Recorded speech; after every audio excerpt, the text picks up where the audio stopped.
Please like and share the video, and follow the YouTube channel Cultivation Audiobooks, and leave a comment with the novel you want to hear. I will upload it soon based on your request. Chapter 162, Rivers of Blood. Damn. I, Xu Zhang, have never admired anyone in my life except for the Viceroy. When I say that he is awesome, I don't mean just ordinarily awesome. Xu Zhang patted his own bald head as he rocked back and forth with a huge grin on his face, nearly falling to the ground. Chief Instructor Lu didn't say anything regarding Xu Zhang's ungraceful behavior, yet the sides of his lips curled up when he heard the Viceroy say that he needed to drink some water. Chief Instructor Lu nearly burst into laughter. Although he wanted to laugh, he eventually restrained himself. The Viceroy is the Viceroy after all. How impressive! The Flame Emperor roared heartily. However, his gaze was still fixated on the numerous attacks of the flying light discs, which kept striking the golden clock. Damn these four bastards! They were so old, yet they had actually tried to kill Luo Yunyang. As soon as these four fellas had appeared, the Flame Emperor had felt as though he had been slapped in the face. He now felt completely guilt-ridden. How could he have let Luo Yunyang go? He had basically sent him to his own death. However, Luo Yunyang, who always did the unexpected, didn't disappoint him this time either. Not only had he become a martial grandmaster, but he had also become a telekinesis grandmaster.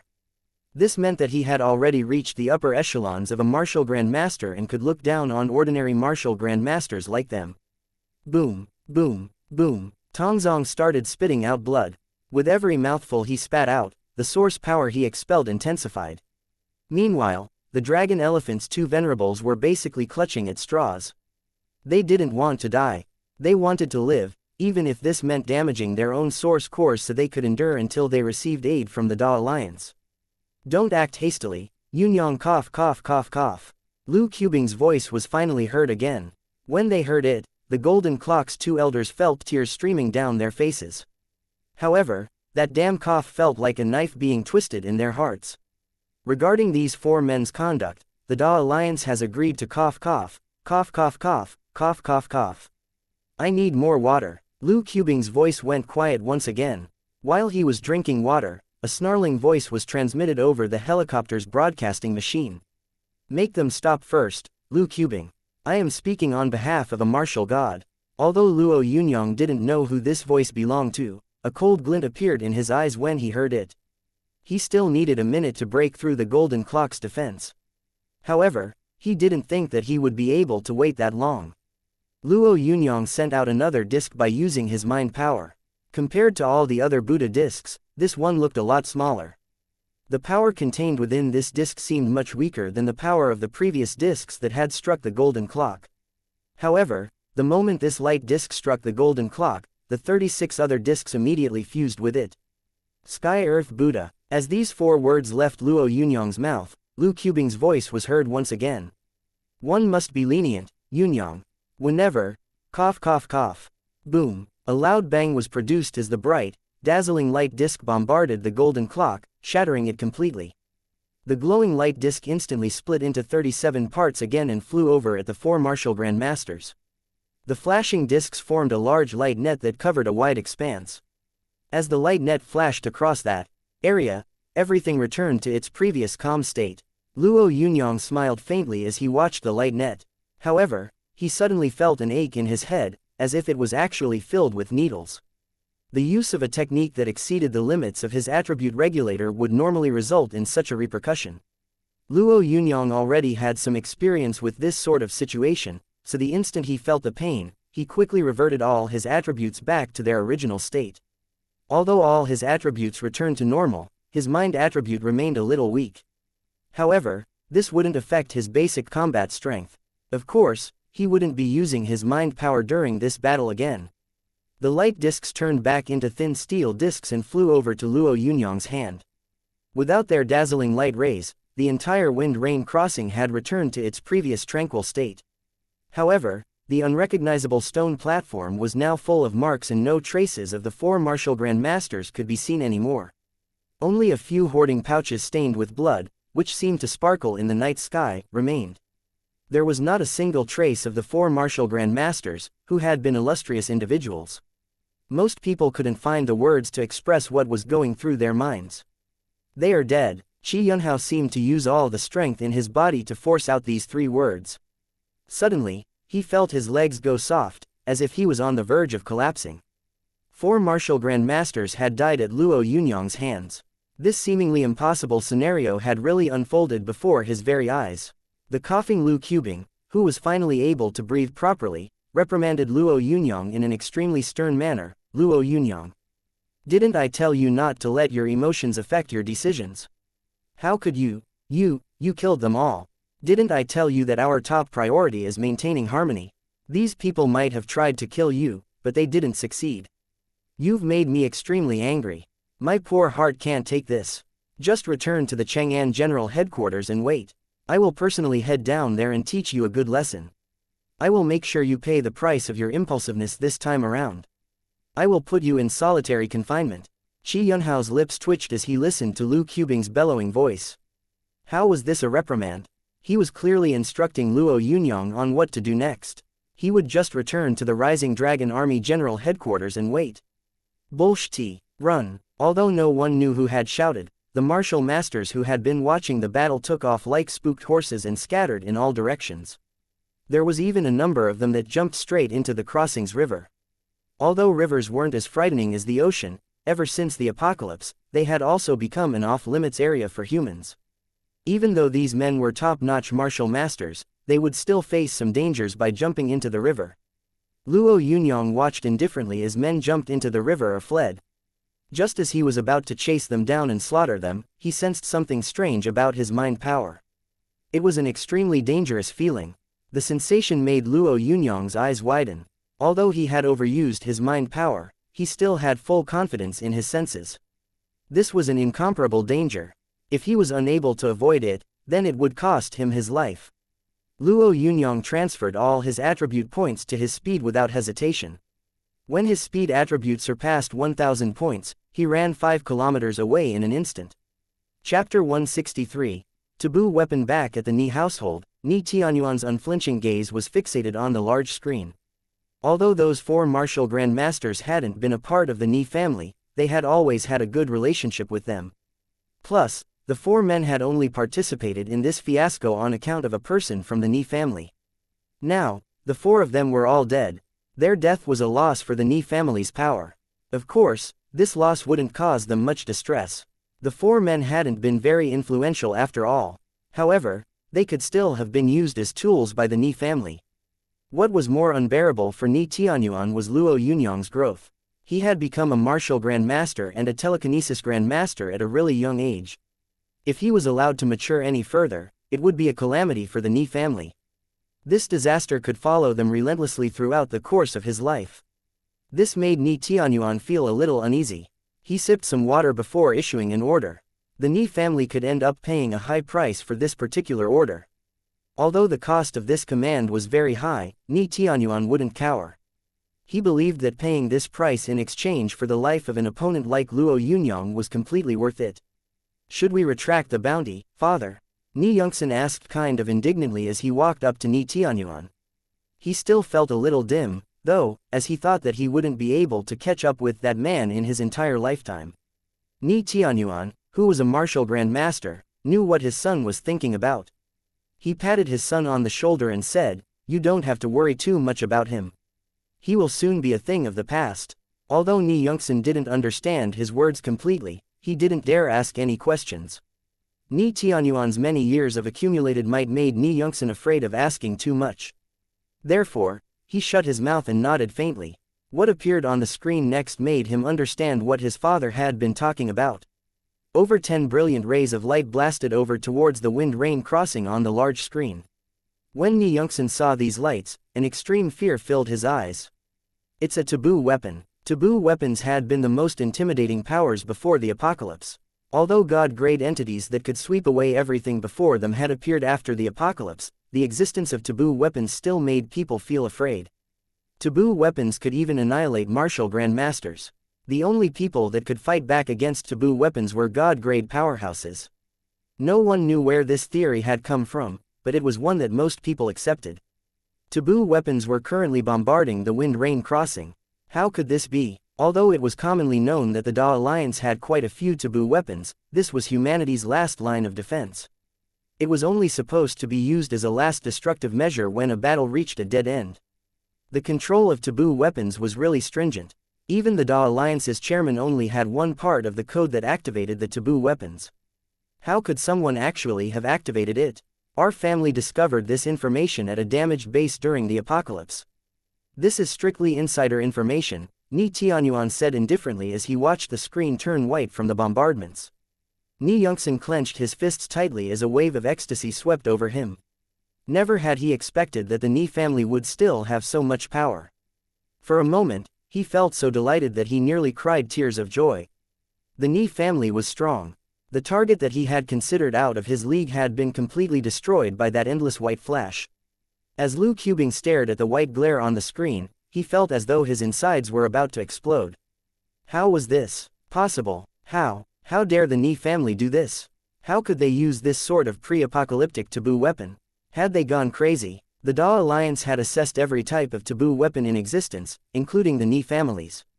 There was a very high possibility that the Ni family had hidden this weapon away. This had to be why the Ni family enjoyed a status so difficult for ordinary people to achieve. However, no one had expected that they would really use this weapon, let alone use it against such a talented genius. How dare they? Luo Yunyang roared. He was addressing Zhu Yi, who was standing close to him. Zhu Yi had an extremely grave expression on his face. However, after pondering this for a bit, he told Luo Yunyang softly, "This isn't the most pressing problem. What's important is to remain calm. Has the place of origin been determined?" Yes, this taboo weapon was shot from the Ice Frost Fort, a small base owned and constructed by the Ni family. The 37 cities of the Da Alliance were currently humanity's biggest strongholds. However, there were still some smaller cities in the world that hadn't joined the Da Alliance. Although the Ice Frost Fort wasn't big, thanks to the Ni family's support, it had been able to become a stronghold that could hold out in a world filled with dire beasts. Luo Yunyang clenched his fist tightly. Suddenly, he impulsively rushed over to Zhu Yi. "You piece of sh*t. UFC King piece of sh*t. Such means should be used to integrate the Ice Frost Fort and other similar places under the Da Alliance's jurisdiction. We should." Luo Yunyang was a viceroy, so after he vented, he cooled down very quickly. However, his eyes were still burning with rage. "Don't make a hash of things, old Luo. Establishing and maintaining the Da Alliance was really hard to achieve after all the fighting the apocalypse brought about." Zhu Yi took a step closer to Luo Yunyang and advised him solemnly, "You must know that, if the Da Alliance crumbles, we won't have any hope of winning the fight against the Source Beasts. You are a commander-in-chief, so you can't let your emotions affect your decisions." Luo Yunyang glared icily at Zhu Yi, but didn't say anything else. In the end, he just headed for the door silently. "You mustn't forget your promise, Luo Yunyang. Although the Da Alliance is in an extremely tough spot, things are still stable. Luo Yunyang might be a genius, or the Rising Dragon Army's best hope, but he is only one man." Zhu Yi's tone was firm. "We can force the Ice Frost Fort to pay the consequences, but these consequences still need to be discussed." Luo Yunyang snorted before ignoring Zhu Yi's words and walking out. Although his steps weren't quick, each one felt immeasurably heavy. Zhu Yi couldn't help but scratch his head. He knew that he hadn't been able to convince Luo Yunyang. The moment Luo Yunyang caused any trouble, the peace on the surface of the Da Alliance would vanish. He still couldn't stop Luo Yunyang, though. As several thoughts went through his mind, he suddenly heard someone say, "Ah. Ah." Zhu Yi felt irritated when he heard this.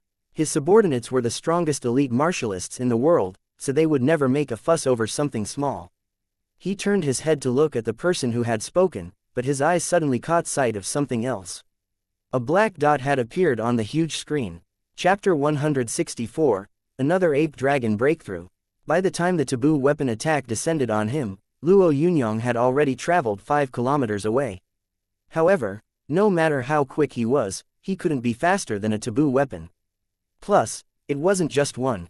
The moment Luo Yunyang stopped, a rippling power dispersed from the central point of the wind rain crossing. Its speed surpassed even the speed of sound. Luo Yunyang knew that he simply had no way of avoiding it.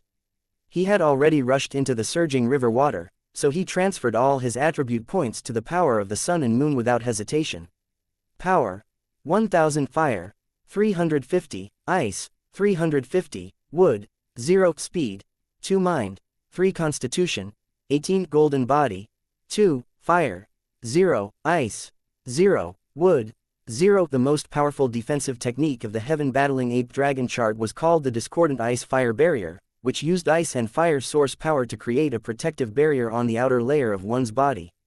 Ice and fire powers counteracted, so the Discordant Ice-Fire Barrier was 10 times stronger than ice and fire alone. Ever since he had become a martial grandmaster, Luo Yunyang had been paying attention to this particular technique, yet he hadn't used it yet. However, it seemed like he had no choice but to use it now. It would probably be more reliable than his golden body. His golden red fire source power and silvery white ice source power formed a cage of gold and silver around his body. Although the cage appeared a little weak, it was actually extremely durable, as the two powers circulated around him. Even if the dragon elephant's two venerables joined forces, they wouldn't be able to break his defense. By the time Luo Yunyang had finished putting up his defense, that immensely destructive power had already swollen up violently. This immense power, which could even flatten mountains, dispersed the river water that enveloped Luo Yunyang into countless water drops and scattered them in all directions. In just a second, the river by the wind rain crossing had dried up completely. When this destructive power came into contact with his discordant ice-fire barrier, Luo Yunyang felt a force blow him away. However, it didn't feel as though his body was going to be thrown in the air. On the contrary, it felt as if an insane force was trying to rip him into pieces and spit him out. Down. Luo Yunyang exercised control over the discordant ice-fire barrier that wanted to bore into the soil. Unfortunately, due to the power of the taboo weapon, the soil dispersed in all directions, just like the river water. He couldn't move. Luo Yunyang was afraid that he would die if he moved. Multiple cracks had already started to appear on his discordant ice-fire barrier. Luo Yunyang was doing his best. Unfortunately, although he kept pumping source power into his barrier, no matter how much or how quick it was delivered, it still couldn't stop the cracks that were appearing on the discordant ice-fire barrier. If he couldn't mend it fast enough, then he would turn into a corpse the moment the discordant ice-fire barrier shattered. Luo Yunyang had no other choice. He did his best to squeeze out all his source power. All he could do was give it his all. After linking his apertures with the sky and earth, he kept vigorously trying to absorb the power around him. However, this was just like trying to douse a burning cart with a cup of water. A martial grandmaster's power was boundless, yet in this case, the rate that Luo Yunyang was absorbing the power around him was slower than the rate at which his source power was being consumed. There wasn't any source power left anymore. Luo Yunyang had determined that, although this frantic explosive power was immensely strong, its duration would be brief. He had estimated that it would only last for a minute at the most. However, his discordant ice-fire barrier could only hold out for 10 seconds. This meant that he had to withstand it for another 50 seconds. If he used his attribute regulator, he could transfer all his attribute points to his golden body. However, Luo Yunyang believed that even if he did so, he would only have an 1% chance of surviving. The discordant ice-fire barrier could absolutely not shatter. As this thought flashed across his mind, his gaze became resolute. Luo Yunyang took out the 2 gemstones he had obtained from Zhu Long's tomb without hesitation. He reckoned that, as long as he continued to slowly absorb the power of Kai Hen's 2 gemstones, he would become a martial grandmaster. However, he no longer had the time to slowly absorb it. That violent power was tearing into his barrier at a rapid speed. Heaven Battling Ape Dragon chart, gold swallowing rock dissolving move. Under the current circumstances, it would be difficult for him to absorb all the power within the gemstones. He was running out of time. When the 2 gemstones entered his body, Luo Yunyang used the source power within his body to shatter them completely. His frigid ice and blazing fire powers were like a violent, surging tide colliding in his body. A tearing sensation spread throughout his entire body, making him feel as though he was going to explode. Luo Yunyang was unable to deal with this. He was currently doing his utmost to urge his source power to replenish that of the discordant ice-fire barrier. However, the immensely powerful force persisted. The discordant ice-fire barrier surrounding Luo Yunyang's body kept fluctuating against this power that threatened to rip it apart. Every fluctuation felt like a squeeze to Luo Yunyang. However, this squeeze helped suppress the raging ice and fire source powers within his body. The twisted, distorted movements of his body made Luo Yunyang feel unbearable pain. All he could do was grit his teeth and endure this purgatory-like torture. Meanwhile, a voice in his heart was telling him to give up. If he gave up and shut his eyes, all this torture would go away. He couldn't give up. No way. Luo Yunyang clenched his fists tightly. He still had many aspirations he wanted to fulfill. He didn't want to die, so he couldn't allow himself to get killed. His mother, who had suffered bitter hardships to bring him up, and his pure, adorable sister both still needed him. After this public massacre, who knew how many people would hate his guts? In the past, people like Professor Chin would have provided a shelter for his relatives. However, now he could only protect his family by staying alive. He couldn't die, he just couldn't die. Luo Yunyang made great effort to endure this immeasurable pain. As he endured it, he didn't realize that his mental state was improving frantically during his suffering. As time passed, that majestic, immense power slowly dissipated.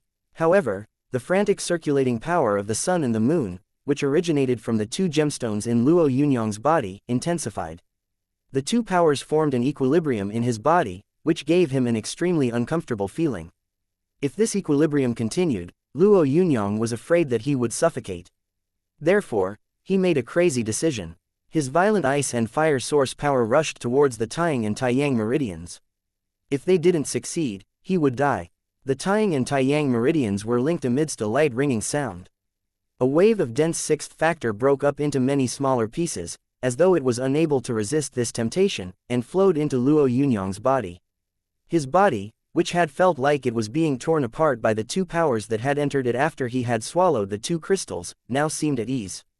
Breakthrough. When one cultivated the heaven-battling ape-dragon chart, it usually took them 1 year to reach this point. However, thanks to this extremely dangerous situation, Luo Yunyang had made a breakthrough. The heaven-battling ape-dragon chart was now advanced. Chapter 165. The ice frost fort. Lots of dirt had accumulated on Luo Yunyang's head. However, this suppressing force, which felt like a mountain, didn't bother him much. When 3 of his apertures were linked, especially his Taiyang and Taiyang meridians, they allowed him to absorb the vigorous cold and heat around him, even though he wasn't cultivating. When that immense external force dissipated, Luo Yunyang rose up from the soil and flew into the sky. He felt utter devastation. Although it was still raining at the wind-rain crossing, everything within a 5-kilometer radius had turned into flat, scorched earth. This area, which had originally been teeming with organisms and their vitality, had been wiped off completely. Not a single blade of grass was left. Taboo weapons could not be used capriciously. They were humanity's last weapon, so they were only supposed to be used when it seemed like all hope was lost. However, someone had just unleashed this weapon on Luo Yunyang. Of course, Luo Yunyang didn't know that it was a taboo weapon. As he wondered where it had come from, he looked at the devastating sight all around him and let out a long howl. It was the howling ape roaring dragon technique. This was a technique of the ape dragon blueprint that was used to temper one's body. However, after Luo Yunyang's simultaneous breakthrough with his 2 meridians, his body had already advanced, so the howling ape roaring dragon technique was no longer of much use to him. As he faced the sky and roared, the air seemed to tremble, as if both the sky and earth were grieving. Although Luo Yunyang was in midair, he wasn't using his mind power. The 6th factor all around him frantically rushed into his body and supported him as he hovered in the air. He looked just like a divine demon with power over the sky and earth. He still hadn't died. Practically no one who was watching the scene could describe what they were feeling. Some people looked pleasantly surprised, while others were crying tears of joy. There were also some people who were cursing viciously and some people with fear in their eyes. A martial grandmaster who survived a taboo weapon would become a powerhouse among martial grandmasters. Although Luo Yunyang was covered in dirt, the way he roared at the sky made a lot of people shiver. "Come back with me, Yunyang." As Luo Yunyang was howling at the sky, a rumbling sound was heard. A helicopter was flying over. It had only taken this aircraft 5 minutes to rush over from Chang'an City. The Flame Emperor, who was on the helicopter, had a solemn expression on his face as he gazed at Luo Yunyang. Luo Yunyang nodded at the Flame Emperor before soaring up and landing in the helicopter. When he did, the helicopter didn't even shake. As Luo Yunyang left, the 2 satellites capturing footage were turned off. All that was visible on people's screens now was static. Cheers broke out at Base 7. Xu Zong's cadets, who had been sleeping, were shaken awake. They were all bewildered when they heard Xu Zhang say that they would drink, have fun and get plastered. When Sun Miao Miao and the others heard Xu Zong's generous suggestion, they thought that the stingy fella must have suffered some kind of brain damage. He had always been known for being miserly after all. Although they were suspicious, they ate and drank without restraint until Xu Zhang felt his heart ache and returned to his senses. When Fat Shui saw Luo Yunyang reappear, he silently picked up some ice cream, which he had already sworn off. Meanwhile, Ling Yubing said jokingly that scourges lived 1,000 years. Luo Yunyang paid no attention to them. As soon as he returned to the Rising Dragon Army's base, he went to take a shower. He had to bathe. There was just too much mud and soil on his body. The only remaining clean part of his body were his teeth. The delightful, warm shower he took was really comforting. Then, he walked to a long table under everyone's admiring gazes. An array of delicacies and a bottle of high-quality white wine had been laid out on the table. The Flame Emperor took 2 goblets and divided the wine evenly between them before handing one to Luo Yunyang. When he watched the Flame Emperor throw his head back and guzzle the wine, Luo Yunyang didn't hold back either. He drained his goblet in one gulp. "You little brat, you survived." The Flame Emperor put down his goblet and gazed at Luo Yunyang solemnly. "When I saw the dragon elephant's venerables and the others appear, my intestines turned green with regret. I really regretted letting you go." Luo Yunyang flashed the Flame Emperor a smile as he chuckled. "Reality has proven that what is meant to be will be. They were still unable to kill me. Stop looking so pleased with yourself, kid. You were nearly turned to dust by a taboo weapon. How can you still be so complacent?" The Flame Emperor grabbed another glass and gulped it down. "Taboo weapon is a wrong name for that weapon. Won't you tell me where that taboo weapon originated from, Commander?" As Luo Yunyang stared at the Flame Emperor, the old man could see the killing intent emanating from his eyes. The Flame Emperor hesitated for a bit before eventually saying, "It came from the Ice Frost Fort, which is about 1,000 kilometers away from Chang'an City. Although their strength cannot be compared to the Da alliances, there are some people who support them. They have a fighting strength of over 3,000 soldiers. However, no one expected that they would actually possess a taboo weapon." Luo Yunyang laughed, but didn't say anything. Meanwhile, the Flame Emperor said rather grimly, "We won't take this lying down. We will make the Ni family pay with blood. What would things be like if I re-entered Chengdu, Commander?" Luo Yunyang asked the Flame Emperor, his voice carrying a murderous aura. A trickle of sweat dripped down the Flame Emperor's forehead. Although Luo Yunyang was much younger than him, it seemed like they were already at the same level. Plus, when it came to fighting strength, Luo Yunyang was already stronger than him. Even if the Viceroy is hesitant, he will still support you. However, all the big powers in Chengdu will join forces to suppress you. The Ni family will not admit to placing that bounty. We have been unable to find any evidence, so if you headed there, you would only put the Viceroy in a predicament." The Flame Emperor's voice became a little hoarse as he said, "You have already become a martial Grand Master. You will soon understand how this world works. The Da Alliance might be humanity's government on the surface, but it is actually just a simple alliance. There is a large union that possesses absolute authority, and a martial god disciple from the Ni family holds a substantial status among this union. Therefore, the Da Alliance and the 13 eastern cities always make certain allowances when it comes to the Ni family. You have to understand how helpless the Viceroy is."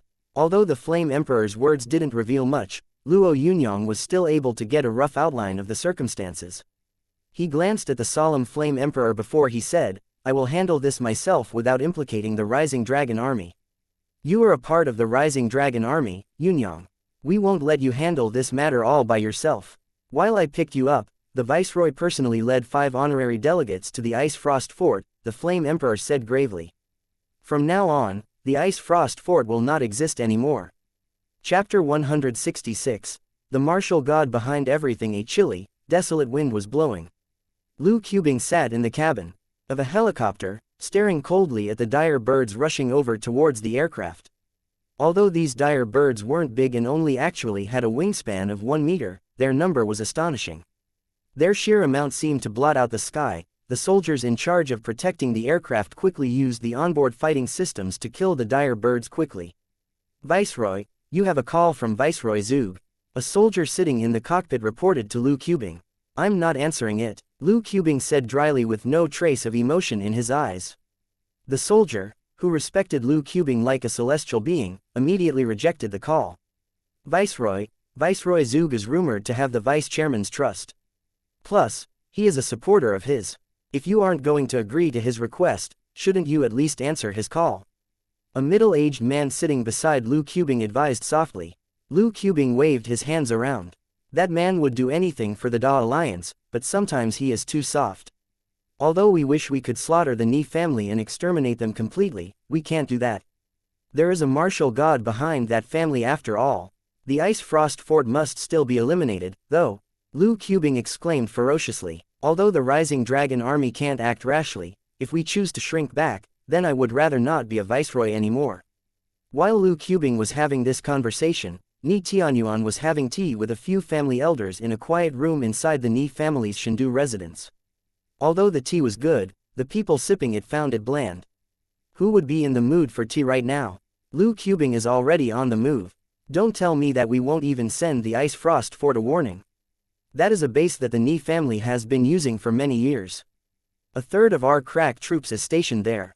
An elder of the Ni family slammed his fists against the table. The target of his anger was naturally Ni Tianyuan. However, Ni Tianyuan was the martial grand master responsible for the Ni family, so the elder didn't dare speak out openly, even though he was displeased.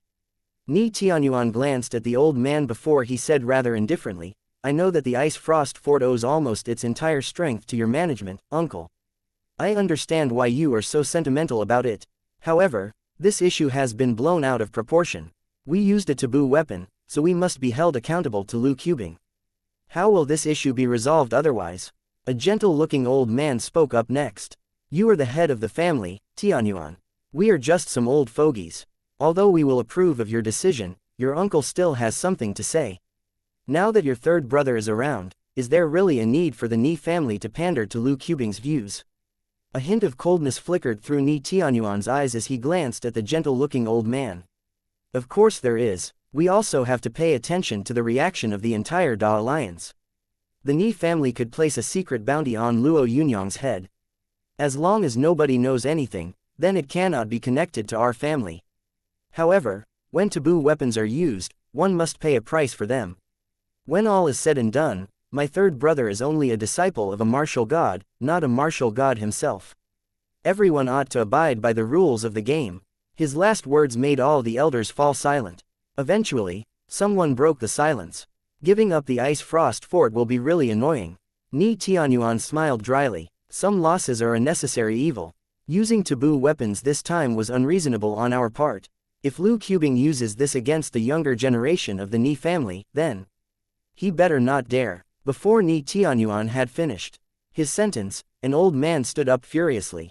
Although Ni Tianyuan was annoyed by this outburst, he kept his emotions in check as he said, the other powers of the Da Alliance believe that we deserve it.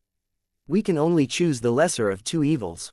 If we give up the Ice Frost Fort and let Luo Yunyang take his revenge, this will all be over. We will just admit defeat and pay the price. Then Luo Yunyang will have to abide by the rules. The elders nodded their heads. They were mighty individuals among the Da Alliance, so this humiliation made them feel resentful deep down. If we comply, will Luo Yunyang abide by this? An old man exclaimed. There was a clear trace of satisfaction in his tone. He has no say in this matter. Ni Tianyuan said firmly. While Ni Tianyuan was having this conversation, Luo Yunyang was frolicking with his sister, Luo Donger. In Luo Donger's eyes, her valiant brother was a returning hero, so she wanted to play with him to her heart's desire. Shen Yunyang was also oblivious to what had happened. Although she had been surprised when she had been fetched over to the Rising Dragon Army Chang'an General Headquarters, she hadn't thought much about it. However, her son's return had been a little unexpected. Luo Donger persisted for 30 more minutes before she could not stay awake anymore. After Luo Yunyang had sent his little sister and mother back home, he sat cross-legged on his bed and opened the attribute regulator. This particular breakthrough had made him feel as though he had made tremendous progress. However, he had no idea how much he had actually gained in terms of attribute points. Power: 2103, Fire: 754, Ice: 549, Wood: 503, Speed: 69, Mind: 315, Constitution: 568 golden body, 201, fire, 35, ice, 35, wood, 13. Luo Yunyang felt his heart shudder a little when he saw the numbers. He clearly hadn't expected to make that much progress in such a short time. The Heaven Battling Ape Dragon chart had actually increased his 2 types of source power tenfold. His constitution and mind had also improved tremendously, his mind attribute especially so. Even though Luo Yunyang wasn't concentrating right now, he could still sense clearly the changes happening all around him. His mind attribute had probably risen due to the immense pain produced when his body had been barraged by that extreme ripping power. Although pain made one wish to die, that immense pain had also allowed Luo Yunyang's mind attribute to make huge progress. However, his speed hadn't improved much. It just kept increasing at an ordinary pace, according to the growth of his own body and strength. What Luo Yunyang had to do now was familiarize himself with his own abilities before taking a stroll to Chengdu. Lu Qubing had already moved out. However, although Luo Yunyang believed that Lu Qubing would be able to level the Ice Frost Fort, he just couldn't let the matter go yet. The Ni family wasn't scary, but Luo Yunyang still wouldn't dare belittle the martial god behind it. As long as the martial god didn't do anything, things would be okay. However, if the martial god came out, then Luo Yunyang would need to have the ability to save his own life. Chapter 167. Owning a sword. Thanks to Kai Hen's memories, as long as Luo Yunyang's cultivation base was sufficient and he cultivated a little, he could put the techniques of the Heaven Battling Ape Dragon chart to use rather quickly. However, his youthful emperor's secret art of longevity couldn't make much progress short-term, as he had just become a martial grandmaster. The only attribute of his that had yet to break through was his mind power. His mind attribute was already almost 400 points, so it was close to breaking through to a martial grandmaster level. However, if he used his attribute regulator to transfer over 3,000 attribute points to his mind attribute, then his mind power could reach a level some top-tier telekinesis grandmasters could only dream of. Unfortunately, Luo Yunyang wasn't ready to reach a telekinesis grandmaster level step by step. He instinctively thought of the original owner of the Buddha discs, that old friend of Lu Qubing's who had left behind his notes. According to those notes, before this man had obtained the Buddha discs, he had tried an incomplete technique called the Mind Sword. When one used this technique, their mind and sword acted as one and cut down their enemies formlessly. However, even though that man had been considered a genius when it came to telekinesis, he had only had a vague idea about this technique. The reason was that, in his opinion, it was simply impossible to forge a mind sword using mind power before becoming a martial grandmaster. A forcible cultivation would practically be a death wish. When Luo Yunyang had first seen the mind sword, he had also believed that it was impossible. However, things were different now. If all his attributes were added up, he would surpass any top-notch telekinesis grandmaster, so forcefully breaking through to a telekinesis grandmaster level shouldn't be that difficult. In contrast to the process the Meridians had gone through, in order to reach the threshold of a telekinesis grandmaster one had to form a soul within their own mind. This soul would be the central point of the mind attribute. According to telekinesis grandmaster theory, when this soul was formed, it could link with the sky and earth and allow one's telekinetic powers to increase tenfold, even up to the point that they could kill someone from a distance. However, the formation of this soul resembled that of a telekinesis bead, whereas the mind sword tempered this telekinesis bead to form a sword. This sword could kill formlessly, without ever leaving a trace. Luo Yunyang's opponents were only going to get stronger from now on, so he might even have to face a martial god at some point. This was why he needed to know several methods to save his own life. After carefully pondering this for a bit, Luo Yunyang decided to cultivate the mind sword technique, which needed to be tempered and forged. The mind sword wasn't a technique that could be mastered overnight. As soon as Luo Yunyang made this decision, he turned his attention to the small pouches on the table. The 4 different pouches had belonged to the Golden Clock's 2 elders and the Dragon Elephant's 2 venerables. Despite the fact that a taboo weapon had struck Luo Yunyang and he had been frantically looking for cover, he still hadn't lost the 4 pouches. Now it was time to see what was inside them. Luo Yunyang picked one of the pouches at random and opened it. There were some small items inside, 2 books, a few odd-looking stones, and a box. The box wasn't very big. Luo Yunyang picked up one of the books and read the words written on it in astonishment, Golden Clock Trap. Although he had seen this sort of technique on sale at the technique store of Base 6, he hadn't paid much attention to it. However, the golden clock trap that the two golden clock elders had relied on to reach the Grandmaster realm would surely be a little different. Luo Yunyang quickly browsed through the manual. He was now able to read 10 lines with a single glance. The golden clock trap technique was rather simple at the beginning, but once one reached the 7th layer of the golden clock barrier, there were some massive changes. After the 7th layer, the internal force inside the golden clock could both protect the body and be used to attack one's enemies. However, above the words, internal force, was a handwritten scribble made up of 2 words. Source power. If one used the golden clock to attack by expelling source power, then when they reached the Grandmaster boundaries, the golden clock that took shape would automatically absorb power from the sky and earth to strike their foes. This was the divine giant clock fist. Luo Yunyang's eyes lit up when he saw this technique. Although the divine giant clock fist didn't seem like anything magical, after experiencing the might of the golden clock elder's huge clock, Luo Yunyang was fully aware of how powerful it was. He didn't lack a source power anymore. What he lacked was the techniques that could make use of it. When the divine giant clock fist was blasted out, the effect would be similar to that of the golden clock trap, which was exactly what Luo Yunyang needed right now. In just 30 minutes, he had already gone through the divine giant clock fist manual once. Some of the theories inside didn't seem that difficult. The 5-clock quaking universe was the strongest strike of the divine giant clock fist.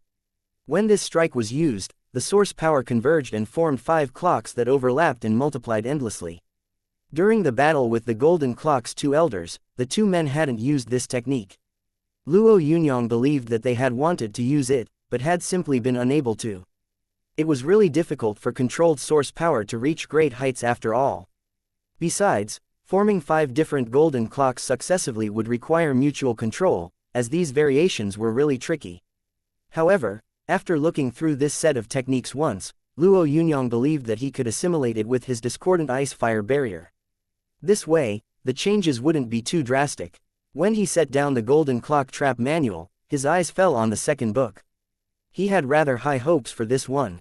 The golden clock trap had given him a pleasant surprise, so this book would probably be good as well. However, as Luo Yunyang studied it, he realized that this book was an even more pleasant surprise. It was a manual about the shrinking earth to an inch technique. This was a technique that cultivated speed. Despite its name, it didn't have the magical ability of shrinking the earth. When one mastered this technique, they were able to move so fast that the earth seemed to shrink. Once Luo Yunyang had flipped through the shrinking earth to an inch technique manual, he appeared quite delighted. The growth of his speed attribute wasn't very obvious yet, as it only rose along with his cultivation base. If he used this technique, he would be like a tiger that had grown wings. Not bad at all. Luo Yunyang just skimmed through the other contents of this pouch. Although he sensed that there was a handful of good items, he had no use for them right now. Then, he opened the other pouches in quick succession, as though he was searching for treasure. Just as he had expected, he found cultivation techniques as well as a dragon elephant diamond fist technique that belonged to that sect. However, what made Luo Yunyang the happiest was a map and a diary of the dragon elephant sect's founder, who had discovered a treasure during his travels. He had discovered the golden fire cleansing lotus. About 500 years ago, the founder of the dragon elephant sect had come across a fiery cavern in the depths of a large mountain and discovered the golden fire cleansing lotus. When Luo Yunyang saw this map, an image of the 13 eastern cities quickly appeared in his mind. If he left Chang'an and crossed this secret area, he would reach Chengdu. Chapter 168. A mind sword leaves no trace. Yunyang, the viceroy, has killed off the Ice Frost Fort's 7 chiefs and returned victorious. The entire Ice Frost Fort has been destroyed, the Flame Emperor said animatedly as he entered Luo Yunyang's room. Although this battle hadn't hurt the Ni family directly, the destruction of the Ice Frost Fort was also a huge loss for them. Even though it was a serious blow, the Ni family didn't dare object under the circumstances. When he'd heard the news, the Flame Emperor had been very pleased. Whatever the case, at least some of their pent-up anger had been released now. The Flame Emperor had wanted to inform Luo Yunyang as fast as possible, so he had personally ran over to tell him. However, Luo Yunyang's room was completely empty. I'll be heading out to get some training and experience. This message was written on a note Luo Yunyang had left behind. A trace of worry appeared on the Flame Emperor's face when he read it. He immediately reported this news to Lu Qubing, who was on his way back. Lu Qubing wasn't shocked to hear this. He actually told the Flame Emperor that letting Luo Yunyang out to gain some experience might be a good thing. Although his cultivation base was strong enough, his techniques and fighting skills were still a little deficient. The Flame Emperor tried to locate Luo Yunyang's whereabouts through the Rising Dragon Army's information network. Unfortunately, it seemed like Luo Yunyang had disappeared. An entire month of searching didn't yield any information. To the Rising Dragon Army personnel who were trying to keep tabs on Luo Yunyang, no news was good news. They believed that Luo Yunyang would perhaps be hiding somewhere and training hard. His training would probably be a process of growth. Shanling, which was thousands of meters high, covered a very big area. Although it was one of the most important mountain ranges of the 13 eastern cities, ever since the first apocalypse, it had become a dire beast paradise. There also seemed to be all sorts of powerful source beasts in the collapsible voids all around Shanling. In a photograph of the area, which had been taken at an undetermined time, one could see a huge scarlet bird over 1,000 feet wide beating its wings and raining down blazes. The bird filled the sky with fiery rain and, although it hadn't landed on Shanling, the sky above the area had turned a blazing scarlet color. Some people asserted that the moment the space barrier was breached, Shanling would become a disaster zone. Although this inference had no solid foundation, there were still a lot of people who believed it. Besides, formidable dire beasts could be found everywhere in the deep recesses of Shanling. Although the apocalypse had caused a big number of living organisms to die, the animals and plants that had survived now overflowed with vitality. Ordinary trees were a good example of this. Shanling was teeming with massive trees, which were a rare sight in other places. One could also hear bird cries and bestial roars in the area. The only thing missing was any traces of humanity. A series of frenzied howls resounded throughout the Shanling mountain range. All the beasts and birds in the area fled frantically the instant they heard these cries. They were no strangers to these howls. They knew that they belonged to the tyrannical king of this mountain ridge, the black-winged ash ape. The black-winged ash ape was over 10 meters tall and had a pair of wings that enabled it to soar. It could also throw raging flames from its mouth. Humanity's strongest martial grandmasters tried to surround the S-grade dire beast whenever they visited this place. The tyrannical king of this mountain range was currently going berserk as it attacked a young man. Although the black-winged ash ape was very big, it was also as intelligent as an ape. Plus, the wings on its back allowed it to fly like a bird at an extreme speed. However, no matter how quick the black-winged ash ape was, whenever it tried to get close to this tiny human, the young man would somehow evade it. Although his movements appeared very slow, this was just a misconception.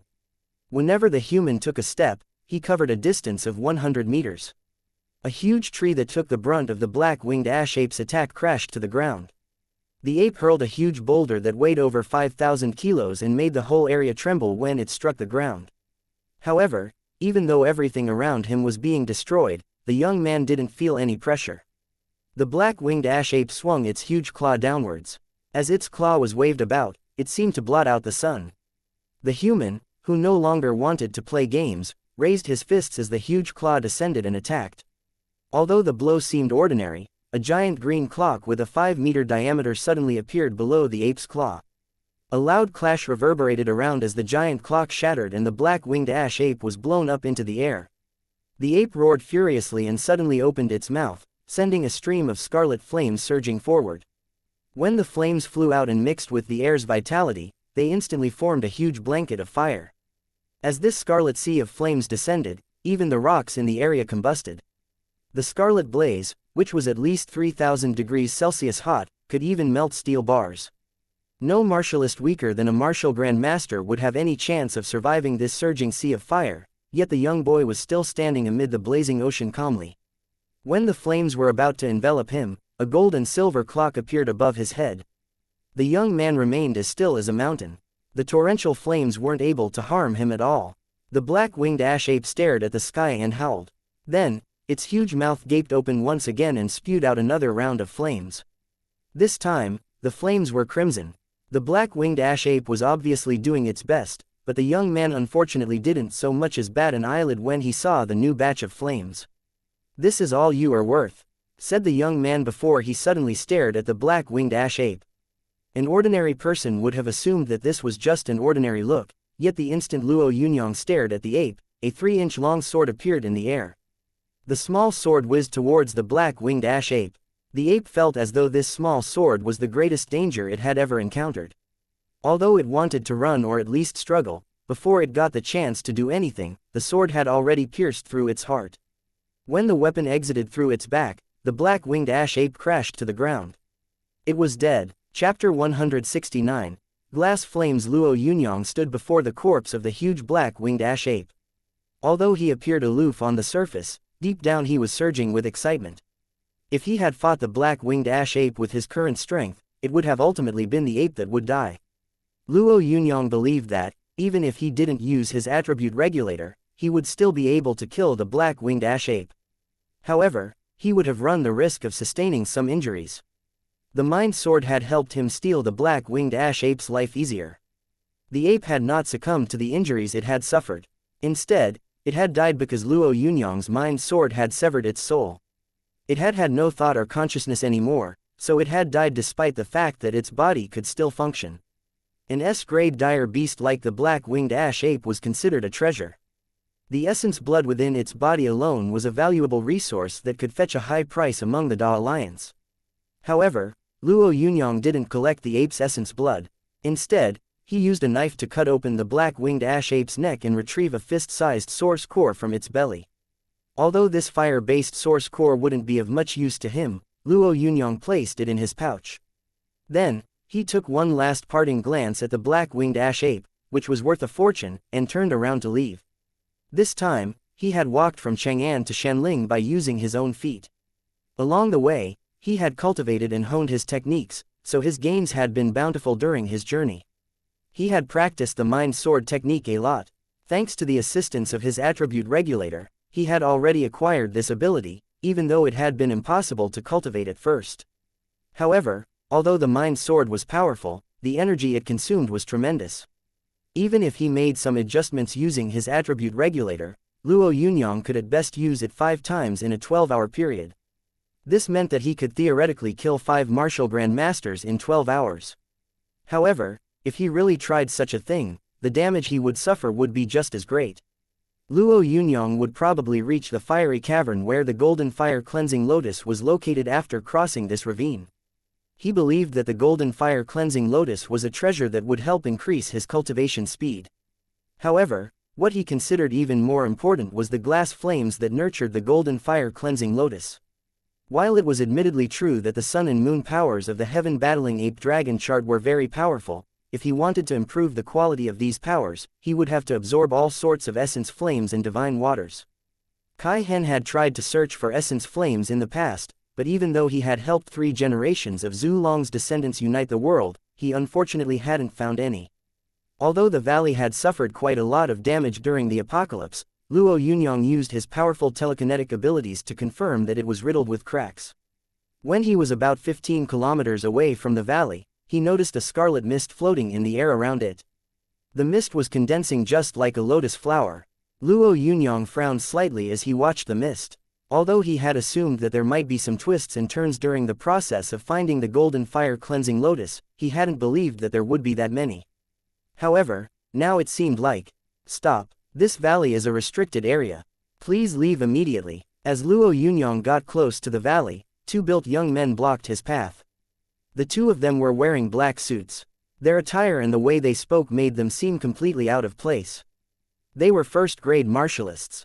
First-grade martialists in the Da Alliance were usually F rank or even more superior martialists.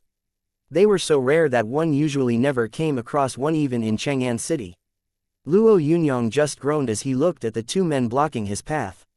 Step aside. You should listen when someone gives you a warning, young man. Otherwise, you will suffer the consequences.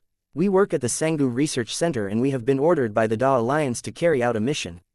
The young man scoffed. I shall give you one last chance. Get out of my sight and I will let you live. Otherwise, you will keep the lonely souls buried in this area company. Luo Yunyang's expression changed when he heard the man's words. He had already disliked the mysterious Sanggu Research Center for quite some time. He knew that this research center had considerable power, but he had been too busy to get even with it. He hadn't expected that the Sanggu Research Center would come knocking on his door instead.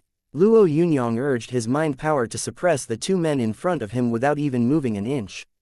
Although the two men were considered strong fighters compared to ordinary people, they couldn't hold a candle to Luo Yunyang. They suddenly felt as though there were formless bindings restricting them from all directions. This power made it difficult for them to even breathe. The seemingly ordinary man before their eyes now looked all high and mighty. He actually looked like a demonic deity. These were the two men's last thoughts. Whatever thoughts they had afterwards were turned into formless chaos. 3 groups of people were already gathered at the entrance of the valley. Each group had adopted a hostile stance towards the others. Shui Yuha, the Farm God Research Center shouldn't be bullying us. We were the first to discover this domain. A man in a suit who gave off a slightly vulgar vibe hooted wildly. Nobody is allowed to touch the Sanggu Research Center's items. The person called Shui Yuha was a gorgeous woman in her 20s who was wearing a professional suit that brought out her beauty. This didn't seem like the right place for a lady like her. One might not mess with the Sanggu Research Center, Li Yunhao, but the Farm God Research Center is no pushover either. What a joke. Suddenly, she turned her eyes to a middle-aged man standing in front of the third group. Mr. Zuo, does the tyrannical age financial group think that the Farm God Research Center can be provoked at will? The middle-aged man called Mr. Zuo, who had been watching from the sidelines, didn't seem to get angry at her words. Miss Shui, we are currently in a wild mountainous region. This area has no real owner. If it was not for the mist hanging in the air, as if pointing to some strange treasure, none of us would have gathered here. Therefore, I believe that we should explore the area together and take a look around. If the treasure is just an ordinary object, then all this anger and fighting won't be worth it. A tiny charming smile twinkled across Shui Yuha's face. Mr. Zuo is a very capable person indeed. He's certainly much better than people who only know how to scream and kill. Although the man called Li Yunhao had an ugly expression on his face, he ultimately turned to the middle-aged man behind him. The man wasn't very tall, but there seemed to be an intense strength radiating from his body. These people are obstructing our path, Master Baloo, Li Yunhao told the middle-aged man respectfully. When the middle-aged man raised his head, Shui Yuha and the others saw an azure blue color appear in his eyes. Scram! A low bellow erupted from the middle-aged man's mouth. Chapter 170. The Great Snow Mountain. According to a saying, a minister would rather die than watch his monarch get humiliated. Fury was evident on the faces of the Farm God Research Center martialists standing behind Shui Yuha as she was chided. Some of them even seemed eager to start a fight. However, when Shui Yuha heard Master Baloo's name, a grave expression appeared on her face. There was a faint trace of respect in her voice as she asked, "Are you the famous Master Baloo from the Great Snow Mountain?" The words, Great Snow Mountain, made the expression on Mr. Zuo's face change as well. There was a solemn look in his eyes as he looked at Master Baloo. Master Baloo nodded his head arrogantly. The faces of the few men behind Shui Yuha darkened. They were obviously afraid of the Great Snow Mountain's reputation. Although most humans had moved to the 37 major cities after the apocalypse, there were also some people who had stayed behind in the wilderness. Those people had been unwilling to be restricted by the Da Alliance. The Great Snow Mountain had been one of the sects that had remained in the wilderness yet managed not to get preyed on by all sorts of dire beasts. Before the apocalypse, the Great Snow Mountain had been a holy land. According to the legends, back in an age when there had been absolutely no powerhouses, the Great Snow Mountain had possessed the means to cultivate internal energy. However, this had only been a legend. Ever since the arrival of the apocalypse and the emergence of the sixth factor and the source power, every sect like the Great Snow Mountain had appeared again and drawn attention. This was because these sects had written secret manuals after many years of cultivation. In the past, these manuals had been difficult to use, but thanks to the source power, everyone's fighting strength had suddenly shot up in a straight line. Even the 13 eastern cities now treated these sects with extreme courtesy. Although the Great Snow Mountain, which was where Master Baloo was from, could not be compared to a martial god, they still had a part to play in supporting the human race. Master Baloo is the best martialist of the Great Snow Mountain's youngest generation. It's an honor to meet you. Although Shui Yuha was annoyed deep down, she was still very polite to Master Baloo. Master Baloo nodded his head faintly, as though he was swatting a fly away. The Great Snow Mountain will be handling this issue. If you aren't with us, then you are against us. You better get lost now, he declared. Shui Yuha gritted her teeth. Although she was a lady, she had also killed a lot of people in her life. However, she had never been treated with this much contempt before. Unfortunately, she knew very well that she couldn't afford to offend bossy Master Baloo. Just as she was about to swallow her pride and concede, she noticed a figure stroll over unhurriedly from a distance. The figure looked like a young man. Judging by his clothes, the young man didn't seem to belong to any of the three groups. He looked like a passerby just traversing the wilderness. Master Baloo had also noticed Luo Yunyang. Unfortunately, his cultivation base was a lot lower than Luo Yunyang's, so he wasn't able to determine Luo Yunyang's cultivation base. As a result, Master Baloo thought that Luo Yunyang was just an ordinary person. His appearance was pretty ordinary after all. How could Master Baloo waste any time on dealing with an ordinary person? Who are you? A man from the Sangbu Research Center rushed over to Luo Yunyang when he noticed Master Baloo's expression. Luo Yunyang didn't have the time to deal with this man. He just glanced at Shui Yuha and the others for a moment before asking nonchalantly, "Do you wish to enter this valley?" The Sangbu Research Center had already become accustomed to running amok, so this particular employee thought really highly of himself. Thus, when he saw that Luo Yunyang had not paid any attention to him, the man tried to slap him without hesitation. A cold glint flickered across Luo Yunyang's eyes. Unbeknownst to him, when he had absorbed Kai Hen's spirit, he had also unwittingly absorbed Kai Hen's killing intent. In reaction to this provocation, Luo Yunyang waved the sleeves of his shirt a little, sending the man flying into the air before he crashed to the ground with a tremendous force. As the leader of the Sangbu Research Center group watched his subordinate fly in the air, he felt like he had been slapped in the face. This kid was really wild. How dare you hit a Sangbu Research Center employee? If I don't teach you some manners today, then I shall not be called Li Yunhao anymore. Li Yunhao shouted before he gestured to his men. Seize him, I want him alive. As soon as Li Yunhao said this, the men from the Sangbu Research Center got ready to grab their weapons and rush forward. However, they were unexpectedly stopped by someone. The person who stopped them was Master Baloo, whose eyes were fixed on Luo Yunyang. Your cultivation base isn't bad, but this issue isn't something you should get involved in. I am going to give you a chance to flee. Leave this place immediately, otherwise, you will die. Luo Yunyang glared at Li Yunhao coldly. How could he ever forget the way the Sangbu Research Center had treated him? Only by becoming a martial Grand Master could one finally be free. This was what Lu Shu had told Luo Yunyang in the aftermath of the incident with the Sangbu Research Center, after Luo Yunyang had escaped from Zhu Long's tomb with the others. Die! Luo Yunyang shouted like a demon as his body appeared next to Li Yunhao. Li Yunhao was the person in charge of the Sangbu Research Center, so his skills weren't ordinary. He was actually a second-grade martial master. However, when Luo Yunyang appeared, he wasn't able to evade him. In an instant, Luo Yunyang had clutched his neck in an awkward angle. Let him go, or do you really wish to make an enemy out of the Great Snow Mountain? Master Baloo asked. His voice sounded very imposing. So what if I do? Luo Yunyang stared at Master Baloo, who seemed to be very confident about defeating him. No martial master dares act this arrogantly in front of me. Master Baloo had never expected to experience such humiliation. Although he could tell how different Luo Yunyang was based on his words, how could a disciple of the Great Snow Mountain like him cower? Thus, when Luo Yunyang spoke, he soared into the air and brandished his fists. Suddenly, a disk of snow-white light surged towards Luo Yunyang. This snow-white radiance, which was Master Baloo's source power, looked like a bright moon to Shui Yuha and the others. As this bright moon was about to hit Luo Yunyang, he suddenly raised a fist. A small green clock formed in front of his fist and crashed into the bright moon. Boom! When the moon shattered, Master Baloo's face fell. By now, the small green clock that Luo Yunyang had unleashed had already swollen up 10 times and was steamrolling its way to Master Baloo. Master Baloo was in shock as he watched the now giant clock head towards him. Only a martial Grand Master could absorb the source power from a surrounding area. He had actually encountered a martial Grand Master. Damn it, why was he so unlucky? Before Master Baloo could grieve over his misfortune, the giant clock had already smashed into his body and sent him flying. He flew at least 50 meters away before he crashed down.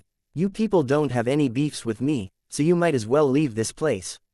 Luo Yunyang said firmly as he met Shui Yuha's gaze.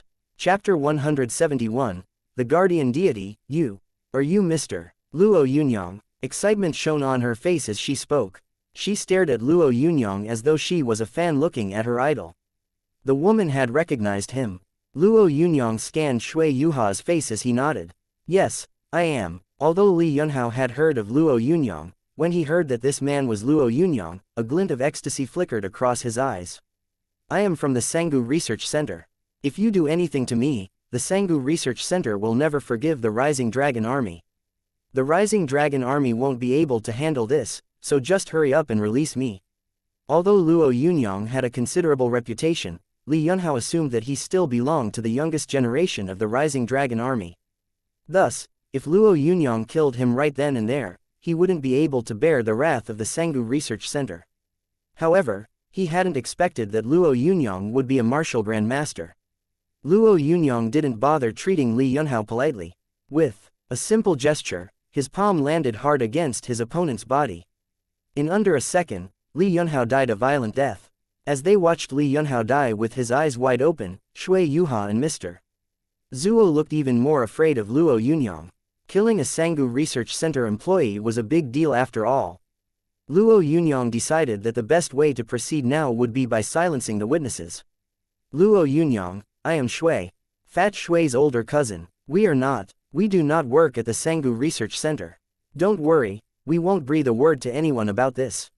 Fear flooded Shui Yuha's heart as she stuttered. Luo Yunyang had never expected to run into Fat Shui's cousin there. He smiled faintly as he gazed at Fat Shui's rather beautiful cousin. Are you really Fat Shui's cousin? Yes, I am. Shui Yuha was a team leader, so she naturally wasn't an ordinary person either. She let out a huge sigh of relief when Luo Yunyang's tone eased up. Luo Yunyang turned his eyes to Master Baloo, who was struggling to stand up. Are you a martial grandmaster? There was fear in Master Baloo's eyes as he hissed, if you are, then you should know that it would be unwise to offend the Great Snow Mountain. My teacher and the rest of my group will catch up with us soon. If you do anything to me, the Great Snow Mountain will never forgive you for hurting one of its disciples. Luo Yunyang stared at Master Baloo, who was putting on a strong front despite the fact that he was shivering, and chuckled indifferently. Oh, really, I have always hated being threatened. You threatened me, so I shall kill you first and then wait for your teacher to come and avenge you. Master Baloo felt his scalp go numb. In the past, whenever he'd come across people who were stronger than him, all he'd had to do was say the Great Snow Mountain's name and everything would get solved easily. However, the Great Snow Mountain's name was of no use to him now. Could Luo Yunyang not know the mighty name of the Great Snow Mountain because he had just advanced to a martial grandmaster? Or was it because the Great Snow Mountain is a big deal, Mr. Luo? It is rumored that the Great Snow Mountain guardian deity has already reached semi-god boundaries. Offending them wouldn't be worth the trouble, Shui Yuha advised Luo Yunyang after hesitating for a bit. Although Luo Yunyang hadn't used his attribute regulator, his basic mind attribute already exceeded that of an ordinary person. Based on Shui Yuha's expression, Luo Yunyang was able to sense that the woman was really trying to help him. The Sanggu Research Center and the Great Snow Mountain are jackals living in the same lair. Do you think that the Great Snow Mountain would not treat me as an enemy if I let him go? Suddenly, Luo Yunyang brandished his hands and a huge blazing scarlet elephant charged towards Master Baloo. The blazing elephant had been created by Luo Yunyang's fire-based source core in conjunction with the Dragon Elephant Fist's move. Although the Dragon Elephant Fist's move had quite a lot of shortcomings, it was still a decent move when it came to power consumption. If you can withstand this strike, then I'll let you live. If you can't, then you'll only have yourself to blame. These were the last words Master Baloo heard. He didn't have the time to justify himself, as he needed to focus on dealing with the huge elephant charging frantically at him. Open! Master Baloo shouted loudly. Although he was already injured, this was a life-and-death situation, so he still had to give it his all. His entire body turned golden yellow and his hands quickly formed a simple seal. The moment this seal was formed, a huge figure appeared behind Master Baloo. Boom! When Master Baloo brandished his arms stiffly in the direction of the huge blazing elephant, the huge figure behind him did the same. Two sets of palms converged in the air and blasted source power at the huge elephant. The elephant blustered as it rushed over, crushing Master Balu's body against the ground. A long time passed, yet the man didn't get up again. "Why have you all come here?" Luo Yunyang turned back to Shui Yuha. "We received a tip-off from a herb gatherer that the mist around this land had started to converge and form a mysterious lotus. We believed that something big might be born, so we ran over to take a look, Mr. Zuo replied before Luo Yunyang could speak. Luo Yunyang glared at Mr. Zuo icily. He felt the urge to paralyze the man, yet Mr. Zuo, who didn't care much about manners, was beaming at Luo Yunyang as though he was a god. Our reasoning was similar to Mr. Zuo's. Although Shui Yuha felt more at ease now, she still replied carefully. If unusual organisms emerged, then strange phenomena would occur. Luo Yunyang thought about this as he gazed at the lotus-shaped cloud floating in the air above the valley. "Since you have all suffered extreme hardships to get here, how about you enter with me and take a look?" Shui Yuha and Mr. Zuo's faces filled with dread. If they went in, they didn't know whether they would emerge from the cave alive. Although Shui Yuha was calmer now, if Luo Yunyang killed them off, no one would ever know. As they stepped into the valley, Luo Yunyang realized that the area was already devoid of any life. Even the rocks were starting to slowly turn bright red, scarlet, maroon, cinnabar, crimson. The color of the rocks kept changing as the temperature kept rising. Even Shui Yuha and the other martialists found the heat slightly unbearable. "Fire! Fire! Fire!" A big, bulky man howled frantically. His boots, which were made from an unknown material, had suddenly combusted. In an instant, the fiercely burning blaze was already roasting his entire leg. The man was a subordinate of Mr. Zuo's who worked for the tyrannical Age Financial Group. Just as Mr. Zuo resigned himself to the death of his subordinate, Luo Yunyang waved his hands and a wave of frigid, cold power suppressed the blaze. "Thank you, Mr. Luo." Mr. Zuo saluted Luo Yunyang respectfully. Luo Yunyang didn't reply. His eyes had suddenly landed on the fiery cavern. A scarlet lion was lying still outside the cavern's entrance. Its body was huge and, although it was lying down, it was still about 3 stories tall. Chapter 172. The Beast Controlling Technique. It's a Raging Spirit Flame Lion. The moment Shui Yuha saw the Raging Spirit Flame Lion, a look of alarm appeared on her face and she turned pale with fright. When Shui Yuha spoke, the eyes of the huge scarlet lion, which had appeared to be sleeping, flashed wide. There was an odd glow in its eyes as it gazed in the direction of Luo Yunyang. The lion had obviously sensed Luo Yunyang's might. Luo Yunyang had also sensed the formidable fire power in the Raging Spirit Flame Lion's body. Although they had yet to fight, he believed that, in terms of strength, this lion was way stronger than the black-winged ash ape. Back when the founder of the Dragon Elephant sect had discovered the gold fire-cleansing lotus, he hadn't come across any strange beasts. Of course, the apocalypse had not occurred yet at the time. After the apocalypse, source beasts had started appearing from various pockets of space. The maturing dire beasts that absorbed sixth factor in combination with the products of interbreeding between source beasts and dire beasts had made the world a dangerous place. The lion was a guardian that watched over the divine lotus.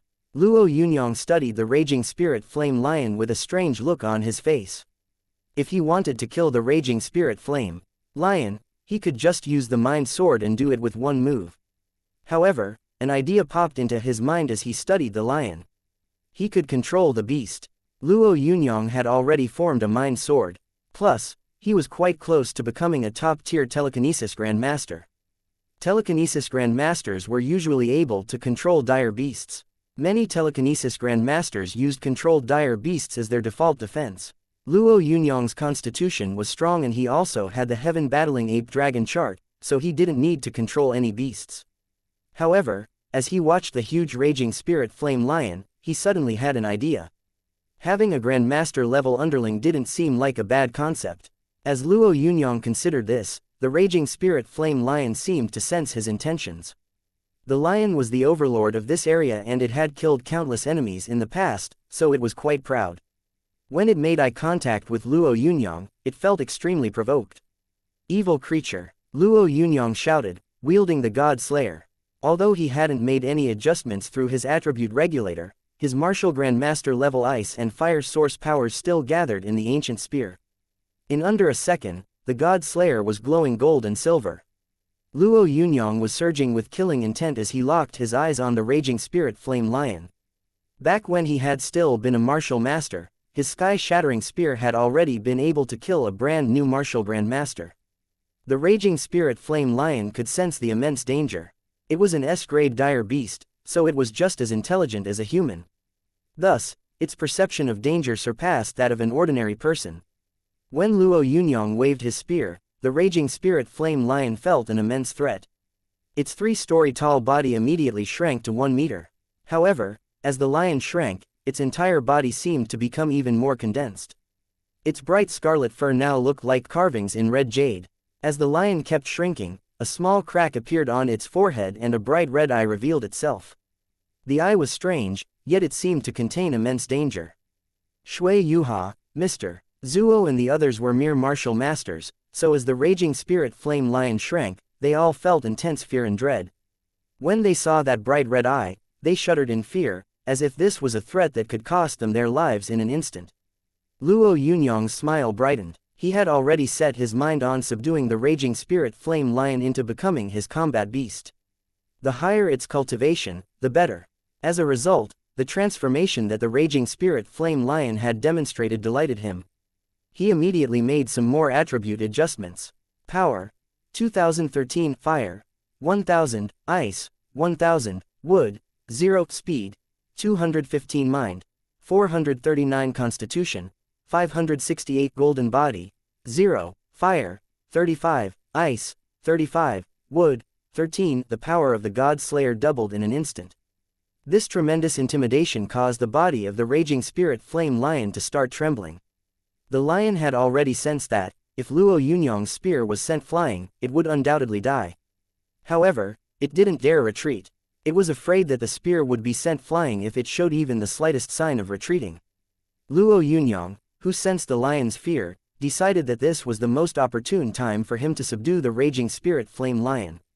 "What are you waiting for, you evil creature? Surrender." His voice resonated like a bell. Although Shui Yuha, Mr.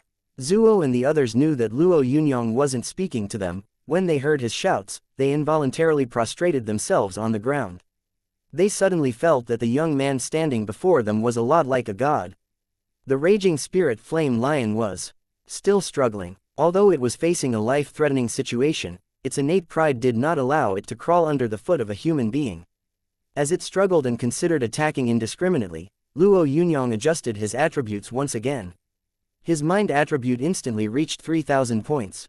The mind sword flew forward under the control of his mind. In under a second, the tiny sword had stopped to hover before the raging spirit flame lion. The lion, which could feel that it was at death's door, was so afraid that it prostrated itself on the ground. Luo Yunyang's unrivaled abilities were etched deeply into its mind. If Luo Yunyang had wanted to kill the raging spirit flame lion, his mind sword could have done so with a single strike. However, Luo Yunyang wanted to keep the lion alive. Therefore, the mind sword stopped just as it was about to pierce through the raging spirit flame lion's forehead. The lion was trembling from head to toe. It had already given up any intention of fighting back, so it wasn't moving at all. This allowed Luo Yunyang to do whatever he wanted. Thanks to the subduing methods of a telekinesis master, Luo Yunyang used his mind power to imprint his authority in the mind of the raging spirit flame lion, which wasn't resisting in the slightest. This was the first time Luo Yunyang was using this method. As he was doing so, he felt an intricately intimate relationship form between him and the raging spirit flame lion. Each and every action of the lion would now be under his control. Luo Yunyang sucked in a deep breath after subduing the raging spirit flame lion completely. Although the process had been quick, it had still used up a lot of his abilities. The God Slayer and the Mind Sword were currently his strongest techniques, yet he'd had to use them both before the raging spirit flame lion was thoroughly subdued. When the lion ran to Luo Yunyang's side like a little dog and crouched down to await orders, Shui Yuha and the others looked even more frightened. How could an S-grade dire beast submit without a fight? Was Luo Yunyang even human? Chapter 173, The Great Snow Mountains 18 Guardians, quick, look. The mist is turning even redder. I think the treasure is about to emerge. 36-year-old Su Jie smacked his lips in anticipation. Su Jie was a martial master that didn't work for the Da Alliance. Instead, he had chosen to be a dire beast hunter. That's right, a dire beast hunter. All these years, the Da Alliance had developed martial skills and strengthened various armies. However, it had also established a hunter system among the public. Hunters received a reward for killing a dire beast and were able to sell the carcass for a considerable income. Being a hunter was widely considered one of the best ways for martialists to earn money in the Da Alliance. Of course, this was also a very dangerous way of earning money. The best way for hunters to become rich overnight wasn't by killing top-tier dire beasts, but rather by obtaining all sorts of rare materials and precious treasures hidden in lands teeming with dire beasts. The apocalypse and the emergence of the sixth factor had caused many plants to die, but they had also caused quite a number of plants to mutate. Some treasures congested with sixth factor could fetch extremely good prices within the Da Alliance. For example, some people would occasionally gather a ruby-like kind of fruit. Although its use was unknown, this fruit was sold for 3 billion Daewon. Thanks to these favorable circumstances, Su Jie would no longer need to lead this sort of dangerous, bloody life. He had been yearning to make a fortune overnight, and now he sensed that he was really close to realizing his dream. Su Jie's comrades looked just as delighted. The 5 hunters, who had similar cultivation bases, had been working together for a long time. If they were able to obtain this sort of treasure, their lives would change completely. If I get 3 billion, I will buy a bottle of evolution source fluid.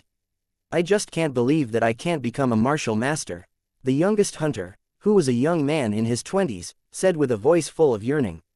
Ha ha, forget about it, little Lu. Although the effects of the evolution source fluid are great, given your current age, your odds of success are really low. In my opinion, if you really got that treasure, the best option would be to. The person who was speaking was the eldest of them all, a middle-aged man nicknamed Old Loach. He had been given this nickname because he was as slippery as a loach in the wilderness. Although one couldn't rely on his fighting strength, he was the strongest in terms of experience and knowledge. Therefore, even though Su Jie and the others didn't like Old Loach much, they still kept him around. What's wrong? Someone had noticed that Old Loach had swallowed whatever words he had been about to say. Old Loach waved his hand and said loudly, "Let's go over to that side. There's a one-eyed dire wolf lair over there.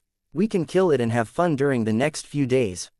Su Jie felt a little puzzled when he heard these words. As he was about to speak up, he realized that a group of people was walking over from about 300 meters away. Each member of this group had a formidable air about them, yet the person right at the front resembled a small hill. Although physical strength wasn't that reliant on muscles after one became a martial master, every single member of this group seemed to be tough as a nail.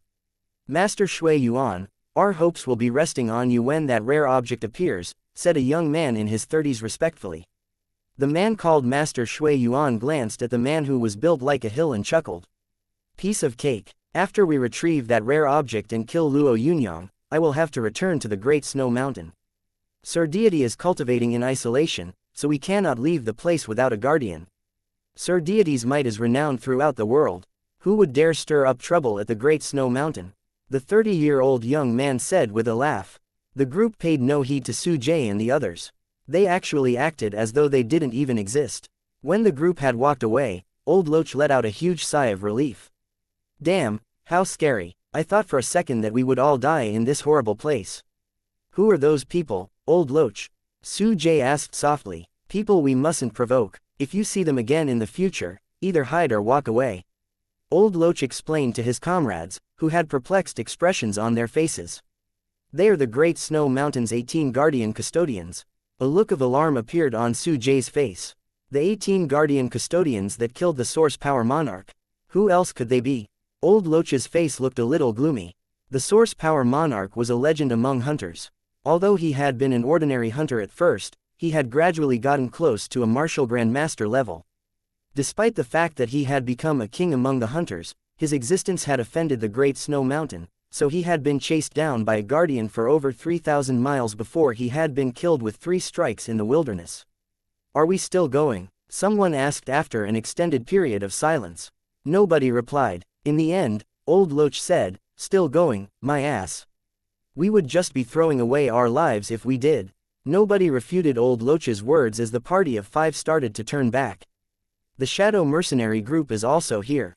We were lucky that we didn't head over. Isn't the one controlling that huge snake the only telekinesis grandmaster among the hunters?" I think his name is Jing Xinghe.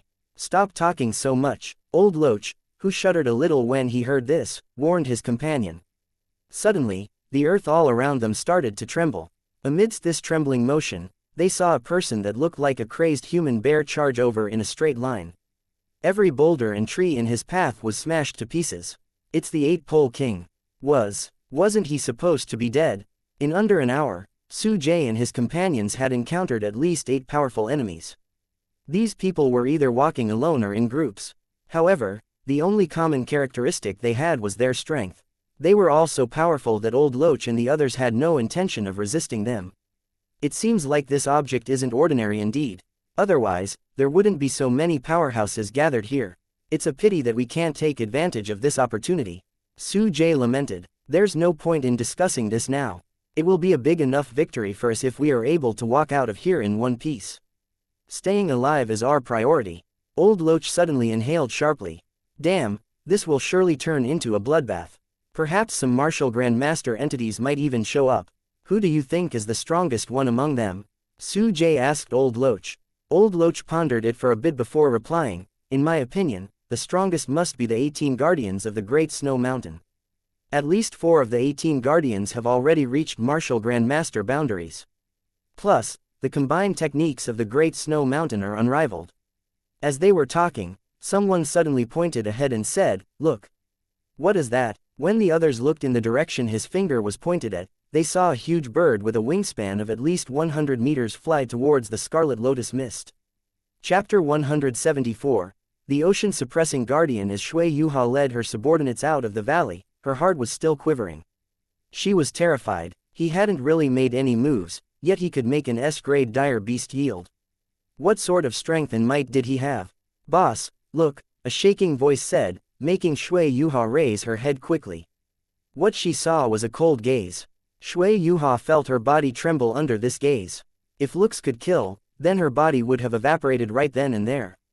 Come here, said a dull, yet imposing voice. The source of the voice was a tall, bulky man. This man was the leader of the Great Snow Mountain's 18 guardians and the second in command at the Great Snow Mountain after the guardian deity. He watched Shui Yuha like a hawk watching a tiny bird that was about to become lunch. What did you see inside? Many thoughts flashed through Shui Yuha's mind. She wasn't willing to betray Luo Yunyang, but the man's bearing didn't make her feel good either. When she hesitated, the big man smacked his palm hard against a martialist standing next to Shui Yuha. That man was a martial master, as well as Shui Yuha's right-hand man. He had gone through fire and water with her for many years, yet he had been killed by this big man with one blow. That was for the 10 seconds you wasted. From now on, I will be killing one person every 10 seconds. The big man said icily. Shui Yuha felt a chill spread throughout her body. She didn't want to betray Luo Yunyang, but she had no choice under the circumstances. We work at the Farm God Research Center. We really didn't find anything here. Luo Yunyang is inside. He is searching for the treasure that is about to appear. One of Shui Yuha's underlings blurted out before she could speak. Ha ha ha, the big man roared with carefree laughter. The 30-year-old young man next to him chuckled as well. Seems like I will have to congratulate Master Shui Yuan this time. Helping the Sanggu Research Center kill off Luo Yunyang will be a piece of cake. I will still need an extra share of the rewards, though, the big man said in a domineering fashion. The young man didn't get angry. Instead, he smiled faintly. As long as Master Shui Yuan can kill this menace, giving you an extra share will be worth it. Master Shui Yuan looked all around him. There were about 8 martial grandmasters around them. Although he was displeased with these people, he wasn't willing to act irresponsibly and let the others reap the benefits. Come, Master Shui Yuan gestured with his hands as the murderous look in his eyes intensified. Although Shui Yuha and the others seemed very unwilling, they were forced to walk into the valley once again. There were no obstructions along the way, so Shui Yuha spotted Luo Yunyang sitting cross-legged on a rock in no time. Suddenly, Luo Yunyang opened his eyes slowly. Mr. Luo, these people are from the Great Snow Mountain. They have come here to deal with you.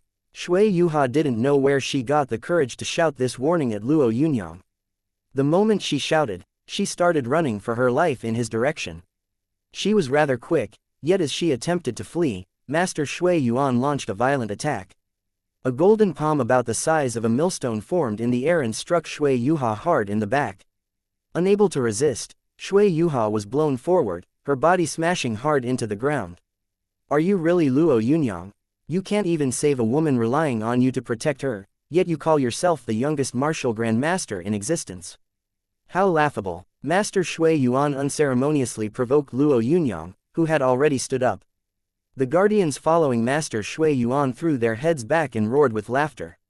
The sound of their laughter reverberated all around the area. A cold glint radiated in Luo Yunyang's eyes. His cold glare intensified as he watched Shui Yuha lie still on the ground. Suddenly, a deafening roar echoed around them. The instant the lion roared, Luo Yunyang took a step forward.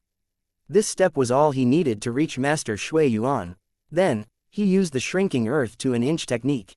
When Luo Yunyang brandished his fist, ready to strike Master Shui Yuan's face, Master Shui Yuan met his strike with his own palm. Their hands collided in the air. Your speed is decent, but you are still too young to think about launching a sneak attack on me. Master Shui Yuan said with a complacent look on his face.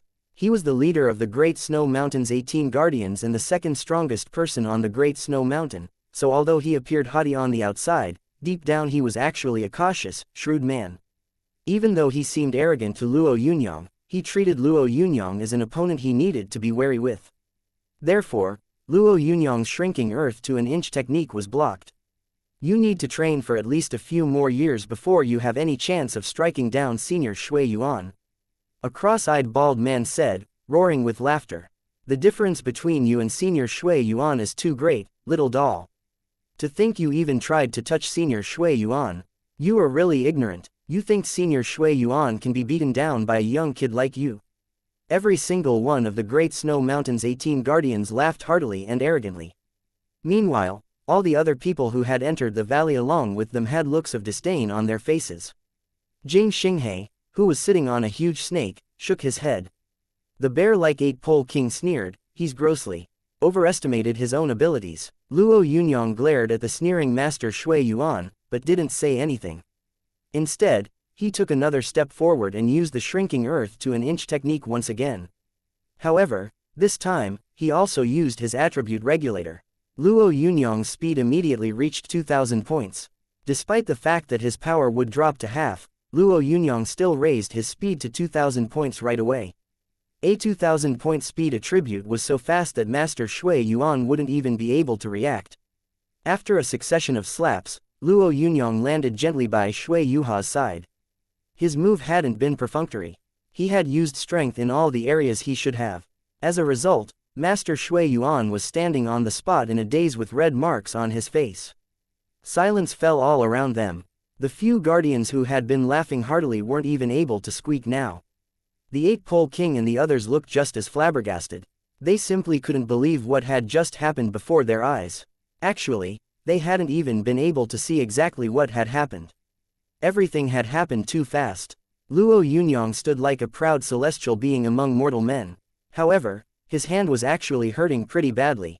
The shrinking earth to an inch technique in combination with his attribute regulator had allowed his speed to reach astonishing levels, so even a martial grandmaster like Master Shui Yuan had suffered a beating.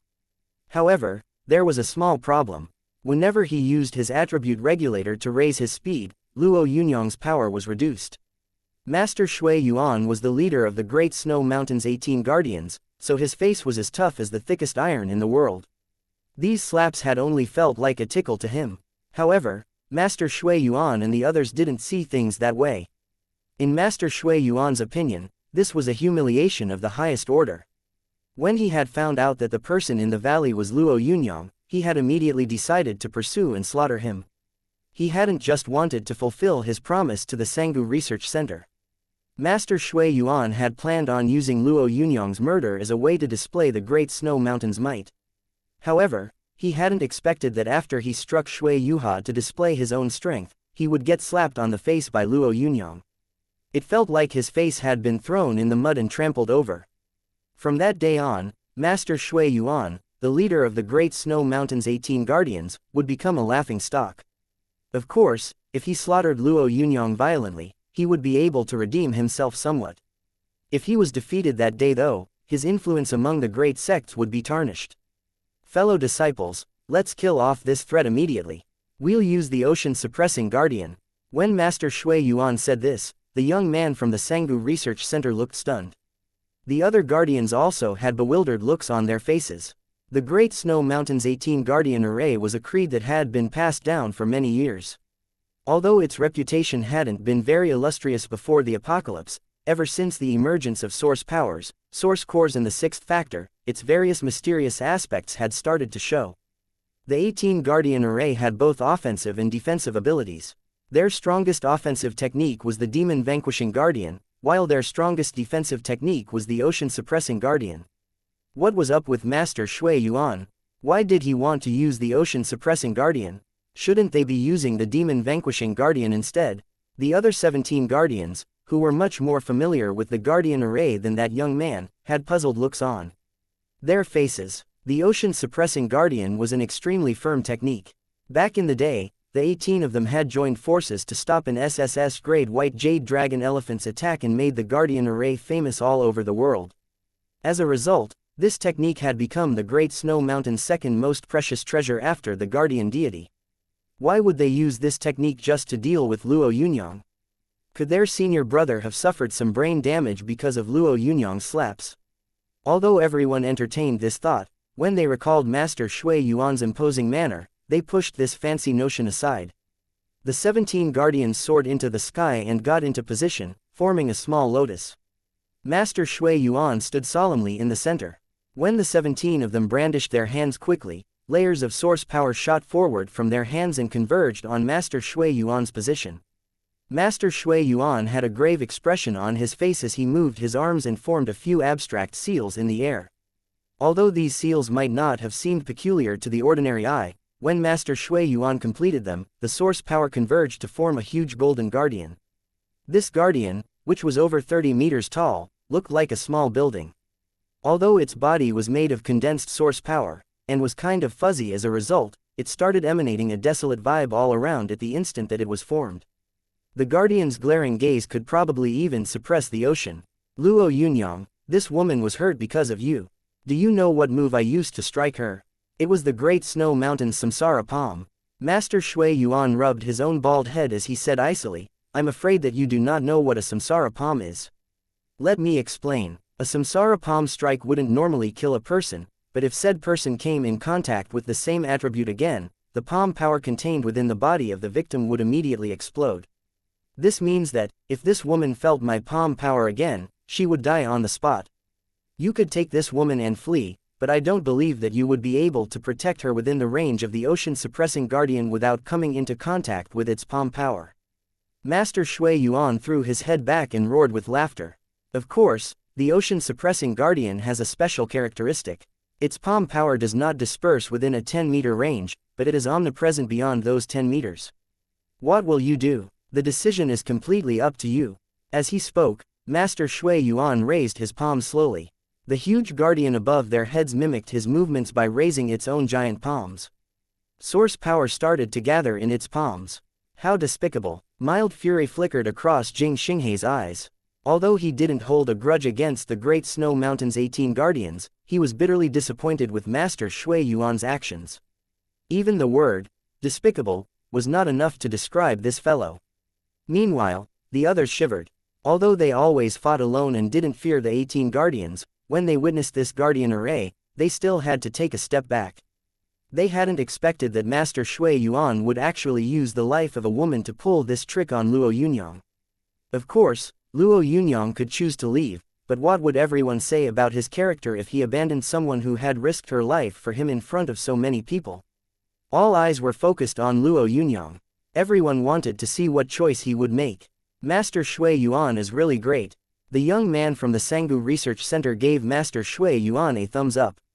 Master Shui Yuan didn't reply. He just kept raising his palms slowly with a tyrannical glint in his eyes. He felt like he was one with the huge guardian in the air, who was in complete control of the fate of the young man who had humiliated him. If it were me, I would give up. The Eight-Pole King said decisively as he saw the light formed by the convergence of huge amounts of source power in the air. The others nodded their heads in acknowledgement of what he had said. Some of them were martial grandmasters, while others were seasoned warriors that had experienced many battles and murders. When it came to choosing life or death over morality, they were all very clear on the decision they would make. Who cared about morality? Losing one's life was way more frightening. The giant palms of the huge guardian picked up their pace as the guardian descended towards Luo Yunyang, who was standing in front of Shui Yuha resolutely. Chapter 175, Any Objections? Master Shui Yuan's mouth curled into a sneer. This young man had overestimated his damn abilities. Did he think that he could be that lady's savior? That son of AB*TCH was really ignorant. Master Shui Yuan wanted to kill Luo Yunyang to set an example. Although Luo Yunyang had surprised everyone, he had made the wrong choice this time. Due to that choice, he had forced himself into quite the predicament. The ocean-suppressing guardian was an ancient secret technique that gathered the 18 guardians, source power and formed a guardian so unimaginably powerful that even the guardian deity would not face it head-on. Anyone who chose to face the ocean-suppressing guardian would most definitely die. Luo Yunyang had to be killed in one move. This way, everyone around would be intimidated into letting Master Shui Yuan have this unknown treasure. A murderous glint appeared in Master Shui Yuan's eyes as the giant guardian's palms pressed down. Several sonic booms were produced in a 50-meter radius around the palms. The expressions on the faces of some of the mercenaries who had entered the valley to try their luck changed.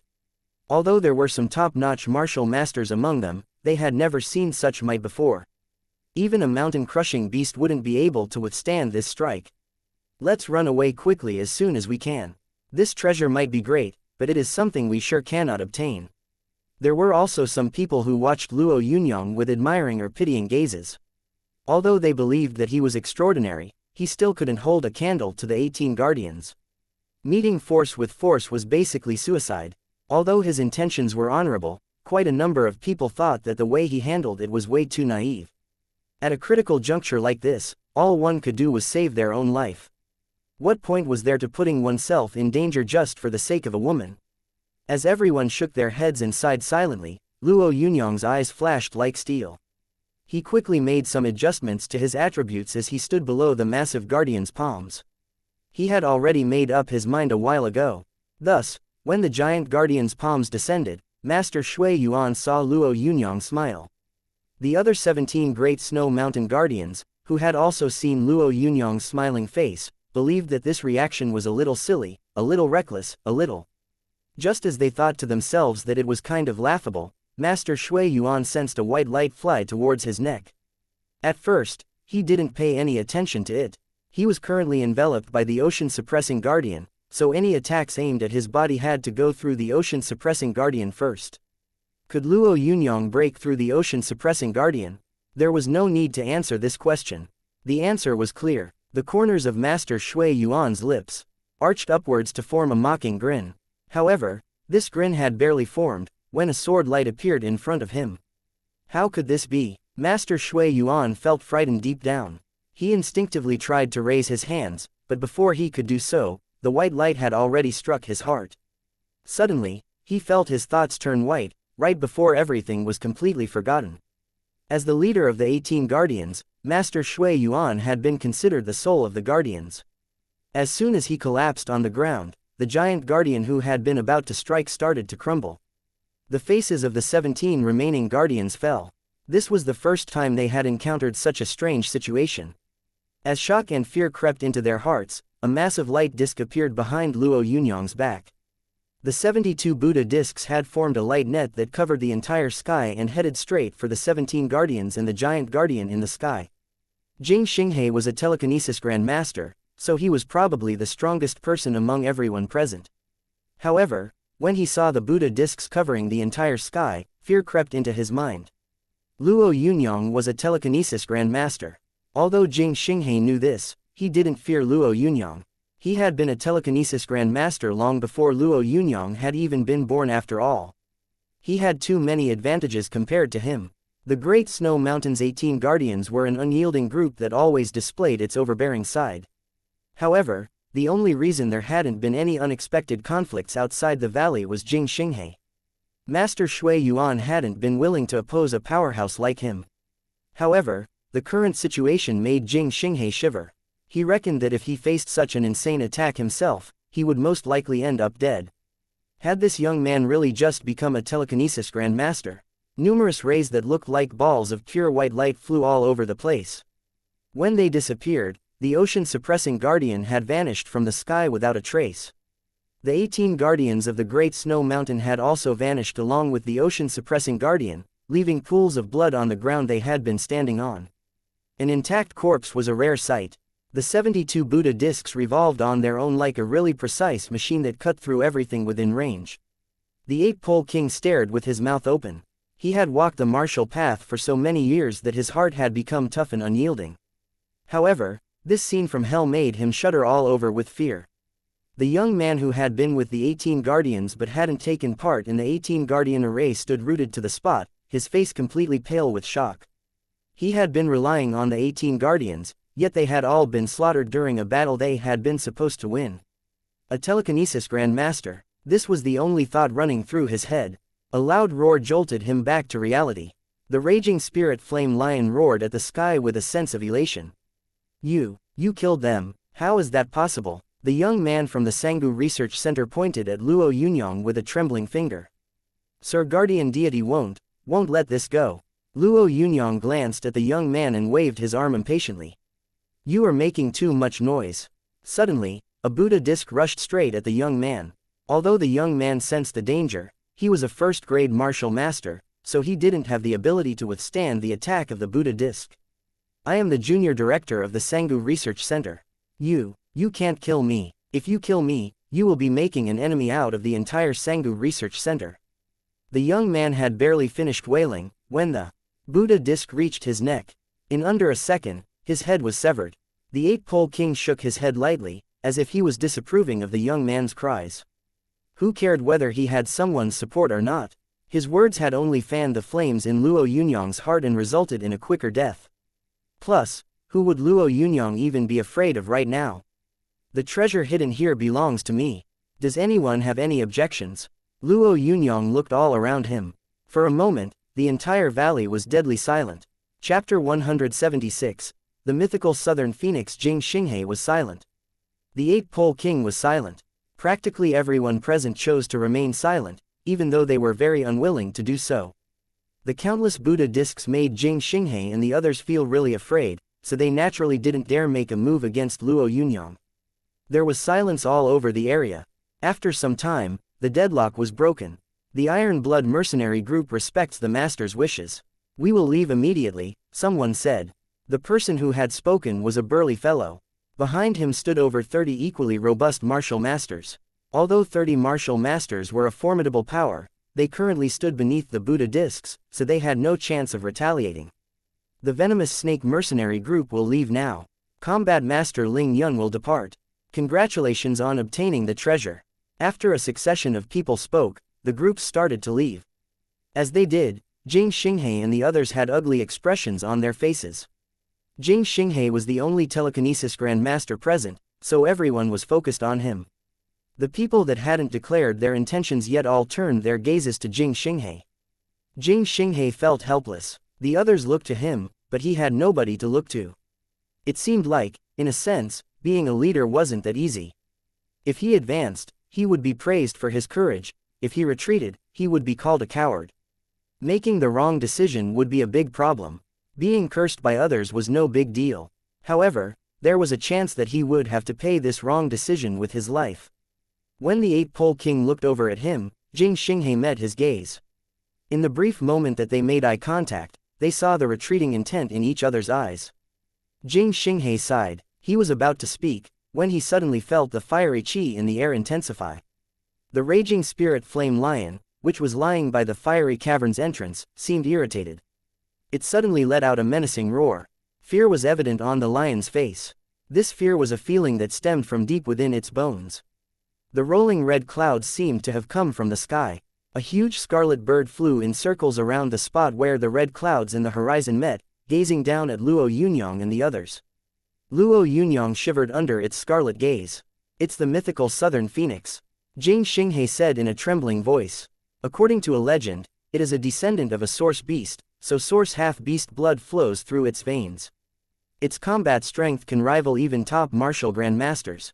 Luo Yunyang, who could also sense the mythical southern phoenix's might, felt all sorts of thoughts run through his mind.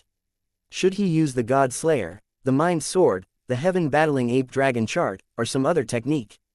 As an ear-splitting screech was heard, countless blazes filled the sky, turning it a shade of crimson. It felt as if a fiery storm was raining down and merging with the valley, which was already filled with fire energy. Anyone who had reached this valley was at least as powerful as a martial master.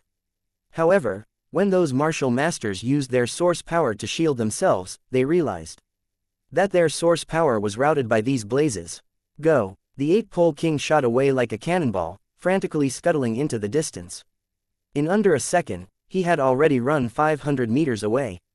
Jing Xinghe let out a long sigh and patted the huge snake he was sitting on. Although the snake couldn't run, its slithering speed was still much faster than a flying bird's, so he was able to escape that sea of fire. All the mercenary groups started to run helter-skelter.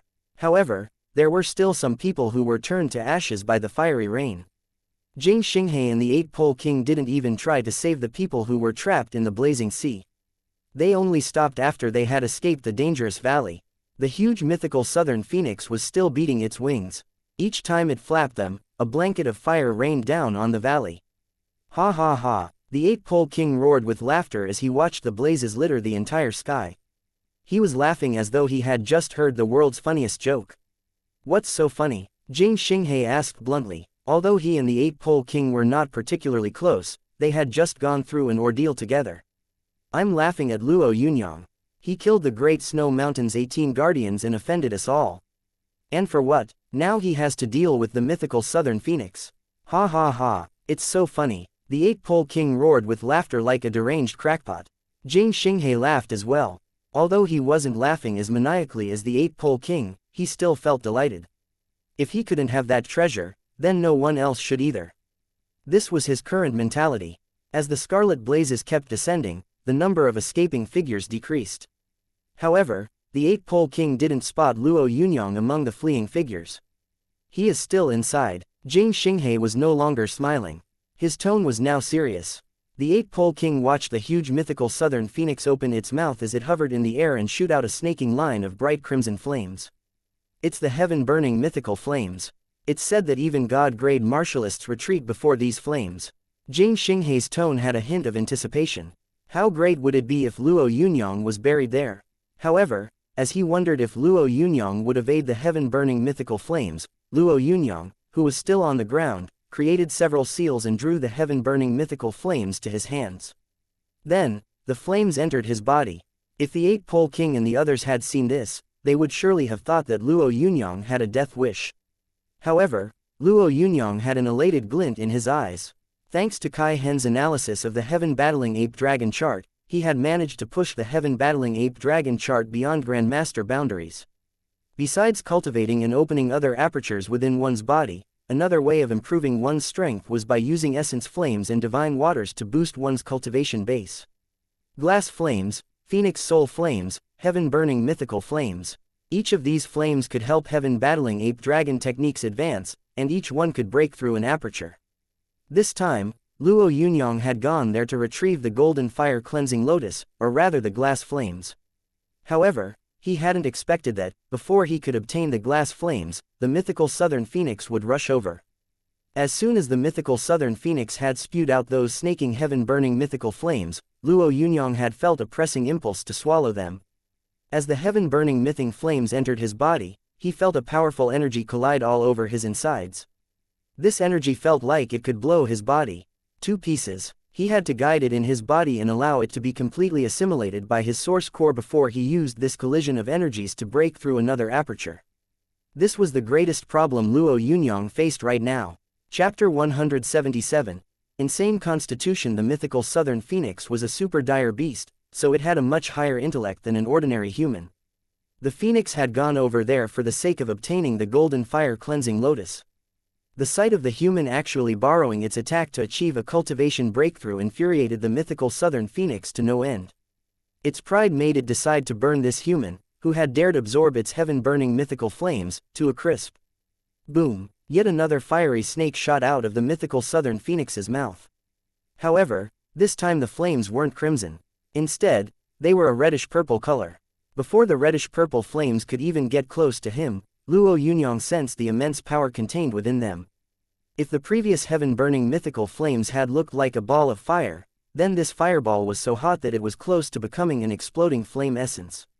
Luo Yunyang believed that the best option would probably be to avoid these flames. However, he was currently absorbing the energy of the heaven-burning flames in order to achieve a breakthrough, so he didn't have the time to reverse his technique.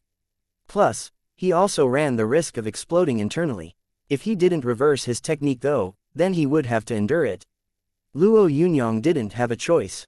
He gritted his teeth and kept using this technique, all the while absorbing the flames that entered his body. The heaven-battling ape dragon chart allowed him to absorb essence flames and divine waters. Any other cultivation technique would have turned him into ashes if he came into contact with these flames. Even so, the moment the reddish-purple flames entered his body, Luo Yunyang felt as though his meridians were being pierced by a searing knife. He quickly urged the power of the youthful emperor's secret art of longevity to restore his vitality. However, it felt as useless as a mantis trying to stop a moving car. The mythical southern phoenix, which seemed to be able to sense pain, let out a screech before spewing out another wave of heaven-burning mythical flames.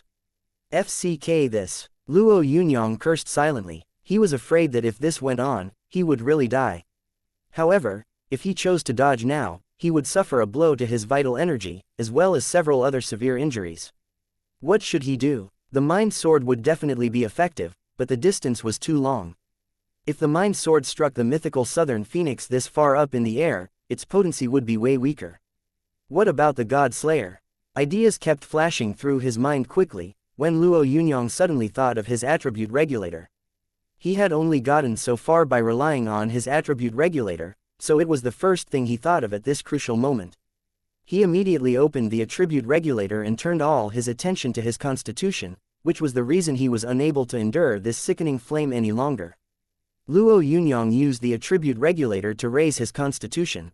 Power: 100 fire, 780 ice, 0 wood, 0 speed, 215 mind, 439 constitution, 2600 golden body, 0 fire, 1400 ice, 0 wood, 0. When the adjustments were completed, Luo Yunyang felt his body relax. The searing feeling in his meridians had disappeared in an instant. Furthermore, thanks to the increase of his fire attributes, the obstacle that had prevented his second aperture from breaking through had vanished completely. As long as Luo Yunyang could fuse this essence flame with his source core, he would make a breakthrough. However, the reddish-purple flames had already made a mark in his body. Luo Yunyang didn't assimilate this mark into his source core. Instead, he stared at the mythical southern phoenix provocatively. The mythical southern phoenix was really conceited, so the moment it met Luo Yunyang's provocative gaze, it let out a long squawk. Then, a thin beam of purple flames shot out of its mouth. This jet of purple flames was so fine that most people wouldn't even have been able to see it with the naked eye. However, as soon as it appeared, cracks started forming in the air. Even the atmosphere was struggling to hold on. Luo Yunyang was delighted when he saw this deep purple beam of flames. He immediately used the heaven-battling ape dragon chart technique to absorb the flames. When the purple beam rushed into his body, the purple flame mark that had already formed crumbled abruptly and that searing pain erupted once again inside him. Luo Yunyang quickly used this technique to force the flames into his fire-based source core. In an instant, the aperture that had been starting to crack flashed open. Sixth factor quickly flooded his body. Luo Yunyang felt as though his body had just undergone a baptism. However, that was only the beginning. When the purple fire mark fused with Luo Yunyang's fire-based source core, Luo Yunyang was able to shoot out purple flames by activating his fire-based source core. Ha ha ha! Breakthroughs felt especially invigorating. As Luo Yunyang soared into the air, a pair of purple wings sprouted from his back and a purple flame appeared in his palm. It would be impolite not to reciprocate in kind. The purple flame gathered into a fireball in Luo Yunyang's hands and shot out at the mythical southern phoenix. The mythical southern phoenix used an ability that it had been born with. This could actually be considered the most important resource that it owed to its source half-beast blood. Each time the mythical southern phoenix used this precious resource, it felt a faint heartache. However, this purple blaze did not exterminate its opponent. Instead, it was gobbled up by that despicable human and used against the phoenix. Although the mythical southern phoenix was hurting, it had an intellect that surpassed the average humans, so it flapped its wings and flew far away as soon as that purple ball of fire was shot at it. It had left. The mythical southern phoenix had chosen to leave. Leaving was actually the wisest decision the mythical southern phoenix could make. Its strongest move had already been beaten by that disgusting fellow after all. If the fight dragged on, any hope of victory would be bleak. Although the mythical southern phoenix would benefit greatly from the golden fire cleansing lotus, it wasn't willing to gamble its life for it. Thus, when Luo Yunyang used the purple heaven burning mythical flames, the mythical southern phoenix chose to leave. "Hey, why are you leaving, brother? Didn't you come here to give me a present?" The mythical southern phoenix had already flown 5 kilometers away, when it suddenly heard a voice right beside it. It immediately started seething with anger so intensely that it nearly fell out of the sky. As it tried to fight back the anger in its heart, the gradually expanding red lotus-shaped clouds in the sky suddenly shrank. In the blink of an eye, the lotus chi was already the size of a palm. Suddenly, it started to descend in the direction of the fiery cavern. The golden fire cleansing lotus had ripened. Chapter 178. 400 kilometers from Shendu on top of the golden lotus, which was about the size of a bowl, were 9 lotus seeds that emanated a flourishing vitality. The lotus seeds contained an immense power that would allow an ordinary person to reach great heights if they swallowed one. However, for the time being, these 9 seeds weren't of much use to Luo Yunyang. The power contained within the seeds was just as gentle as the glass flames had been.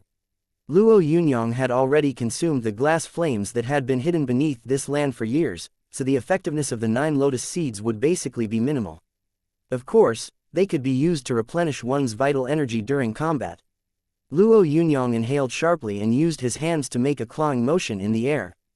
3 flame dragons instantly appeared in front of him. The dragons extended their huge claws and clawed at the air in front of Luo Yunyang simultaneously. The purple heaven-burning mythical flames, the pure white glass flames and the golden red divine sun flames all converged in a tiny space, each one minding its own business. There actually seemed to be no interaction between them. The raging spirit flame lion, which had already shrunk to the size of an ordinary cat, let out a whimper. Luo Yunyang met the lion's hopeful gaze as he pondered this for a bit. He guessed that he could use the carrot and stick method to manage these beasts. Just like humans, beasts also needed courage to beat their opponents. However, there was also an appropriate time to hand out treats. As he thought about this, Luo Yunyang chuckled and tossed a lotus seed to the raging spirit flame lion. When the lion swallowed the seed, which contained the power of the glass flames, a small pure white blaze burst to life within its body. This pure white blaze was a glass flame. However, compared to the glass flames Luo Yunyang had absorbed by using the cultivation techniques of the heaven-battling ape-dragon chart, this glass flame was really weak. Plus, there were still some other impurities about them. Luo Yunyang shook his head gently and put the remaining golden lotus seeds in his pouch before sitting down on the ground and quietly waiting for the raging spirit flame lion's evolution. At sunset, the raging spirit flame lion followed Luo Yunyang as he headed in the direction of Shendu. Their shadows seemed to get longer under the setting sun. Back in Shendu, Ni Tianyuan was sitting on the family representative's high chair with a dark look on his face. Below him, a Ni family member was reporting in a loud voice, "It has been confirmed, sir. Luo Yunyang has left Chang'an to come visit our family. This kid is really vile, sir. Our family gave him a way out, yet not only is he not grateful, but he actually plans on heading over here and provoking us. He must be beaten to a pulp," a Ni family powerhouse said with a twinkle in his eyes. The other Ni family powerhouses took turns denouncing Luo Yunyang angrily. The fact that he killed the dragon elephant's 2 venerables shows his ignorance. Our family can't show mercy to such a man. We will use his blood to wash away the humiliation our family has suffered. If he reaches Shendu, we will lose all our remaining dignity. Although Ni Yongsan didn't say anything, deep down he knew that what everyone said made sense. If Luo Yunyang was allowed to do whatever he wanted, the Ni family's reputation in Shendu would take a dive in the future. Someone quickly walked over amid that noisy clamor and said, "Sir, I just heard that, as Luo Yunyang was fighting over the golden fire cleansing lotus, he murdered the Great Snow Mountain's 18 guardians." Suddenly, the large hall turned so quiet that one could hear a pin drop. Practically every single member of the Ni family had fallen silent. The Great Snow Mountain's 18 Guardians. The name was really familiar. Actually, some of them had even encountered Master Shui Yuan and the others before, so they had a deep understanding of Master Shui Yuan's cultivation base. Good. Ni Tianyuan clapped his hands. Does the guardian deity know about this? If he doesn't, then it is the Ni family's obligation to inform him. The man who was making the report hesitated a bit before he said, the guardian deity doesn't know yet. The Sanggu Research Center sent some men to the Great Snow Mountain, but they weren't able to find him. It is rumored that he is in isolation. Does he want to break through the god-grade boundaries? Ni Tianyuan mumbled to himself with a look that was 70% envy and 30% admiration. If the guardian deity comes out, he will naturally be able to kill that brat. What should we do in the meantime, though? Don't tell me that we are really going to allow that kid to knock on our family's door. The Ni family cannot lose to such a person, said an old man with grizzled white hair. His voice was filled with stern criticism aimed at Ni Tianyuan. Ni Tianyuan shook his head. Don't worry, uncle. Even if we have to use up a lot of resources, we will make sure that this kid dies on the streets of Chengdu. Spread this information. Anyone who is able to kill Luo Yunyang will receive a reward of 10 billion Dayuan, 10 six-star soul fruits, as well as the privilege to study the martial god's philosophic stone for 10 days. Don't forget to summon the Shadow Killer from the 17 western cities. Inform him that the top-notch assassination weapon known as Endless Dusk is in our hands. If he wants it, he can trade it for Luo Yunyang's head. The Shadow Killer was a top-notch assassin among martial grandmasters and a top-notch martial grandmaster among assassins. There were very few things that could make someone like him emerge for a hit, but the Endless Dusk was one of them. The news that the Ni family would be paying an exorbitant amount to whoever killed Luo Yunyang spread throughout the land quickly. Soon, numerous killers and assassins from far and near gathered in Chengdu. Although some of them had found out about Luo Yunyang's strength, the huge reward had attracted them like a flame attracted moths. About 30 top-notch mercenary groups had showed up, as well as some famous martial grandmasters. The Ni family had requested that Luo Yunyang be killed before he entered Chengdu, and everyone who had gathered there had decided to do it.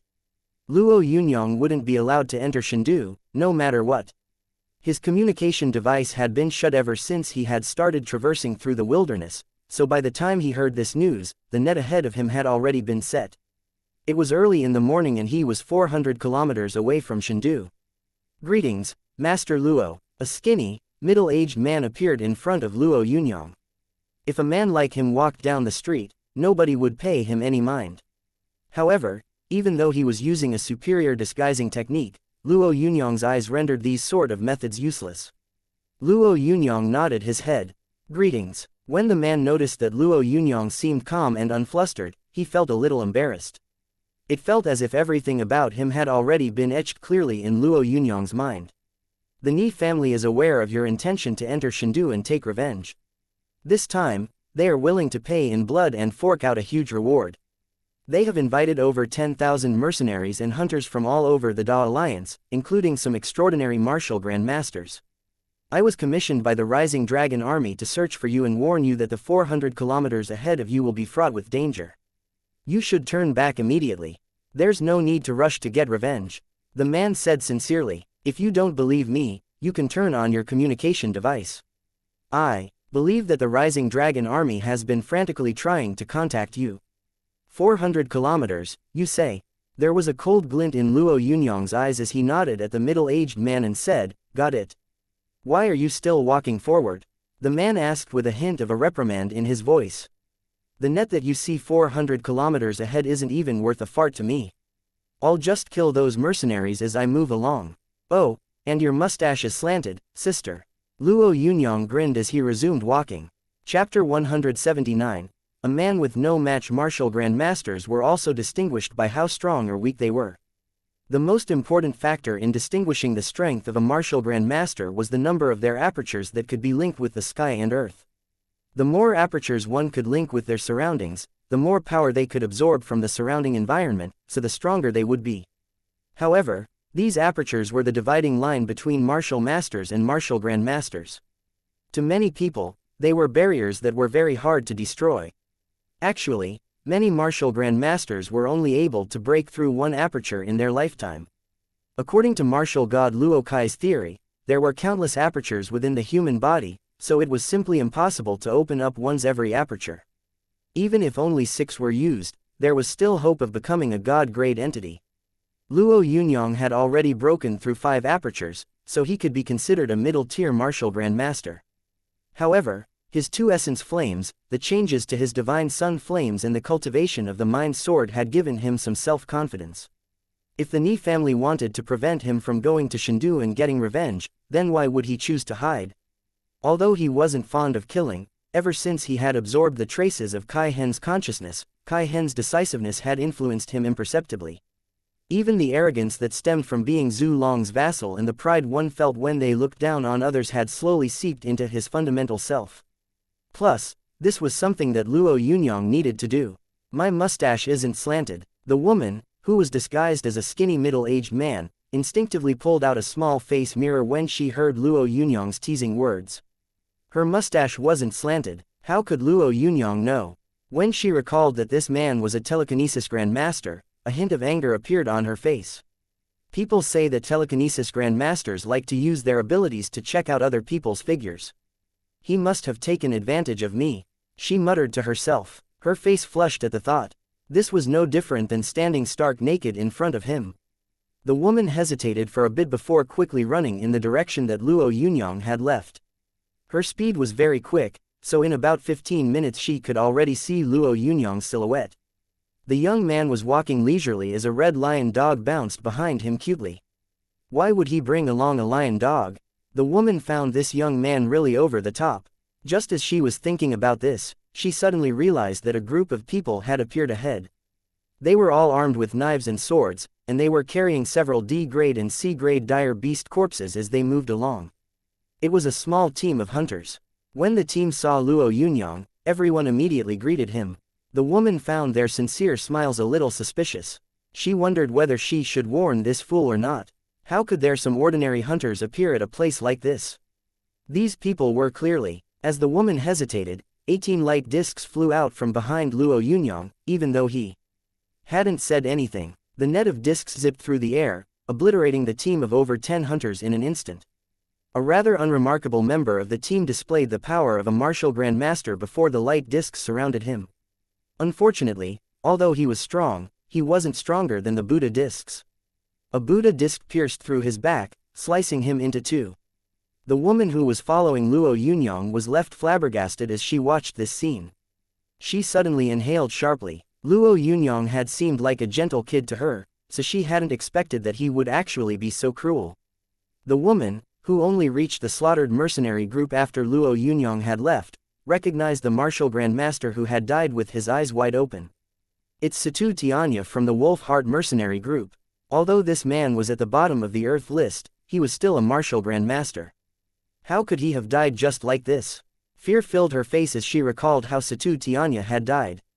After a while, she picked up her communication device and sent a report back to the headquarters. 7A. M. Luo Yunyang killed Satu Tianya. Then, the woman started following Luo Yunyang once again, sending a different report every once in a while. 9A.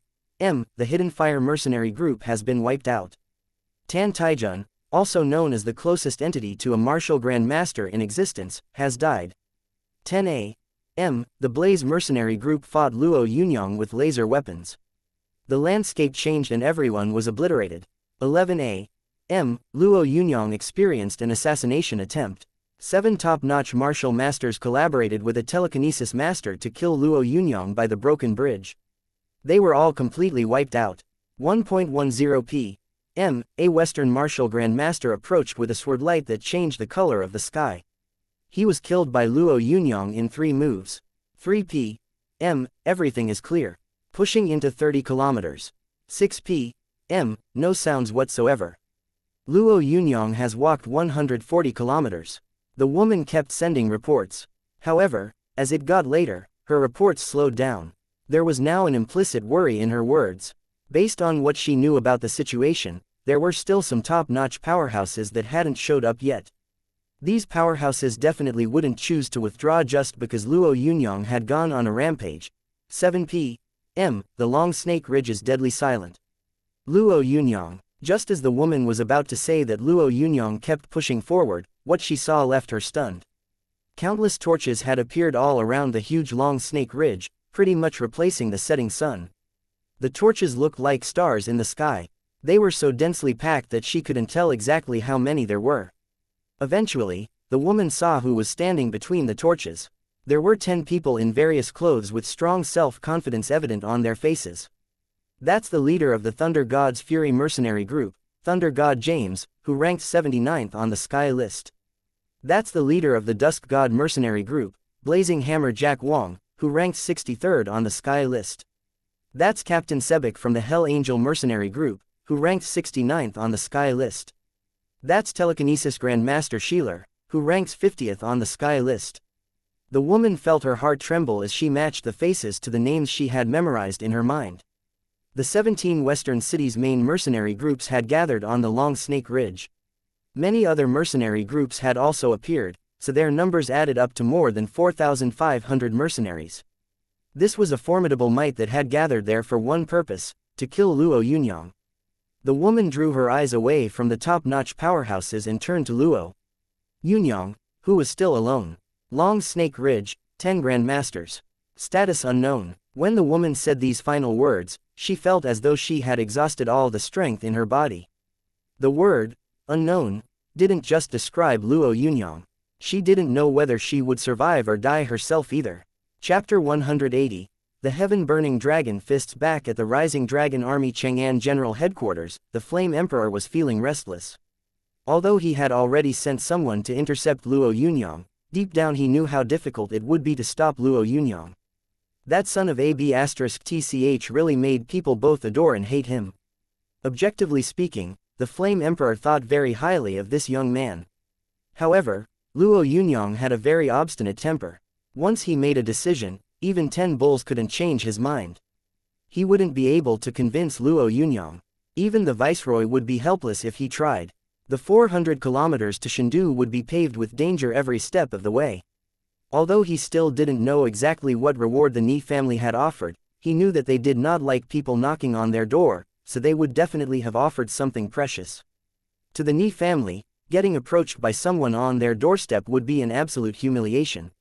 Meanwhile, news kept coming in from the Sky High military. The scout who had been sent to intercept Luo Yunyang said that Luo Yunyang had emerged victorious. However, this news made the Flame Emperor's heart clench even tighter. The people who had approached Luo Yunyang at first had been just a bunch of small fries. Based on the Flame Emperor's experience, when the small fries stopped showing up, something big was about to happen. Soon, 10 Grandmasters had gathered at the Long Snake Ridge. Actually, more than half of these Grandmasters ranked even higher than the Flame Emperor. If the Flame Emperor found himself in a similar situation, there would only be one outcome for him: death. Mobilizing the entire force of the Chang'an General Headquarters wouldn't be of much help to Luo Yunyang. Not unless taboo weapons were used. However, the Flame Emperor only possessed one of the 8 codes required to activate Chang'an City's taboo weapons. He would need the other 7 codes in order to use them. Put me through to the Viceroy. The Flame Emperor couldn't sit still. Commander, the Viceroy is in a meeting. We can't reach him right now. One of Lu Qubing's trusted aides said hoarsely when the call was connected. Even if Lu Qubing was having a meeting, shutting off his communication device wouldn't be necessary. The Flame Emperor could smell a conspiracy. Think of something, he said immediately. As soon as you see the Viceroy, get him to call me back no matter what. When he ended the call, the Flame Emperor gazed into the distance. He knew that, even though he was boiling inside, there was nothing he could do. Back at the Ni household, Ni Tianyuan was sitting in a chair without saying a single word. A piece of paper was lying in his hands. There was only one line printed on it: everything is in place at the Long Snake Ridge. Meanwhile, Lu Qubing's aide was frantically trying to contact Lu Qubing. However, there was no reply. At the Sky High Military General Headquarters, several Grandmaster-level individuals were gathered in the operations room, waiting anxiously for the next bit of information. The Long Snake Ridge was on the verge of exploding to life. I've been hearing about you for some time, Luo Yunyang, but I had some matters to attend to when I was in Maya City, so I wasn't able to watch you compete," said Blazing Hammer Jack Wong. The man had golden hair and black eyes. It was rumored that he was half Eastern, so he was extremely proficient in Eastern cultivation techniques. There were even people who said that Jack Wang was one of the few grandmasters that knew Tai Chi. Luo Yunyang smiled at Jack Wang, but didn't say anything. Meanwhile, Jack Wang added, "The Long Snake Ridge will become your burial site. However, you have made quite a name for yourself at your young age, so I will give you a chance to slice your own throat." There was an unwavering confidence in his voice as he spoke. Luo Yunyang stared at Jake Wang before he started laughing heartily. "Have you suffered any brain damage, brother? Cut my own throat? You must be kidding, right? How long have you been around for, young man? Although killing a bunch of martial grandmasters isn't bad, let me tell you something. Those people were the lowest grandmaster entities in existence. Now, you will have to face us. No hard feelings. We were just hired to kill you," the pale-faced man called Sheeler said softly. "If you spare us the effort and kill yourself, I can promise you that we will not exterminate you completely. What do you say?" Although Sheeler's voice was calm, it gave off a frosty vibe to anyone who heard it. As Luo Yunyang stared at Sheeler, his cold, murderous expression intensified. He suddenly snorted, "Cut the crap, I hate noisy people, you will die today." Luo Yunyang didn't listen to the man's advice. Instead, he started speaking in a brazen tone. Sheeler felt annoyed, yet it was Thunder God James who spoke up. "What's the point of reasoning with him? Let's kill him and divide the reward." As he spoke, James soared into the air, wielding a big hammer the size of a millstone. He immediately smashed the hammer down at Luo Yunyang. As the hammer started to descend, streaks of purple lightning surged towards Luo Yunyang.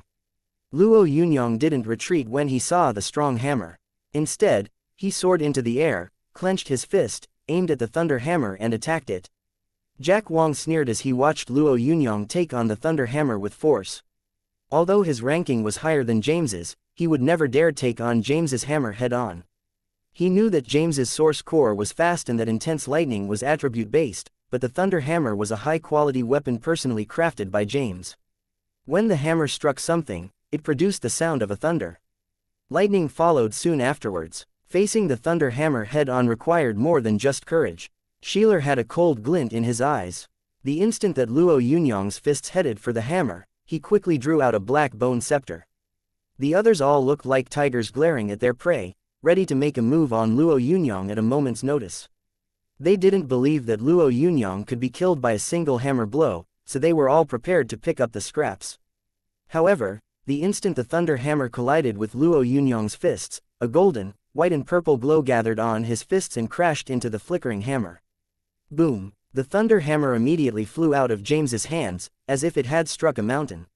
Meanwhile, Luo Yunyang's fists, which now contained 3 powers, stuck James's body. James was sent flying. Before he could even land on the ground, an explosive force made his body blow up. One strike. Thunder God James had been killed with one strike. The smile on Jack Wang's face didn't disappear. Sheeler didn't halt his preparations either. Although none of them paused, when they saw the Thunder God's body glittering in the sky like a firework, the expressions on their faces froze. How was this possible? This was what everyone was thinking right now. The Thunder God who had been bragging just a moment ago was already gone. The Thunder God was dead. The woman in the distance quickly turned on her communication device and started typing once more. The Thunder God was killed with one strike. Chapter 181. One Man vs 1000. Although he wasn't the first martial grandmaster to fall at the hands of Luo Yunyang, the Thunder God's death still shocked everyone present, especially the members of the Thunder God's Wrath mercenary group. This had simply come out of the blue for them.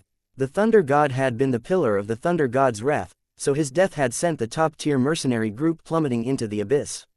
This wasn't the point, though. They just found it hard to believe that the hammer-wielding Thunder God had been blown away in such a cruel, dominating fashion. Suddenly, a mercenary's teeth started to chatter. The sound immediately attracted the attention of his comrade, who didn't bother masking his fear as he said timidly, "I'm afraid things are not going to go so smoothly." Although his comrade was a high-level martialist, given his fighting strength, a battle of this level was out of his league. The only reason they were there was because their mercenary group had decided to come. They had only one objective for gathering there and stretching out layers of number 9 titanium steel nets. They had to prevent Luo Yunyang from fleeing. However, Given the current circumstances, would the young man they wanted to grasp really try to escape? They really didn't know, but they didn't have any faith anymore. Fear was now evident in their eyes. It won't be easy, but we still have 9 martial grandmasters, a telekinesis grandmaster and Jack Wang. While they were having this muted discussion, Sheeler made a move and said with an icy tone, "That was a really cruel method to take away someone's life, Luo Yunyang. How can a vicious, merciless person like you be allowed to live?" As Luo Yunyang stared at Sheeler, who was berating him, he couldn't help but shout, "Were you all trying to beat one another to finding me and bowing down before me? Now that you have achieved your goal, can I finally kill you people?" Luo Yunyang's expression suddenly became much colder and he stopped talking. Then, he soared into the air and charged straight at Sheeler. Sheeler was really afraid of Luo Yunyang. Even though he was a telekinesis grandmaster, his physical cultivation was a grade lower than the Thunder God's had been. Although the Thunder God's dead body was still intact, if Sheeler was struck by Luo Yunyang's heaven-burning dragon fists, he might be blown to pieces. Practically the instant that Sheeler tried to evade Luo Yunyang, Jack Wang barked out, "Protect Master Sheeler." As he ordered his men, he brandished his fists. Suddenly, 2 bright red chains with a blunt head about the size of a watermelon appeared in his hands. Although the 2 chains looked the same, one of them was actually a dark crimson color, while the other one was bright scarlet. When the 2 chains were drawn, the crimson hammer heads flew at Luo Yunyang like shooting stars. By the time the scarlet hammer came close to Luo Yunyang, it had already split into 9 parts and formed 9 balls of fire. It felt like Judgment Day had arrived and there was nowhere to hide. Although only one of the 9 hammer heads was real and the others were fake, if Jack Wang wanted to, he could make everyone think they were all real. Back when Jack Wang had entered the Grandmaster realm, he had relied on this move to defeat the previous leader of the Dusk God mercenary group. The Thunder God's death had put a lot of pressure on him, which was why he had displayed his unique technique at the outset. Luo Yunyang was the epitome of calmness. As the hammer heads whizzed towards him, he could already sense the variations within them. His powerful mind, power had not only allowed him to become a telekinesis grandmaster, but it had also gifted him with an acute perception of his opponent's moves during an exchange. A glimmer of excitement flashed across Luo Yunyang's eyes as he saw the 9 fireballs. He immediately used the heaven-burning dragon fists and the divine pearl dancing dragon. Luo Yunyang made a strange lunge towards the red hammer head, which landed in his hands. Jack Wang had yet to use any variations, yet the hammer head had already been deflected by Luo Yunyang. As a Tai Chi martial grandmaster, Jack had a deep understanding of both firm and soft variations. However, he had just sent the hammer head flying without using any variations. This time, the speed at which it flew was even faster, so it contained the power of 3 flames. A Western fighter that was built like a bear waved his axe as he charged over at Luo Yunyang. However, before he could even raise his axe, the hammer head had already smashed into him like a comet. It was so unbelievably quick that he wasn't able to react. The fighter was still a martial grandmaster entity though, so as soon as he sensed the danger, he raised his axe frantically to shield his body. Although his blocking move was simple, the axe, which was as thick as a board, gave him a sense of security. The axe pulled along that huge bear of a man, sending them both flying. A brilliant radiance erupted as the surging flames exploded. When this bright light weakened, everyone saw the huge man lying on the ground, devoid of any life. He was dead. "That's the Frost Titan," a trembling voice shrieked. The Frost Titan was rumored to have the blood of ancient giants. Although it hadn't been that obvious before the apocalypse, his ability had become more and more startling ever since. However, he had died before he had even been able to make a single move. 2 martial grandmasters had fallen on the long snake ridge with only 2 techniques. Everyone immediately turned to look at Luo Yunyang fearfully. Even some of the martial grandmasters that surrounded him felt their lips twitch and their hearts quiver. Besides having a natural aptitude, a martial grandmaster also needed to possess the resolute attitude of a strong warrior. One had to be undaunted by repeated setbacks and persist even after repeated defeats. However, their indecisiveness was obvious as they surrounded Luo Yunyang. Sheeler, who was the only telekinesis grandmaster and undoubtedly everyone's pillar of strength, was now staring at Luo Yunyang with an intense murderous glare. "How mighty! How impressive!" Sheeler lamented before waving the bone scepter in his hand and sending formless binds flying over to Luo Yunyang. He must have used up huge amounts of power during these 2 moves. We have to strike together now. It is the most opportune moment to kill him, he cried out. Meanwhile, Jack Wang waved the two comet-like hammer heads. Captain Sebek from the Hell Angel mercenary group, who hadn't moved yet, waved his black sword and floated towards Luo Yunyang like a specter. Luo Yunyang's expression hardened when these formless binds flew at him. He was also a telekinesis grandmaster, so he could sense the power contained within those binds. This was a mind bind. A mind bind could weaken a martial grandmaster's power. Although his current mind power couldn't be compared to Sheeler's, Sheeler unfortunately didn't have an attribute regulator. You are a telekinesis grandmaster. That isn't all that rare. Daddy is one, too. Luo Yunyang made some adjustments by using his attribute regulator. As he spoke, the Buddha discs flew out of the pouch strapped to his back. Chapter 182, God's Right Arm Power, 3200 Fire, 2100, Ice, 610, Wood, 575 Speed, 230 Mind, 510 Constitution, 513. Golden Body, 89, Fire, 210, Ice, 42, Wood, 46. Ever since he had absorbed the two essence flames, Luo Yunyang had noticed massive improvements in both his constitution and power. His speed and mind had improved a tad slower. An ordinary martial grandmaster's mind attribute would basically range between 500 and 1000 points. If he had focused solely on his mind power, Luo Yunyang would still have been ordinary. However, the attribute regulator had made things much more straightforward. As a result, Luo Yunyang's mind attribute had experienced a huge change in a short time. Power, 2200 Fire, 2100, Ice, 0, Wood, 0, Speed, 230 Mind, 1510 Constitution, 513 Golden Body, 89, Fire, 210, Ice, 42, Wood, 46. Although this meant that he hadn't reached the limits of any single attribute, it allowed him to maintain his mind and fire attributes simultaneously. In a sense, these adjustments allowed Luo Yunyang's combat strength and defensive ability to reach their peak. The 36 Buddha discs revolved up in the sky. After a flurry of flashes, the formless mind bind was shredded in under a second. Jack Wang and the others, who had been flying over, hadn't even come into contact with Luo Yunyang when they were stopped by the light net formed by the Buddha discs. After a light metallic sound, a martial grandmaster who was brandishing a weapon in his hand felt his skull get split open by a lightning-like Buddha disc. Yet another one of the 10 martial grandmasters had died. Jack Wang's eyes were red. This was a joint attack that should have been successful, yet they were somehow continuously put on the back foot. The light net formed by the Buddha discs was like a shredding machine that sliced anything that came close to Luo Yunyang. This passive situation made him feel frustrated. Multiple cracks had already started to appear on Jack's dual-chain hammers. Master Sheeler had a thoughtful expression on his face as he watched each of his comrades evade the net as if their lives depended on it. He clutched his black bone scepter tightly. These circumstances were not what he had anticipated. 3 of the 10 martial grandmasters were already dead and even his own mind power didn't have much of an effect on Luo Yunyang. Attack! Master Sheeler yelled after muttering a few words to himself. His bone scepter pointed to the area where Luo Yunyang and the others were standing. Suddenly, the entire long snake ridge began to quake. As soon as these tremors started, Jack Wang and the other 6 martial grandmasters practically soared up into the air simultaneously. However, they didn't retreat. Instead, they continued to strike fervently at Luo Yunyang, who was surrounded by them.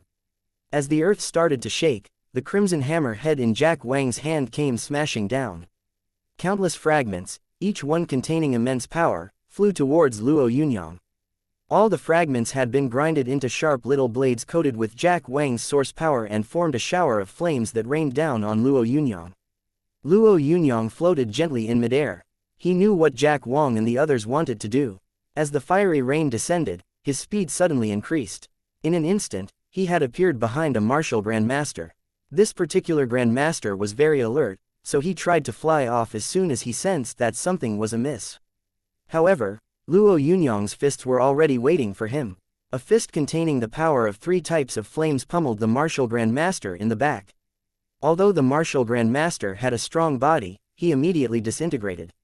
His death sent shivers down the spines of the men surrounding Luo Yunyang.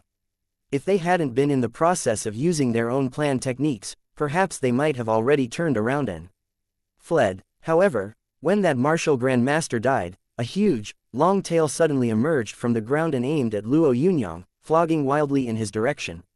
The tail was so quick that some people weren't even able to react. The woman hidden in the distance felt her mouth go dry as she saw that huge tail, which looked like a big pillar in the sky. She clenched her fists tightly, afraid to make even the slightest of sounds. This was a huge, powerful beast. It was also a dire beast that had the power to move the earth and had obviously been hiding under the long snake ridge all along. A gloss sparkled on its long tail, so despite the fact that it was dark, its huge tail looked particularly resplendent. Luo Yunyang sneered as he watched the tail arc towards him. Just as it was about to smash into him, he suddenly moved. However, instead of moving his body, he only moved his arm.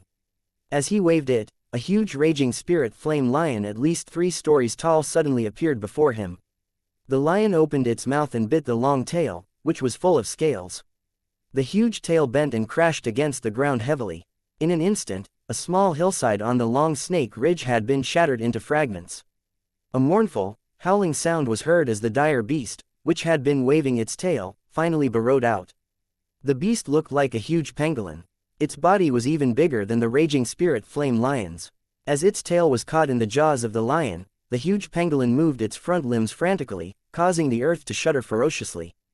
This dire beast was a combat beast controlled by Master Shealer, so it was especially adept at hiding underground and attacking. Although Jack Wong and the others had prepared a number of strategies, the most powerful one was this burrowing beast. Unfortunately, the dire beast did not get a chance to show its might before it was detected by Luo Yunyang, who immediately ordered the raging spirit flame lion to get ready to attack. The battle between the 2 giant dire beasts made the sky and earth on the long snake ridge shake. Jack Wong and the others had extremely dark expressions on their faces.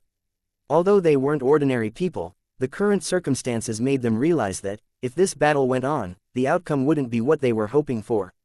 Even if they decided to retreat now though, who knew if that demonic fellow would agree? That sickening fellow was infuriating. As everyone felt apprehensive, they watched Master Shealer's face turn pale while he snorted. "You've surprised me, Luo Yunyang. I never expected that so many people would actually be unable to kill you. However, you must still die today." Master Shealer suddenly waved the bone scepter in his hands and sent it flying in the air. The scepter had at first looked like a withered tree.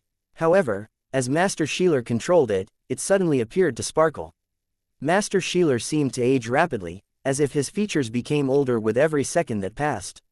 When the bone scepter became truly resplendent, a green glow appeared around it. This glow, which looked substantial, slowly started to form a palm with 5 fingers.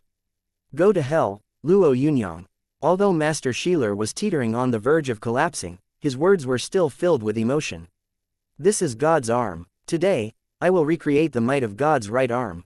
Chapter 183. The 9 sun-shattering dragons is the Sky-High military's top secret agent. Yun Qingping had some knowledge about certain taboo weapons, such as weapons related to gods. Although God-grade entities were considered the backbone of the Da Alliance, God-grade powers hadn't existed before the apocalypse. Even though it was possible that gods and God-grade experts had existed years before the apocalypse, this was just a deduction of Yun Qingping's, who understood the difference between God-grade experts and Grandmaster entities extremely well. This difference could be summed up in one sentence: gods exceeded the limits of ordinary humans, whereas martial Grandmasters were still human. The strongest techniques of God-grade powerhouses belonged in the gods' domain. Martial Grandmasters simply didn't have the power to retaliate against these techniques. The green glow that was about to envelop Luo Yunyang made Yun Qingping feel extremely afraid. Was this power from the gods' domain? If she found herself at the center of this green glow, she would immediately turn into dust. Although Luo Yunyang was stronger than an ordinary martial Grandmaster, this was still the gods' domain. Jack Wong had now stopped attacking. His skin-tight clothes were already tattered, and there were even a few spots of blood in some places. "You have my deepest respect, Master Shealer," Jack Wong exclaimed in admiration when he saw the green glow gradually suppress Luo Yunyang. Although he had heard of the god's domain in the past, he hadn't witnessed any god-grade moves before. The move that Master Shealer was using might be a far cry from actual god-grade experts, but it was still a power that exceeded everybody else's abilities. Jack Wong himself wouldn't be able to withstand it if he had to face it. In the past, he had harbored some contradictory feelings regarding Master Shieler's superior position, but all that remained now was fear. In the future, no one would dare offend telekinesis grandmasters again, especially telekinesis grandmasters that had been alive for a long time. Who knew what sort of powerful treasures they possessed? Master Shieler was barely able to maintain his standing position as he said firmly, "I didn't want to use this move. Its consumption is just too high." He wasn't lying about this. It was evident in his expression that, the moment he had used the god's right arm, the move had not just exhausted his mind power. Luo Yunyang, the god's right arm is a move I discovered by unearthing some historical remains. I have been studying this move for years. You should feel honored to be the first person to lose your life to the god's right arm.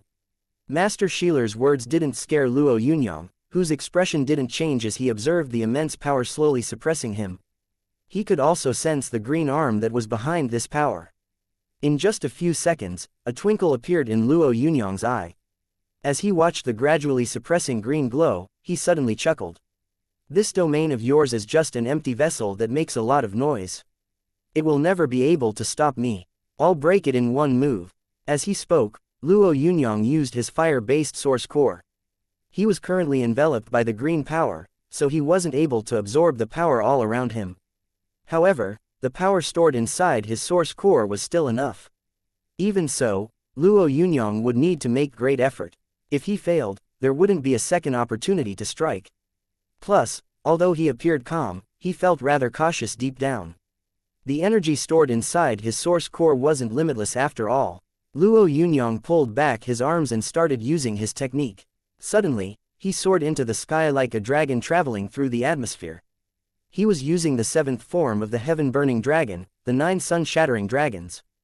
The moment Luo Yunyang brandished his arms, 9 dragon-like shadows appeared behind his back. 6 of the 9 dragons were fairly discernible, but only 3 were actually lifelike.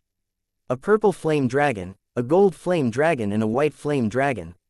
The 3 flame dragons that had formed from the blazes gathered behind Luo Yunyang. When he punched forward, the 6 virtual and 3 real dragons converged by his fists. Luo Yunyang struck the slowly shrinking god's domain that enveloped him. Boom! An earth-shattering sound resounded throughout the void. As soon as Luo Yunyang's fists collided with the green domain of the god's right arm, the domain started to crumble. Meanwhile, the sparkling god's right arm in the sky was surrounded by the 3 blazes before falling to the ground. "How is this possible? You were trapped inside the god's domain. How were you able to escape?" Shieler shouted like a madman. While he was shouting hysterically, Luo Yunyang rushed over to him and punched him without a word. Jack Wong was the person most likely to save Master Shieler right now. He ranked 61st on the Sky list after all. However, Jack didn't care about Master Shieler's intentions right now. He just started retreating frantically, backing off about 300 meters in an instant. Master Shieler's eyes turned to the other martial grandmasters. Although the remaining martial grandmasters were a long distance away, if they tried their best, perhaps they would be able to buy him some time. Unfortunately, although Master Shieler's reasoning was right, these martial grandmasters didn't have any intention of doing anything to help him. Master Shieler watched with wide eyes as Luo Yunyang's fist struck his torso. In the blink of an eye, Master Shieler was engulfed by the flames. All that remained now were wisps of green smoke. Master Shieler was dead. His black bone scepter hit the ground with a patter. Before Master Shieler had even used God's right arm, everyone had already felt that this bone scepter wasn't ordinary. It was a weapon used by a telekinesis grandmaster after all. However, now it had finally showed its might. It was a divine bone scepter that could use the god's domain. Any martial grandmaster would go crazy over such a treasure, yet nobody paid any attention to it now. They all knew that if they rushed over to get it, they would risk losing their lives. The divine bone scepter belonged to the person who had killed Master Shieler. Everyone was deadly silent. Luo Yunyang glanced at the fallen scepter as he raised an arm slowly. When he raised his arm, everyone realized that this treasure would fall into his hands. However, the instant Luo Yunyang lifted his arm, a dagger flew out of the shattered ground. The dagger, which was coated with a dark blue luster, wasn't held by anyone as it stabbed at Luo Yunyang's back soundlessly. Its appearance had been quick and strange, yet no one made a sound. The dagger had eerily appeared before Luo Yunyang's chest. Chapter 184. Entering Chengdu at daybreak, the peaceful heart hall of the Ni household was the place where Ni Tianyuan cultivated. It had been named Peaceful Heart Hall because it was a place as tranquil as still water. Although Ni Yongsan was Ni Tianyuan's son, he could count on his fingers the number of times he had been allowed to enter the Peaceful Heart Hall ever since he had been born. Right now, he was standing inside the simple, unadorned room, gazing at his father respectfully. "What's the matter?" Ni Tianyuan asked. "We have news, father." Luo Yunyang displayed a fearsome might on the long snake ridge. He blew up the thunder god with one move. Ni Yongsan said deferentially. Ni Tianyuan felt a little disappointed at his son's inability to remain unflustered. Dragons birthed dragons and phoenixes birthed phoenixes after all. Ni Tianyuan's son should always be tough and remain calm regardless of the situation. This way, he would have the time to ponder what would be the most appropriate reaction. If he got flustered over small matters, how would he ever amount to anything big? Ni Tianyuan shook his head and said calmly, the thunder god was just a boorish fellow. Although he came from a strong bloodline, he lacked any ability. The fact that Luo Yunyang killed him isn't surprising. Even though Ni Yongsan always believed his father, the thunder god's ranking wasn't something that he could ignore. Father, Luo Yunyang blew up the thunder god with one strike. The thunder god is a dead man now. Whether he was a martial grandmaster or an ordinary person makes no difference anymore. Ni Tianyuan waved his hands dismissively before he shut his eyes. A minute later, another message was delivered. Ni Yongsan read the piece of paper and said in a lower voice, "Father, Luo Yunyang has killed yet another martial grandmaster." News continued to roll in so quickly that Ni Yongsan could no longer hold it in. He suddenly felt his heart beat faster. He could no longer maintain his composure. These consecutive news weren't favorable for the Ni family. If his father flew into a rage, he would end up being the punching bag. However, Ni Tianyuan didn't get angry. "Father, Luo Yunyang has been trapped by Master Shieler's god's right arm move. He's screwed this time." Ni Yongsan finally heaved a sigh of relief as he read this piece of news. It seemed like his father had had good reason to remain calm. There would always be someone who would use a trump card to take down the enemy. Ni Tianyuan shook his head lightly and said somewhat ruefully, "I always thought that Master Shieler wouldn't live up to his reputation. However, it seems like he is a skilled telekinesis grandmaster. It's just a pity that..." "A pity that what?" Although Ni Tianyuan didn't finish his sentence, Ni Yongsan understood. The special weapon had already fallen into the hands of the top-notch assassin known as the Shadow Killer. Getting it back wouldn't be easy. The sound of hurried footsteps shook Ni Yongsan from this rueful state. When he read the news that his subordinate brought, he stood rooted to the spot. God's right arm was broken. How can that be? Ni Yongsan blurted out impatiently before even reporting anything to his father. Although no one uttered a word, their expressions betrayed their feelings. Ni Yongsan glanced at his father. Ni Tianyuan's expression was still calm as he waved dismissively. "Not a problem. Luo Yunyang will never reach Chengdu. We will be relying on the Shadow Killer now." The Shadow Killer was a legend throughout the Da Alliance. He was the highest paid assassin, as well as the assassin with the highest bounty on his head. No one knew how many important people had been killed by his dagger. He had even assassinated 4 consulates of the 17 western cities. However, grandmasters and telekinesis grandmasters were the main targets of his assassinations. The number of telekinesis grandmasters that had died at his hands were at least in the 2-digit range. Most telekinesis grandmasters were extremely afraid of the Shadow Killer. So much so that some of them wouldn't dare try anything if they heard his name. If the Shadow Killer made his move, would Luo Yunyang be alright? Suddenly, someone came rushing into the Peaceful Heart Hall once again. Back at the Long Snake Ridge, the dagger was acting like a streak of lightning. Luo Yunyang probably didn't have any chance of dodging it. As Yun Qingping watched that apparition-like dagger quietly, her mind went blank. A name suddenly popped into her brain.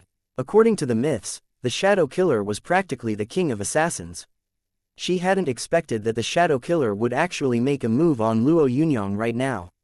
Luo Yunyang had just beaten God's right arm with one strike, so he was currently basking in his success.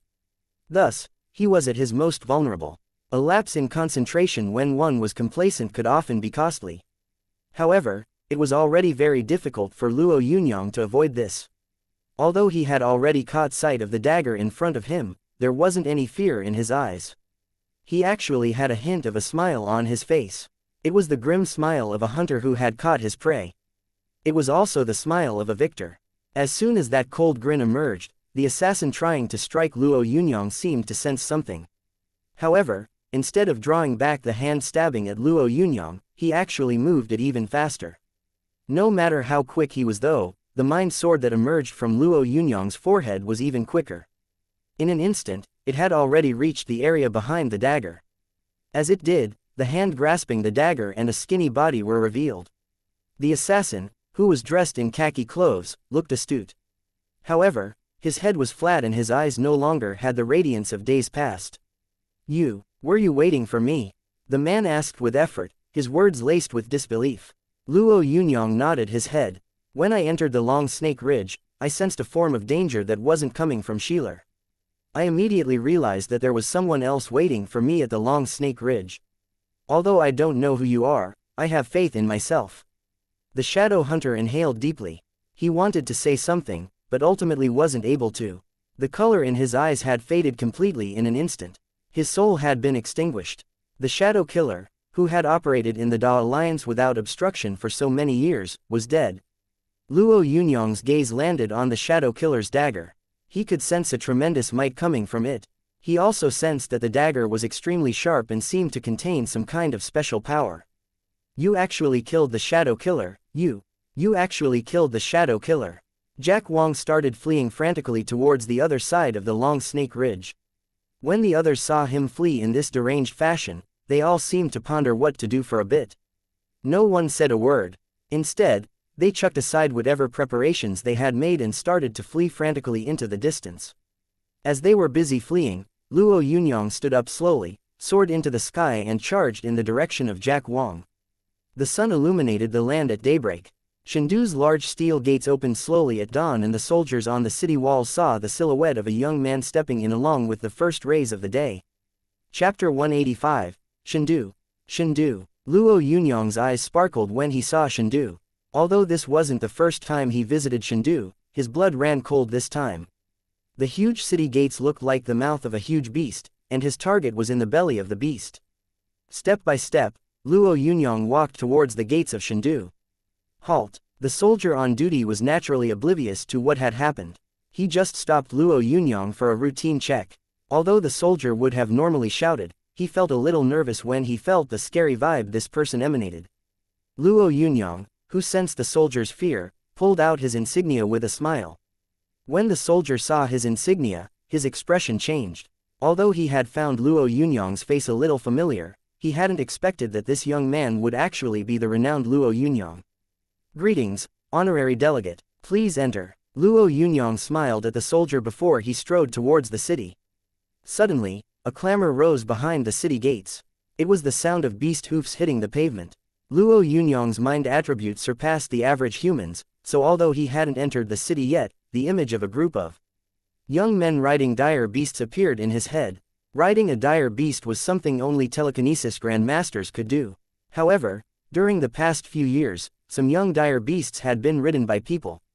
Unfortunately, those dire beasts were precious and hard to come by, the resources they consumed were too many, and they didn't have much fighting strength, so they could only act as toys for rich people. Luo Yunyang strode forward. He didn't have any intention of bothering these young men or changing his route because of them. Practically the moment he stepped through the gates, a 1.5-meter tall liger let out a weird growl. Although this growl didn't mean anything to Luo Yunyang, the dog-like raging spirit flame lion behind him didn't let it go. Even though it was Luo Yunyang's combat beast now, the lion still had its own dignity, so it couldn't let a low-grade beast snarl before it. The raging spirit flame lion's roar scared the high and mighty dire beasts into crouching down. The growling liger, which seemed especially frightened, defecated all over the place. Although the owners of the dire beasts didn't fall, they all felt extremely embarrassed. Some of them were even glaring angrily at Luo Yunyang. It's Luo Yunyang. That's right, I watched his battle against Alice during the competition. It really is Luo Yunyang. Whoa, he's the Rising Dragon Army's youngest general. To think that he actually came back to Chengdu. A young man enthused animatedly. I didn't get a chance to take a photo with him last time. I'll have to take a few more with him now. Luo Yunyang shook his head inwardly as he listened to the young men talk.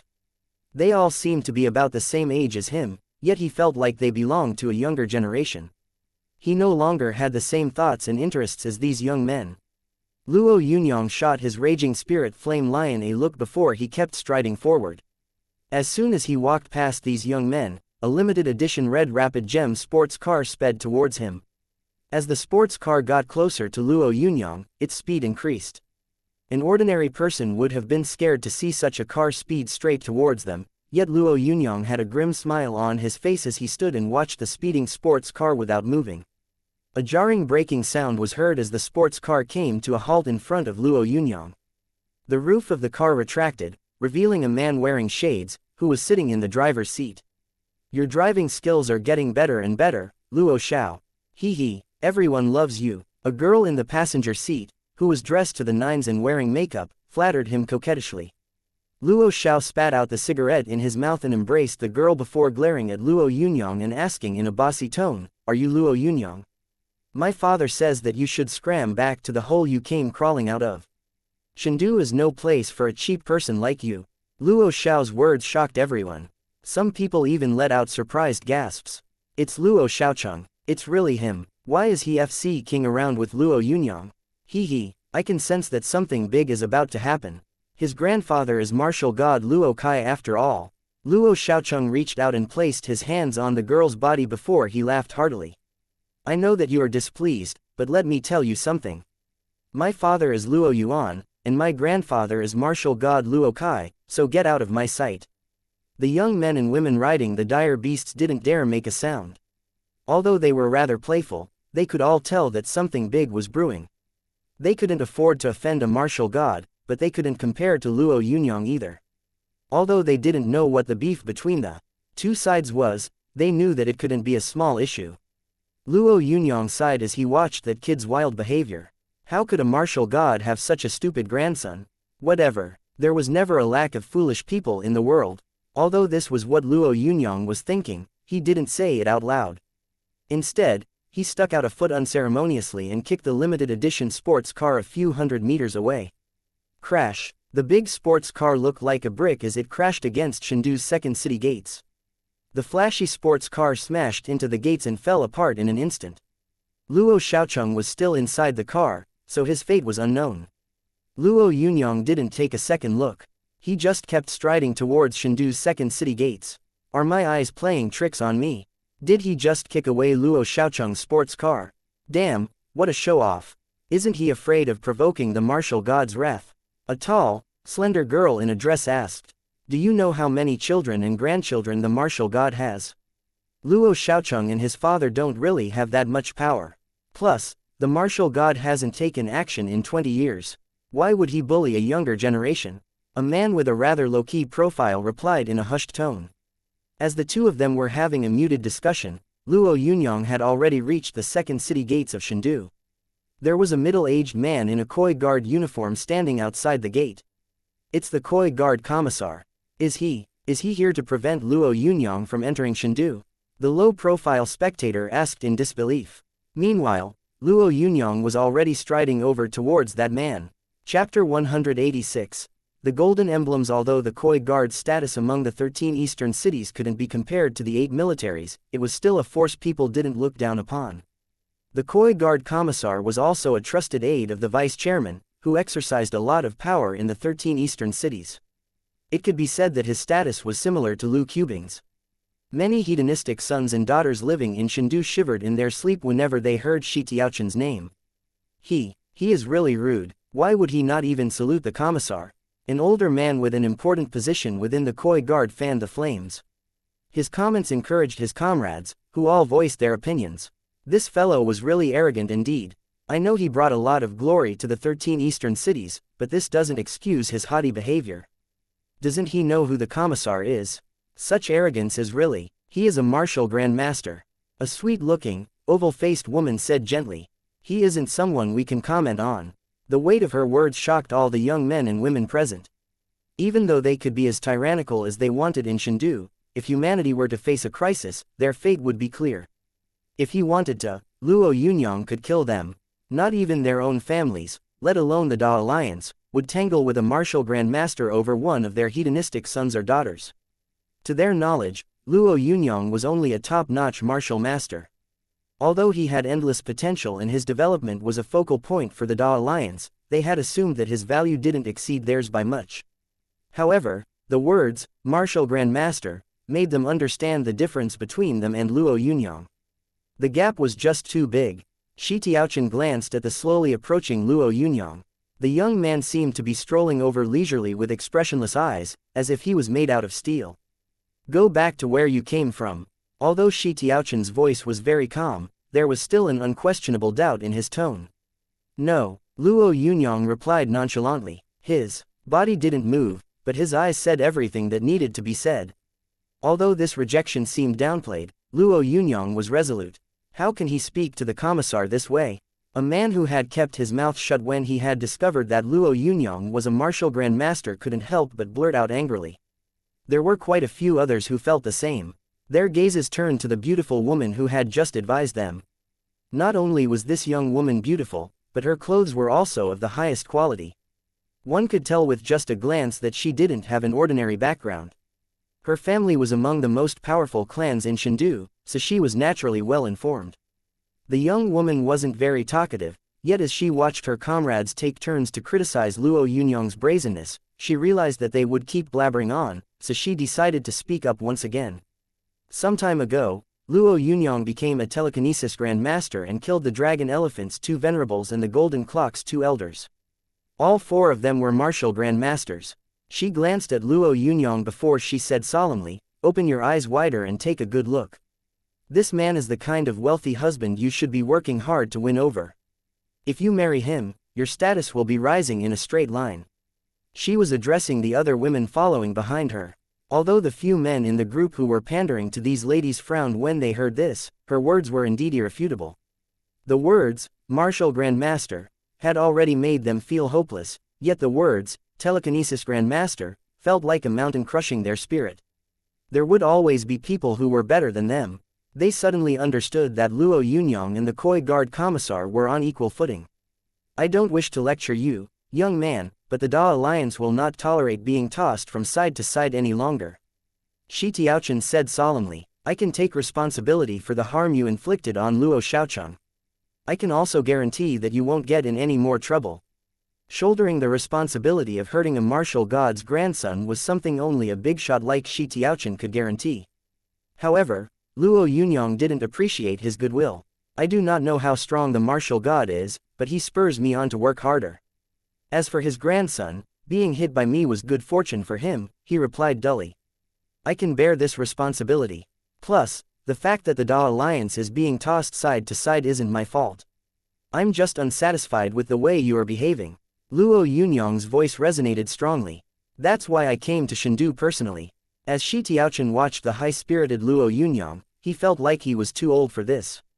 Compared to Luo Yunyang, who was full of vigor, he suddenly felt extremely old. What if I say that I have to stop you, no matter what? There was an unprecedented graveness in Shi Tiaochen's voice as he asked this question. You don't have that ability. Luo Yunyang emphasized each and every word as he stared down Shi Tiaochen. Saying these words outside Chengdu's secondary gates and in front of so many people was very disrespectful towards Shi Tiaochen. The few young people whose family members served in the Koi Guard felt as though they were about to erupt from anger. After all, in their eyes, Shi Tiaochen was an elder as unrivaled as a god. However, the might of a telekinesis grandmaster made them feel so afraid that they had to forcefully swallow back whatever words they wanted to say. I may not have that ability, but I am representing the entire Koi Guard. Shi Tiaochen produced a golden emblem with a golden carp on it. If an ordinary person saw this, they would find it funny or even assume that it was a toy. However, according to a myth, there were 13 golden emblems divided among the top brass of the 13 eastern cities. After the apocalypse, but before the 13 eastern cities had joined the Da Alliance, the supreme power of the 13 eastern cities had basically been these 13 golden emblems. Although they didn't have any power on their own, they represented the 8 militaries of the East, the 3 guards and the 2 seats of power, all of them forces that could make the entire Da Alliance quiver. When all the 13 golden emblems were gathered in one place, they represented the will of the entire 13 eastern cities. This will could even shake the earth. The commissar had taken out the Koi Guard's golden emblem to show the Koi Guard's staunch resolution. Although Shi Tiaochen had been open to discussion before, he had suddenly given an order to the entire Koi Guard. Anyone who disobeyed would become an enemy of the Guard. Chapter 187. Still not enough. Most of these hedonistic young people had heard the elders of their clans talk about the 13 golden emblems before.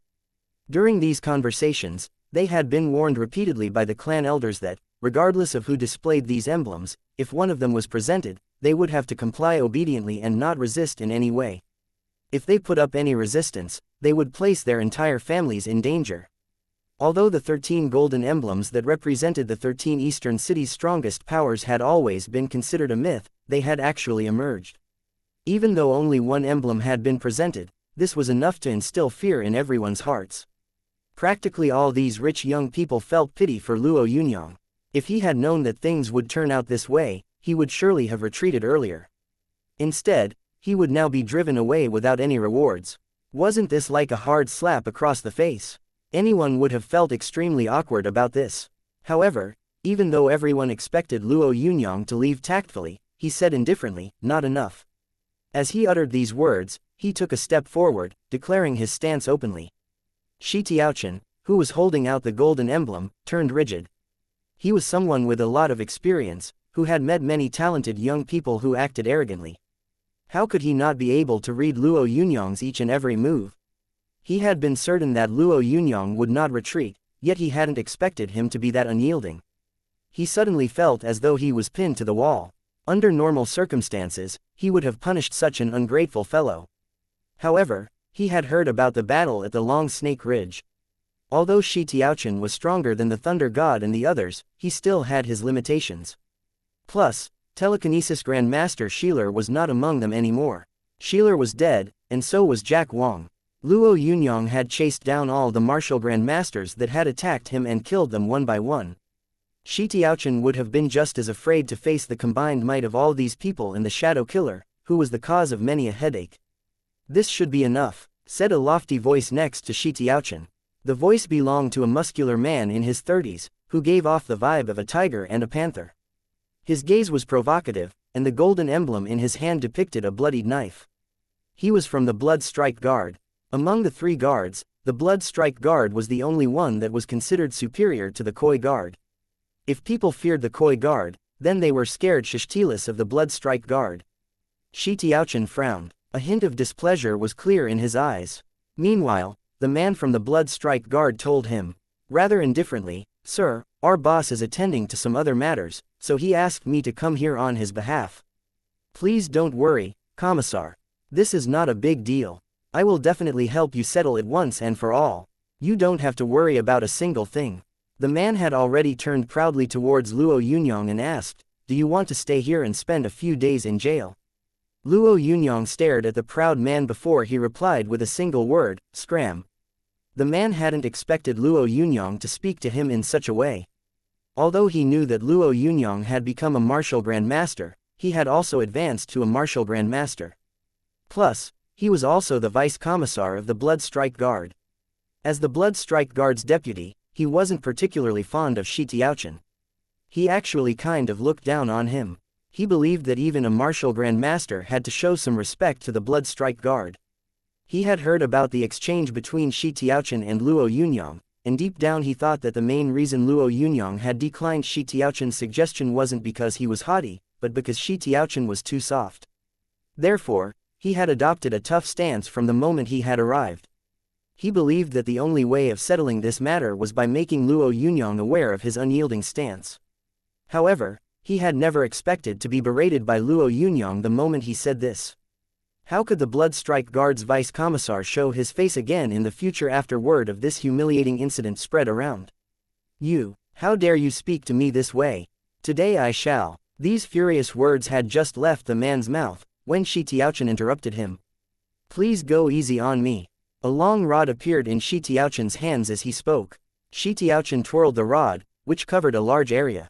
The man thought that Shi Tiaochen was being too meddlesome, when a cold flash suddenly whizzed past his head, grazed his skin and made his heart pound violently. If Shi Tiaochen hadn't intervened and that cold flash hadn't been deflected upwards, his head might have fallen off instead. The tremendous dread he felt didn't allow him to utter a single word. It felt like even his body was too afraid to move an inch. Suddenly, someone walked forward and said, "Brother Luo, we should spare others whenever we can. I'm under orders from my viceroy to request that you do not enter Shendu." The speaker was also holding a golden emblem in his hand. The carving on this emblem depicted a large snarling bear. It was the emblem of the Sky High Military. Luo Yunyang had a rather good opinion about the mediator of the Sky High Military, who had tried to stop him from passing through the long snake ridge. Thus, when he saw this man speaking courteously, he waved his hands and said, "I understand, but I must go on today." If Luo Yunyang still thinks that this isn't enough, then what if the Royal Forest Military joins in? A middle-aged martial Grand Master strolled slowly out of the city gates, holding another golden emblem in his hands.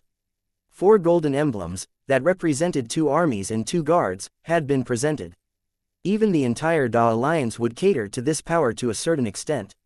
Luo Yunyang thought that the middle-aged martial Grand Master from the Royal Forest Military looked a little familiar, yet he couldn't remember where he had seen him before. "It still isn't enough," he answered, waving his hands dismissively. The Royal Forest Military's martial Grand Master didn't get angry. All he did was shake his head gently and move aside. Standing behind him were several figures that walked forward in succession. They all represented different powers of the 8 armies, yet the golden emblems they held in their hands represented the power behind them. There were 6, 7, 9 emblems. Each golden emblem represented a force no weaker than the Rising Dragon Army. The golden emblem count had now reached 9. Luo Yunyang had a calm expression on his face as he watched the 9 golden emblems flicker in the sunlight. Although he could sense the power behind them, he just couldn't retreat. "Still not enough," he said once again without hesitation. Shi Tiaochen respected him for persisting under these circumstances. He knew that, if he had faced a similar pressure himself, he would definitely have buckled under the stress. "You have to think clearly about the cost of your refusal, Luo Yunyang." Although Shi Tiaochen's tone was slightly pleading this time, Luo Yunyang still took a step forward.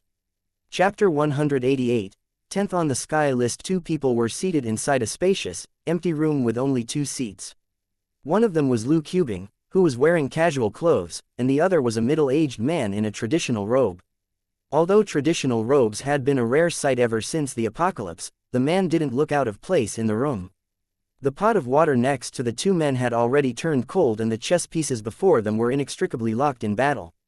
"The vice-chairman has already dispatched 9 golden emblems," the man in the traditional robes lamented. "It must be a really grand occasion." Lu Qubing chuckled as he clutched his cup and sipped the jade green tea. "He's currently got people searching frantically for you all over the place. I've had a few of them ask around here 3 times already. Are you really not going to show up personally?" the man in the traditional robe asked softly. Lu Qubing shook his head. "What will I achieve by going out? I can't hand out the golden emblem in my hands, can I? Plus, if that kid doesn't back down, imagine how embarrassing that will be for me." The other man's lips curled up. "What you're saying is completely wrong. If it were not for your secret support, would that kid even be so brazen?" "Brazen? You know who the brazen ones are."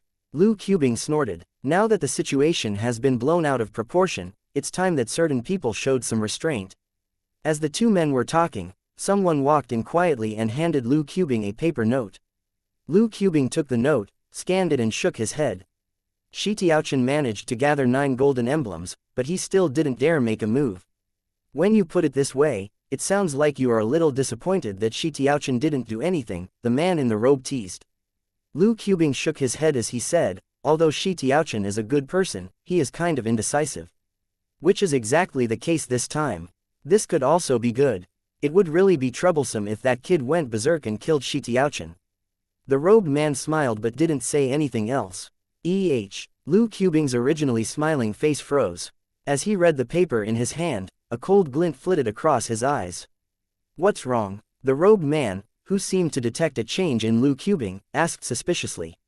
Lu Qubing smiled grimly. The martial god's 3rd disciple has a wide circle of acquaintances indeed.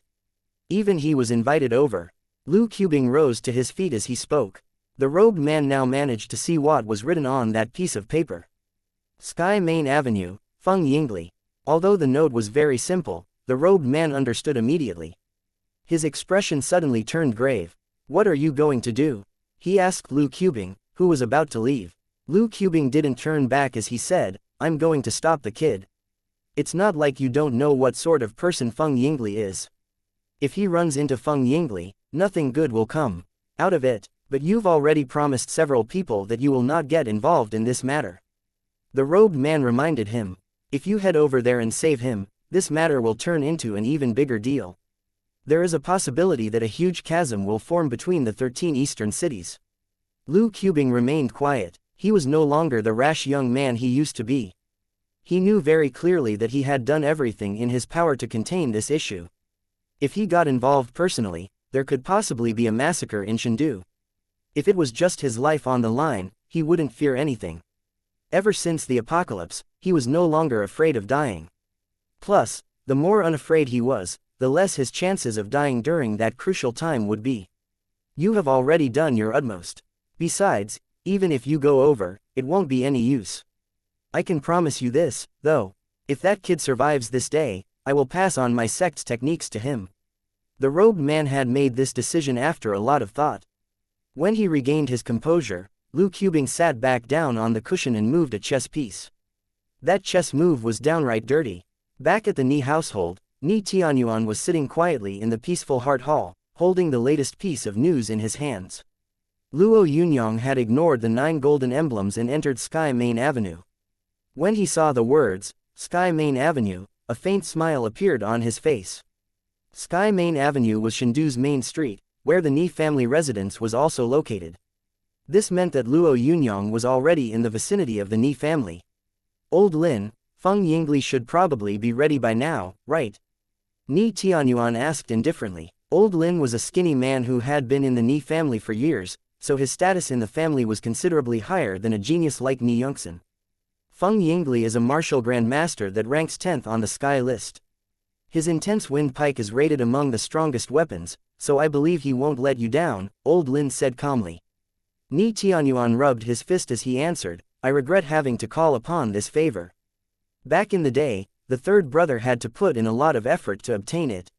Feng Yingli had been about to become a god-grade powerhouse when he asked for this favor. Old Lin laughed, but didn't say anything. A hint of disdain could be seen on his face. Was the target of his disdain Ni Tianyuan, Luo Yunyang, or perhaps Feng Yingli? Feng Yingli was up ahead. Shi Tiaochen had passed on this message secretly as soon as Luo Yunyang had walked past him. A set of techniques came to his mind whenever he heard Feng Yingli's name. The 1,000 wind-splitting strikes. Feng Yingli, who had created the 1,000 wind-splitting strikes, had been publicly recognized by the entire Da Alliance as a top-notch martial grandmaster 20 years ago. Back then, he had relied on his creation to kill the lone northern desert wolf and become a martial grandmaster that ranked 10th on the Sky list. He had remained on the 10th spot up until now, even though nobody had seen him do anything in the past 20 years. He was up ahead. Although Luo Yunyang didn't know what would happen, he could only press forward without looking back. When he stepped on the 100-meter-wide Sky Main Avenue, he suddenly saw a figure. The figure stood even more upright than the pike by its side.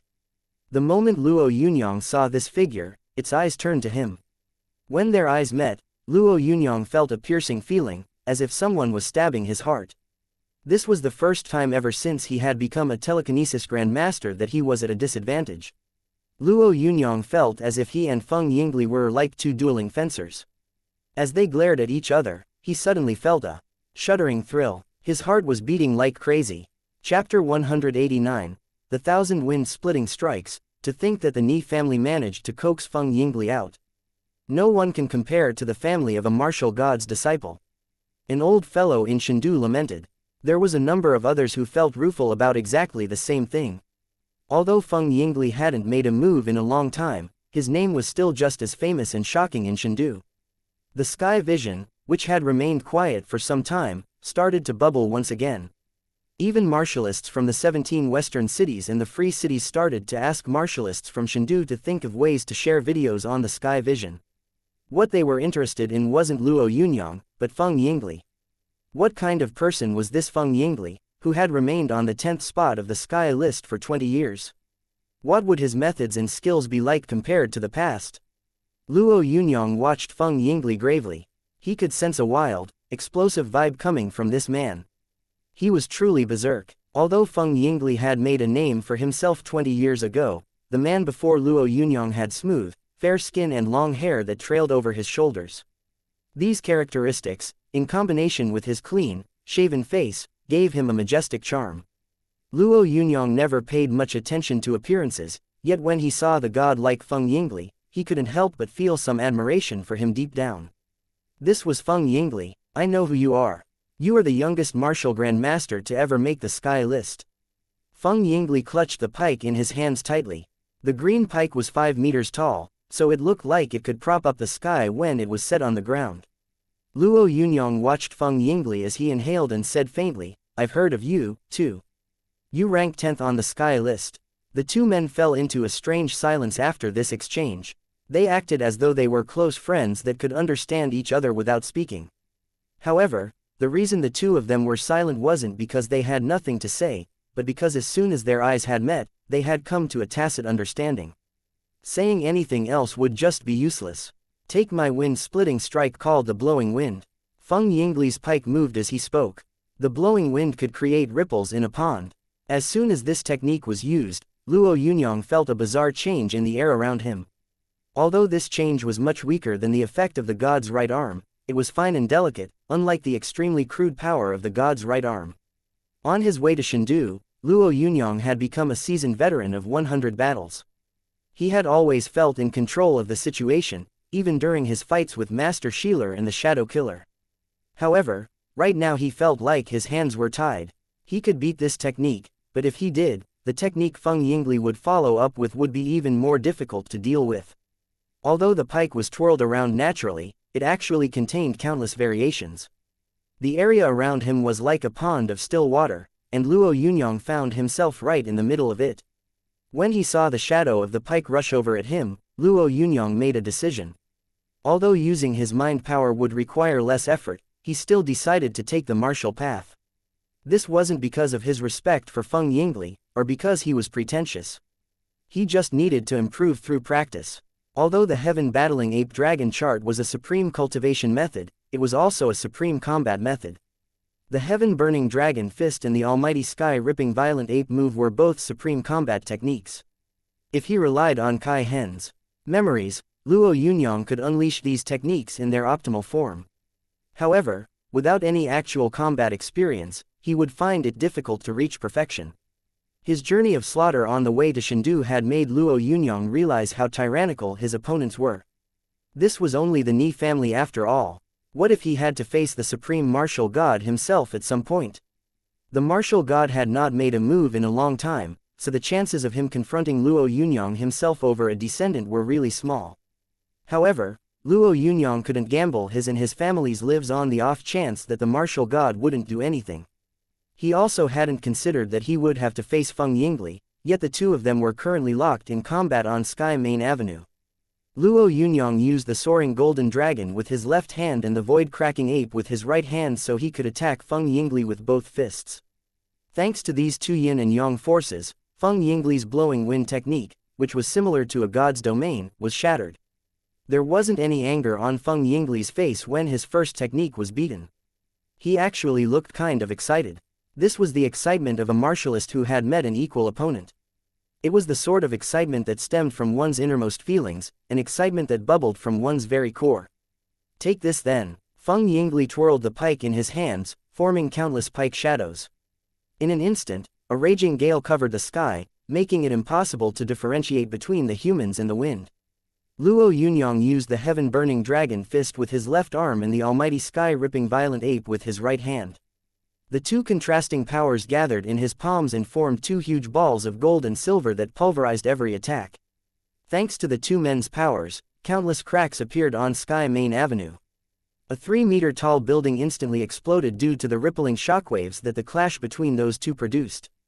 Luo Yunyang rained strikes down on Feng Yingli's dancing pike with his fists. Each time his fist struck, a crack would appear on Feng Yingli's pike. Just as Luo Yunyang was about to stop this barrage, a long cut appeared below his ribs. Although this wound wasn't a big deal for him, he was well aware of the danger he had been in.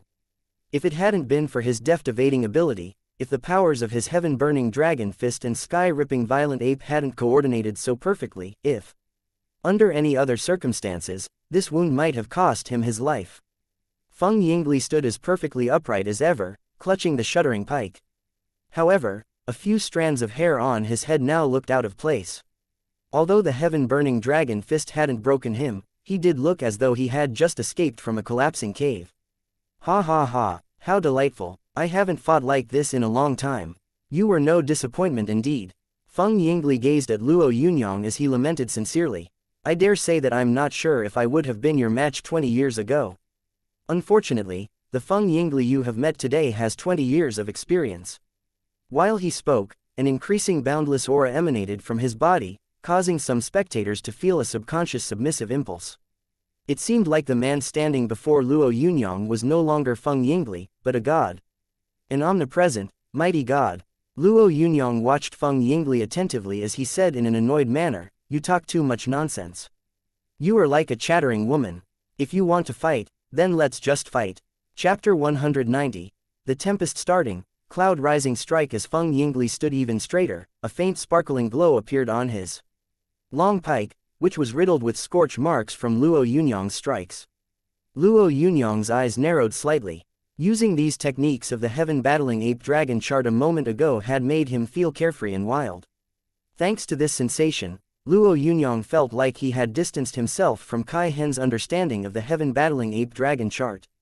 The combination of the heaven-burning dragon fists and the almighty sky-ripping violent ape move had been perfect. Although Feng Yingli had said that this could only have compared to his standards 20 years ago, Luo Yunyang wanted to tell him that this used to be his level a few days ago. His integration of the two essence flames had already allowed his power to reach a whole new level second only to the god-grade level. The pike in Feng Yingli's hands flourished once again.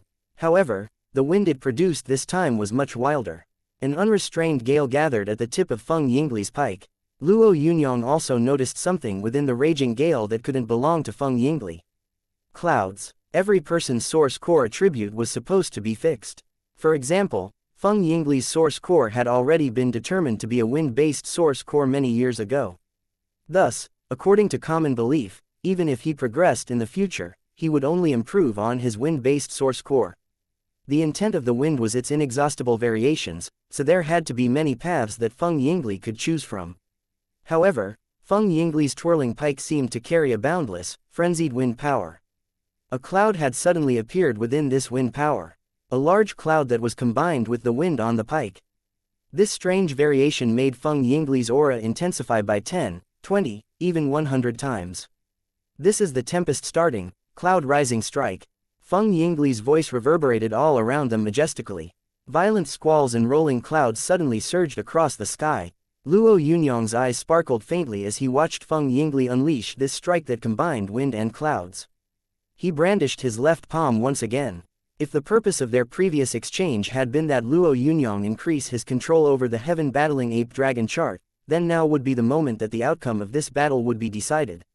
This outcome would also determine whether they would live or die. Although the mind sword was a decent choice, using it now would be too dangerous.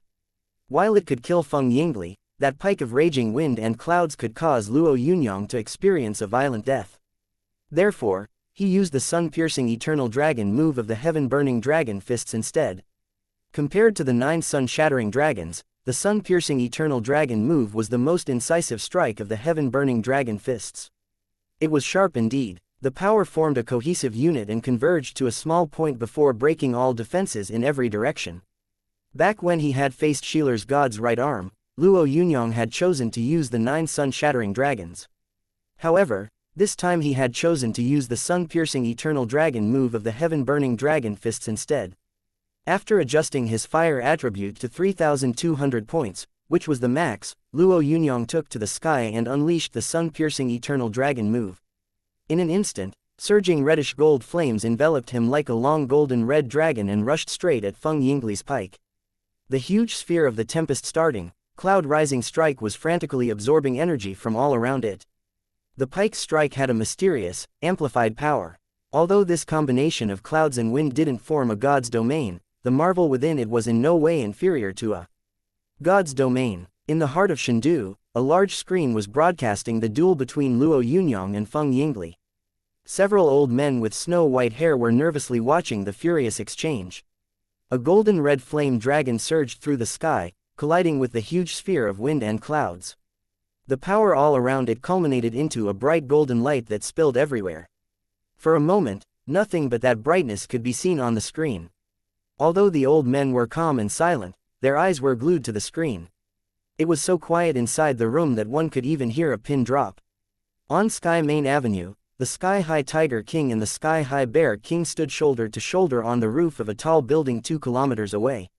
The two men watched with unblinking eyes the battle in front of them and the huge ball of source power that had been created. 10 meters, 100 meters, 200 meters. The area in a 200-meter radius was already congested with Luo Yunyang's and Feng Yingli's source power, so the Tiger King and the Bear King couldn't see anything. When did Luo Yunyang become so powerful? If he had displayed this sort of strength last time, he would even have beaten me. Although the Sky-High Tiger King was proud, right now he felt terrified. The Sky-High Bear King mocked him without restraint. You weren't his match in the first place, so if he had this sort of power back then, I'm afraid you wouldn't be standing beside me right now. The Sky-High Tiger King usually loved to bicker with the Sky-High Bear King, yet he uncharacteristically didn't retort this time. The Sky-High Bear King noticed his old pal's dispirited expression. He knew that the Sky-High Tiger King had been berated by Luo Yunyang, so he now bore a grudge and wanted to pay him back. Judging by Luo Yunyang's present power though, it seemed like he would never get a chance to fulfill his desire. As he thought about this, the Sky-High Bear King felt a little disturbed. There are just some people who are naturally stronger than others. Don't take this to heart, he advised his friend hurriedly. The Sky-High Tiger King shook his head. After this battle, just as the Sky-High Tiger King was about to say something, the shrinking ball of wind and clouds in the air exploded and Feng Yingli was sent flying violently. The pike in his hand snapped as he was blown back. One could imagine how strong this pike was if Feng Yingli used it as a weapon. However, it was still broken. Feng Yingli started retreating quickly. Luo Yunyang no longer had the flame dragon around him, yet he was currently the one in pursuit. He appeared unhurt as he held an ancient spear in his hands. This spear was the God Slayer, which had been strapped to his back the whole time. Luo Yunyang raised the spear flatly. It was already filled with the power of frigid ice and intense fire, even though the two energies within his body had already started to weaken as a result of his earlier exchange with Feng Yingli. However, Feng Yingli did not seem like his previous self anymore. If Luo Yunyang wanted to, the man would just end up dead. Feng Yingli stopped retreating. He had already sensed that his life was in danger, so he decided to face Luo Yunyang's sky-shattering spear calmly. The God Slayer flew out of Luo Yunyang's hand as soon as Feng Yingli stopped. Although Feng Yingli had a calm expression on his face, the countless people watching the battle shut their eyes. Feng Yingli was a rare genius among the 13 eastern cities, so it would be a real pity if he died this way. Boom! Suddenly, a loud crashing sound reverberated around the area. On the screen, one could see the big main doors of the Ni household, which had been shattered by the God Slayer. Chapter 191. Murder on the doorstep. Ni Yongsan's face twitched as he watched the main doors come apart with a loud bang. Although he had known that Luo Yunyang was heading to Shendu right from the start, this entire matter had seemed too distant to him and most members of the Ni family. Even if that son of AB*TCH was strong, he would never be able to touch the Ni family. Ni Yongsan wasn't the only one having these thoughts. Many other members of the Ni family believed that their family was a pillar that held up the skies and would protect them from all sorts of trials and hardships. However, the main doors of the family's home in Shendu had just been blasted to pieces. This was really humiliating, yet it was somehow even more astonishing.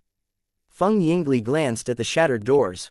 If that spear hadn't struck the Ni family's main doors, then he would have been shattered to pieces instead. Although he had lost, he felt no regret in his heart. He actually even felt a vague sense of excitement. This excitement, which had been suppressed for many years, had finally been released. Feng Yingli didn't pay any attention to the people rushing out of the main doors. Instead, he cupped his hands in salute towards Luo Yunyang before he turned around to leave. He had done what he was supposed to do. Now, he and the Ni family were even. This is too much. A roaring voice resounded from the entrance of the Ni household. The voice belonged to an old man with white hair and a beard. The old man jabbed a finger at Luo Yunyang and yelled, "You evil creature! How dare you destroy our family's home? I will not let you leave Chengdu alive today. Men, get my card. Go find Shi Tiaochen and get him over here. He needs to capture and interrogate this evil creature. I would like to see who actually dared target our family." Ni Yongxin shook his head. He had never expected that his great-uncle, who hadn't cared about their family affairs in a long time, would come forward now. His great-uncle had had a tyrannical presence in Chengdu for a few decades and done many hateful things, yet nobody had dared offend him because of the Ni family. Back in the day, he had been the strongest young man in Chengdu. As Ni Yongxing contemplated whether to drag his great-uncle away, he suddenly saw his father stare icily down at everyone from a high platform.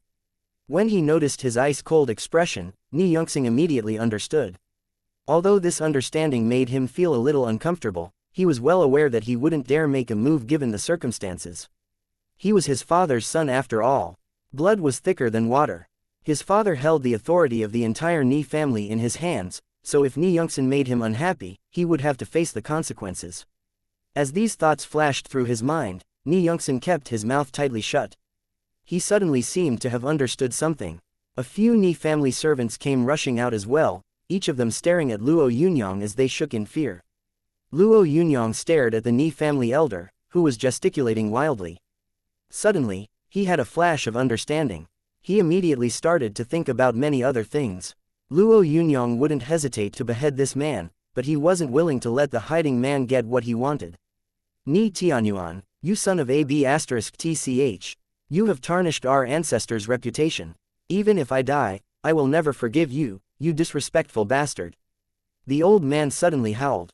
Open your eyes, ancestors. Take a good look at our family and see how this ancestor-forsaking bastard ruined it. Forgive me for not keeping this murderous bastard in check, ancestors. I know that he killed his own brother, but I'm already at death's door. As he wailed, the Ni family's great-uncle rushed towards a stone lion frantically. In the blink of an eye, the stone lion was dyed red. The Ni family servants all stood in a daze, unable to describe what they were feeling. It seemed like they had been led in on a secret they weren't supposed to hear. Their family head still had an elder brother. Ni Tianyuan's hands were shaking. During Luo Yunyang's intense battle with Feng Yingli, he had arranged for his great-uncle to go over and buy them some time. Hopefully, he would make Luo Yunyang feel uneasy and leave. Even if he was slain by Luo Yunyang, it wouldn't be much of a loss for Ni Tianyuan. On the contrary, his great-uncle's death would wake up all the important big shots of Chengdu. However, he hadn't expected that his shrewd scheme wouldn't work out. Using a mind control technique wasn't very difficult for a top-notch telekinesis master. How could he forget this? Ni Tianyuan felt a shiver as he saw Luo Yunyang gaze at him. As a large family living in Chengdu, the Ni family included quite a number of powerhouses. However, right now, they were all cowering like quails at the sound of thunder, not even daring to budge an inch. Luo Yunyang clasped his hands behind his back and walked straight into the Ni household without facing any resistance. The practice ground was the size of at least 10 football fields. In Chengdu, land was considered extremely precious, so an ordinary elite martialist would need to struggle for an entire lifetime to even buy a small room. All sorts of weapons were on display in a neat array, showing the Ni family's glory, reputation and pride. Luo Yunyang strolled on the quiet path with his hands clasped behind his back. You are trespassing on private property, Luo Yunyang. Are you trying to break the laws of the Da Alliance? Ni Tianyuan said as he walked out of the other end of the practice ground. His tone made him sound as if he were a righteous man. Who was he to speak about laws? Luo Yunyang stared at Ni Tianyuan with a sneer. Some people were just utterly shameless. They conducted shady business behind the scenes, yet they talked openly about laws. The Ni family's head was actually talking to him about laws with a deadpan expression. This lawless fellow is a disgrace to the Da Alliance. I suggest that we immediately ask the Koi guard to arrest him. A middle-aged man in his 40s suggested rather loudly. His tone kept rising until it sounded like he was lashing out. Although Luo Yunyang didn't recognize the middle-aged man, he was still annoyed by his behavior. He slowly took an unhurried step towards him and suppressed him with his majestic might. As a telekinesis grandmaster, Luo Yunyang only needed to think about it for his force to become as powerful as a crushing mountains. The middle-aged man didn't have a chance to react. He immediately fell to the floor and died. He died soundlessly, even though Luo Yunyang had not even raised a hand. When the Ni family's head had stepped forward and talked about laws, it had seemed as though a wave of energy had poured into the young Ni family disciples. However, when they saw the middle-aged man collapse, the fear in their hearts intensified and their breathing became even more hurried. Even Ni Tianyuan's face had turned slightly pale now. He had suddenly realized how helpless he was.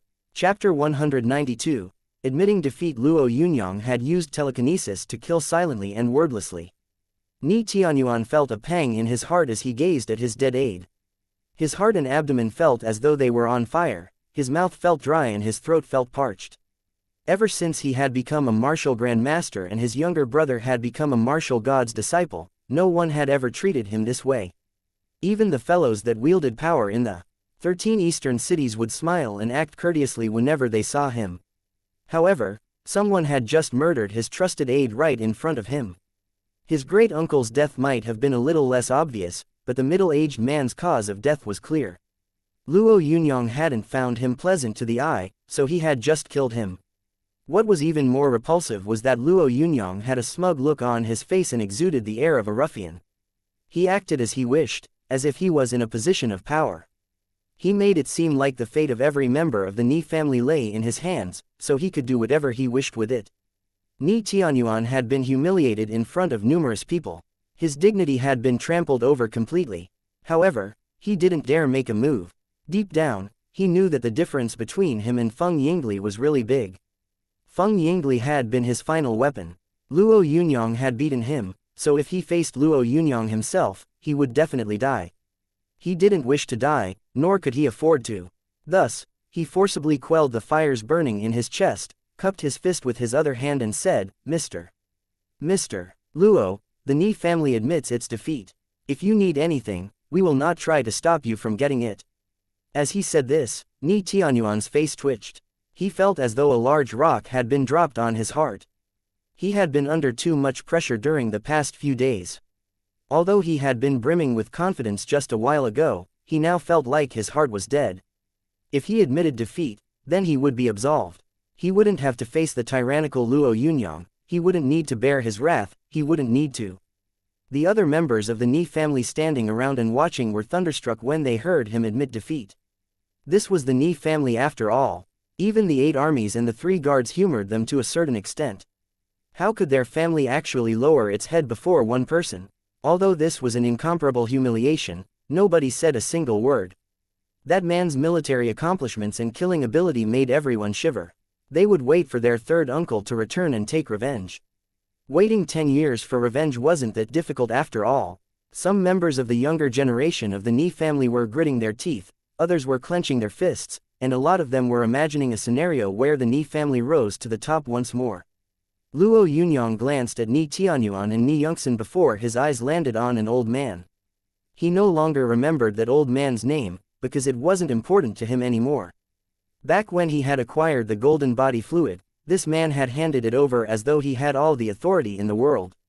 When the old man felt Luo Yunyang's gaze, his body started shuddering violently. His status within the Ni family wasn't high, so if Luo Yunyang tried to kill him, he feared that no one would speak out on his behalf.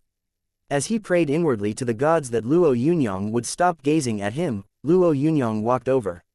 "Long time no see, I hope you are doing well," he said. The old man gritted his teeth so hard that he felt like they were going to drop. This was the first time in his entire life that he felt that he absolutely had to say something. If he didn't say anything, he feared that he wouldn't get the chance to speak ever again. However, his mind was in complete chaos. He really didn't know what to say. "Luo Yunyang, you mustn't," as the old man stuttered, a killing intent flashed across Luo Yunyang's eyes. The old man felt as though his head was suddenly crushed by thousands of kilos. In an instant, his vision went dark and all his memories disappeared without a trace. Ni Tianyuan bit his lip tightly, forcing himself to maintain his composure. He couldn't let himself show the slightest bit of hostility.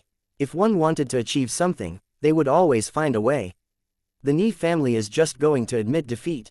Just like this? Luo Yunyang asked calmly. Ni Tianyuan had never expected him to talk like this after soundlessly killing a person. He knew that, after admitting defeat, he would have to face an immense humiliation. However, he hadn't expected that Luo Yunyang would ask for a yard after being given an inch. Apparently, he wasn't going to let the Ni family save even the slightest bit of dignity. Stop bullying others, Luo Yunyang. Our family has already conceded. What more do you want? A young man with an arrogant face said as he suddenly leapt out and pointed at Luo Yunyang. Our third uncle is still the disciple of a martial god. Don't you forget that. Crash. The young man fell to the ground without a warning. Fresh blood was now dripping out of the corner of his mouth. He was an ordinary martial master, so his mind power was too weak to resist the power of a telekinesis grandmaster. Ni Yongsan was trembling violently. He had half a mind to muster all his courage and step out, but there was a small voice inside that told him that Luo Yunyang was already bloodthirsty. If he said anything, he would just be courting death. Mr. Luo, the Ni family concedes. Ni Tianyuan bowed down slowly during this deadly silence. Every member of the Ni family felt like the sky was collapsing. They had thought that they would just kill Luo Yunyang and get this over with. He had killed Ni Xin and offended their family, so he clearly had a death wish. As long as the head of the family was willing, they could use thousands of means to get rid of him and any people related to him. 4 martial grandmasters had already been mobilized back at the Wind Rain Crossing, and an entire group of grandmasters had set out to assassinate him at the Long Snake Ridge. These influential individuals had all fought under the banner of the Ni family. Luo Yunyang was just an ant that was supposed to be crushed under the wheels of the Ni family's vehicle. Our family is willing to compensate Luo Yunyang with 100 billion Dayuan, 15 6-star soul fruits and 3 boxes of treasure. Ni Tianyuan met Luo Yunyang's gaze as he said solemnly, as a way to show that the Ni family does not intend on becoming enemies with Mr. Luo. I am willing to send 2 of my daughters to wait on him. As he said this, 2 beautiful young girls in flowing white dresses scowled. They had always been beloved among their family. How could they suddenly lead an ordinary life? They had never expected that their own father would treat them as commodities and give them away without even thinking about it twice. This sudden drop in elevation was hard to believe for the 2 of them. However, ruthlessness was a sort of strategy. They had to be just as ruthless with themselves as they were with their enemies. Ni Yongsan stared at his father as he tried to analyze what he had just said. In the past, he had barely been able to read between the lines, but now he had a much deeper understanding. Suddenly, Luo Yunyang's voice rang out next to his ear. Okay, but I still want your life. Chapter 193. The last secret. Ni Tianyuan had never expected that Luo Yunyang's request would be so crazy. His hands trembled as if he was a furious lion. He was the head of the Ni family and a martial grandmaster, so normally he didn't even have to care about the region's military commanders. However, this man, who had seemed like a mere bug in his eyes, actually wanted his life. Do you want to destroy the Ni family completely, Luo Yunyang? Ni Tianyuan's voice was filled with rage. Luo Yunyang stared at the furious Ni Tianyuan as he said indifferently, we are already past the stage where either you or I must die. Now, you can go. Luo Yunyang's gaze suddenly landed on an old man who had been standing beside Ni Tianyuan all along. The old man looked like a housekeeper. Although he seemed old, he took rather good care of himself. His palms looked like polished jade. Even though Luo Yunyang's mind power had been wrapped around his surroundings, he still hadn't realized that this old man wasn't ordinary. Luo Yunyang hadn't noticed him at all. However, when he said that he wanted to kill Ni Tianyuan, the old man suddenly emitted a faint killing intent. His expression was extremely calm as he watched Luo Yunyang. One should let others off whenever it's possible, young man. It's a pity that you never learned how to do this. The old man's tone was icy, and there was a hint of disdain in his eyes. Luo Yunyang could sense a rather considerable pressure coming from the man's body. Ni Tianyuan was a martial grandmaster, so he had also sensed that this old man wasn't ordinary. Although the old man standing beside him had seemed like an ant in the past, what was standing next to him right now was an ancient dire beast. Old Lin, you. Ni Tianyuan pointed at the old man. He wanted to say something, but he couldn't find the right words. The old man glanced at Ni Tianyuan before he said coldly, all these years, you never really qualified to be the head of this family. You are ruthless indeed, but you still can't hold a candle to your father. Your father had great skills and very strategic ideas, but his cultivation unfortunately wasn't good enough, so he died young. Old Lin then turned his gaze to Luo Yunyang and said, you might be a telekinesis master, young man, but you are still lacking compared to me. My spirit warding banner currently lacks a main soul. It just so happens that you are perfect for the job. You can die in peace now." As the old man spoke, the wrinkles on his face vanished completely. In an instant, he had grown 20 centimeters taller. Old Lin was suddenly a picture of grace and elegance. When some older members of the Ni family saw his appearance, fear filled their faces. You are Blood Dr. Li Hong. You are still alive," someone blurted out. Luo Yunyang's expression turned grave when he heard that name. He had heard it before, so his recollection of it was extremely sharp. Blood Dr. Li Hong had been a scary legend among telekinesis users in the Da Alliance. In the past, he had massacred a city of more than 100,000 residents because he had wanted to draw on that atmosphere of fear to refine his telekinesis powers. Before this had happened, he had been one of the most famous telekinesis users in the Da Alliance. However, after this incident, the Da Alliance had dispatched more than 10 telekinesis grandmasters to hunt him down. Unfortunately, at least half of them had been killed. At the time, the entire Da Alliance's telekinesis grandmasters had suffered disastrous damage. Ultimately, martial god Luo Kai had to lend his strength for Blood Dr. Li Hong to be killed. Who would expect that Li Hong, who was supposed to have died all those years ago, had actually approached the Ni family and become their housekeeper? When Luo Kai pursued me, I had nowhere to go. Your father saved me by providing me with this body, which could sustain my soul. Li Hong chuckled as he met Ni Tianyuan's gaze. Do you know that your father took the initiative to seek me out? Ni Tianyuan had had no idea about this. Besides fear, he now also felt ecstasy. Old Lin, no, Mr. Li, could you please kill Luo Yunyang? He is the greatest enemy of our family. If you kill him, we will be eternally grateful to you, he said with a crazed voice. I don't need your eternal gratitude. If I kill him, then I will have fulfilled my promise to your father. However, I will need to find a new place to hide after this is over. How troublesome. Li Hong turned his gaze to Luo Yunyang. In an instant, a small jet black banner appeared in his hands. Did you know that telekinesis users actually existed back in ancient times? They banished spirits and ghosts, moved mountains, drained seas and were rumored to be omnipotent. These days, when telekinesis users use their abilities as weapons, it feels like using a sledgehammer to crack a nut. One day, I will show everyone that telekinesis users are the strongest people in the world. Unfortunately, you will not live to see that day. As Luo Yunyang stared at the crazed Li Hong, he realized that this fellow was really dangerous. He was actually 10 times more dangerous than Feng Yingli. All these years, I have been making every effort to study the remarkable abilities of telekinesis users who banished spirits and ghosts. Today, I shall let you see something that I have cultivated, the Da Alliance's first supernatural being. It isn't complete yet, it still lacks a strong soul to support it, so your soul, which contains a strong spiritual power, would be the best choice for it. Li Hong had a deranged demeanor.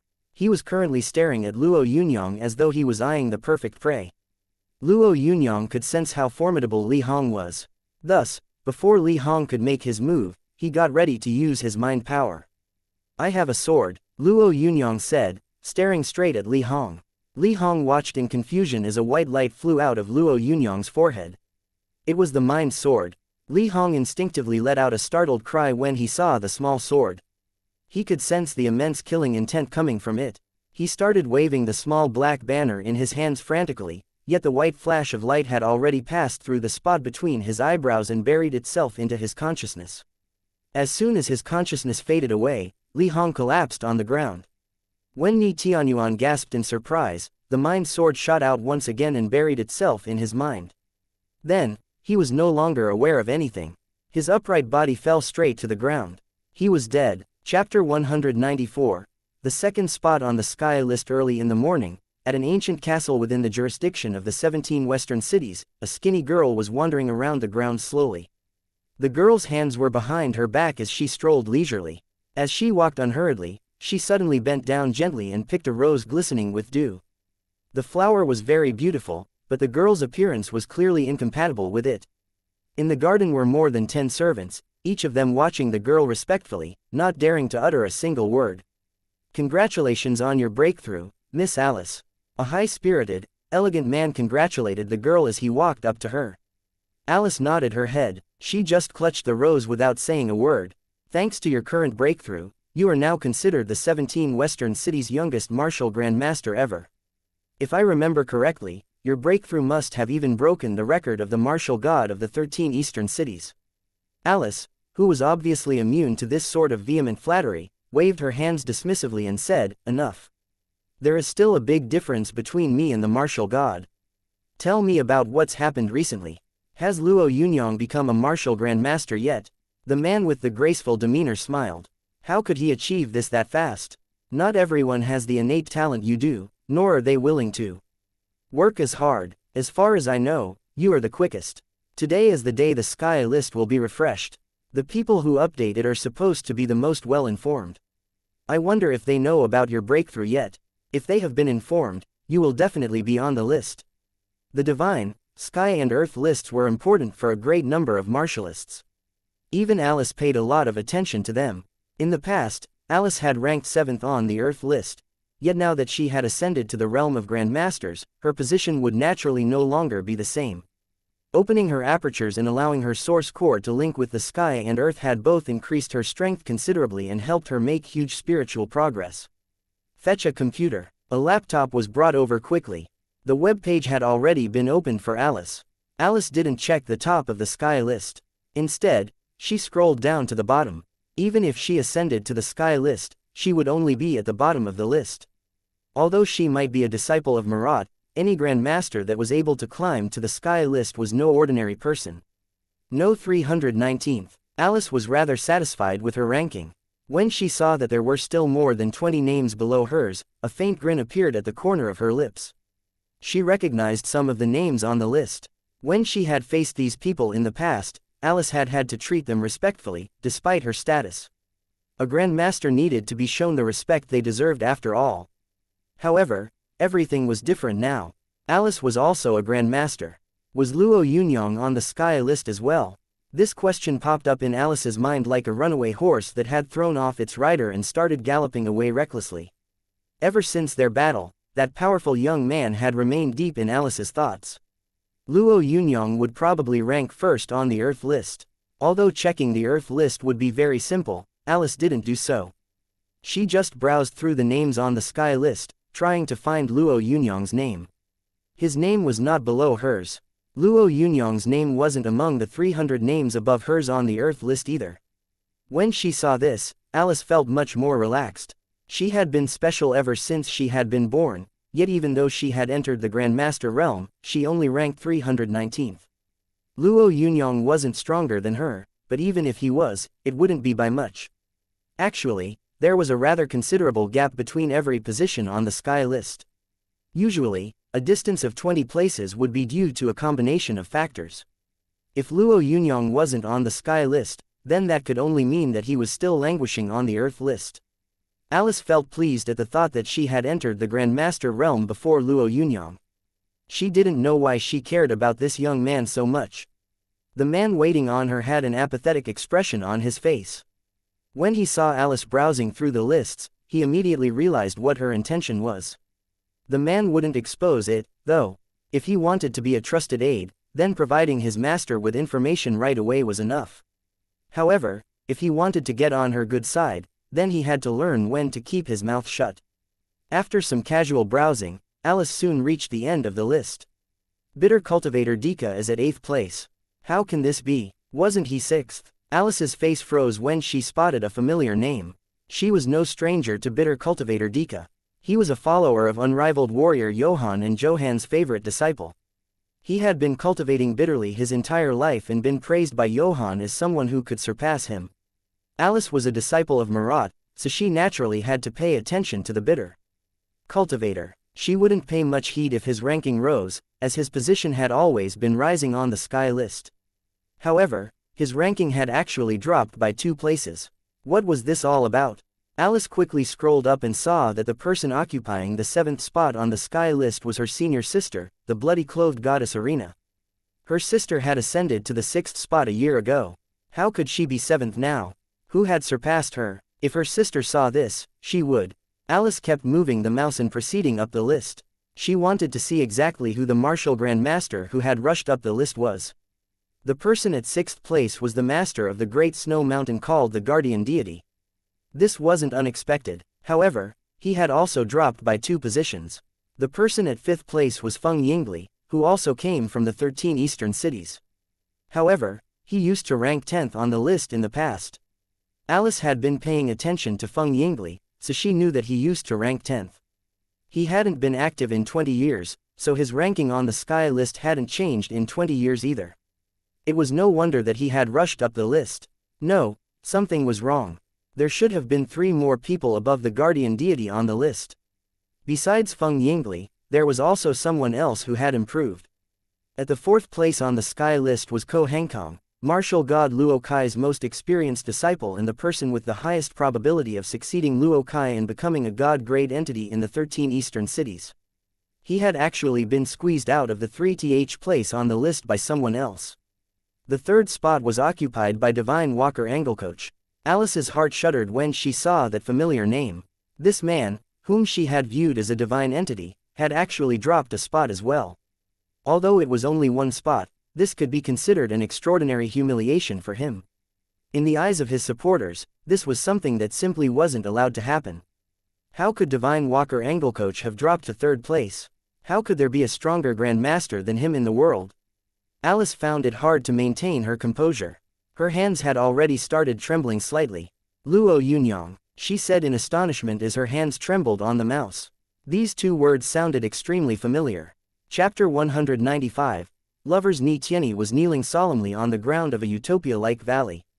To be precise, he was kneeling outside a bamboo door. The bamboo door was shut, and there were no traces of life anywhere around. After an indefinite amount of time, the bamboo door was opened slowly and a child around the age of 13 stepped out. "Uncle, my teacher requests that you go back and view the sky list before you decide whether to come back or not," the child said softly as it glanced at Ni Tianyi. Ni Tianyi stared at the child. He had never expected that, after he had kneeled sincerely for so long, his senior would actually give him such an answer. View the sky list. But why? Although Ni Tianyi didn't understand, he didn't dare ask any more questions. His senior would definitely have his reasons for saying this. Shooting his mouth off and pressing the matter would only be a naive reaction. Thus, he slowly got up and left. He wanted to visit the Sky Vision's secret website as soon as possible. No ordinary person knew about this secret website. Of course, no ordinary person would pay any heed to it either. The divine, sky and earth lists were out of the average person's league after all. However, martialists like Ni Tianyi were extremely familiar with them. Ni Tianyi could actually even remember the names of the people who were ahead of him on each list. In the past, every time the sky list was updated, he would immediately check out his own ranking. However, this time he went straight to the top. The eldest brother's words had made him sense that there was something wrong with the sky list. If there was a problem, it would probably be at the top. Ko Hengkong was 4th on the list. Ni Tianyi's expression changed when he saw this. Although being among the top 3 or top 4 didn't make much of a difference to him, for a person such as the eldest brother, there was a considerable difference between the 3rd and 4th place. The top 3 people on the sky list had always been considered reserves of the divine list. Actually, the people who had narrowly made the divine list sometimes were not even a match for the sky list's top 3 powerhouses. However, his own eldest brother had actually fallen below the sky list's top 3. Could the eldest brother be preparing to properly cultivate in seclusion so that he could reclaim his spot among the top 3 as soon as his cultivation base advanced? Ni Tianyi had just thought about this, when he noticed the name occupying the 2nd spot on the sky list, Luo Yunyang. Luo Yunyang actually ranked 2nd on the sky list. How was this possible? How could he rank 2nd on the sky list? Compared to the other powerhouses on the list, when Ni Tianyi recalled Luo Yunyang's outstanding recent successes, he suddenly felt dejected. Although his desire for revenge hadn't changed, he now saw his enemy as an immovable pillar. When he compared himself to this pillar, he realized that there was a really wide gap between them. Although he was the disciple of a martial god, his master had more than 10 disciples. Plus, Ni Tianyi wasn't among his favorites. How could the martial god lower himself for Ni Tianyi's sake just to mingle with a martial grandmaster? That would be simply unimaginable. If his master didn't take action though, how would? Ni Tianyi leaned back helplessly. His breathing had suddenly become hurried. The updated sky list was a huge shock for the entire world. This sort of thing only happened among a few top powerhouses. The sky list was just a legend for ordinary martialists. Regardless of the rank of a martial grandmaster, there were just some people one couldn't offend. Back at Chang'an, Luo Yunyang was sitting quietly in a small building at the Rising Dragon Army's general headquarters. Beside him, his sister Luo Donger was holding on to her toys. Her chiming laughter could be heard from time to time. Being back home felt great. Lu Qubing hadn't met Luo Yunyang as soon as he had killed Ni Tianyuan, and no other big shot from Chengdu had approached him either. They had all acted as if the head of the Ni family hadn't died. The only person who had met Luo Yunyang was a subordinate of Lu Qubing's, who had passed on the message that Luo Yunyang's vacation hadn't ended yet and told him to return home and finish it there. Luo Yunyang had already accomplished his goal. However, he knew that Lu Qubing would have to face a lot of pressure because of this, so he didn't try to haggle. He just flew back to Chang'an immediately. As soon as he had returned to Chang'an, the Flame Emperor had happily invited him over for a round of drinks. Although the old man talked a lot, his alcohol tolerance was mediocre. "It's almost time, brother. Hurry up and take me out. I still have to be a flower girl today. I can't be late." Excitement shone on Luo Donger's face as she said this. Luo Yunyang pinched Luo Donger's cheeks lightly and said, all right. Your brother will take you there right away." It had only been 2 days since Luo Yunyang's return, so he hadn't had the time to tidy up his rewards from his journey yet. To be honest, he didn't really want to go out, but there were certain matters that he had to attend to. For example, he had no choice but to attend this wedding. Zhu Yan and Jiu Qianqin were getting married.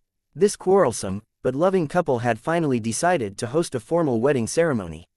Luo Yunyang was delighted for them, so he had readily accepted the invitation as soon as he had received it. Plus, he would also play a rather special role at the ceremony. He would be the best man. "Everyone says that you are the hero of the 13 eastern cities. I will be especially proud to be accompanying you." Luo Donger was smiling wide in the white dress that Shen Yunying had bought for her. Luo Yunyang chuckled. "We shall see about that." As a young powerhouse who had fully displayed his capabilities in Maya City, he did indeed have quite a reputation among the 13 eastern cities. However, Luo Yunyang didn't really like being scrutinized like a rare animal. Therefore, he unleashed some of his mind power as soon as he stepped out. Thanks to the effect of his mind power, anyone who was familiar with him could see him clearly, while anyone that wasn't familiar with him would only see an ordinary teenager. Zhu Yan was a decent man with a good reputation among the Rising Dragon Army, so there was quite a number of Rising Dragon Army soldiers helping out at his home. Everything was ready, so all Luo Yunyang had to do as the best man was sit with a few familiar faces and engage in idle chatter. Although this was supposed to be just idle chatter, each of those fellows seemed to be looking at Luo Yunyang with reverence. The apartment Zhu Yan rented had 2 rooms and a hall. It was a little cramped, as some tall buildings were crowding it from the front and back. Sunlight was a rare sight there. However, being able to rent an apartment in Chang'an was still remarkable. "Let's go. Time to escort the bride." Zhu Yan looked high-spirited in his formal clothes. He called out to Luo Yunyang before waving at his friends and relatives. The bride escorting procession was both lively and grandiose. Everyone was chatting and laughing happily, and in no time they had already reached the hotel where Jiu Qianqin was waiting. Luo Yunyang was just like an ordinary best man on his way to escort the bride. He was laughing and calling out boisterously, enjoying himself to the fullest. However, while he was having fun, a group of men with stern expressions suddenly walked over. Chapter 196. An ancient martial family. "Everyone, don't you think the bridesmaid is pretty?" Although the wedding ceremony had yet to begin, there was already a lot of noise. Jiu Qianqin seemed like a carefree person, yet deep down she was a kind-hearted woman that understood others. Her personality allowed her to be on good terms with a lot of people. The bridesmaids were all young, beautiful women that pleased the eye. Shi Kunrong had a faint smile on her face. She was very close to Jiu Qianqin, so it was only natural that she would be a bridesmaid at the ceremony. A hint of disdain flashed across her eyes when she saw the noisy bunch of Rising Dragon Army elite martialists. Jiu Qianqin had mysteriously mentioned to the women still looking for a partner that a first-rate bachelor would attend the party. She really hoped that her sisters would grab this opportunity. Shi Kunrong was considered a goddess by most of the guests, so she had attracted a bunch of rowdy catcalls. There was a number of people who urged her not to miss this chance. There was a golden bachelor at the party after all. Deep down, Shi Kunrong felt that this was beneath her, so she just stood aside with an apathetic expression. However, despite her furrowed eyebrows and scowling expression, she still had an extremely beautiful face and accentuated figure. Words like beautiful, pretty, and gorgeous weren't enough to describe her. No matter how hard she tried to keep a low profile, she still attracted the eyes of the guests. The gazes of the young men present were particularly disgusting. She actually felt as though she was naked whenever they got close to her. Unfortunately, Shi Kurong believed that these people were way below her standards.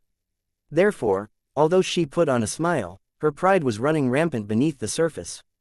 These men were 1,000 miles apart from her. Hop on, hop on. The bride has already come out. Get in the car. A loud person in charge of the wedding ceremony urged everyone amidst the boisterous ruckus. Ever since the apocalypse, the importance that people attached to wedding ceremonies had increased. Such an amazing time period in one's life just couldn't be ignored. Everyone stop right there, a stern voice shouted. As the groom, Zhu Yan was the protagonist of the day, so he had every right to be calling out excitedly to his friends and relatives. This day was one of the most important days of his life. Ever since he had experienced that critical incident in Zhu Long's tomb, he had been looking forward to this warm, peaceful life. That day was an extremely important day, so he hoped that his wedding ceremony would go well. He hadn't expected that someone would come and cause trouble just when he was about to escort his bride to the ceremony. Zhu Yan was rather put off by this. The Rising Dragon Army elite martialists who were on good terms with Zhu Yan all glared angrily in the direction of the voice. If the people who had caused this disturbance didn't give a proper explanation, they wouldn't let this matter go easily. Luo Yunyang was a little pissed. Zhu Yan, one of his few good friends, was getting married. How could anyone actually try to cause trouble at his wedding?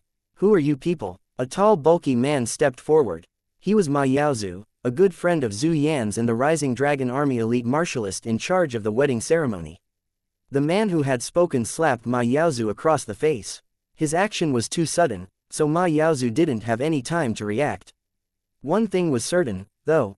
That man was definitely more agile than Ma Yaozu. Although Ma Yaozu had been hit by others in the past, he had never felt so humiliated before. UFC King dare hit me. As he bellowed, Ma Yaozu stepped forward and threw a punch. Although Luo Yunyang thought that his punch wasn't much, an ordinary person would have thought that Ma Yaozu could bend steel and split rocks with his fist. However, this was Zhu Yan's wedding ceremony, so Ma Yaozu had tried to be lenient. As he threw this punch, the young man who had slapped Ma Yaozu said coldly, "A grain of rice like you can't hold a candle to me." While he spoke, the man raised his own fist to meet Ma Yaozu's punch. When their fists collided, Ma Yaozu was pushed back 7 steps in an instant. If someone had not supported him from behind in time, he would have crashed against the ground. Among all of Zhu Yan's friends in attendance, Ma Yaozu could be considered one of the strongest fighters. When the others saw that he couldn't even take a punch from this troublemaker, they all froze for a second. "Who are you people? Are you doing this to provoke the Rising Dragon Army?" A Rising Dragon Army lieutenant colonel asked as he took a step forward. "The Rising Dragon Army? Ha ha ha, how impressive. Hearing that name makes me tremble all over." The young man who had attacked first laughed impudently, his disdain clear on his face. A flash of anger glinted in Luo Yunyang's eyes as a middle-aged man in black clothes said, "Stop fooling around, old 9. His gaze then landed on Jiu Qianchen. "You are part of the Jiu family, little 17. You can never change this. Now, follow me back to your family." Then, the man raised his head and turned to glance at the Rising Dragon Army lieutenant colonel. A rather intelligent-looking man standing behind the middle-aged man stepped forward quickly and said, "I am a high-ranking executive working at the consul's office. I'm here on behalf of the consul. I will be handling this matter for Mr. Jiu. I suggest that everyone leaves this place immediately." The consul's office held the highest authority in any city in the Da Alliance. Although the man wasn't able to command the Rising Dragon Army, a high-ranking executive wasn't someone an ordinary elite martialist could compare to. Luo Yunyang's eyebrows arched up as he stared at the middle-aged man. Although the man's reputation wasn't prominent, he was actually a top-notch martial master. It seemed like the Jiu family had some kind of influence. Just as Luo Yunyang was about to make a move, the high-ranking executive added, "Make no mistake. The internal issues of an ancient martial family don't involve us." The words, "ancient martial family," confused a lot of people. However, the lieutenant colonel's expression suddenly changed. He had obviously heard about this before. "In terms of seniority, I should probably be calling you uncle. However, my father has been disowned by the Jiu family, so I don't think we are related anymore," Jiu Qianshan suddenly said loudly in a determined voice. "We have long broken off all ties. Why have you come here to interfere with my life? This is impudent. How dare you speak to me this way? If you weren't so young, I would have already slapped you." The middle-aged man said coldly. "You still have Jiu blood running in your veins, so your marriage isn't something you can decide on your own. Our family has already fixed you up with a good partner. You shall return with me today. In 3 days, you will marry into the Sen family and become their young lady. Think about it for a second. Think of what a big honor it would be." As the middle-aged man was speaking, Luo Yunyang heard a few young Jiu family members whispering. "I never expected this wretch to be so pretty. It's such a waste that she will be marrying a fool. The beauty and the pig. What a pity." When he heard this, Luo Yunyang's eyes flashed with cold anger. Chapter 197, Oppression, You. "What did you say?" Jiu Qianshan asked in disbelief, pointing at the middle-aged man. To Jiu Qianshan, the Jiu family was just a distant clan, so she had always felt like she had nothing to do with it. Back when her father had been banished from this family, all his martial techniques had been revoked before he had been disowned. Then, he had only lived for about 10 more years before dying of an illness under impoverished circumstances. Her mother, who had suffered bitter hardships to bring her up, had also passed away a few years earlier. When Jiu Qianshan had met Zhu Yan, she had felt like her nightmare was finally over. She had been about to move forward and find her own happiness. She had never expected that the Jiu family would actually appear at such a time. "I no longer have any ties to the Jiu family, so please go back to where you came from and don't interfere with my life again." Jiu Qianshan inhaled sharply as she expressed her own resolute opinion. Zhu Yan stood by Jiu Qianshan's side, using his strong arm to support her slightly trembling body. "You aren't welcome here, please leave." Luo Donger and Jiu Qianshan were good friends, so when she saw her beloved older sister break into tears, little Luo Donger immediately berated the Jiu family. Although she was just an inconspicuous flower girl, her chiding encouraged the rising dragon army and the Heaven Pass Corporation. "Get out, get lost, scram." These furious words did not make the Jiu family angry. On the contrary, they all suddenly started to laugh heartily. They looked like celestial beings standing on a high pedestal, looking down on a bunch of ants struggling not to get stomped on. "It seems like the Da Alliance isn't very friendly with ancient martial families," the Jiu family's uncle said in an indifferent, yet menacing tone. The high-ranking executive who had accompanied them had an extremely ghastly expression on his face. There was even a hint of fear on his face as he explained, "Please don't misunderstand, Mr. Jiu. This is just a misunderstanding between some small-timers. Please don't worry, I will help you settle this immediately." Ha ha ha. Suddenly, he fixed his gaze on Zhu Yan and the others. "If any of you say anything else, I will immediately report this to your superiors and evict you from Chang'an City." Being evicted from Chang'an City was a very intimidating punishment. Chang'an was humanity's strongest steel fort after all. Countless people with Luo Yunyang's past, who had led ordinary lives in small places like Donglu Town, had strived their hardest in hopes of entering Chang'an. All these people had old friends and relatives. All these people had families. Therefore, everyone immediately quieted down. "Take her away." The Jiu family's uncle waved his sleeves as he spoke in an irrefutable tone. "Kill anyone who dares to try and stop us." He was an extremely aggressive man who uttered the word, "kill," with an overbearing intent. Shi Kunrong felt anger well up inside her along with a sort of fear. This was the sort of fear one felt when facing a colossal monster.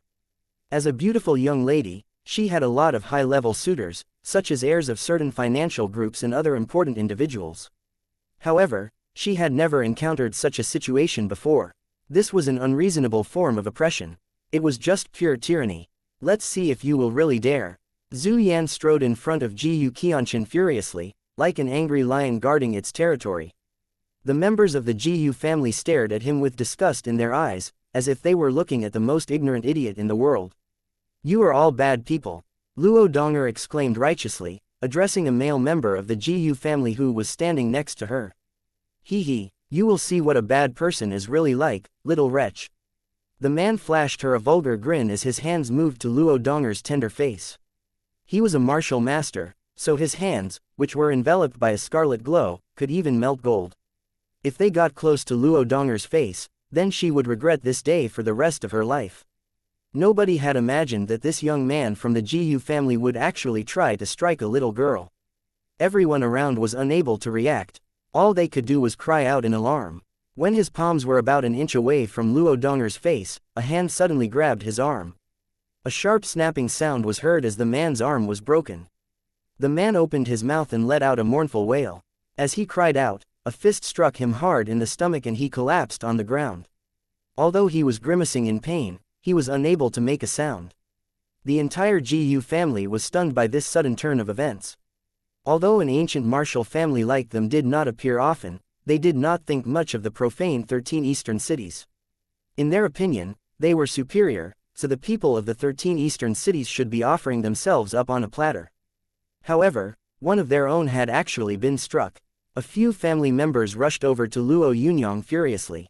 The Jiu family's uncle was an experienced man who had seen most of the world, so based on the efficient way Luo Yunyang had acted, he could tell that they had encountered a difficult adversary. "Everyone stop right there," he said as he glared at Luo Yunyang. "Since you decided to get involved in the internal affairs of the Jiu family, you might as well tell us your name." Luo Yunyang ignored the man and reached out with his hand to pat Luo Donger. "You little wretch. Why do you waste your time trying to talk sense into animals? If a dog doesn't understand sh*t, it's not the dog's fault. You are in the wrong for trying to play music to a cow." Every single member of the Jiu family flushed red. They were all itching to smash Luo Yunyang to smithereens. This fellow was just repulsive. "Sir, I am a high-ranking executive working at the consul's office. I have to urge you not to interfere. Otherwise, the consul's office will have to deal with this," the middle-aged man who had come with the Jiu family reminded Luo Yunyang in a bid to patch things up when he realized that things were going south. Luo Yunyang glared at the middle-aged man and said icily, "Get lost." The man hadn't been able to recognize Luo Yunyang because he had been using his mind power. However, a person of his status had never been chided this way before. Although he was trying to smooth things over, he couldn't just let anyone offend him in this way. If the middle-aged man could, he would have immediately seized that rude fella. The Jiu family's uncle wasn't an impulsive man. However, he hadn't seen this young man speak before, and now that he had, he wondered if perhaps he was someone who possessed some power. As this thought crossed his mind, he didn't dare speak rashly anymore. Instead, he watched Luo Yunyang gravely. He suddenly realized that he couldn't see through him. Deep down, he had a feeling that there was a big difference between the two of them. Are you trying to make an enemy out of the Jiu family?" The Jiu family's uncle muttered before he proclaimed, "The enemies of our family end up dead." Chapter 198. Getting lost completely. Luo Yunyang glared wordlessly at the Jiu family's uncle, who felt a wave of pressure radiate from his body. This formless pressure caused the old man's body to start trembling. He wanted to resist, so he inwardly kept trying to egg himself on. However, all his effort was pointless. Luo Yunyang, who was standing in front of him, scared him out of his mind. His fear pervaded the deepest parts of his heart like a snake hidden beneath his skin and flesh, sticking to his bones as it slowly slithered across his body. He suddenly felt his legs go weak and refused to listen to his orders. He unconsciously started to bend down. No matter how much he tried to force himself to stand straight, he still couldn't help but kneel on the ground. This kind of strength was able to crush one's will. That fellow was really scary, and his strength was extremely difficult to withstand. You are a Grand Master." The old man's teeth were chattering a little. As he yelled out, every male member of the Jiu family turned pale. They all convulsed in fear, as if they were at a loss. Although there was no lack of Grand Masters in that ancient martial family, each of them was even higher up that ladder. Grand Masters were simply trash compared to them. In their eyes, Jiu Qianshan was an object to be used at the right time. The fact that she was useful meant that they could do as they pleased and exploit her as they saw fit. However, They had not expected that there would actually be a Grandmaster-level entity at this plain wedding ceremony. The high-ranking executive's face had turned red. Now he understood why this young man had just called them animals. He had received a scolding for no reason, yet no one would bicker with him about it. Grandmaster stood at the top of Chang'an City's social ladder. Why would the consul's office offend a martial grandmaster over a subordinate like him? That would simply be a joke. Who cares if you are a martial grandmaster? Just let Jiu Qianchen return to her family. This is the will of the Jiu family elders. You should back out now. The Jiu family will let bygones be bygones and act as if nothing has happened. The voice of the Jiu family's uncle suddenly turned somewhat fierce. Otherwise, your entire family will be exterminated. The killing intent in Luo Yunyang's eyes intensified several times as he stared at the crazed old man. Then, he unleashed his telekinetic ability without hesitation, causing a wave of power to rush into the old man's source core. The source core was the source of a martial master's power, so it was naturally extremely strong. However, the wave of Luo Yunyang's power shattered it immediately. The instant his source core shattered, the old man crashed hard against the floor and lay there paralyzed. He looked like an old tree that had suddenly been hit by a snowstorm and left with only a few withered branches. His appearance and spirit were no longer as they had been in the past. From that day on, he would be reduced to an invalid. Although this was a result of attending to his family's affairs, he knew all too well what the status of a handicapped person was within that ancient martial family. If nothing had happened to him, he would have been able to call the wind and summon the rain. However, now that he had become an invalid, the way the world treated him would be strange. People like him were not afraid of being used by others. They were only afraid of being useless. This isn't over. The younger members of the Jiu family were all scared shitless by this point. Although they were used to their overbearing, tyrannical ways, this sort of oppression made them want to hide away. Everyone break an arm and scram, Luo Yunyang said in an indifferent tone as he watched the younger members of the Jiu family try to hide. You don't bully others like that, a young man from the Jiu family said as he stepped forward. These words had barely left his mouth, when Luo Yunyang's fist smashed into his body. The young man, who was unable to hold his own, was beaten to a cripple. The other young members of the Jiu family stared at the sight before them in shock. They had never imagined that someone would treat them so roughly. A young man brandished his fist and smashed it into his other arm. The sound of bones snapping immediately reverberated in everyone's ears. Sir, the Jiu family will concede this time. However, you did not tell us your name. We need to give our family a proper report when we return, said a delicate-looking young man with a cold expression in his eyes. Luo Yunyang chuckled. Very good. Daddy loves straightforward people. Listen up, I am Luo Yunyang, so if you have the guts, you can find me at the Rising Dragon Army. I will be shouldering the responsibility of this whole issue with Jiu Qianchen. A disbelieving expression appeared on the young man's face. He believed that he had heard this name before, but he wasn't able to recall it immediately. Luo Yunyang, you are Luo Yunyang, you rank second on the sky list. My name is Jiuzi. I was in the wrong, but just because you hold the second spot on the sky list, it doesn't mean that you can do anything you want. Our ancient martial family won't leave this matter as is. The paralyzed old man lying on the floor blurted out hysterically. The entire Jiu family left, each person breaking an arm before leaving. Luo Yunyang had already dispelled his mind power. He had told them his name, so there was no longer any point in using this technique. Thank you, brother, Zhu Yan said sincerely as he walked over to Luo Yunyang. Although he didn't say anything else, everyone could understand what he was thinking. If Luo Yunyang asked Zhu Yan to sacrifice his life for him, Zhu Yan would do it without hesitation. Jiu Qianchen had already told him about the status of these ancient martial families, yet Luo Yunyang had shouldered the entire burden of this incident on his behalf. You should save any emotional words you want to say for Jiu Qianchen. Luo Yunyang teased Zhu Yan, punching him playfully on the shoulder with a laugh. As soon as Luo Yunyang had revealed his true identity, the ladies of the Heaven Pass Corporation had surrounded him like bees around a pot of honey. They had all seen Luo Yunyang's performance in Maya City, so they knew all about his abilities. Suddenly, Luo Yunyang had a huge headache. At first, Shi Kunrong tried to act a bit more reserved. How could a goddess like her take the initiative and act friendly after all? Her superiority complex made her unwilling to walk over and fawn over Luo Yunyang. However, as she watched the number of girls flocking around Luo Yunyang increase, she couldn't remain unperturbed anymore. Outstanding men were a scarce resource.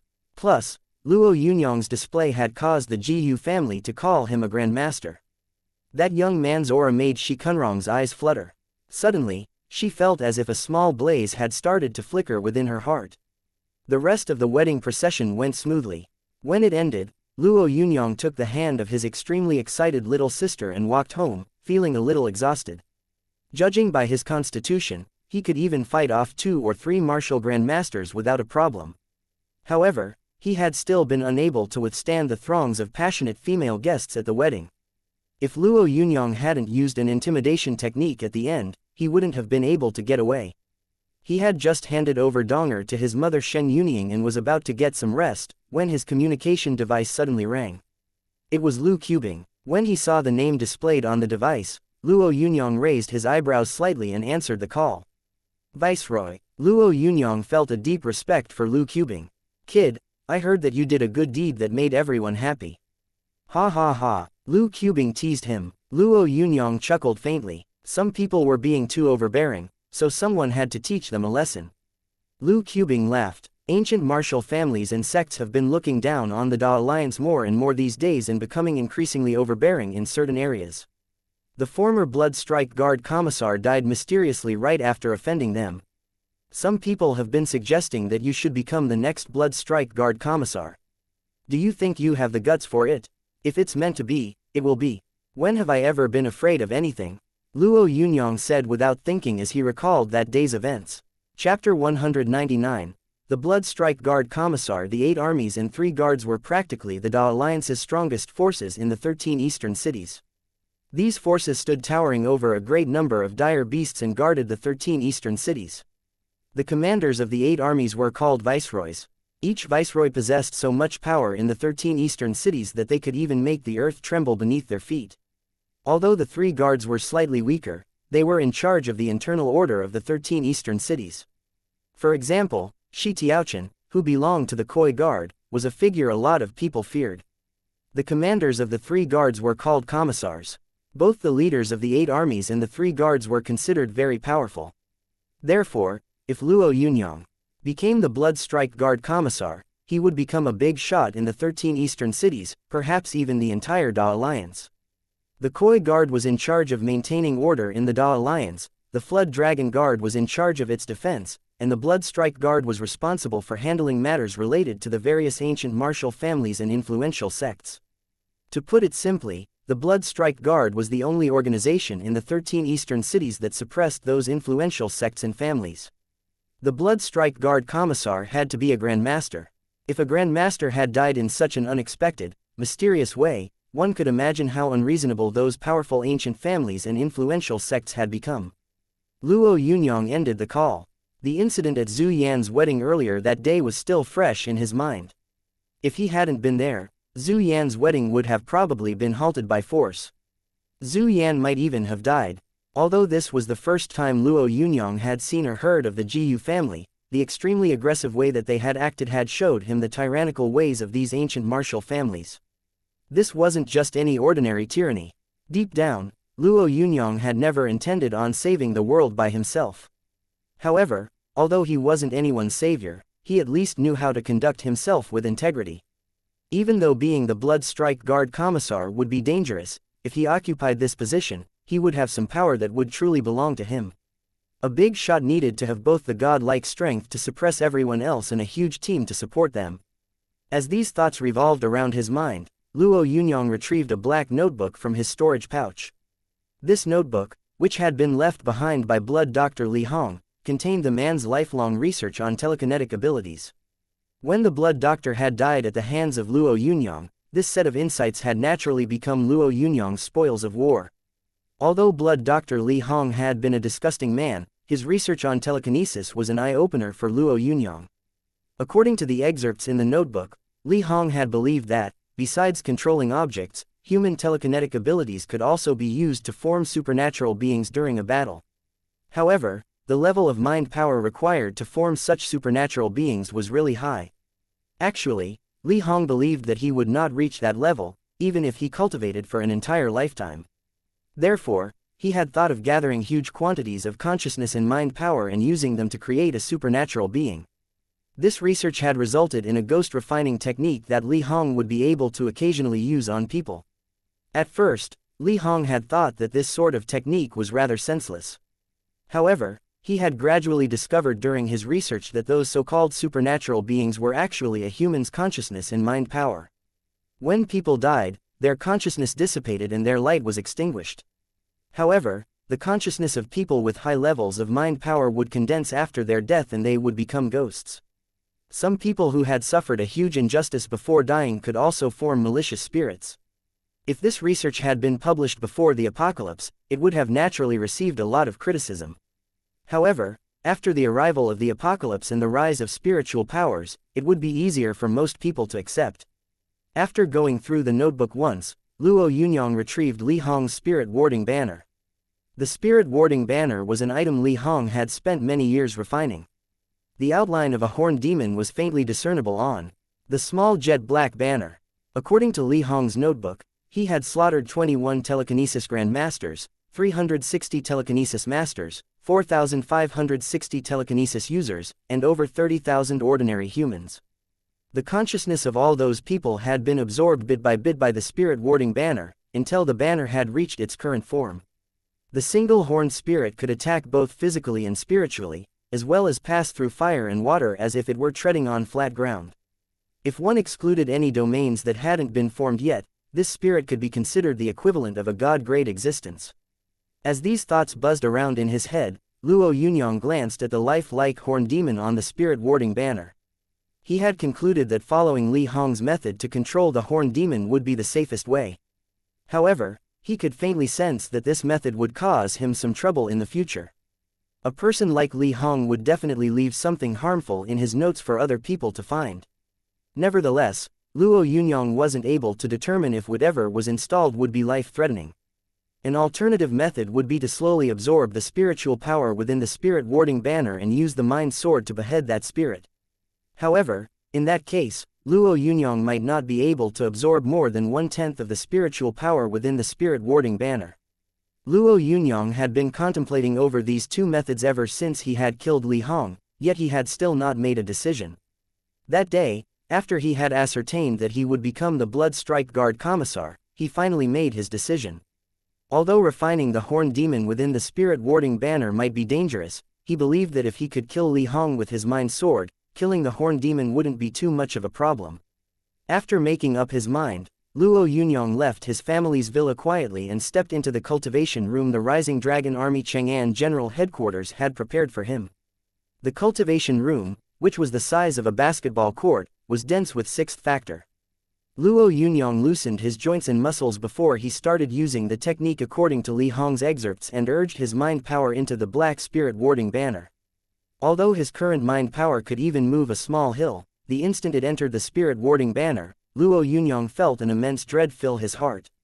If the situation within the spirit warding banner could be put into words, it would simply be described as pure evil. It was an incessant evil that made one feel indescribable fear and dread. Luo Yunyang's current objective was that horned demon. Only by using his own mind power to subdue the demon would he be able to have control over the spirit warding banner. Although the spirit warding banner was very small, when his mind power and consciousness entered, it felt as though its inside was a completely different world. Luo Yunyang treaded very carefully, advancing gradually and settling in with every step. As soon as his consciousness entered the spirit warding banner, an ominous glow replaced the two eyes of the horned demon. This glow made the demon's sinister face look even more evil. Chapter 200. Dividing the soul. The boundless evil energy surged all around Luo Yunyang's consciousness. Although it didn't harm his consciousness much, it still made him feel uncomfortable. Luo Yunyang walked for 15 minutes amidst that surging evil energy before he saw a horned demon created out of the concentrated evil energy. The horned demon on the spirit warding banner had only been about the size of a palm, yet Luo Yunyang's consciousness now thought that it was at least 1,000 meters tall. How much concentrated consciousness had been required to form this 1,000-meter tall, horned demon? As he glanced at the strange demon, a heartfelt admiration for Blood Dr. Li Hong filled Luo Yunyang's heart. Although his methods weren't proper, he had indeed been a powerhouse of his generation that had come up with a really strange method. After making sure that the horned demon didn't pose much of a threat, Luo Yunyang's consciousness leapt on it. As long as his consciousness was able to control the horned demon, he would be able to effortlessly wield the spirit-warding banner and make the horned demon rush into battle on his behalf. The horned demon would be an extremely capable henchman. However, as Luo Yunyang's consciousness was about to land on the demon, he felt an extremely dangerous feeling flood his heart.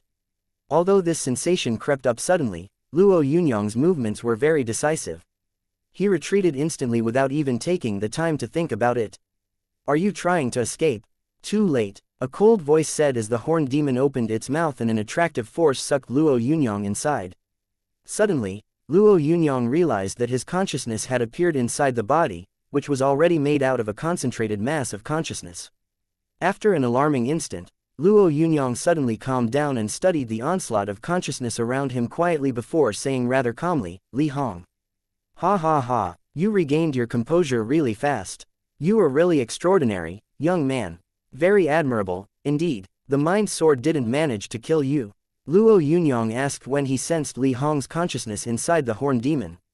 "You killed me, young man. But you also didn't," Li Hong said in a somewhat pleased manner as he laughed. "The fact that you actually managed to master the mind sword really surprised me. I have also read written accounts on things like the mind sword, but trying to master them is really difficult. Although I didn't try, practically all telekinesis masters believe that it is impossible. Nobody is able to possess such powerful telekinetic abilities before becoming a telekinesis grandmaster. The mind sword must be one of very few unrivaled methods below a god-grade level." Suddenly, Li Hong added softly in a tone laced with anticipation, "From this day on, it will belong to me." Luo Yunyang observed Li Hong's consciousness as he said indifferently, "You still haven't told me why you didn't die. You have never been pursued by a martial god before, kid, so you have no idea how scary a martial god can be. You also don't know what someone who has been chased by a martial god fears the most. Let me tell you this. As someone who has been chased and attacked by a martial god, what I am most afraid of is being completely exterminated. That is why I focused on researching ways to preserve life." Then, Li Hong added with an air of smugness, "The purer a human's consciousness is, the better. However, as long as there is an investment, a person's consciousness can be split up. Take me for example. 10 years ago, I divided my consciousness into two. One half remained in my own body, while the other half was placed in this horned demon. This way, even if someone killed me, I would be able to live on within the consciousness of this demon. I was really surprised when you killed me. I could have kept fighting at the time, but I chose to stall instead. Do you know why? Because I had my eye on you. Your telekinetic and martial techniques were well cultivated, and your natural aptitude was outstanding. You were like a gift from heaven. Ha ha, as long as I possess you successfully, nobody in this world will know that I am Li Hong. They will think that I am just an unrivaled hero," called Luo Yunyang. "Although your telekinetic abilities are pretty decent, we have entered the body of the horned demon now, so the two of us can be considered a whole. Even if you use the mind sword, you won't be able to cut me down, because you and I are one. If you form the mind sword, I will also be a part of it." Although Luo Yunyang believed Li Hong's words, this didn't mean that he would back down. As soon as he used the mind sword method, his mind power forged a sword. However, Luo Yunyang could sense clearly another will within the mind sword that was created. This will belong to Li Hong. What a powerful mind sword. I really like it. Thank you for the present, kid. Now just go in peace. Don't worry about your family. I will treat them well. Ha ha, Li Hong's will roared with laughter before it tried to envelop Luo Yunyang's consciousness. Using the mind sword was difficult. Plus, it seemed like there was a rather wide gap between him and Li Hong in terms of mind power. Although Li Hong had just launched this attack, Luo Yunyang could sense his hold on the mind sword loosening quite a bit. The moment the mind sword was completely controlled by Li Hong's will, Luo Yunyang's consciousness would cease to exist in that place. What could he do? The first thing Luo Yunyang thought of was his attribute regulator. He could use it to adjust his mind attribute after all. Luo Yunyang had only raised his mind attribute a little before he had entered the spirit warding banner, so he needed to increase it again. When the attribute regulator was opened and Luo Yunyang saw the dialogue box within his consciousness, he felt relieved. However, when his mind attribute was raised to the max, he realized that the struggle between Li Hong and him hadn't seemed to change. Ha ha ha, how did your telekinetic powers suddenly improve, kid? Seems like you have some hidden tricks up your sleeve. It won't be any use, though. I have been a telekinesis grandmaster for many years, so there is no way your powers can surpass mine. If you surrender, I will look after your family on your behalf. If you don't, I will make them wish they were dead instead. Li Hong snarled with a victorious demeanor. He had also answered Luo Yunyang's question by telling him that his accumulated experience wasn't enough. Compared to Li Hong, Luo Yunyang's accumulated experience was inadequate. What could he do? Should he keep increasing his mind attribute? It was already at the max, though.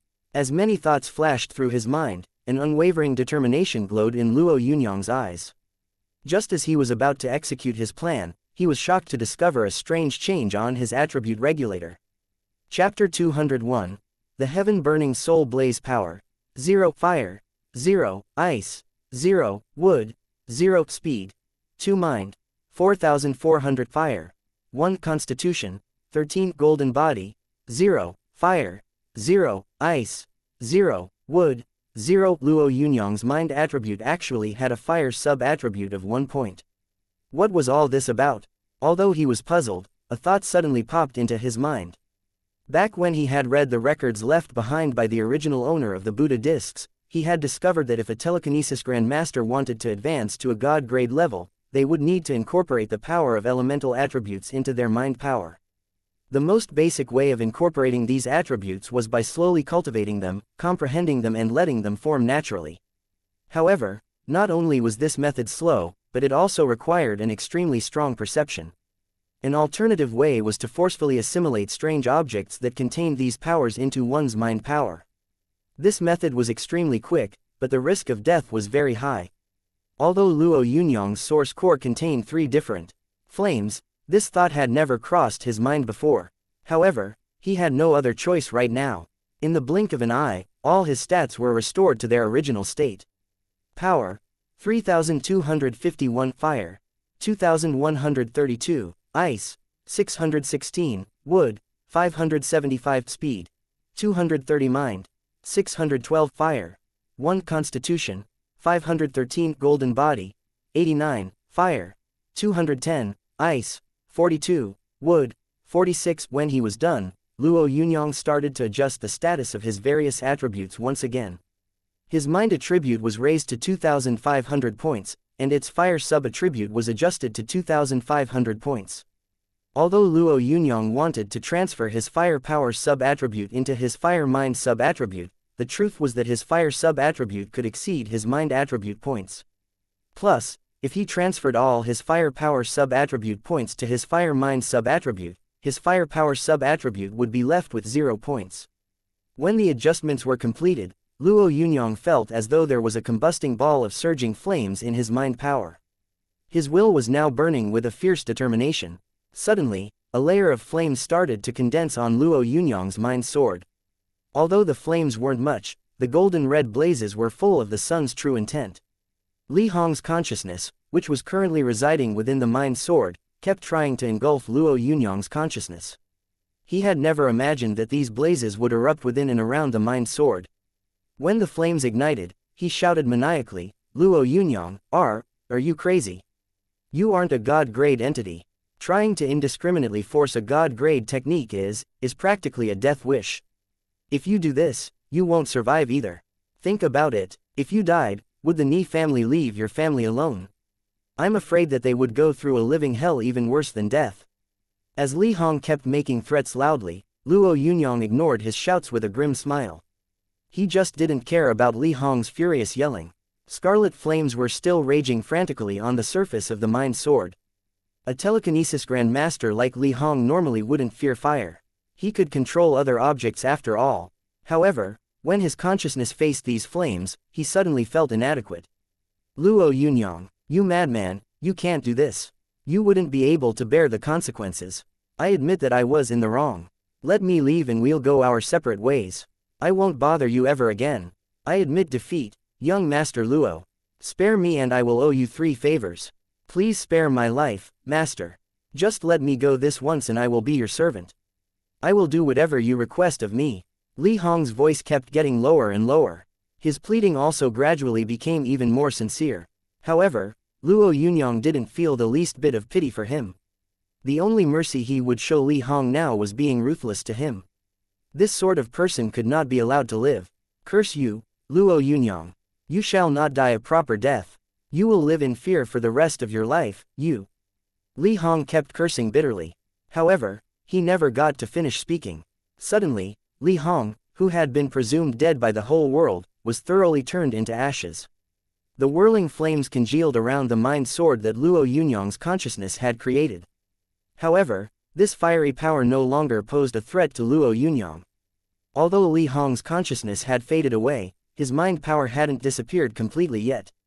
When he was confronted with the mind power that had been assimilated within the mind sword, Luo Yunyang assimilated it himself at a rapid speed.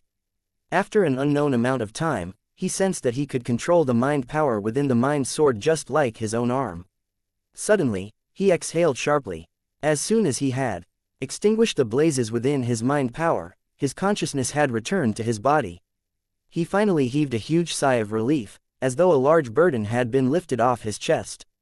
When he opened his eyes, Luo Yunyang realized that his mind power had increased once again. His eyes looked for the spirit warding banner, which had disappeared completely. The only thing left on the table was a metal stick. The spirit warding banner had been burned by the flames Luo Yunyang had used. Luo Yunyang opened his attribute regulator again.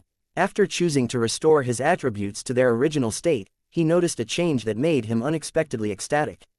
Power: 3251 fire, 2132 ice, 616 wood, 575 speed, 230 mind, 3352 fire, 6 constitution, 513 golden body, 89 fire, 210 ice, 42 wood, 46. In a short amount of time, his mind attribute had increased by about 3,000 points.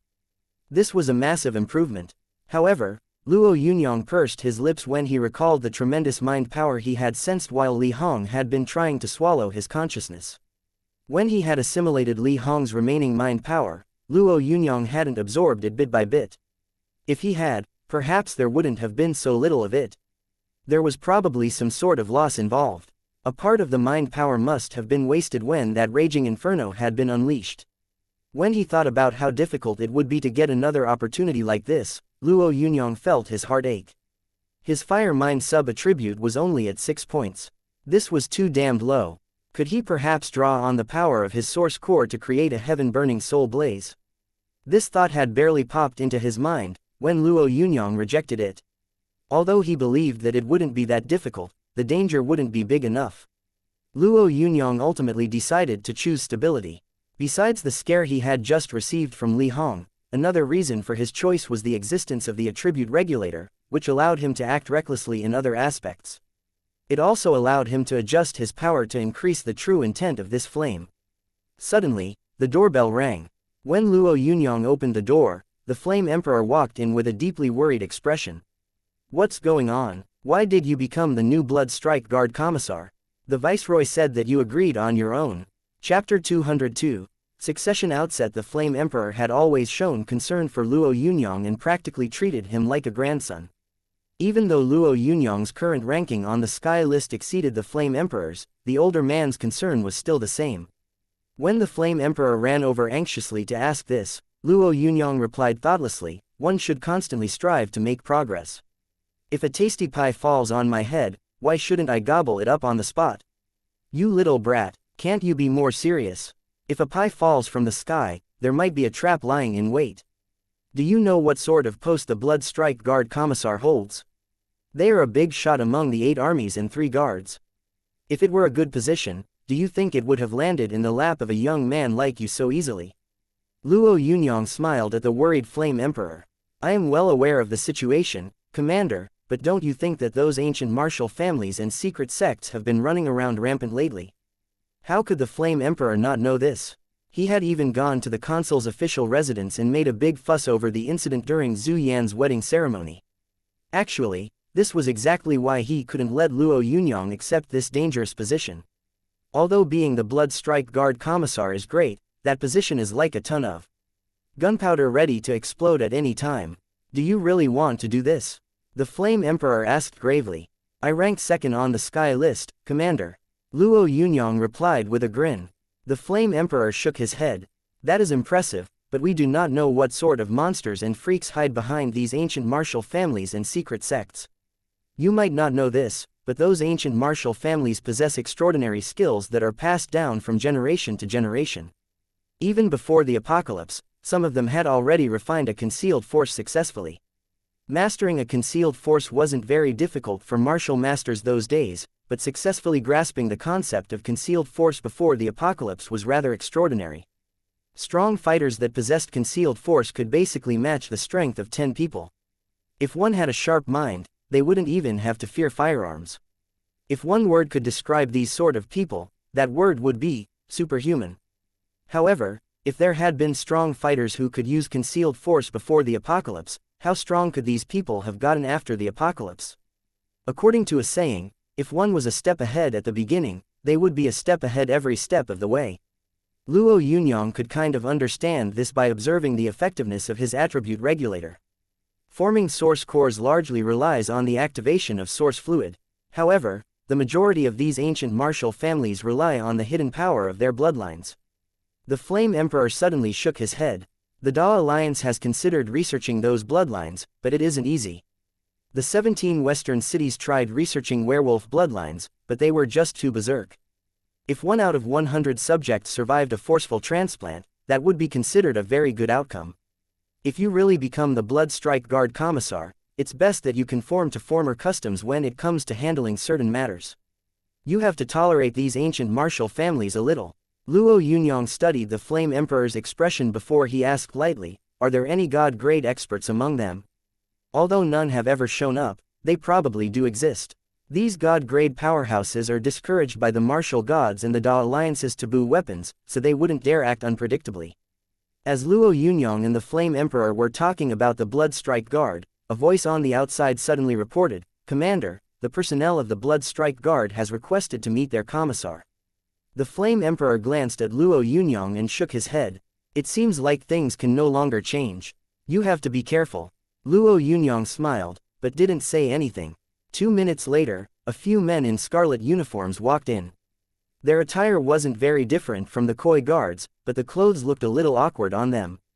Greetings, Commissar. The men practically saluted Luo Yunyang as soon as they saw him get to his feet. Luo Yunyang frowned slightly when he saw them. Their cultivation bases were too weak. There were 3 third-grade martial masters and a second-grade martial master among them. If they were together, they would be a considerable force, but right now, these were just the members of the Blood Strike Guard who had come to welcome him. To Luo Yunyang's knowledge, the Rising Dragon Army's 4 great generals and 8 honorary delegates were all Grandmaster-level individuals. Shouldn't the highest-ranking commanding officers have shown up to welcome him? Why hadn't a single one of them showed up? Could it be because they objected to his appointment as commander? Luo Yunyang felt a little displeased at the thought. What are your positions in the guard? His voice was stern as he stared at the second-grade martial master at the front. There wasn't any dissent in the second-grade martial master's expression. He understood Luo Yunyang's position on the sky list, yet he did not seem to be filled with fear. I am your subordinate, the Blood Strike Guard Vice Commissar, Jiuzi Xuanming. Luo Yunyang froze when he heard the middle-aged man's words. He had never imagined that the Blood Strike Guard Vice Commissar would actually be a second-grade martial master. The Blood Strike Guard Vice Commissar had a similar status as commanders like the Flame Emperor. How could such an important post actually be held by a second-grade martial master? How did you become the Vice Commissar? Luo Yunyang asked impolitely as he stared at Jiuzi Xuanming. There was no need for him to beat around the bush with someone like Jiuzi Xuanming, which was why he had asked such a blunt question. I was the strongest person in the Blood Strike Guard, so when the previous commissar passed away, I became the vice commissar. Suddenly, Jiuzi Xuanming's voice became kind of melancholic. Your arrival is like a light in the darkness. Like a shower of rain after a prolonged drought. What the FCK? Luo Yunyang stared speechlessly at Jiuzi Xuanming, who was sucking up to him shamelessly. If this fellow was the Blood Strike Guard's strongest member, then how low was actually the level of the Blood Strike Guard? How many people are there in the Blood Strike Guard? Luo Yunyang had a bad feeling about this. The Blood Strike Guard has always taken in only elite martialists, sir. Right now, we count slightly over 1,200 members, Jiuzi Xuanming said carefully, sensing Luo Yunyang's fury. Slightly over 1,200 members. At first, this seemed like a decent number. However, this was the Blood Strike Guard, one of the 8 armies and 3 guards of the Da Alliance. There was no need to mention the Rising Dragon Army or any of the 8 armies of the East. The Koi Guard had 3,000 men in Chang'an City alone. If one added its main force in Chengdu, then the members of the entire Koi Guard were about 50,000. Compared to the Koi Guard, the Blood Strike Guard's influence was actually supposed to be even higher. "Where is everyone?" Luo Yunyang asked in an icy tone, glaring at Jiuzi Xuanming. "Sir, the Blood Strike Guard has always had low numbers. When the former commissar passed away, our numbers decreased even more." Jiuzi Xuanming trembled as he spoke. I really wouldn't dare lie to you, sir." Luo Yunyang couldn't help but shake his head as he studied the 3 third-grade martial masters watching him. Although Lu Cubing had given him a rather large platform, this platform seemed to clearly be about to crumble. "Sir, your secretary has already arrived. We better hurry up and pay a visit to all the various ancient martial families. If we are late," Jiuzi Xuanming rubbed his fingers together as he stammered, "it wouldn't be good if we found ourselves on the wrong side of the door." Chapter 203. A clear announcement. There was an abundance of peach blossoms on the vast green hills. Trees swayed in the spring breeze as the sound of flowing water echoed around. An old man in casual clothes was sitting in a lotus position amid this dreamy scenery. As he inhaled and exhaled, he kept breathing in and out a mass of vital energy about the size of an egg. The old man's mild breathing made the mass of energy become even more succinct and slowly start looking substantial. "Go." The old man sucked in the vital energy and suddenly expelled it forcefully. The green mass of energy surged like a streak of lightning towards a mountain peak a kilometer away. The lofty mountain peak remained the same. However, when the mass of vital energy dissipated, anyone with good eyesight would have seen a slender hole in the other side of the summit. Uncle's green wood sword chi has become even purer. At this rate, taking the head of a grandmaster level individual a kilometer away will soon be a piece of cake. A man with a staunch expression strode over with a majestic gait. The old man flashed the man a faint smile, but didn't move when he saw him. Instead, he replied softly, "Is something the matter? Why would the family head come find me at this time?" "Old Six came back yesterday," the man told the old man. "Someone broke his leg. That disappointing fellow. He is the only member of your generation who hasn't lived up to our expectations." The elder cursed viciously before adding, "However, Old Six is still a disciple of the Jiu family, so whoever broke his leg did so to provoke our family. The culprit was probably a martial grandmaster. Just have someone kill him." Although the old man's tone was flat, it also gave off a sort of domineering vibe that was laced with a murderous aura. The middle-aged man smiled gently. "The man in question is very strong. He ranked second on the sky list and he just became the Blood Strike Guard Commissar, second on the sky list." The man's words made the elder frown. He flicked his fingers in the air before he said dully, "The old fellows of our ancient family did not participate in the creation of those lists. However, if he was able to place second on the sky list, then he must have a certain level of ability. Who cares if he is the Blood Strike Guard Commissar? This won't be the first time you would be killing one. One more won't hurt. You can send him a diplomatic letter on behalf of the Jiu family. Get him to offer up the people our family is after when he arranges to pay us a formal visit. Then, he can kneel and kowtow in apology. If he does, we can pretend that this never happened." The elder suddenly snorted. The members of the Da Alliance have been forgetting their manners more and more lately. As they were talking, the middle-aged man's communication device started to beep. After meeting the elder's gaze and receiving a tacit approval, the man answered the call. "What's the matter?" the middle-aged man asked after restoring his dignified demeanor. "Sir, the Sen family has informed us that the new Blood Strike Guard Commissar has already assumed his position for 3 days, yet he has showed no intention of paying a formal visit to the ancient martial families. The Sen family head is displeased and he has invited us to jointly issue an order for the new Blood Strike Guard Commissar to enter the Jizhe Hall and pay his respects within 3 days. What an arrogant man, he must have a death wish." The middle-aged man cursed angrily. "All right, add one condition, he has to enter the Jizhe Hall on his knees." The Jiuzi Hall was a place jointly built by the various ancient martial families so they could discuss official business there, so it was supposed to represent the dignity and splendor of those families. Ever since the Third Blood Strike Guard Commissar's leadership, whenever the Da Alliance had anything to discuss with the ancient martial families, they would go to the Jiuzi Hall. Although the various ancient martial families lived great distances apart, thanks to the use of communication devices, they reached a consensus rather quickly. In less than half a day, the Da Alliance's 8 armies and 3 guards had simultaneously received a notification through the sky vision.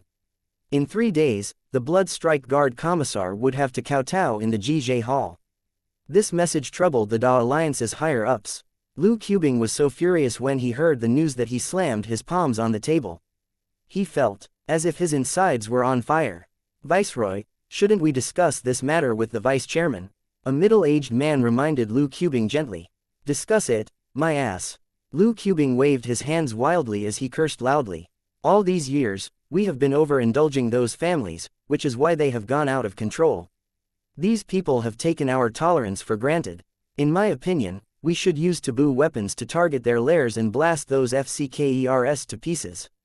Let's wipe them all out completely." Luo Yunyang's face was flushed. He had gotten so worked up that he suddenly started to cough violently. The middle-aged man patted Luo Yunyang lightly on the back and said, "We can't do such a thing, Viceroy. A lot of things in the 13 eastern cities are controlled by these ancient martial families. Plus, their lairs are all located in the small cracks between the voids. It would be very difficult for taboo weapons to get there. Furthermore, using taboo weapons would mean an all-out war. You know what the consequences of an all-out war would be. The entire 13 eastern cities would be turned into ruins. The space barrier has been becoming even thinner, and the source beasts have been getting even closer. If we fight with those ancient martial families, there is a possibility that humanity will not survive. I'm also afraid that the venerable martial god would turn to these ancient martial families." His last line was like a pitcher of water on Luo Yunyang's face. Luo Yunyang immediately sat back down without saying a word. Then, he sighed softly. "I might have taken this for granted. I just wanted to use Luo Yunyang's ranking on the sky list to intimidate the younger members of these families and make them show more restraint. I never imagined that they would get even more rampant. I will go see the vice-chairman in a bit and ask him to dismiss Luo Yunyang from the post of the Blood Strike Guard Commissar." The middle-aged man flashed him a slightly pained smile. Although what Luo Yunyang said sounded good, deep down he knew clearly that this matter wouldn't be settled so easily. "Take a look at this notice, Viceroy. Quickly," a female soldier in a Rising Dragon Army uniform said as she rushed over. The soldier, who was young and beautiful, had entered the room like a spring breeze. In her hands was an electronic screen about the size of a notebook. On the screen was the sky vision. The news was only one line. However, this line made Luo Yunyang's blood race when he saw it. He suddenly realized that this matter had developed into a situation he would be unable to control.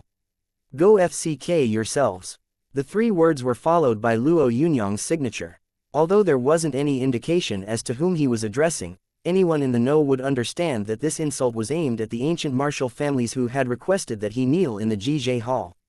"Viceroy, after these words, our last hope of easing the tension between us and these ancient martial families is gone." The middle-aged man standing beside Luo Yunyang shook his head. Luo Yunyang groaned as he said, "Put me through to the vice-chairman. I need to discuss this with him. No matter what happens, Luo Yunyang can't be allowed to get in the thick of this." Chapter 204. A storm gathering in Chang'an. As the sun rose in Chang'an, a colossal bird at least 100 meters long flitted across the otherworldly space above the sky, bringing along with it furious gales. However, this didn't alarm the residents, who were already used to this sort of source beasts. The fact that the space barrier was becoming thinner was no longer a secret. However, no one knew how long Chang'an would be able to withstand the beating of the colossal bird's wings. This situation encouraged Chang'an's residents to live in the present. "Please produce your documents," a sky-high military soldier guarding Chang'an told a group of people. This group was kind of special. Usually, people traveled to Chang'an on the huge buses of the Heaven Pass Corporation, yet this group had actually walked from somewhere far away. The soldier in charge naturally couldn't allow them to enter. "You actually want me to show you my documents?" The young man at the front, who had fair skin and huge eyes, was smiling mockingly at the soldier. The young sky-high military soldier didn't have a very good feeling about this. However, when he looked at his comrades, who were a short distance away, and the weapon on his arm, he stood a little straighter. He suddenly felt more at ease. According to the Da Alliance's regulations, anyone who enters Chang'an. The soldier was not done speaking, when the young man suddenly brandished his palms and sent him flying. The sky-high military was one of the 8 armies of the East, so its members were naturally very proud. As soon as the other soldiers saw someone strike their comrade without a warning, over 10 people immediately surrounded the perpetrator. Before they could do anything, the middle-aged man standing next to the young man waved his hands abruptly and clenched his fists, causing large yellow handprints to appear in the air and press the sky-high military soldiers to the ground. "He's a top-notch martial master," a sky-high military officer exclaimed in alarm. "How audacious! How dare you offend our young master? Does the sky-high military want to start a war with the Sanyuanshu family?" An old man in his 60s said in a proud, icy voice. His words jolted the officer, who immediately recalled the orders of his superiors. The names of all the influential families suddenly flashed in his mind. The Sanyuanshu family, which ranked 9th among the ancient martial families, was known for its overbearing manner. The family's bloodline possessed the power of Earth Source cores, so it wasn't a force to mess with. According to a myth, if the family's martial grandmasters joined forces, they could unleash devastating, earth-shaking techniques that were extremely difficult to deal with. Therefore, one was not allowed to offend the members of these influential families. These were the orders of their superiors. "Oh, I didn't know this was young Master Shu. I apologize for my subordinate's behavior. Although his bad eyesight has caused young Master Shu some inconvenience, I hope the young master can act magnanimously and forgive him this once." The sky-high military officer who spoke was a high-level elite, so he normally wouldn't have to put up with this. However, under the circumstances, all he could do was swallow his anger. If he has bad eyesight, then he doesn't need his eyes, the young man said, making a clawing motion with his hand. The eyes of the young soldier who had obstructed him widened and fresh blood started flowing from the sockets. The other soldiers were furious. They were sky-high military elite martialists, so none of them had ever suffered such a humiliation. No, this wasn't just mere humiliation. This was clearly a vendetta fueled by bitter resentment. The officer could not stand this any longer either. These FCKERS were clearly insatiable. As he bellowed furiously and got ready to lead the other soldiers forward, a middle-aged officer walked over. Although his gaze was full of hatred, he restricted the soldiers and made them leave at once. "Sir, I can't accept this," the young officer howled, his voice filled with extreme pain. The middle-aged officer wasn't having an easy time either. He glanced at his most trusted subordinate with the intention of saying some words of consolation, yet in the end, all he could do was sigh and say, "The bigger picture. Look at the bigger picture." Chang'an's tallest restaurant was called the Unique Restaurant. This place served the Da Alliance's best wine, as well as the finest delicacies from all over the world. One could even order extremely rare dire beast meat there. It was only natural that a place like the Unique Restaurant would have a good reputation. The entire Chang'an city praised it publicly, so nobody ever dared cause trouble there. However, a man was currently giggling in the restaurant as he tugged on a beautiful lady, who was enjoying her meal. The man would not let her go. "Come with me and you will have the finest food and wine." Ha ha ha. The man, who was in his 20s, had a slim build, yet his face looked a little blue. As he spoke, one of his hands moved to brush the lady's face. The lady struggled hard, yet her effort seemed to encourage the man even more. Not only did he not let her go, but he also started laughing even harder. "I just love watching the way you struggle. You are really charming when you act this way. Your beauty is being wasted in Chang'an." The man suddenly picked up a chopstick and threw it on the floor a short distance away. The chopstick struck the face of a young man, who was lying on the floor with a broken leg. "That man is a real disgrace. Even though you would only be a concubine if you followed me, at least I would treat you well. You would lead a life too wonderful for words." Suddenly, over 10 Khoi Guard soldiers rushed over. When they saw the slim man, they immediately understood what was going on. "Sir, we understand where you are coming from, but we hope that you won't make things difficult for us," the leader of the group said in a deferential manner. The young man roared with laughter. "Since you are so tactful, I shall let you keep some of your dignity." Then, he glanced at the beautiful woman and said, "Do you see that? Common people think that these people shouldn't be messed with. Personally, I think they are nothing more than dogs. Dogs whose legs I can break at any moment. Although the Koi Guard soldiers had extremely ugly expressions on their faces, they all kept their mouths firmly shut. Do you see this? I am a member of the Song family, understand? If anyone gives me trouble again, Daddy will have your heads. The slim man took out a badge and waved it around. The Koi Guard soldiers immediately started to leave. Suddenly, someone shouted, "How can you let that man run amok? You are the Koi Guard. This situation is not under the jurisdiction of the Koi Guard. The issue will be handled by the Blood Strike Guard. It isn't our responsibility. Goodbye." As soon as the Koi Guard soldiers departed, a hearty laughter reverberated around the restaurant. The same laughter echoed around hotels, public squares, streets. The tyrannical younger generations of ancient martial families appeared all over Chang'an like a wind sweeping through the city, heralding a rising storm. Not a single member of the Blood Strike Guard, which was supposed to be responsible for this, could be seen on the streets. Chapter 205, Descendants of Gods. Jiuzi Xuanming was trembling. Actually, he had only been able to climb to the seat of the vice commissar because the Blood Strike Guard had been completely undermined during the past few years. They had been so hard-pressed that even half-competent people had been able to get drafted in. "Are we really going to hide, sir?" a young teenager asked indignantly. Jiuzi Xuanming got slightly angry. He actually despised this teenager. Damn it, just because he was indignant, it didn't mean that he could provoke him. Hadn't people always spoken through their strength? Who would want to be a coward and endure this kind of pent-up frustration? It would definitely be satisfying if they just headed over and killed the lot of them. But did that teenager really have the guts to do that? Trying to provoke Jiuzi Xuanming was no use. Although Jiuzi Xuanming silently cursed the impulsive teenager, he didn't say anything offensive out loud. Instead, he soothed the young man tactfully. "We cannot afford to provoke the younger generations of these ancient martial families. It's best that we do not cause trouble. Don't worry too much, just mind your own business and everything will be fine. They'll just have their fun and leave." Jiuzi Xuanming then glanced at the others. Why have these people come all the way to Chang'an just to cause trouble? Is it because... Jiuzi Xuanming didn't dare finish that sentence. Although he couldn't afford to offend the younger generations of those ancient martial families, he didn't want to offend the new commissar either. He also considered himself part of the elite class, so there was no reason for him to gossip and plant seeds of doubt. If his words reached the commissar's ears and made him unhappy, he could kill Jiuzi Xuanming as easily as an ant. "Should we report this to the commissar?" the teenage Blood Strike Guard soldier asked again. Given the temperament of the commissar, these people are clearly trying to provoke him and force his hand. Then, they will come up with false accusations and pin everything on the Blood Strike Guard. I would rather not do anything and let this pass. If something happened, I'm afraid that even the Da Alliance wouldn't be on our side. Those ancient martial families have already...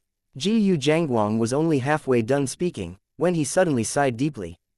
Although he was cowardly and afraid of getting in trouble, he was still a rather smart and astute man. "Have already what?" a dull voice suddenly asked, scaring Jiuzi Xuanming so badly that his soul nearly left his body. "Greetings, Commissar." Jiuzi Xuanming and everyone else greeted Luo Yunyang deferentially. Luo Yunyang, who was wearing a blood-red uniform that glowed with vigor, glanced at Jiuzi Xuanming and the others before he said icily, "What did I instruct you to do, Jiuzi Xuanming? Why didn't you report to me?"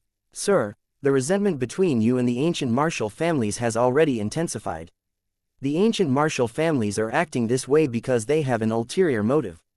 They are trying to infuriate you. Although I believe that it's already too late to keep the peace, I worry that if we provoke them, the responsibility will fall on your shoulders." Jiuzi Xuanming gritted his teeth as he released all his pent-up feelings.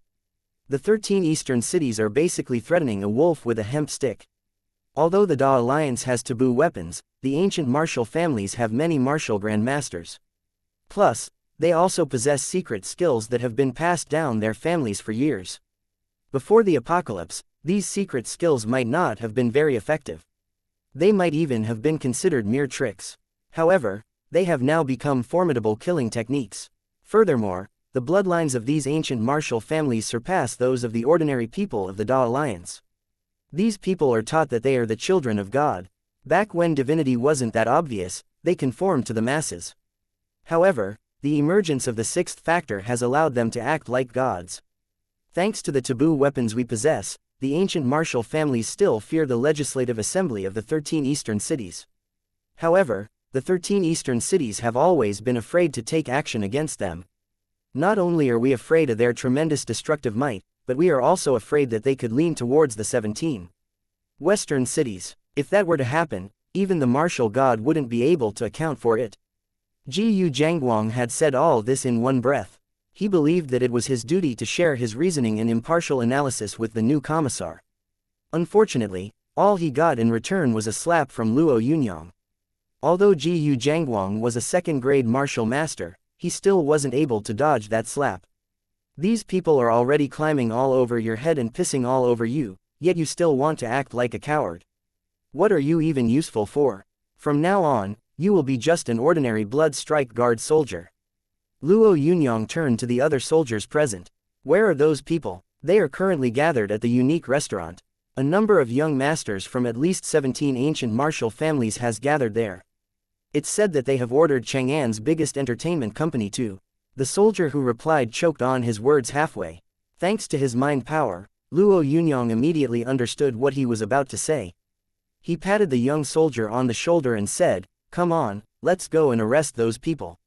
He strode out as he said this. When he saw Luo Yunyang stride forward, the young soldier clenched his teeth and followed him. The remaining soldiers hesitated for some time. In the end, only a handful of them followed. "What about you, Vice Commissar?" a few of Jiuzi Xuanming's subordinates asked as they surrounded him. Jiuzi Xuanming waved his hands around dismissively. "Don't call me Vice Commissar anymore. I am now an ordinary soldier of the Blood Strike Guard. Sir, you will always be the Blood Strike Guard Vice Commissar in our hearts," one of them said with a flattering charm. Jiuzi Xuanming slapped that man in the face. "Are you FC King trying to get me in trouble? The Commissar has already announced it. Although he would never be able to touch those ancient martial families, if he wanted to take my life, all he would have to do was stretch out his hand." Jiuzi Xuanming shook his head helplessly. "I can only blame myself for acting like a dog in the manger.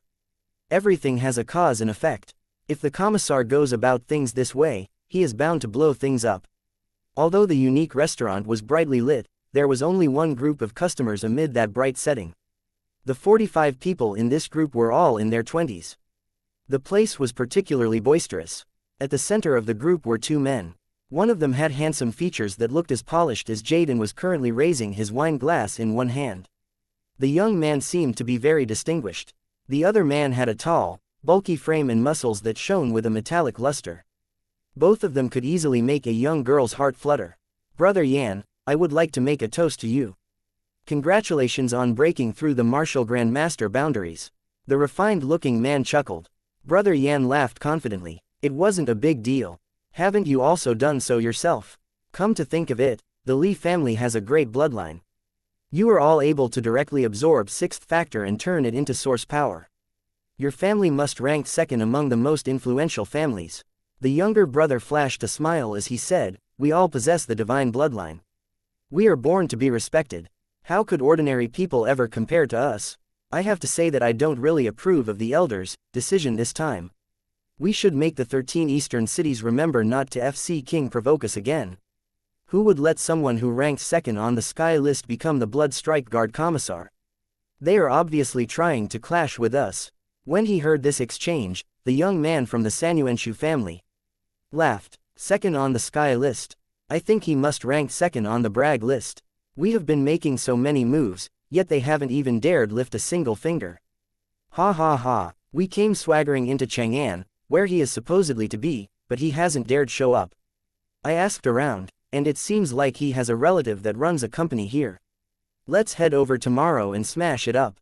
A burst of hooting laughter rang out. However, the few middle-aged men who had followed along had ugly expressions on their faces. "Surround them, don't let a single one of them run," a voice shouted. Chapter 206. An eye for an eye. Although the area around the unique restaurant was a central point of the city's nightlife, that night, it was deadly silent. Koi Guard soldiers had already locked down the surrounding buildings and advised everyone not to enter the district. The Koi Guard was one of the 8 armies and 3 guards, so the soldiers' warnings were very effective. Each time someone heard about the situation at the unique restaurant, their first reaction was to refrain from heading over. When the Koi Guard soldiers had completed this precautionary task, they all started to slack off. Damn, this is clearly the Blood Strike Guard's job. Why is the Koi Guard wiping their asses for them? How repulsive. A man grumbled bitterly as he puffed on a cigarette. What's wrong? Did you have a date tonight, brother? Duh, I asked a dancer out, but it seems like I won't get to see her tonight. When men got together, they would always talk about women, regardless of the mood they were in. While everyone roared with laughter, someone suddenly chuckled. Forget about your date, we really don't know how long this will last. If we have to pin our hopes on the Blood Strike Guard, it will probably take a sweet long time. I'm afraid that they are all scared shish. The person speaking was a gentle-looking man in his 20s with a faintly discernible pride in his eyes. When they all turned towards this young man, everyone immediately shut their mouths. Although they didn't really like this guy, they were a little afraid of him, so they remained quiet. The young man raised his head loftily. He had already gotten used to these awkward silences. Deep down, he knew that these fellows acted this way because he was stronger than them. What a bunch of idiots. They were just jealous of his success. Why didn't they ask him for guidance rather than cower away? Just as he was about to harangue them and open their eyes, a voice echoed around. Surround them. Don't let a single one of them run. Although these particular Koi Guard soldiers weren't top-tier experts, they all had a very keen hearing, so they could tell that the voice had come from the direction of the unique restaurant. They stood rooted to the spot momentarily with stunned expressions on their faces. Then, everyone rushed frantically in the direction of the restaurant. Although they had said that they didn't want to take care of this, they were still responsible for this area. If something big happened, they wouldn't be able to shoulder this responsibility. When they arrived, the scene outside the unique restaurant left them dumbstruck. Outside the restaurant was a handful of Blood Strike Guard soldiers who had surrounded the exit. Standing proudly in the middle of these soldiers was a lone figure. Everyone got their bearings when they saw the blood-red uniform. It was the commissar. Although they had never seen this sort of attire before, they were still able to deduce this immediately because they had seen the uniform of their own commissar. Even though the uniforms of the three guards were a different color, their style was more or less similar. The Blood Strike Guard commissar had come. Young Luo Yunyang, who had succeeded the previous Blood Strike Guard commissar, had finally appeared. Are they waiting for an opportunity to strike? Someone asked with a shiver. The young man, who wasn't well liked by his comrades, felt envious as he watched the blood-red figure stand there proudly. Although he knew that the difference between him and that man was really big, that didn't stop the jealousy he felt deep inside. I'm worried that he doesn't have the guts to do this. The others felt displeased to hear this. Although they didn't really have that great of an opinion about Luo Yunyang, the three guards were still supposed to act like a family in front of outsiders. However, this young man had considerable influence, so they weren't willing to offend him for the sake of Luo Yunyang, who they weren't even familiar with. Suddenly, a smacking sound rang out. The young man cried out in surprise as a brick was thrown from an unknown direction. The brick smashed into his face, making him grimace in pain. Whoever hears their name must come out immediately. The same indifferent voice was heard outside the unique restaurant once again. None of the Koi Guard soldiers dared to speak. Although they were a fair distance away, the Blood Strike Guard commander-in-chief could actually hear what they were saying. That was why he had used a mysterious method to send a flying brick over. This was ample proof that the Blood Strike Guard commissar lived up to his reputation. He also seemed to be the kind of man that sought revenge over the smallest insults. Sir, the young masters of our family are having a banquet. We would like you to leave immediately. Two men walked out of the unique restaurant slowly. Although their appearance wasn't remarkable, they both had glowing hands. One of their hands was purple and the other red. Those are two out of the 4 demon palms of the ancient martial families. They are martial grandmasters, a feeble-looking young soldier of the Koi Guard said. Although his status within the Koi Guard wasn't high, his ability to memorize things made him well-liked among his comrades. 2 martial grandmasters right off the bat. Everyone suddenly felt extremely anxious. To them, martial grandmaster-level individuals were just superior. Some of them had never even seen a battle between martial grandmasters before.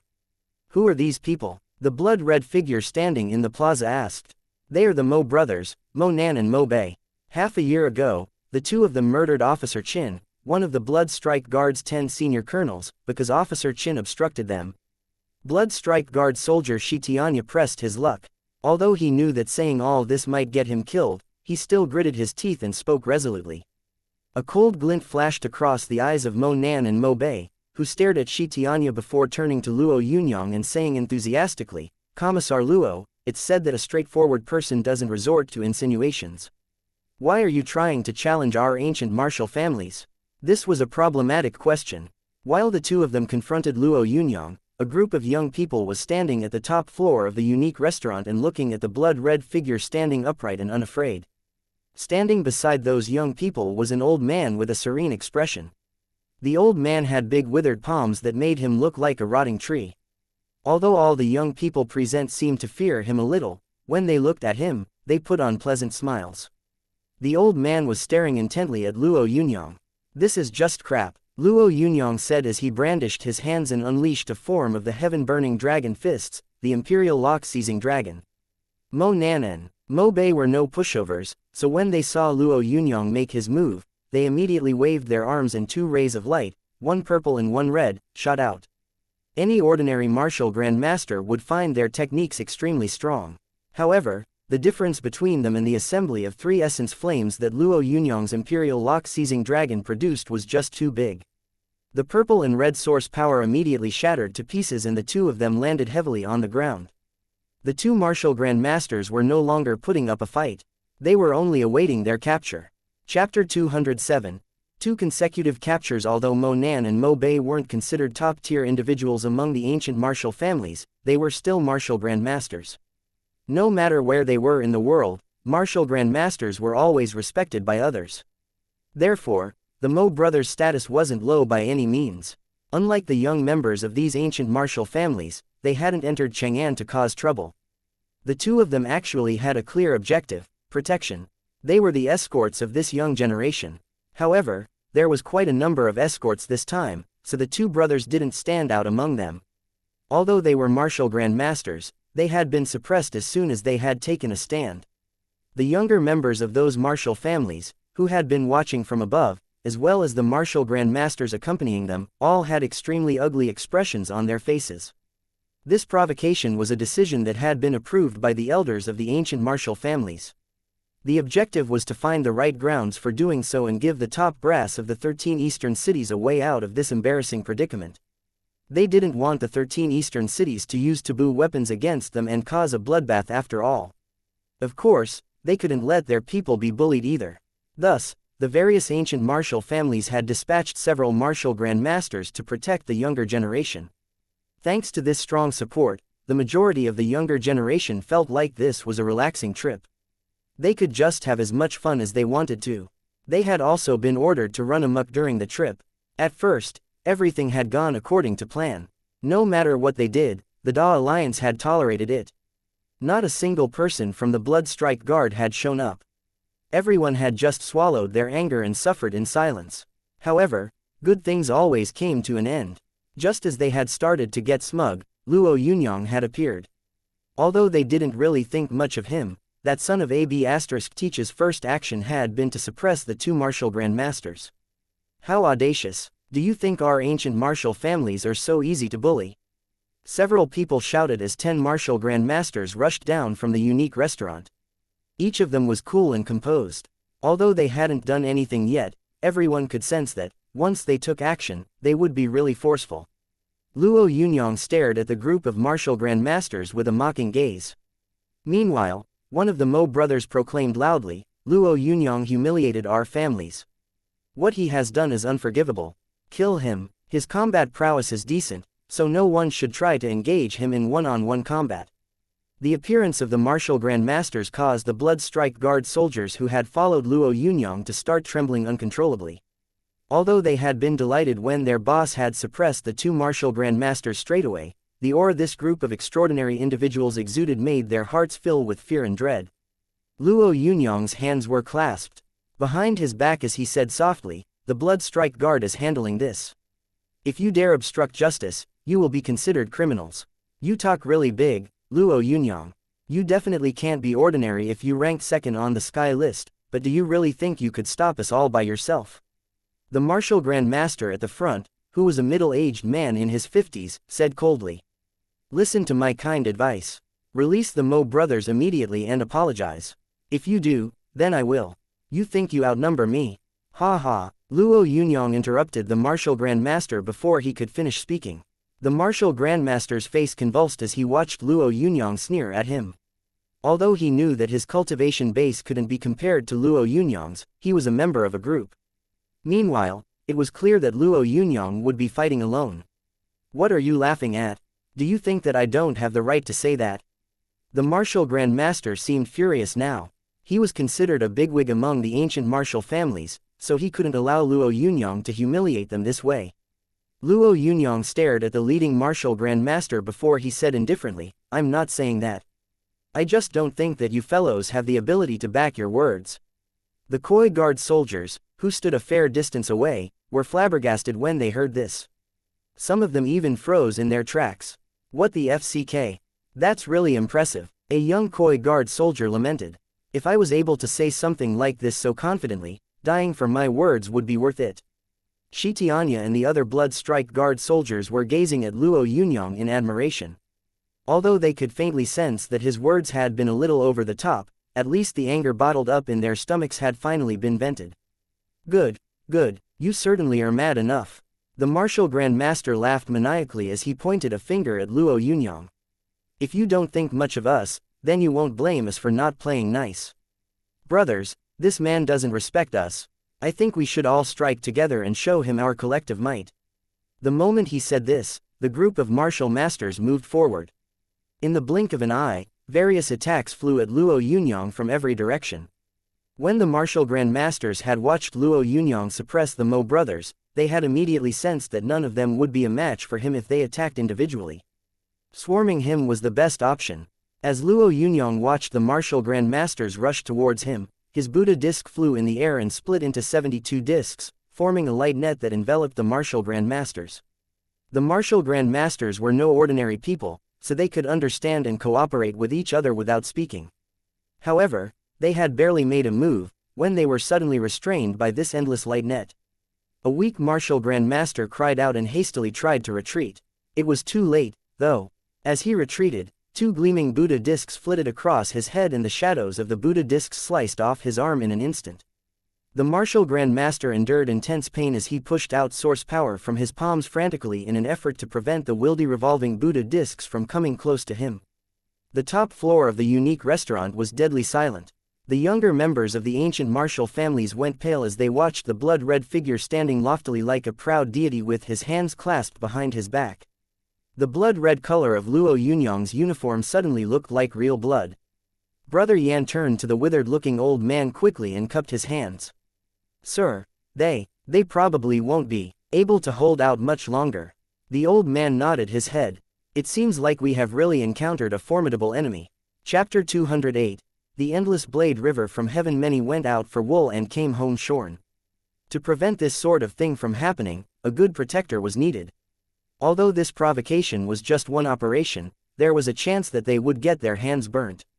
If that happened, the ancient martial families would lose face. Therefore, for the sake of their dignity, they had sent someone that they considered a top powerhouse. The old man, who looked like a rotting tree, was the safeguard of this operation. He had only come along with one purpose, to guard everyone against the unexpected. According to the influential family elders who had persuaded him to do this, he basically wouldn't have to do anything. However, the old man now had no choice but to act. Old Zhu Qingyan is asking Commissar Luo for a temporary ceasefire, a low, powerful voice said as it reverberated from the top of the unique restaurant.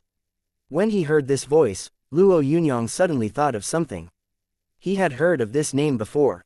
As he pondered it, the revolving Buddha disc kept whizzing through the air without any intention of halting. A faint fury flashed across Zhu Qingyan's eyes. Although he was also a martial Grand Master, he was no longer on the sky list because he had been hiding for years. However, his reputation was extraordinary and his caliber was unquestionable. The fact that Luo Yunyang did not stop attacking was insulting. The only reason he had not was because the other side had asked for this fight. How could he just stop because they had requested it? Meanwhile, Shi Tianya was backing away. His few comrades who had tagged along had also started to retreat. As they did, their hearts were filled with excitement. Their bold and powerful commissar would make sure that the Blood Strike Guard wouldn't be at the bottom of the 8 armies and 3 guards in the future. The followers of those ancient martial families wouldn't run amok anymore. Luo Yunyang was not afraid to put a stop to this or help them wipe their own buttocks. As these exciting thoughts filled their heads, they witnessed the greatest miracle they ever had in their lives. They saw a river fall from the heavens. The river, which was made of surging blade waves, came pouring from the top of the unique restaurant, which stood over 100 meters tall. Shi Tianya was stupefied. The surrounding Koi Guard soldiers, as well as the noisy people who had gathered to watch this spectacle, couldn't believe what they were seeing. A river was flowing from the sky. It seemed like the river's source was up in heaven. The river was like a force no living thing could withstand. As it descended, Shi Tianya and everyone else saw clearly that its target was Luo Yunyang's Buddha discs. Luo Yunyang was the first to react to this dense congregation of blade gleams. He was also able to sense an unbeatable force within those gleams. He suddenly had a feeling that the river drew power from the sky and earth. This expert was even stronger than Feng Yingli. Luo Yunyang immediately determined that the best way to proceed would be by controlling his Buddha discs, attacking the blade waves and splitting apart this surging river. However, if he did this, then the strong fighters that were currently trapped inside the Buddha disc array would be able to escape. Luo Yunyang urged his Buddha discs to speed up while he soared into the air and unleashed another form of the heaven-burning dragon fists, the concealed dragon ascension, straight at those blade waves. The purple heaven-burning mythical flames, pure white glass flames and reddish-gold divine sun flames formed a tricolored flame dragon in midair. The dragon immediately surged towards the river of waves. Zhu Qingyan, who didn't think much of the swirling dragon, kept controlling his surging river. Although Luo Yunyang's technique was strong, he believed that no distinct intent was taking shape in it. The concept of intent was a boundary that various ancient martial families had pursued. As long as a breakthrough was made for a certain purpose, one could draw on the power of the worldly laws to create a controllable domain. Although this kind of domain wasn't like the domain of a god-grade powerhouse, it wasn't much weaker either. Zhu Qingyan had spent many years comprehending the blade intent of this endless river. As he used his blade techniques now, they felt like an unceasing torrent of water. Even though Zhu Qingyan was just a martial grandmaster with an ordinary source core power, by relying on the blade intent of the endless river, he was able to kill a martial grandmaster as easily as slaughtering a dog. Luo Yunyang was too arrogant. The dragon created by the heaven-burning dragon fist soared through the air. As the concealed dragon was about to ascend to the skies, the endless river acted like layers of formless binds that enveloped Luo Yunyang's heaven-burning dragon fists. Although Luo Yunyang could sense that Zhu Qingyan's strength was weaker than his own, he still felt like he was being restricted. This kind of feeling was extremely uncomfortable for him. It felt like he was being encased in a cocoon. "You are too impulsive, young man," Zhu Qingyan shouted once more. Delighted smiles appeared on the faces of the young people watching from the top floor of the unique restaurant when they saw the tricolored dragon get engulfed by the endless river of blade light. Just a moment ago, their hearts had been filled with fear. They had been afraid of the young man in the blood-red uniform, who had forcefully suppressed 2 martial grandmasters. Thanks to his Buddha discs, he had also cornered a group of over 10 martial grandmasters without leaving them any room for retaliation. At the time, he had seemed almost like a divine entity. However, the young man was currently trapped inside Zhu Qingyan's endless river of blade intent. Breaking out of it wouldn't be easy. It's unwise to face enemies on 2 fronts. The polished-looking young man exclaimed victoriously. The man known as Brother Yan nodded. He is too young and reckless after all. He didn't even realize how powerful Teacher Zhu is. Perhaps his corpse will be buried in Teacher Zhu's surging blade intent. His ranking on the sky list was sure impressive. Light-hearted laughter resounded throughout the top floor of the unique restaurant. Your blade intent is certainly impressive, but it still isn't enough to suppress me. 1 strike from me is all it will take to break it," said a faint voice. The last word echoed all around. The moment Luo Yunyang said the word, "break," the tricolored dragon glowed and exploded in the air. Tremendous energy spread in all directions, especially towards the endless river of surging blade intent. In an instant, the endless river ran dry. A thin scar dripping with fresh blood appeared on the face of the blade-wielding Zhu Qingyan. The Buddha discs kept revolving at a high speed while Luo Yunyang and Zhu Qingyan levitated in the air. The two men stared at each other as they raised their auras.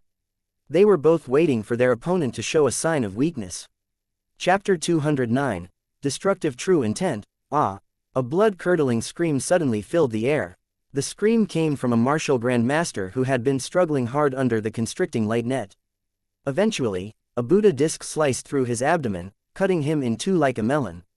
The man let out an ear-splitting screech before he died. Everyone's faces fell. This scream had come from a martial grandmaster whose status at the top of the Da Alliance had cost him his life. Venerable Zhu, hurry up and save us.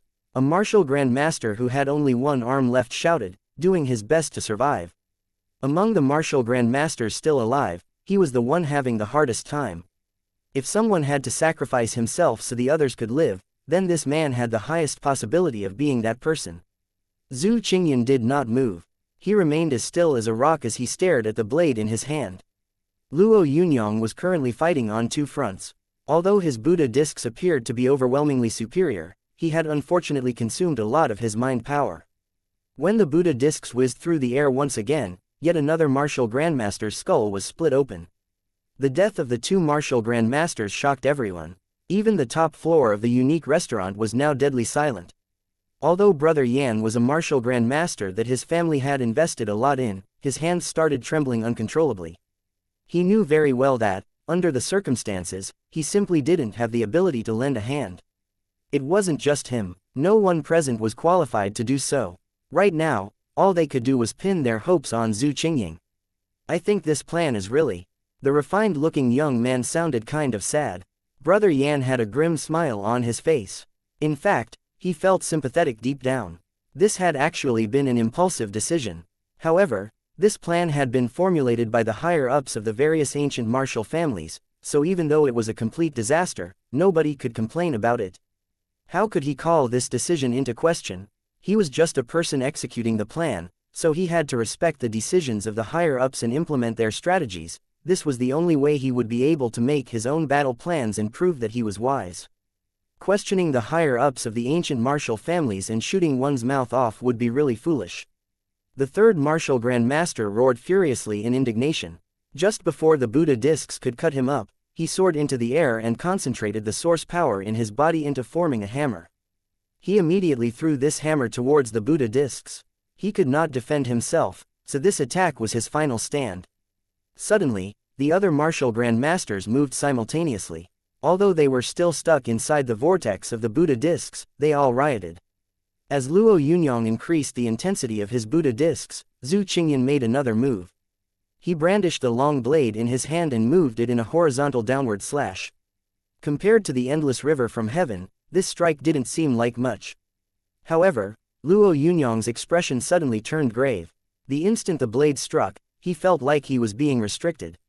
The area all around him turned into a spinning whirlpool, restricting his body and decreasing in half the speed at which his 5 apertures were absorbing power from around him. That wasn't all, though. What was even more remarkable was that Luo Yunyang realized that the speed his body moved at was also cut in half. Although this was nothing to be afraid of, these changes still made Luo Yunyang tense up. That restrictive sensation was everywhere, and the slow blade light was actually extremely quick. Luo Yunyang didn't have the time to dodge it, so he brandished his fists again when the blade light came close. He immediately used the heaven-burning dragon fists and blasted the power of the 3 flames against the blade light. However, just as his fists were about to touch it, the charging blade light changed slightly. It acted like a fish swimming in a river, bypassing Luo Yunyang's heaven-burning dragon fists eerily and heading for his neck. Suddenly, Luo Yunyang noticed a faint smile on Zhu Qingyan's face. It was something between an arrogant smile and a confident smirk. Even power had to follow certain rules. Although Luo Yunyang's power had been advancing by leaps and bounds lately, the true intent rules and the theories Zhu Qingyan had spent a long time studying still created a gap between him and Luo Yunyang. It was already too late to try and evade him. Luo Yunyang's mind power was still controlling the Buddha discs, and he was too busy to dodge. In a split second, Luo Yunyang urged the ice and fire source cores within his body and used a discordant ice-fire barrier to shroud his body. The blade light crashed against the discordant ice-fire barrier. In the blink of an eye, the light had already cut halfway through the barrier. However, Luo Yunyang had retracted his heaven-burning dragon fists by now.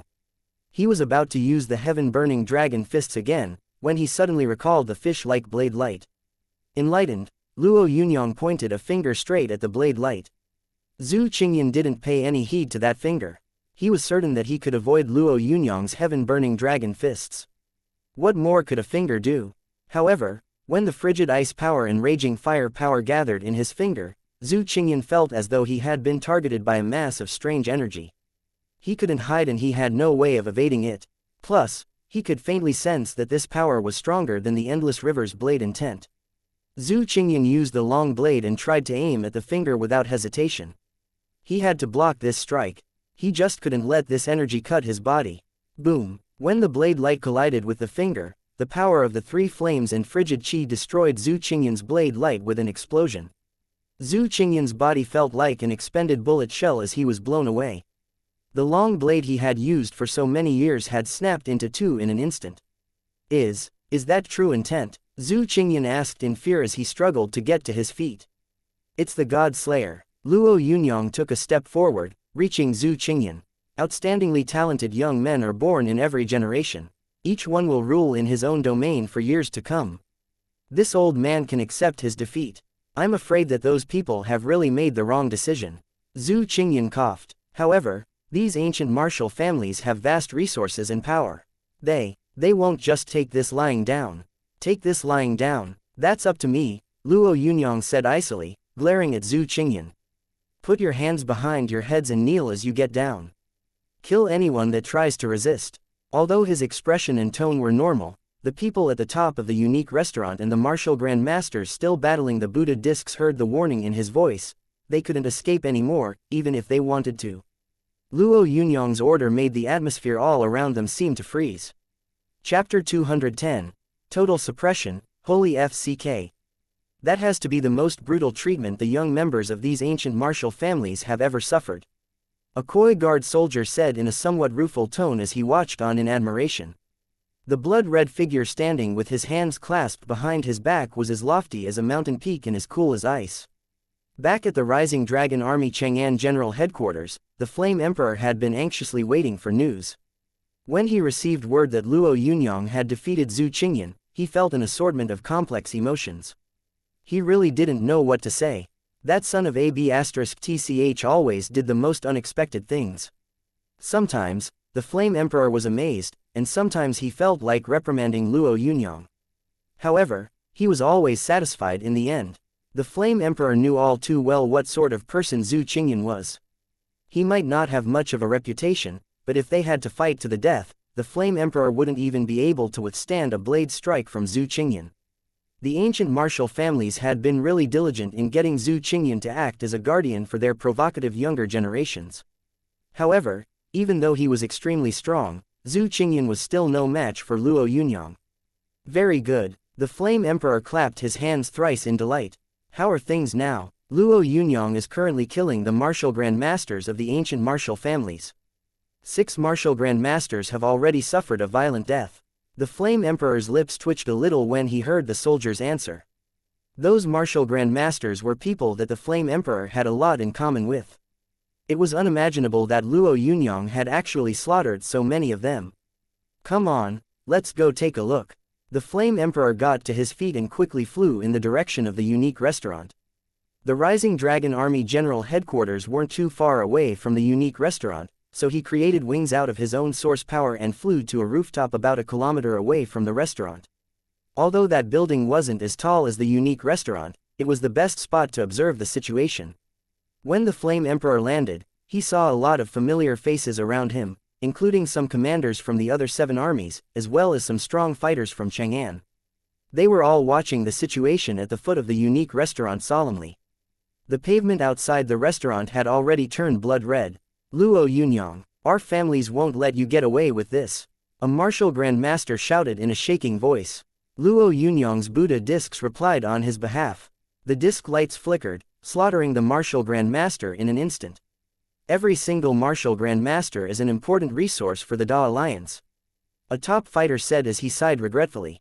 As soon as he said this, the Flame Emperor objected unceremoniously. They don't fight for the Da Alliance. The Flame Emperor knew that his retort sounded kind of hateful, but he couldn't stand people who acted like hypocrites in these kind of situations. As the top brass of the 13 eastern cities, how could they not understand the way these ancient martial families thought? Those people didn't consider themselves ordinary. They wanted to control the entire Da Alliance and change. Luo Yunyang, I am the firstborn son of the Sanyuanshu family. We will surrender to you, but we won't kneel.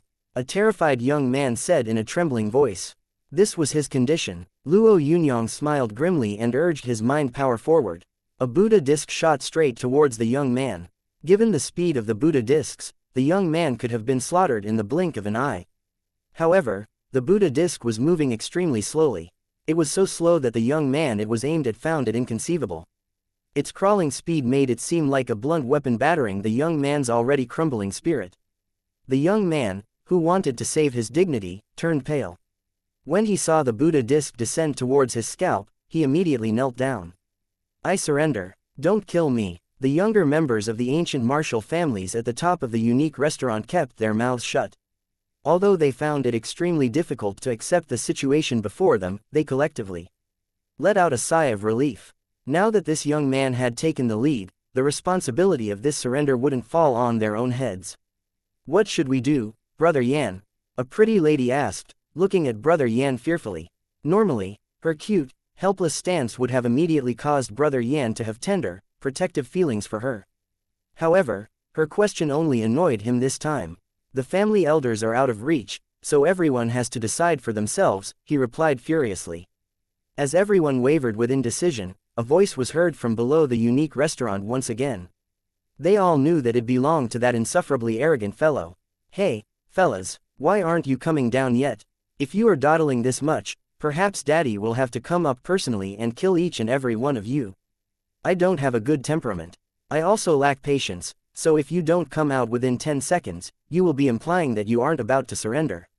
10 seconds was a really short time. The top floor of the unique restaurant was naturally thrown into disarray. In an instant, people started pushing and shoving to get out of the restaurant. A pile of corpses greeted them at the foot of the building.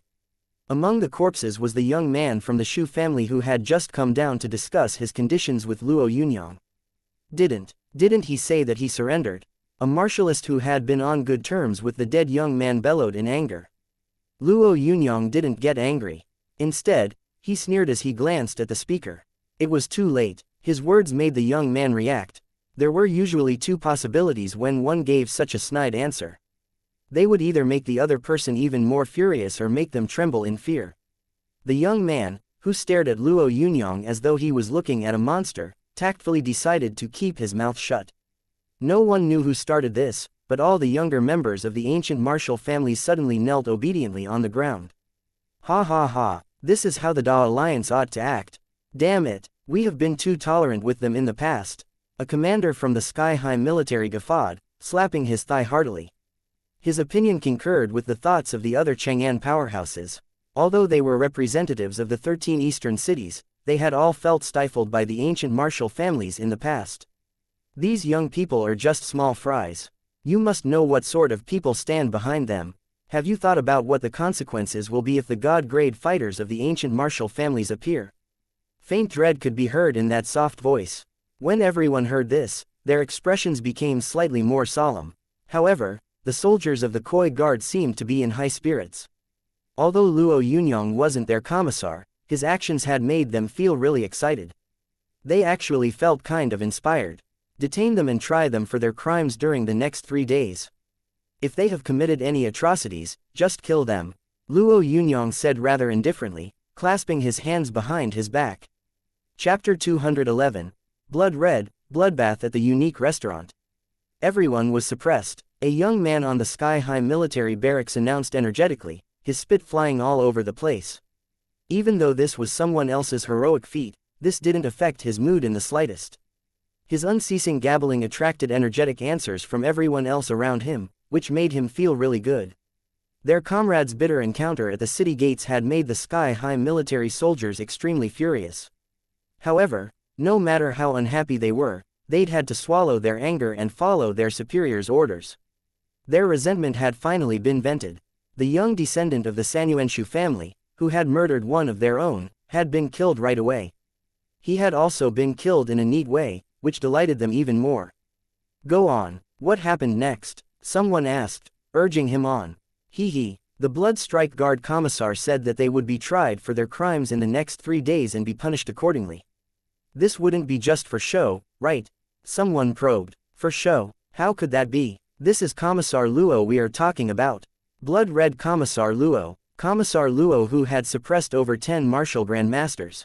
There was also the martial grandmaster who had used the endless river from the heavens, but what fascinated most people was the way Commissar Luo had suppressed the group of martial grandmasters while his fists had met the endless river. Chang'an was in a frenzy that day. The entire 13 eastern cities were actually in a frenzy that day. That day, the coalition of ancient martial families had made their voices heard at the Jiuzi Hall. Luo Yunyang had to be punished immediately for ruining their reputation. Otherwise, the martial families would personally step forward and put this arrogant young fellow in his place. Although they didn't mention who exactly would step forward, anyone with a sharp mind could guess that it would be a god-grade individual. There were many god-grade powerhouses within those ancient martial families. People had always believed this to be a fact. The statement at the Jiuzi Hall only seemed to validate this theory. When the families issued this strong statement, the Da Alliance's vice chairman sent Luo Yunyang a section of a passcode. Although this passcode didn't seem to be connected to this situation, when it was sent, the family's imposing manner subsided slightly. It was the activation passcode of the taboo weapons. These weapons weren't like the taboo weapon the Ni family possessed. They were actually the taboo weapons that the 13 eastern cities had spent all these years reinforcing. The entire Da Alliance immediately turned its attention to the 13 eastern cities. They wanted to use those taboo weapons after all. The second day after the big statement, a video was released to the public. In the video, an old man with long flowing white hair was brandishing his hands. The area in a 5-kilometer radius around him was ablaze. The old man in the middle of the flames looked like a fire god as he watched the raging flames burn everything to a crisp. Every hot-blooded person in the Da Alliance calmed down as soon as this video started circulating. Although they didn't know who the old man was, this video was undoubtedly a display of the ancient martial family's might. Luo Yunyang asked someone to deliver 16 coordinates to the ancient martial families. These coordinates were just a string of numbers that represented a location. However, when the ancient martial families saw this location, their attitude became even graver. Daggers were suddenly drawn. In the past, the Da Alliance had always adopted a patient, accommodating attitude towards the ancient martial families. However, the 13 eastern cities had become extremely resolute now.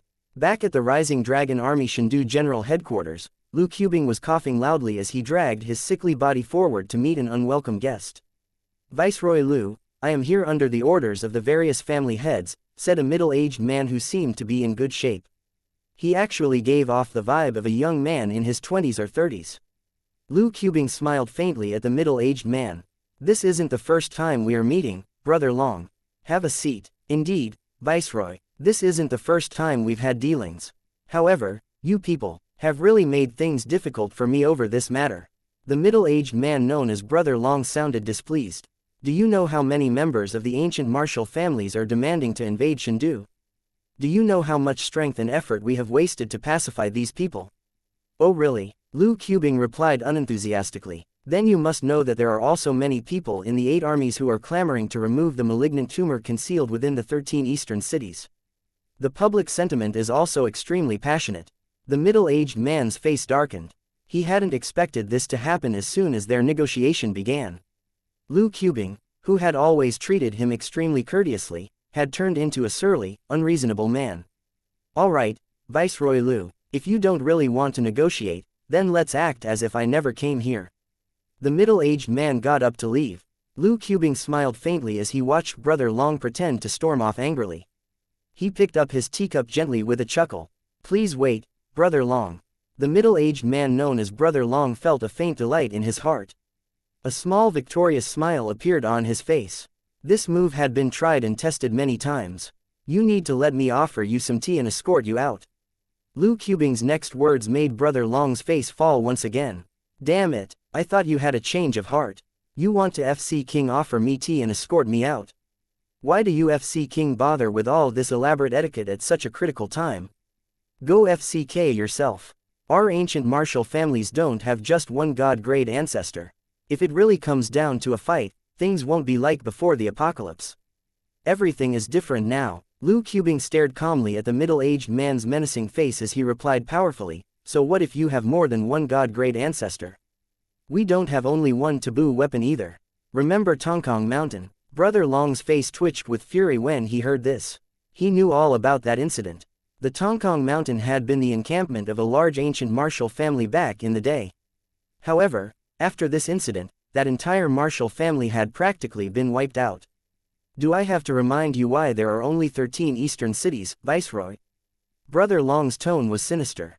Lu Qubing drummed his fingers gently on the table as he replied placidly, this time, we will see this to the end, even if things have to go back to the way they were before the apocalypse. Before the apocalypse, a younger person might have thought of this as just a historical period, but Lu Qubing, who had survived it, knew that it had been a really dark period for mankind. A period without light, a period of darkness filled with fear and dread. Brother Long's face convulsed as he said, in that case, I shall go back right away. The old ancestors will decide whether we will go to war. Suddenly, he added in a stern voice, hand over every person who was captured and punish Luo Yunyang for his crimes. These are my only two conditions. Otherwise, both of us can imagine the terrible outcome of this situation. Chapter 212. Gods must not interfere in the mundane world. Sir, today the 13 consuls met the vice-chairman and urged him to put the interest of the world above everything else. Viceroy Lu Qubing and the other 7 viceroys support you fully. This is the latest news. The officials of the 17 western cities have requested that we do not jeopardize this rare balance. More god-grade powerhouses have emerged from the ancient martial families. Although Jiu Jiangwang hadn't acted like a hero during the last battle, he was still a capable informant. Actually, he was outstanding in this aspect. In a short while, he had already summarized the news for Luo Yunyang. Although there was a lot of news, it was generally divided into 2 categories, support for Luo Yunyang and pressure from all directions. Lu Yunyang was extremely calm as he heard this news. He was just enjoying some tea as his mind slowly tried to derive the true intent of the heaven-battling ape-dragon chart. Compared to power, Luo Yunyang believed that true intent and laws were way more superior. Once he was able to infuse the power of the true intent into his source core and create a god's domain, he would become a god-grade entity. However, Luo Yunyang hadn't tried to find enlightenment in the true intent of Zhu Qingyan's endless river. What he wanted was to study the true intent of the heaven-battling ape-dragon chart. Kai Hen, who had been the last practitioner of the heaven-battling ape-dragon chart, had lived for many years. However, Luo Yunyang didn't have a deep understanding of the true intent of the heaven-battling ape-dragon chart. He only had some guesses as to why it was like this. The true intent of the heaven-battling ape-dragon chart tended to be too strong, but its comprehension at the time must have been very difficult. He immediately used the heaven-burning dragon fists and the almighty sky-ripping violent ape. These were his strongest techniques when it came to cultivating the heaven-battling ape-dragon chart. During his fight with Zhu Qingyan, Luo Yunyang had faintly sensed that there had been true intent concealed in those 2 techniques. However, he still had no way of extracting the true intent they contained. Sir, the consul is asking to meet you. Jiu Jiangwang told Luo Yunyang, who was sitting with his eyes shut. The respect he felt for him came from the bottom of his heart. The consul in question was Chang'an's consul, so his rank was similar to Luo Yunyang's. Have they already been screened? Luo Yunyang asked as his eyes flashed open. The screening is complete, sir. Although the Blood Strike Guard never had the means to do anything to the members of those ancient martial families in the past, we still recorded whatever crimes they committed in our files, Jiu Jiangwang reported, doing his best to impress him. Luo Yunyang glanced at Jiu Jiangwang before he waved him away. Although he had relieved Jiu Jiangwang of his position as vice commissar, this fellow was clearly better at handling messy matters than Shi Tianya and the others. Even though he wasn't a talented field commander, he could still be used this way. The benefits were obvious. Jiu Jiangwang had mistakenly assumed that he had become a trusted member of the commissar's inner circle. Luo Yunyang got to reap the benefits of this misunderstanding, so he naturally didn't try to set things straight. He even assigned some of these trifling matters to Jiu Jiangwang before leaving. I can rest easy if I know you are handling this. Jiu Jiangwang was indescribably delighted to hear that he was important to Luo Yunyang. He followed Luo Yunyang's every order and did his job efficiently and effectively. Luo Yunyang had paid equal attention to managing his subordinates the right way. Wasn't there a saying about using the carrot and stick method appropriately? Sir, the consul. Just as Luo Yunyang was about to say that he wasn't going to meet him, he suddenly realized that the consul was already walking over with an extremely grave expression on his face. Behind the consul was the helpless-looking Shi Tianya as well as a few others. "Commissar Luo, I need to have a word with you," said the chubby, friendly-looking consul. Luo Yunyang waved dismissively Shi Tianya away. Meanwhile, the consul said, "I'm sure you have heard of me. My family name is Han, but you can call me Old Han. May I ask what the purpose of your visit is, Old Han? I know that nothing will change your mind about this matter, Yunyang, but it would be best if we resolved this as soon as possible. The 13 eastern cities weren't only 13 in the past. There used to be 14 cities in the east, when an intense conflict broke out between the ancient martial families and the Da Alliance. Do you know how strong the martial grandmaster assassins of those ancient martial families are?" Old Han gestured with his hands. Only people who have met them would understand. A bloodbath took place. The martial grandmasters of the 13 eastern cities were mobilized and taboo weapons were used to kill a god-grade entity. A huge mountain was actually razed to the ground. However, the ancient martial families retaliated by employing certain methods to destroy one of our cities. Old Han looked frightened as he said this. Shi Tianya, who was standing aside listening to Old Han, asked in a trembling voice, "Taboo weapons can kill god-grade fighters. One or two wouldn't be effective, but what about more?" Although Old Han didn't say anything else, one could imagine how many more would be required. "Why didn't that god-grade entity escape?" Shi Tianya asked. "Aren't god-grade fighters supposed to be exceptionally sharp?" About 10 martial grandmasters did their best to stall him for 20 seconds. Although Old Han didn't really pay much attention to Shi Tianya, he still explained everything carefully. Shi Tianya stopped asking questions. However, the young man who had come along with Luo Yunyang seemed really shaken. The apocalypse turned the whole world into ruins. Back then, outstanding warlords started to fight for supremacy and the Da Alliance naturally had to suppress them, Old Han said calmly, although there was a hint of something thick and bloody in his voice. "What exactly are you trying to tell me?" Luo Yunyang asked calmly as he drank a sip of water. "Good times don't come easy, so we have to cherish them," Old Han mused. "Do you know why we've endured so much? So we wouldn't destroy this peace. True peace isn't something that can be attained through prayer." Luo Yunyang retorted unceremoniously. "What about the martial gods? Can't a martial god restrain those people?" Shi Tianya voiced his thoughts, as though he had suddenly thought of something. Old Han gazed at Shi Tianya as he said indifferently, "Extremely strong powerhouses like martial gods belong to the entire mankind." The entire mankind. Although this pretext was sufficient, there was an unspoken implication behind it. Luo Yunyang could sense it. When Old Han left, the discussions about this matter became even more intense. Some people said that Luo Yunyang was making a mountain out of a molehill and putting himself and other people in danger. There were also many people that backed Luo Yunyang up. They believed that, by doing so, Luo Yunyang was acting like a true man. As these opposing voices clashed, a storm started brewing in the 13 eastern cities. Meanwhile, the Blood Strike Guard announced that the 15 young men of those ancient martial families who were guilty of terrible crimes would be executed. The executions would take place at the Yellow Leaf platform, where the Blood Strike Guard had first executed a younger generation of these ancient martial families many years ago. This decision caused the already tense atmosphere to reach its tipping point.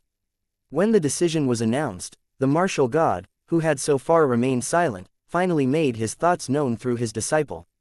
Gods must not interfere in the mundane world. When they heard this, many people collectively let out sighs of relief. However, most people also understood the implicit meaning behind it. If gods could not interfere in the mundane world, then taboo weapons and god-grade powerhouses couldn't be used either. Without the support of taboo weapons, how would the execution at the Yellow Leaf platform still take place? Chapter 213. Autumn Wind Mood. As the Blood Strike Guard Commissar, only Luo Yunyang had the authority to issue a Blood Strike Guard emergency summon. This order was issued after the execution of the 13 criminals from the ancient martial families was announced. The Blood Strike Guard members would convene at the Yellow Leaf platform. The Yellow Leaf platform was just a huge platform. Considering that it was currently autumn, the platform would be covered by an endless pile of falling yellow leaves. Over 100 Blood Strike Guard members were gathered inside a small pre-apocalyptic building. Their uniforms were neat, and they glowed with vigor. "Ha ha, didn't you withdraw from the Blood Strike Guard, Old Meng? What are you doing here?" Someone called out to a tall, skinny man as he entered the building. Everyone underestimated Old Meng because he didn't look the least bit fierce. Although he had a frail, weak appearance, his voice was extremely loud and resonant. When he heard his comrades make fun of him, he chuckled. "I've spent more than half my life with the Blood Strike Guard, yet I never encountered anything that made my blood race this way. How could I not come over?" Old Meng is right, the Blood Strike Guard has been suffering for years. After so many difficulties, a great leader has finally emerged. I don't care if we have to throw away our lives this time. We just can't act like cowards again.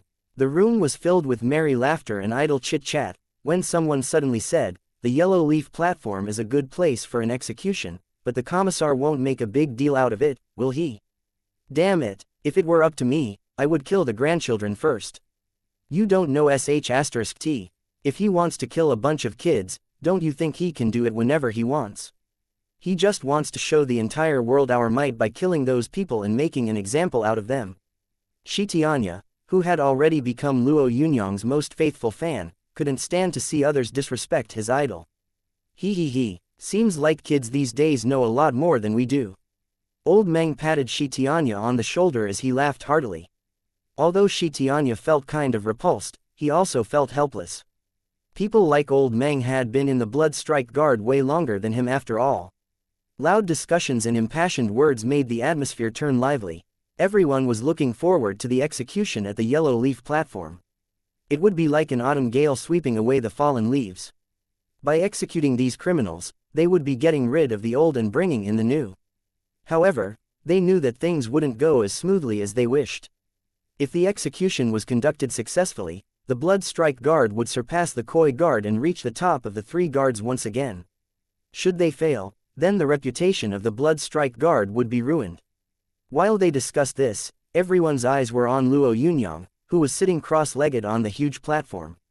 Although his mind was blank, his body was quietly absorbing all the energy drifting around his surroundings.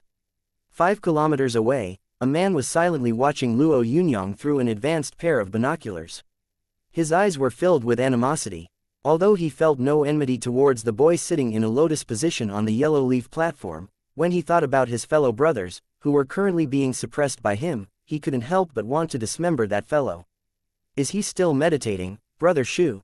a voice asked him. The man, who was dressed in total black, looked like an elite soldier during a battlefield operation.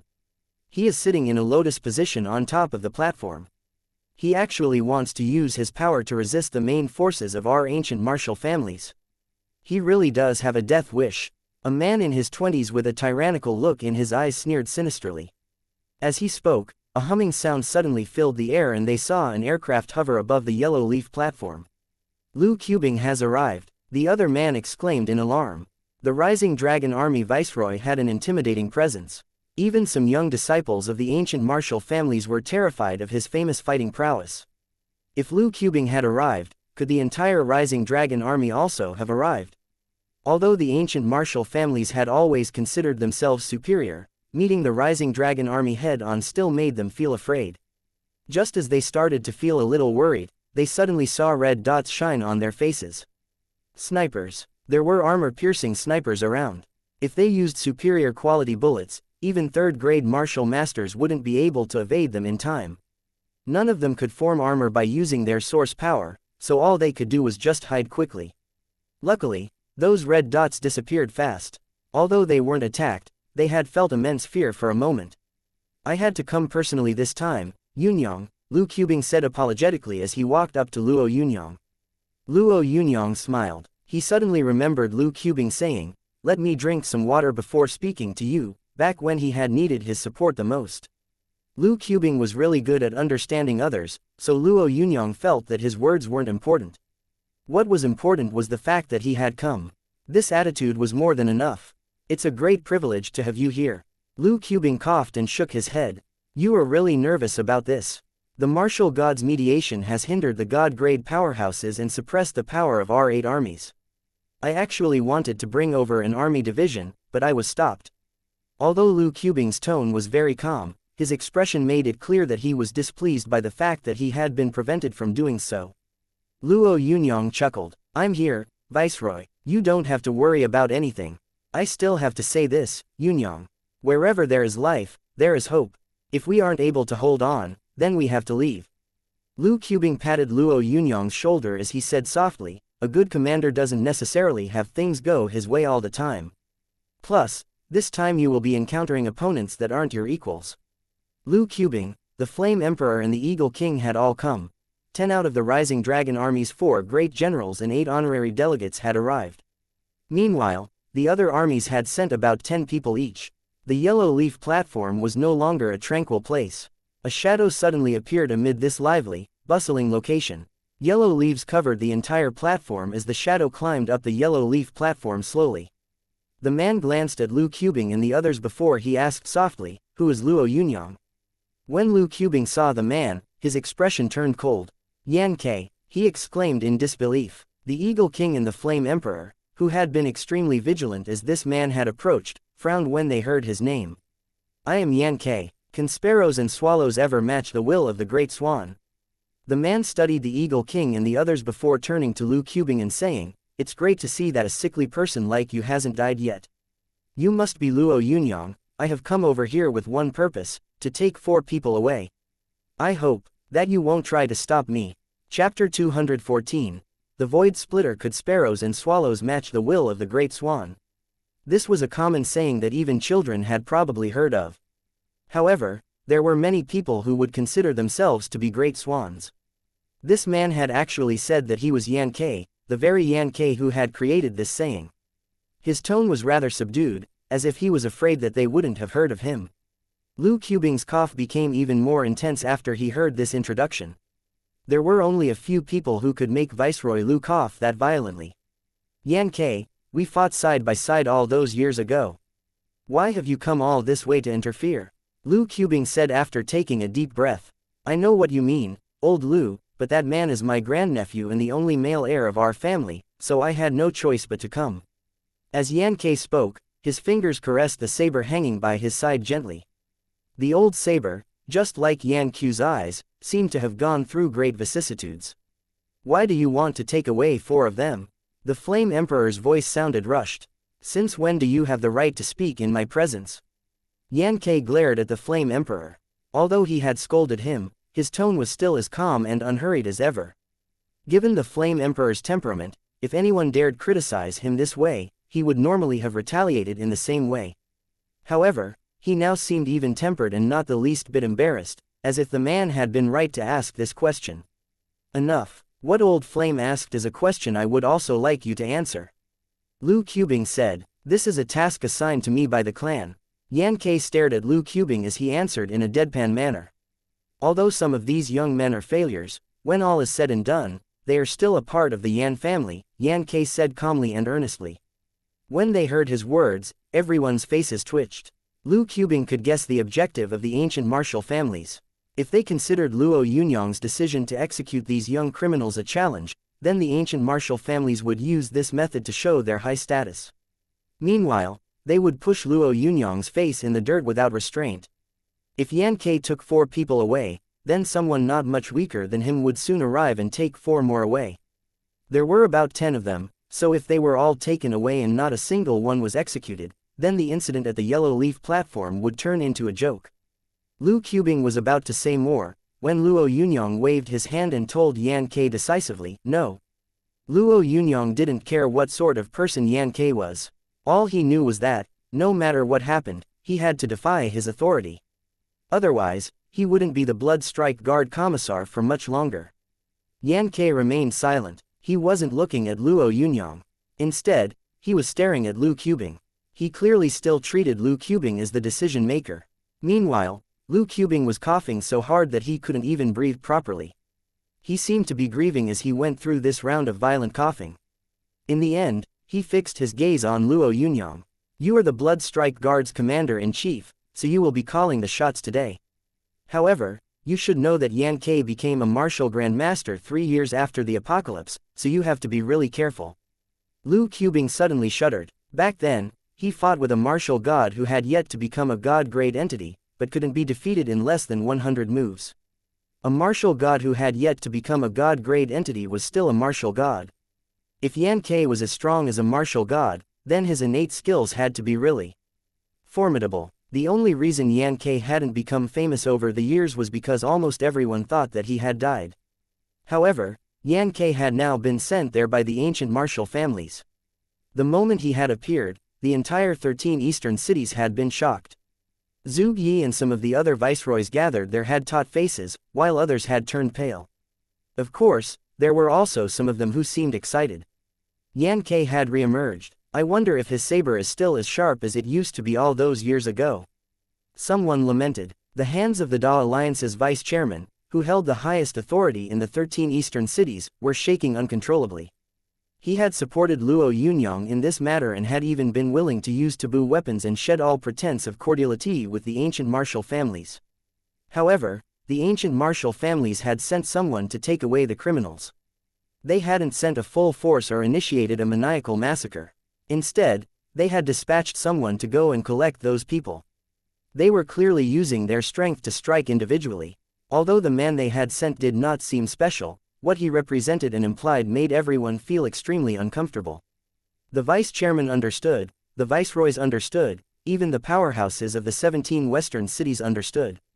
Although there was no live broadcast this time, all the parties involved were still able to get information about the situation at the Yellow Leaf platform through various means. This move was really beautiful, Ni Yongsan exclaimed as he watched the image transmitted in Chengdu. All this time, Luo Yunyang had cast a shadow on Ni Yongsan's heart that had been impossible to get rid of, so now that he was suffering this misfortune, Ni Yongsan was naturally delighted. Yan Ke was the first to go, but there would definitely be others right behind him. Ni Yongsan, who had already confirmed Yan Q's identity, felt the urge to throw his head back and roar with laughter. Suddenly, he remembered his father's dream. His father had hoped that their family would one day become a member of those ancient martial families. Back then, Ni Yongsan hadn't been very interested in these ancient martial families, but now he finally understood their true meaning. This was a huge connotation. Becoming a martial grandmaster 3 years after the apocalypse and reaching a stalemate with a martial god was a big deal. How strong would such a person actually have to be? That pestilent fellow called Luo Yunyang would definitely die this time. I can't agree to that, Luo Yunyang said before glancing at Luo Yunyang. I will handle this matter myself, Viceroy. So what if you ranked second on the sky list? Yan Ke let out a gentle chuckle. Back then, we didn't even have a sky list. Never mind, I'll see for myself the power of the second in rank person on the sky list. As he spoke, Yan Ke drew his saber and slashed at Luo Yunyang. While he did, there was no sound of the wind blowing or any source power moving. However, the instant Yan Ke slashed at the air, Luo Yunyang was able to sense an immense danger. Without even taking the time to think about it, Luo Yunyang quickly twisted his body and flew over 100 meters away. This move is called the Void Splitter, Yan Ke said indifferently. Meanwhile, a crack had appeared in the spot where Luo Yunyang had just been. The crack had appeared in midair, so if Luo Yunyang had still been there, the slash would have cut his neck. When Luo Yunyang, the Flame Emperor and the others saw the crack appear in the void, grave expressions appeared on their faces. Chapter 215. Flying Yellow Leaves. There were two paths that a martial grandmaster could follow in order to become stronger. The first path was to open up even more apertures and link them together, while the second one was to comprehend even more true intent. The path of true intent was the most difficult one to take. However, most martial grandmasters that aspired to become stronger considered it the most fundamental one. Under the influence of the Void Splitter's true intent, killing an ordinary martial grandmaster was as easy as breathing. Although Luo Yunyang ranked second on the sky list, he didn't know if he would be able to face a martial grandmaster like Yan Ke successfully. Luo Yunyang had a lot of faith in Luo Yunyang, as this kid always surprised him pleasantly by doing the unexpected. He actually believed that, to a certain level, that kid was simply unrivaled. However, his confidence had now started wavering. The Void Splitter could split the very fabric of the air and kill someone just as easily, so it was really difficult to guard oneself against it. I will be taking away 4 people. Yan Ke raised 4 fingers. Luo Yunyang was about to say something, when Luo Yunyang waved dismissively. No way. Yan Ke was a little surprised by Luo Yunyang's reaction. He had already displayed his strength and he had assumed that there were no god-grade individuals or weaker opponents around who would be able to beat his Void Splitter. Even if there were, they would just be some old monsters from the same era as him. Luo Yunyang definitely didn't fall into this category. However, even though he had showed off his strength, Luo Yunyang had still prevented him from taking anyone away. He clearly had a death wish. Yan Ke was about to get angry, when he heard Luo Yunyang say calmly, "You should experience one of my techniques too." Yan Ke went blank for a moment before he unconsciously placed a hand on the handle of his saber. Although his saber was sheathed, he could still unleash an earth-shaking strike at any moment. The yellow leaf platform was deadly silent. As a strange glint appeared in Luo Yunyang's eyes, the mind sword he kept hidden flew out of the spot between his eyebrows. The mind sword was currently Luo Yunyang's strongest killing technique. As it flew out, Lu Cubing and the others shivered. Although martial grandmasters were not also telekinesis grandmasters, their willpower was still much stronger than ordinary people's. A feeling of subservience suddenly filled their bodies. It was a subservience that originated from the bottom of their hearts. As the mind sword flew out, Yan Ke clutched on to his saber tightly. His expression had turned ghastly. The moment the mind sword flew at him, he tried to draw his saber. However, he ultimately didn't. The mind sword flew swiftly over to Yan Ke in the blink of an eye. Yan Ke soared into the air and transformed into a skylark before retreating 30 meters. However, no matter how quick his retreat was, he still wasn't able to dodge the onrushing mind sword. In an instant, the mind sword had entered Yan Ke's body. "I admit defeat." Although Yan Ke's tone was straightforward, the agony in his voice was clear. Yan Ke was a powerhouse that had risen to supremacy after the apocalypse. He had also been able to hold a martial god back, even though he hadn't yet been a martial god himself, for over 100 moves. Back then, an honorable defeat would also have been considered an accomplishment. However, his brilliant success had become a legend. Of course, Yan Ke didn't rely on his past successes. He had remained secluded for all these years so he could comprehend even more of his martial path. Although he hadn't reached a god-grade level yet, he believed that he had the ability to fight a god-grade powerhouse. However, the mind sword had completely obliterated whatever pride Yan Ke had. Luo Yunyang stared coldly at Yan Ke, who had already surrendered. Although Yan Ke hadn't done much harm to him yet, deep down, Luo Yunyang still planned on killing him off. "Yunyang, brother Yan Ke is still an honorable man. Let's just drop this," Lu Cubing warned him quickly. Luo Yunyang nodded his head. "If the viceroy says so, then we should drop this matter. However, since Mr. Yan Ke is already here, he can bear witness to the execution. Although he won't be able to bring those 4 vicious criminals back alive, he can still carry their bodies back." Although Luo Yunyang spoke very politely, Yan Ke could sense the profound threat behind his words. He knew very clearly that if he chose to object, Luo Yunyang would turn hostile. Yan Ke nodded his head. He still had a number of means he hadn't used, but the mind sword did not allow him to muster up the courage to use them. For a moment, the yellow leaf platform was devoid of any sound.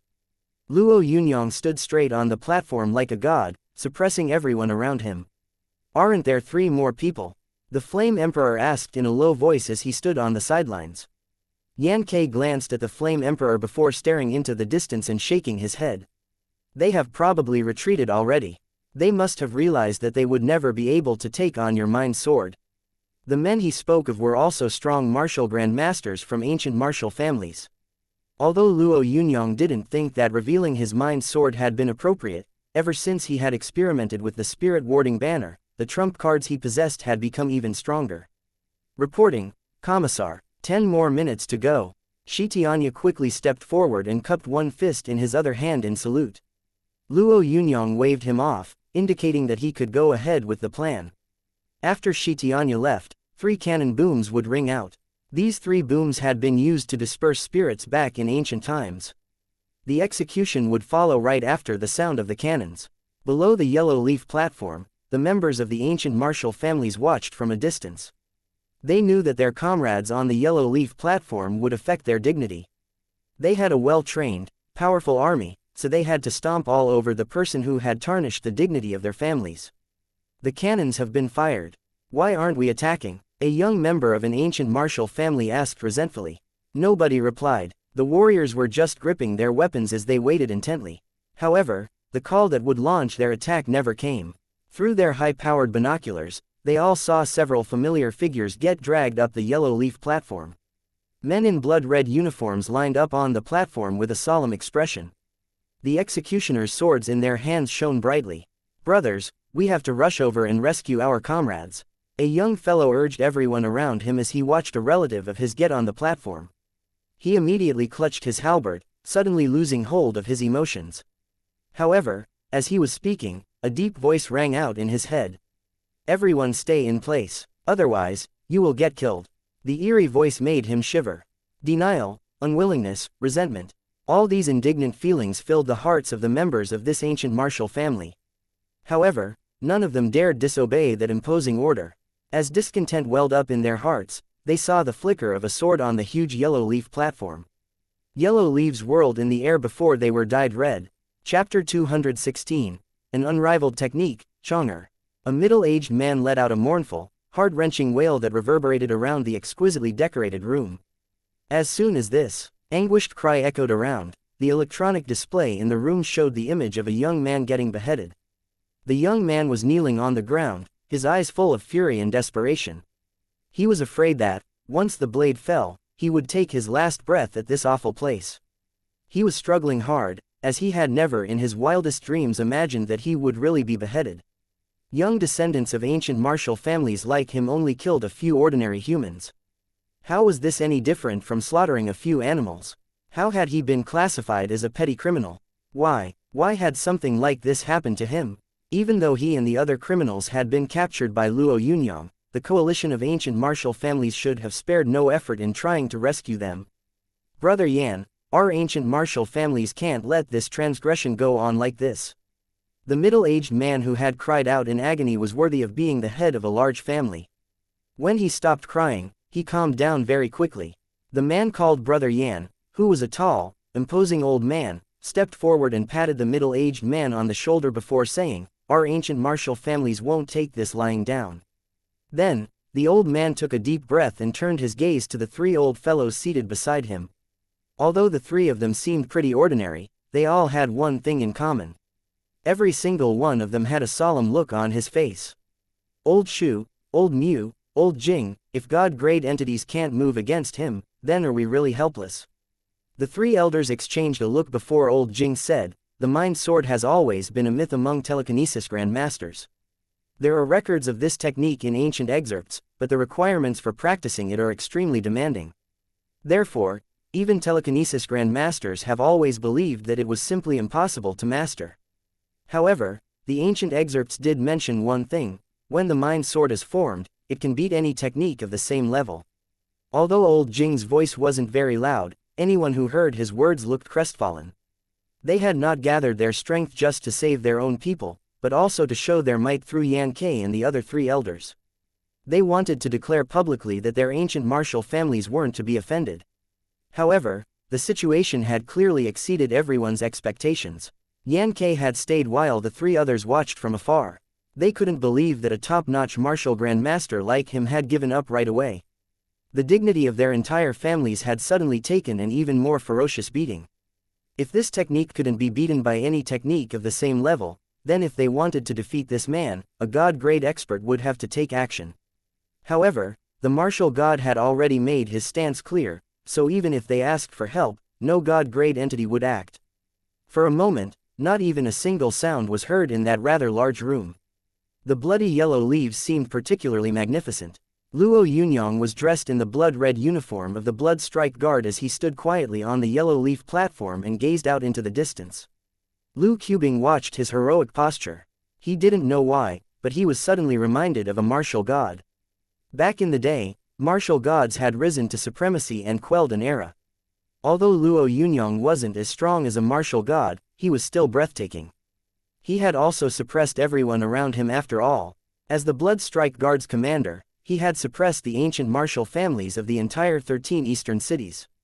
Whenever his name was mentioned in the future, the younger members of those families wouldn't dare act rashly anymore. This young man would give them nightmares. It was also easy to predict that the Blood Strike Guard would rise once again and become the best among the three guards both in name and in action. Yan Ke was very calm. Although his grandnephew and only male heir of that generation had died before him, there wasn't even a hint of fury on his face. He had already reached a state where he didn't get easily attached. Anything he picked up he could put down just as easily. "Sir, the death sentence has been carried out," Shi Tianya reported to Luo Yunyang solemnly. His announcement was hurried and brief. "If anyone wants to claim the bodies, let them have them," Luo Yunyang told him. "Yes, sir," Shi Tianya answered loud and clear before he saluted Luo Yunyang. The area where the Blood Strike Guard was gathered was full of delight. Everyone knew what the ancient martial families had intended to do. Although Yan Q's identity and arrival had made them hit an all-time low and the Void Splitter had sent chills down their spines, Luo Yunyang's mind sword had injected endless vitality into them. They knew very well that, from now on, they could proudly proclaim that they were members of the Blood Strike Guard. All this they owed to the figure standing atop the yellow leaf platform. As all eyes focused on Luo Yunyang, everyone's secret opinion of him improved. Seems like the sky list is going to change again. Can he really surpass the person who tops the list? That person is known as the closest thing to a god-grade entity. Discussions regarding the top spot on the sky list started appearing on the Sky Vision.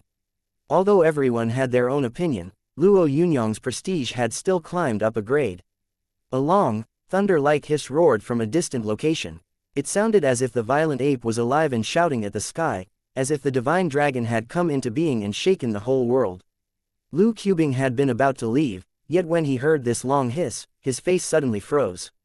A weird expression appeared on Yan Q's face as well. Luo Yunyang noticed some changes to the sixth factor all around him during the hiss. He felt like the sixth factor around the yellow leaf platform flowed in streams towards a faraway river. Someone has become a god-grade entity. Yan Q's voice sounded slightly hoarse as he watched the changes all around him. Becoming a god-grade entity had been a long-standing dream of his. However, after so many years, his dream was still nothing but a dream. The laurels of a god-grade powerhouse wouldn't rest on his head. He was still only a martial grandmaster. Becoming a god-grade entity required power, perception and luck. The world hadn't seen any god-grade powerhouses for quite a number of years, yet a god-grade powerhouse had emerged right before their eyes after the proceedings at the Yellow Leaf platform had been completed. Reporting, Viceroy, the area 5 kilometers around the Great Snow Mountain is billowing with snowfall. The Great Snow Mountain's guardian deity must have become a god-grade entity. The Rising Dragon Army's intelligence operatives quickly reported to Lu Qubing. 5 kilometers of billowing snowfall. This was an omen that a martial grandmaster had become a god-grade entity. The only top-notch martial grandmaster on the Great Snow Mountain was the guardian deity. This martial grandmaster, who ranked below Luo Yunyang on the sky list, had been secluded for many days before he had soared and become an entity that could stand at the apex of the world. Chapter 217. Blood calls for blood surpassing others was an eternal issue. Luo Yunyang had forcefully suppressed Yan Ke and stunned all the ancient martial families. In most people's eyes, this made him the number one martial grandmaster. However, before he had even stepped off the Yellow Leaf platform, the guardian deity had become a god-grade entity. This dazzling, brilliant development shocked the entire world. God-grade powerhouses dominated not just the Da Alliance, but humanity in general. Only God-grade entities could decide which direction humanity took. God-grade powerhouses couldn't be provoked, so the collective God Union led by the martial god led humanity. Actually, the Da Alliance had only maintained order thanks to the support of the collective God Union. In the past 20 years, there had been very few breakthroughs, which had disappointed quite a lot of martial grandmasters. However, now that the Great Snow Mountain's guardian deity had advanced to a god-grade entity, many martial grandmasters who had remained silent for years felt hopeful once again. Many figures started heading for the Great Snow Mountain right away. Representatives of the Da Alliance and the 13 eastern cities, as well as martial god disciples representing the martial god himself, set forth to congratulate the guardian deity, who had just ascended to the god realm, and try to pull him to their own faction. Some even more dramatic people started using virtual banners on the Sky Vision to express their good wishes and congratulate the guardian deity. Nobody mocked or made fun of these ingratiating actions, as everyone thought it was only natural that the guardian deity got to enjoy this sort of treatment. The Great Snow Mountain used to be a hidden sect, yet the guardian deity's ascension had led it soar to new heights. Damn it, of all the times to do this, the guardian deity had to do it now. Our leader won't make the headlines any longer. Zhao Buj cursed as he gnawed on his fried chicken at base 7. Although the guardian deity was a god-grade entity now, in their eyes, that was just a code name. It was Luo Yunyang who was their true boss. A group of people had gathered beside Zhao Buj, including Fat Shen Yulong, who had been Luo Yunyang's friend in secondary school. This fact alone had made his status in the Ardent Sun group improve greatly. That's right, this fellow didn't pick the right time. Our leader had just smacked these ancient martial families to the ground. H's impressive strength terrified everyone, yet the FC King Guardian Deity had to break through right now. In an effort to vent his frustration, Shen Yulong took a bite out of a chunk of venison and said, "Qin Feifei, how about we organize a group of people and go scold that fellow?" Qin Feifei was in charge of various jobs within the Ardent Sun group, so she usually handled similar matters. When she heard Shen Yulong's suggestion, she snorted and started mocking him. "Have you lost your mind? People from base 7 look down on petty tricks like this. As if you could scare anyone." Shen Yulong was speechless. Ever since he had arrived at base 7, most people had been very friendly to him. Qin Feifei was the only one who seemed to have an issue with him. Although he believed that he was big-hearted and carefree, he still didn't want anyone in the small Ardent Sun group to target him. Plus, the girl who couldn't even stand the sight of him was an old member of the Ardent Sun group. When he'd used certain means to get a few girls at base 7 to ask around, he'd nearly puked blood when he heard the reason for Qin Feifei's animosity. It was actually very simple. Qin Feifei believed that Shen Yulong's appearance was lacking, so it was harmful to leader Luo's glorious, imposing bearing. He couldn't be blamed for being ugly, but he couldn't go out and scare people when he was this ugly either. What the FCK? When the girl who had made this inquiry had covered her mouth and giggled as she informed him of her discovery, he had felt the urge to faint. Life wasn't easy for him. Although his body was full of unwanted fat and he huffed and puffed as he walked, he still trained very hard. How was he a disgrace to their leader? He was the kind of person that gained weight just by drinking water. Damn it, he didn't harm his own image, yet he tarnished Luo Yunyang's. Wasn't this clearly humiliating? Shen Yulong gritted his teeth. His favorable impression of Qin Feifei had already vanished completely and been replaced by annoyance. He wanted to oppose this girl in a bid to regain his own dignity. As he was about to disagree, Qin Feifei added, "Enough already. Stop being so chatty every day. This is useless nonsense. Leader Luo doesn't need us worrying about him. We just need to work hard and improve our cultivation bases. Being able to look after ourselves so we are not a burden is the best way to help our leader." Qin Feifei's words hit the nail on the head. Shen Yulong had nothing else to say. Suddenly, someone chimed in, "Leader Luo's Blood Strike Guard is starting to recruit. Hee, I'm going to inform Instructor Shu that I want to serve Leader Luo." Me too. Many young people considered Luo Yunyang their idol, so in their opinion, following him would be a very good choice. Wake up, people, you won't be able to join the Blood Strike Guard just because you wish to. Even if you did, you would just be serving yourselves on a platter. This sarcastic remark was like a brick wall smashing into the group of young people. Without even looking, everyone could tell who had said these hurtful words. Xu Zong's harsh, unkind words had put them back in their place. That kid Luo Yunyang has really become a big shot. A commissar, got it. Even I would have to salute him if I saw him. Every dog will have its day. Xu Zong's words left a lot of people speechless. Some people turned to look at Bai Yuming, who was eating silently. Bai Yuming wished the earth would open up and swallow him. Xu Zhang had remembered the phrase he had used and used it to take a jab at him. One should never discriminate against a poor young man. FC King Xu Zhang. Bai Yuming hadn't objected to the fact that he had favored Luo Yunyang, so why did he have to bring up the past? So what if Bai Yuming had disliked Luo Yunyang? Bai Yuming suddenly regretted saying all those things back then. He knew that no matter how hard he worked, given his natural aptitude, there was no way he would ever be able to surpass someone at the top of the sky list. Check out the sky vision. The disciple of the Great Snow Mountain's guardian deity has spoken. What the FCK? It actually, as the speaker's voice became soft, a number of people quickly gathered over. On the monitor in his hands was only one line of blood-red words. After ending his isolation, the Great Snow Mountain's guardian deity will kill Luo Yunyang. A sense of dread filled the heart of anyone who read that line. Sun Miao Miao couldn't look at the blood-red words anymore. She was one of the people who were the most concerned about Luo Yunyang at Base 7. Luo Yunyang murdered the Great Snow Mountain's 18 guardians. The guardian deity says that blood calls for blood. Most people felt like an unseen force had clutched at their hearts when they read this. Although they had agonized over the fact that the guardian deity had stolen Luo Yunyang's headlines, the newly advanced guardian deity had just announced that he wanted to attack Luo Yunyang. This made everyone feel like a mountain was crushing their hearts. The guardian deity wasn't scary.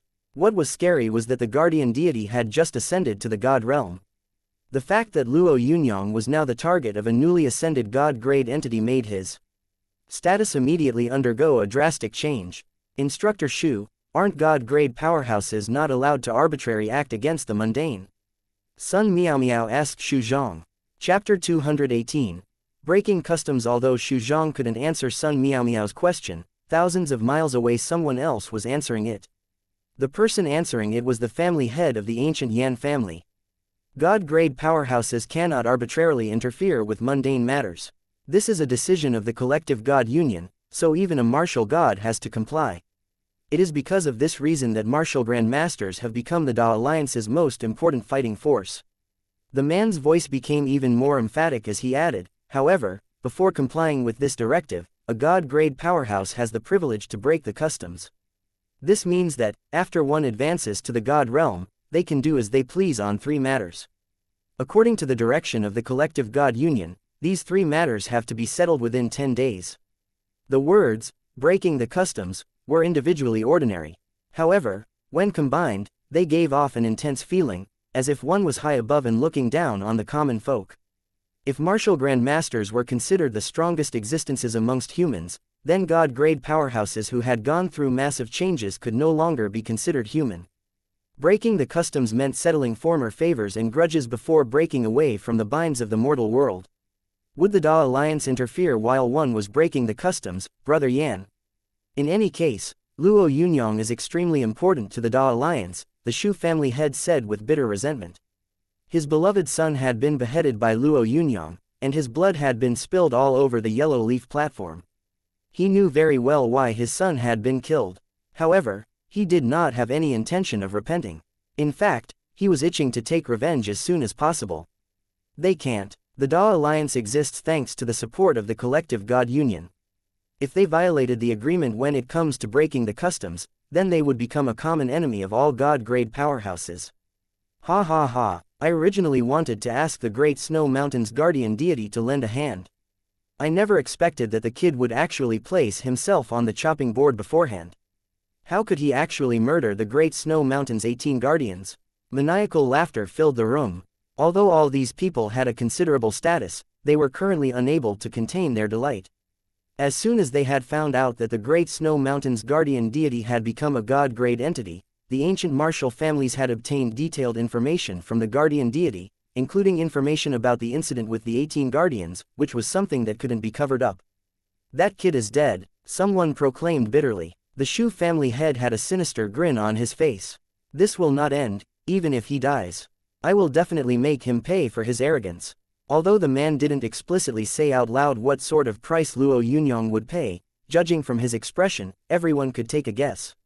No one voiced any disagreement over taking revenge. They actually even appeared to laud this decision. Meanwhile, the person they were talking about had an extremely unperturbed expression on his face. The Great Snow Mountain's guardian deity had become a god-grade powerhouse. Luo Yunyang hadn't been that shocked when he'd found out. His mind power already possessed a fire sub-attribute, so if he wanted to, he could adjust his attribute points and break the boundaries of a god-grade telekinesis master. Although this was normally a disparity as great as the distance between heaven and earth, thanks to the assistance of the attribute regulator, it was no longer that important. As soon as Luo Yunyang returned to the Chang'an General Headquarters, he isolated himself before the news that the guardian deity had targeted him could circulate. This time, he wanted to comprehend the true intent.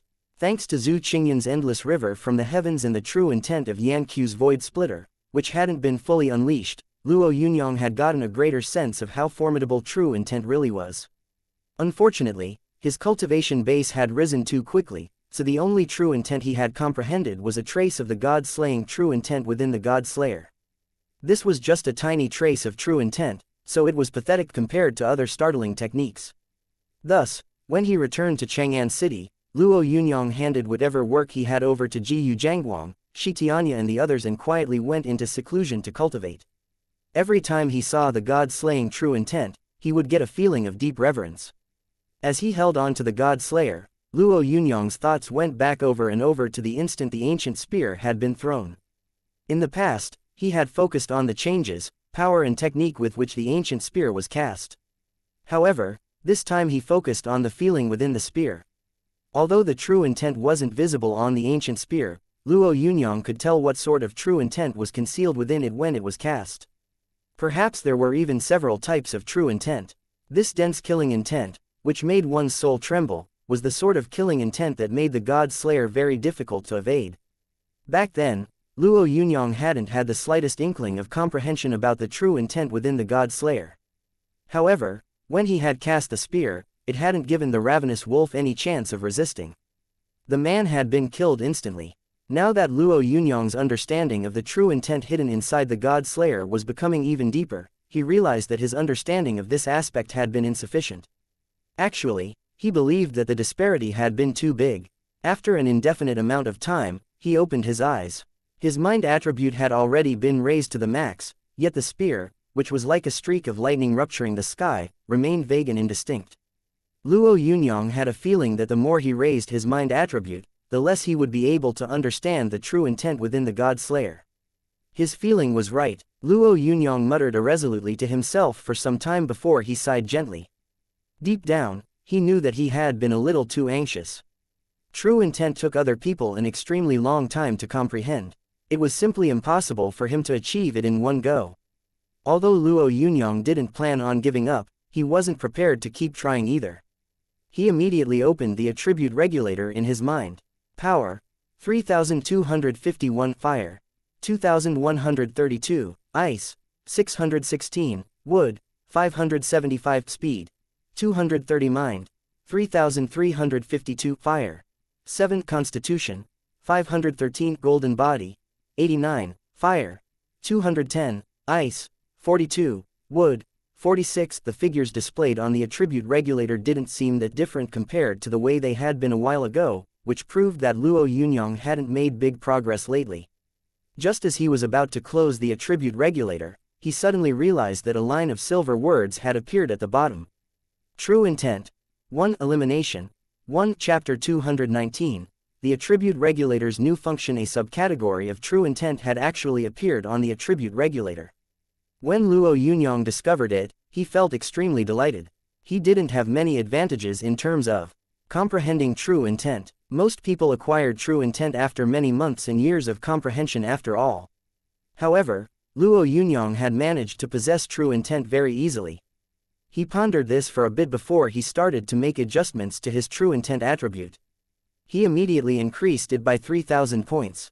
If his decimation was raised to 3,000 points, then it would enter a crazy mode. Luo Yunyang keyed in the adjustments excitedly and waited fervently for the attribute regulator's response.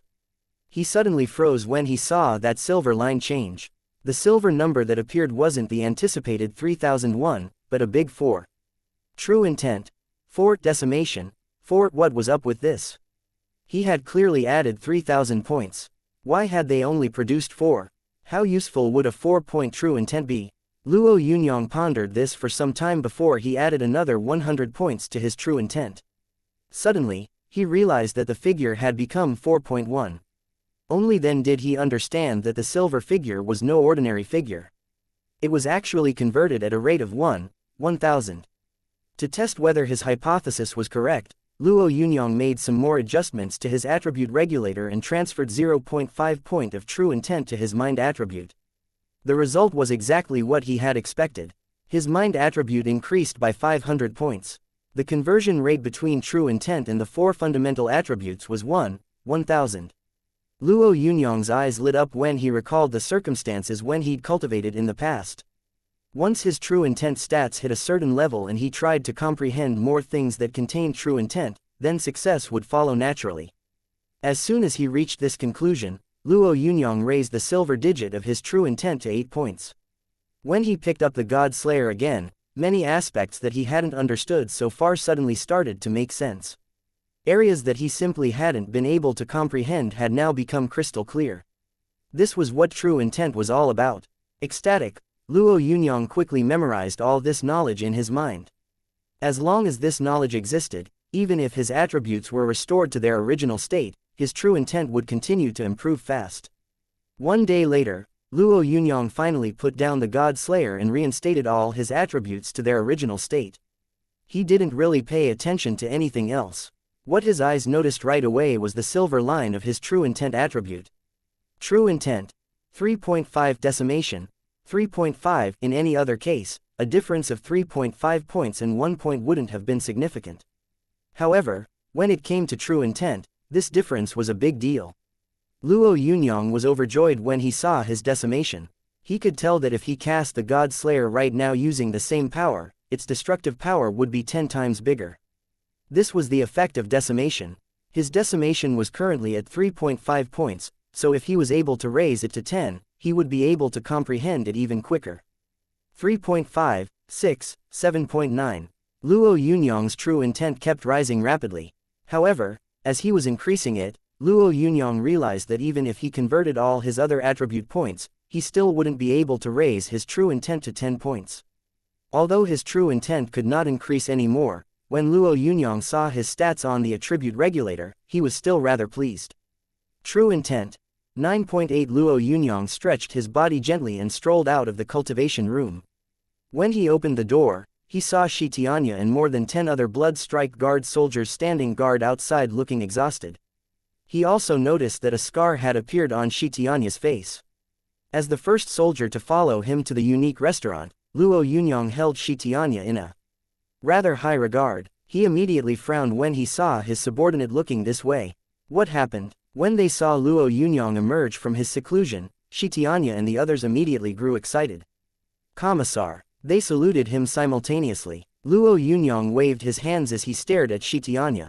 You didn't acquire this wound during a spar with a comrade, did you? Shi Tianya shuddered. There was alarm and panic on his face as he bit his lip and forced a stiff, sheepish grin. He didn't know how to utter the lie he had prepared beforehand. Sir, Tianya got injured during a match with a sky-high military officer, one of Shi Tianya's comrades said softly. Luo Yunyang glanced at the resolute-looking soldier as he asked, what's going on? Shi Tianya wanted to say that it was nothing, but he ultimately replied solemnly, Sir, the Great Snow Mountain's guardian deity made an announcement. He said that once his boundaries were consolidated, he would kill you right away. I heard that nobody can interfere with the custom-breaking tradition of a newly ascended god-grade powerhouse. Luo Yunyang nodded his head gently. He knew very well that the guardian deity had broken through the god boundaries. Even the fact that he wanted to kill him hadn't been unexpected. However, the guardian deity was really honoring Luo Yunyang by putting him on his custom-breaking to-do list. Has the guardian deity consolidated his boundaries yet? Shi Tianya and the others found Luo Yunyang's calmness a little unexpected. A god-grade powerhouse was an entity similar to the colossal source beasts that lived beyond the space barrier and could flatten mountains with a single claw. An entity that could crush mountains with one finger had announced his intent to kill Luo Yunyang, yet their boss was not the least bit concerned. Although the Blood Strike Guard soldiers wanted to prostrate themselves in admiration, they were also very worried. It is rumored that the consolidation of god-grade boundaries requires 10 days at the most. 9 days have already passed.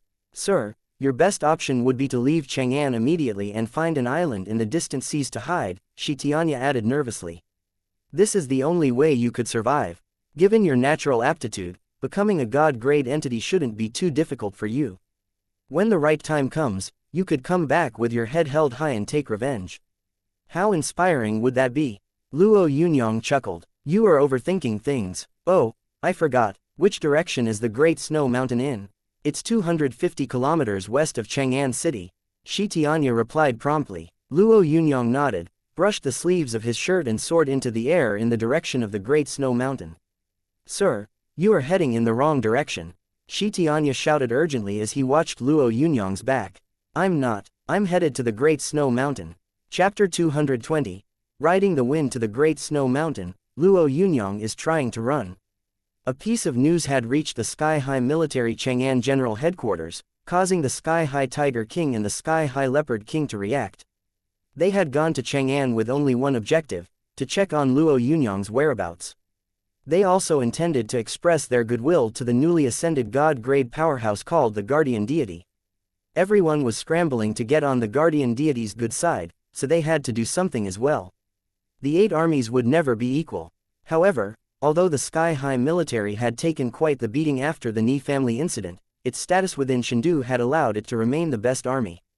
What do we do? The Tiger King and the Leopard King met each other's eyes with apprehensive gazes. Although they were martial grandmasters, once Luo Yunyang used the Mind Sword, he would practically be an unrivaled grandmaster. Under these circumstances, if the two of them tried to intercept him, there was a possibility that they would be killed immediately. That son of AB*TCH had gotten used to killing, so nobody could stop him anymore. We mustn't let Luo Yunyang run away. Inform the Viceroy immediately. If necessary, we will use taboo weapons. The Sky-High Leopard King hesitated for a bit before making this decision. The Sky-High Tiger King shook his head. That's not right. Can we really use taboo weapons? The entire command center fell silent. Luo Yunyang was the current Blood Strike Guard Commissar after all. In terms of rank, he was clearly superior. The Sky-High military probably wouldn't have the ability to employ taboo weapons against Luo Yunyang, even if they became enemies with him. However, follow him and watch him closely. We must always know his whereabouts. Activate the 2 satellites. I don't care if we have to search heaven and earth for him, we still can't let him escape. The Sky-High Tiger King announced after mulling it over for a bit. Meanwhile, at the consul's office, the consul instructed firmly, inform Chengdu that Luo Yunyang is trying to escape. At the same time, at the Royal Forest Military Chang'an General Headquarters, a bearded old man with white hair sighed. How could an outstanding hero of his generation actually fall to such lows? Sir, although we pity Luo Yunyang, we still have to report this. The solid sense of familiarity that the Royal Forest military feels isn't worth becoming enemies with a god-grade powerhouse, said a wise-looking middle-aged man. Our top priority is to protect ourselves. Whether Luo Yunyang will escape or not will depend on his luck. He is a top-notch martial grandmaster and telekinesis grandmaster, so the Da Alliance thinks of him as another martial god. The old man's words were also strangely heated. Why can't the Da Alliance protect him now? All the soldiers around had somber expressions on their faces. Although none of them had any sort of relationship with Luo Yunyang, he was a young man who had started out as a member of the Rising Dragon Army, so there was still a connection between them.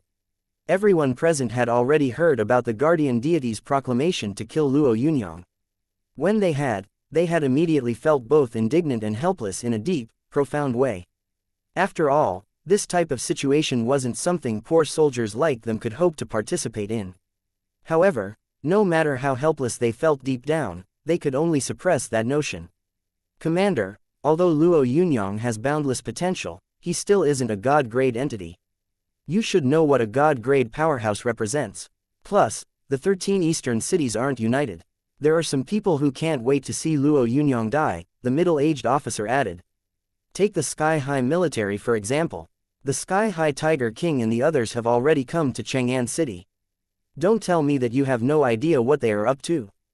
The middle-aged officer waved his hands, indicating that everyone should leave. When they were alone, he said softly, the martial god might not necessarily tolerate an existence that could rival him in the east. Suddenly, the wizened old man's expression turned ghastly. It was very clear that he was furious. Sir, even if the martial god does believe that, what about his disciples? Are we really going to sit on our asses and not do anything as we watch that young man head to his death? The old man asked helplessly. Sir, there's nothing we can do. We can only hope that Luo Yunyang will escape from Chengdu. You must have heard that Viceroy Lu Qubing has already been placed under house arrest. The wizened old man sighed. Not only was Lu Qubing already under house arrest, but even his old friend the Flame Emperor was currently unable to make a move from the Rising Dragon Army's Chang'an General Headquarters. Luo Yunyang has already left Chang'an City. Nobody has dared obstruct his path. It usually wasn't easy for people that the entire 13 eastern cities placed importance on to leave a strategic area like Chang'an, yet Luo Yunyang had already left Chang'an without any obstructions. One could imagine how imposing he was. Let's hope that he can escape to an island in the ocean or perhaps climb the uninhabited Kunlun Mountains. That way, he might have a chance of surviving. As the old man spoke, he shut his eyes. Luo Yunyang was trying to flee. The news spread very fast. Chengdu residents, various large families, people who held authority in the 13 eastern cities, as well as the 17 western cities quickly heard this information. Whether Luo Yunyang would escape or not didn't hold any significance to the residents of the 17 western cities, who were just watching the flames burn across the river and enjoying the spectacle. However, the powerhouses of the 13 eastern cities all had their own opinions as they watched Luo Yunyang leave Chang'an. Some people even thought that Luo Yunyang's decision to flee was rather sensible. However, the probability of him escaping successfully was 1%. The 2 satellites had already been activated and locked onto him. Meanwhile, on the vast peak of the Great Snow Mountain, a tall, large figure was sitting in a lotus position in the middle of the ice and snow. The snowy peak of the Great Snow Mountain had its own mystic allure. The figure wrapped in the snow and ice seemed to absorb all the power from the sky and earth within a 5-kilometer radius. A dedicated man could achieve anything. The tall man, who looked like both a man and a god, gave off a strong suppressing vibe. His presence actually seemed to make the sky and earth shake. Guardian deity, Luo Yunyang is trying to flee. A rather well-built young martialist informed the figure, who had his eyes closed, respectfully. The figure didn't move. He seemed to be pretending not to hear anything. Suddenly, a loud hiss was heard through the sky. The hiss, which came from afar, was filled with a boundless fighting intent.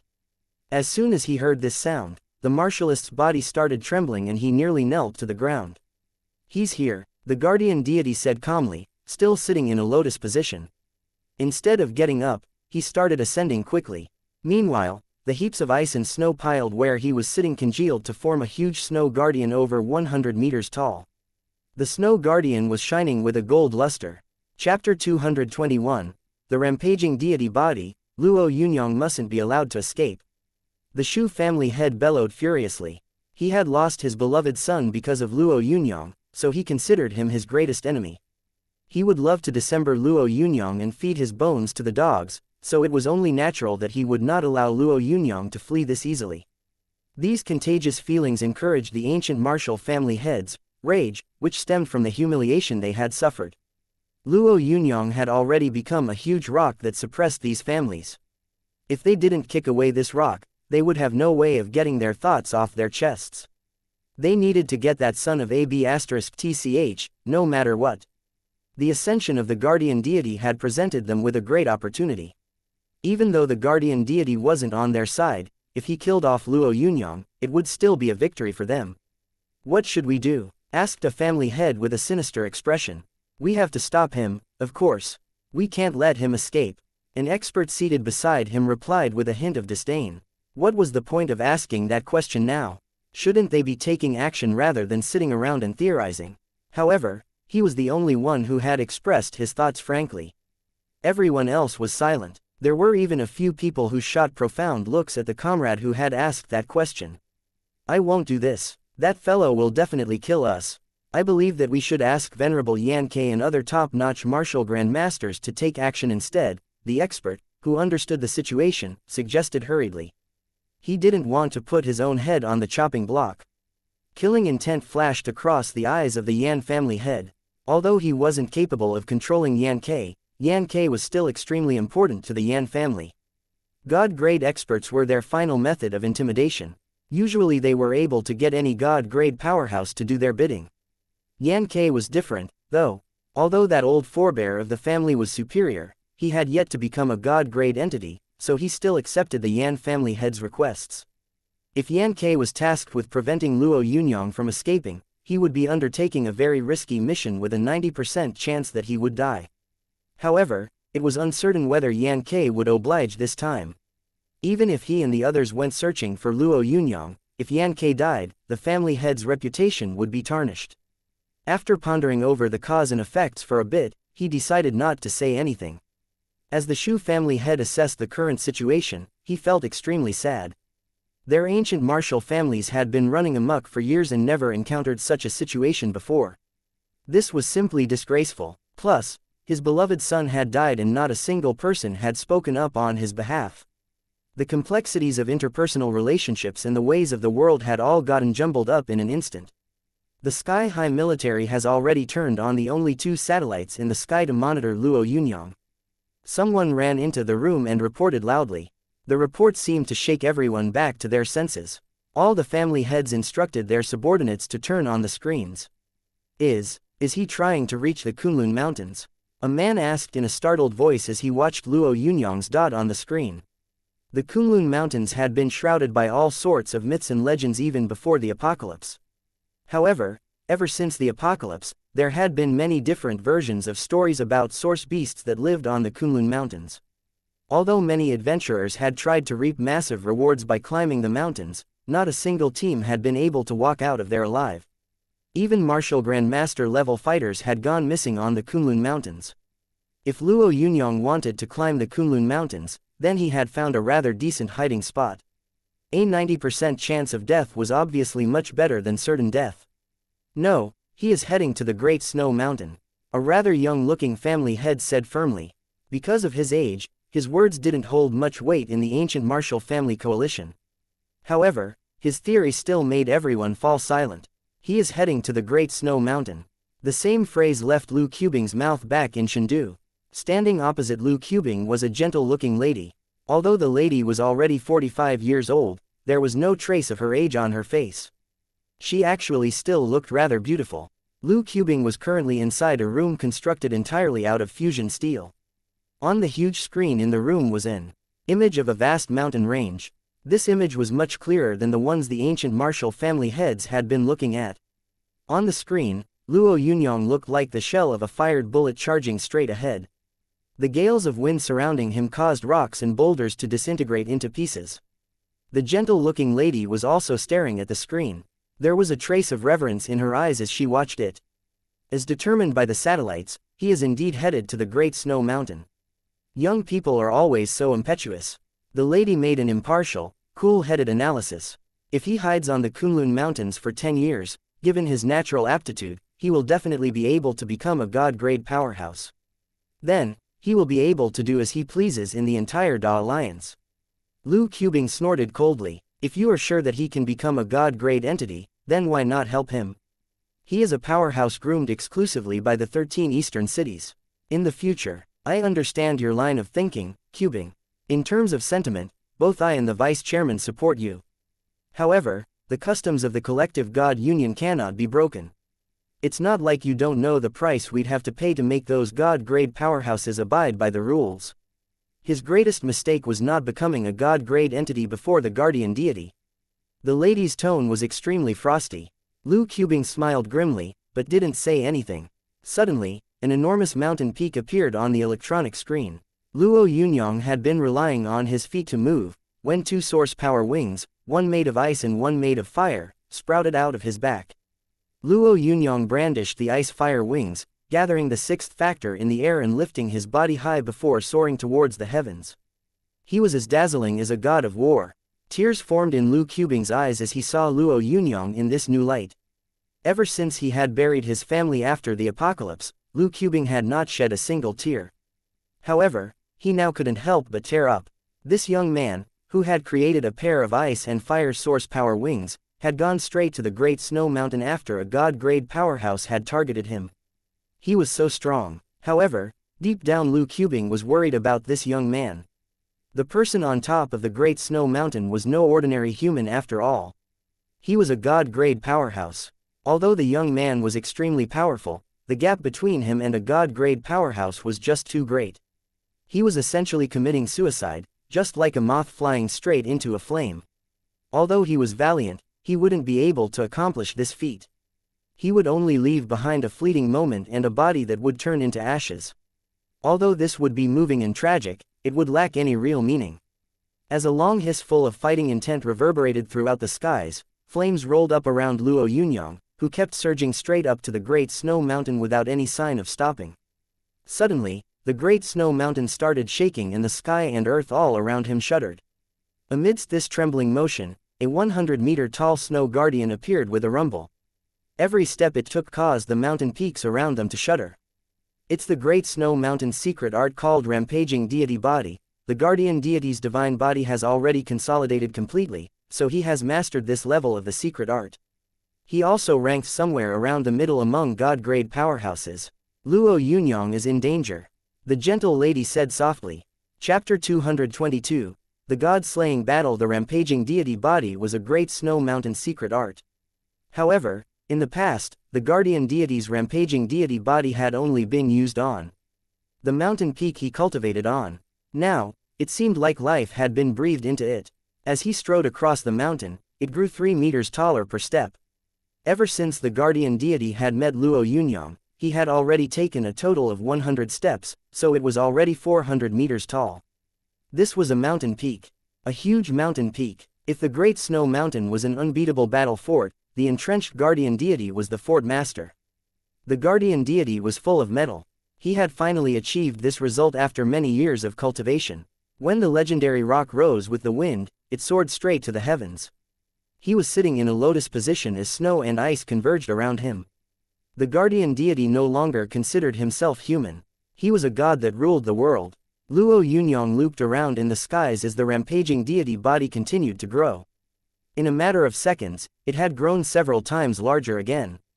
The two of them were dozens of kilometers apart, yet their eyes had already connected. This was the first time the guardian deity was seeing Luo Yunyang.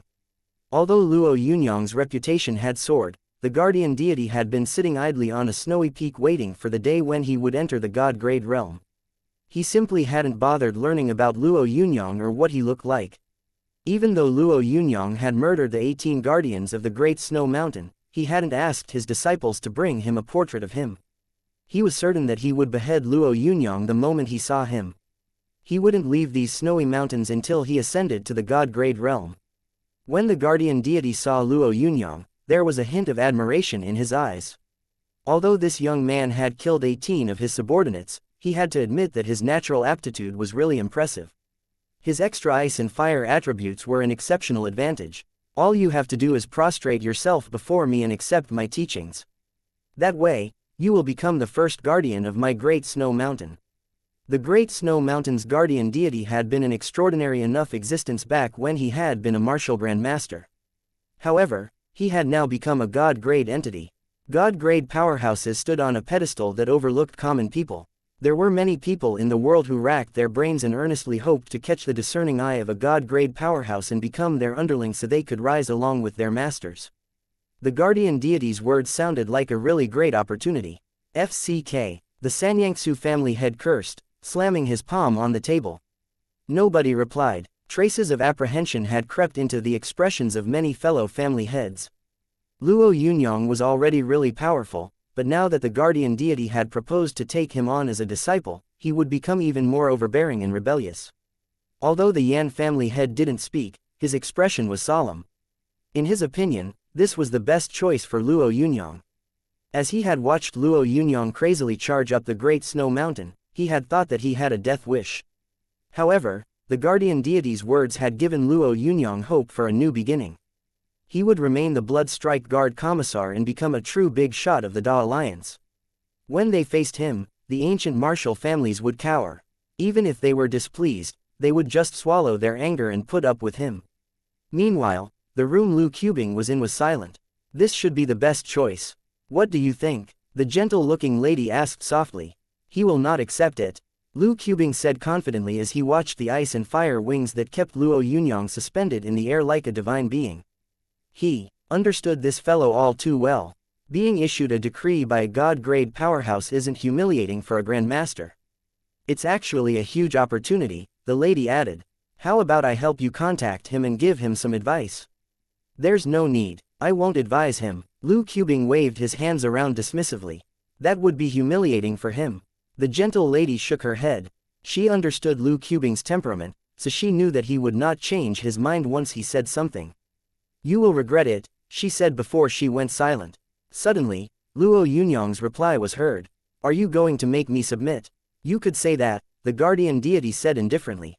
At first, I was planning on killing you, but after seeing you, I decided that killing you would be a waste. You killed 18 of my subordinates with one technique. You are really a maverick. You actually remind me of a book I read before the apocalypse. It was about an undisciplined monkey that got out of control, just like you."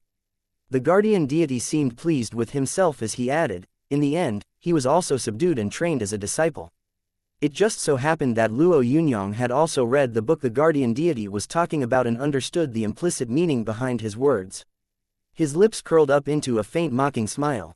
The guardian deity didn't get angry when he saw Luo Yunyang's reaction.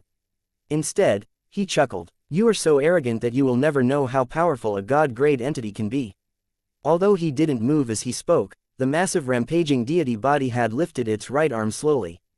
A golden gloss flickered over its right arm, which was made of ice and snow. Power from all around it converged on the right arm, which had a radius of about 7 meters. Suddenly, the right arm turned to face a mountain peak in the distance and moved down slowly. The flickering golden energy formed a light barrier over 100 meters wide as the right arm descended. As the right arm moved down, the mountain peak crumbled. Although the motion appeared slow, it actually was extremely fast. In the blink of an eye, the rampaging deity body had destroyed an entire mountain peak. The powerful figures watching the satellite broadcasts were silent. They had all sensed a boundless power as that palm had descended slowly.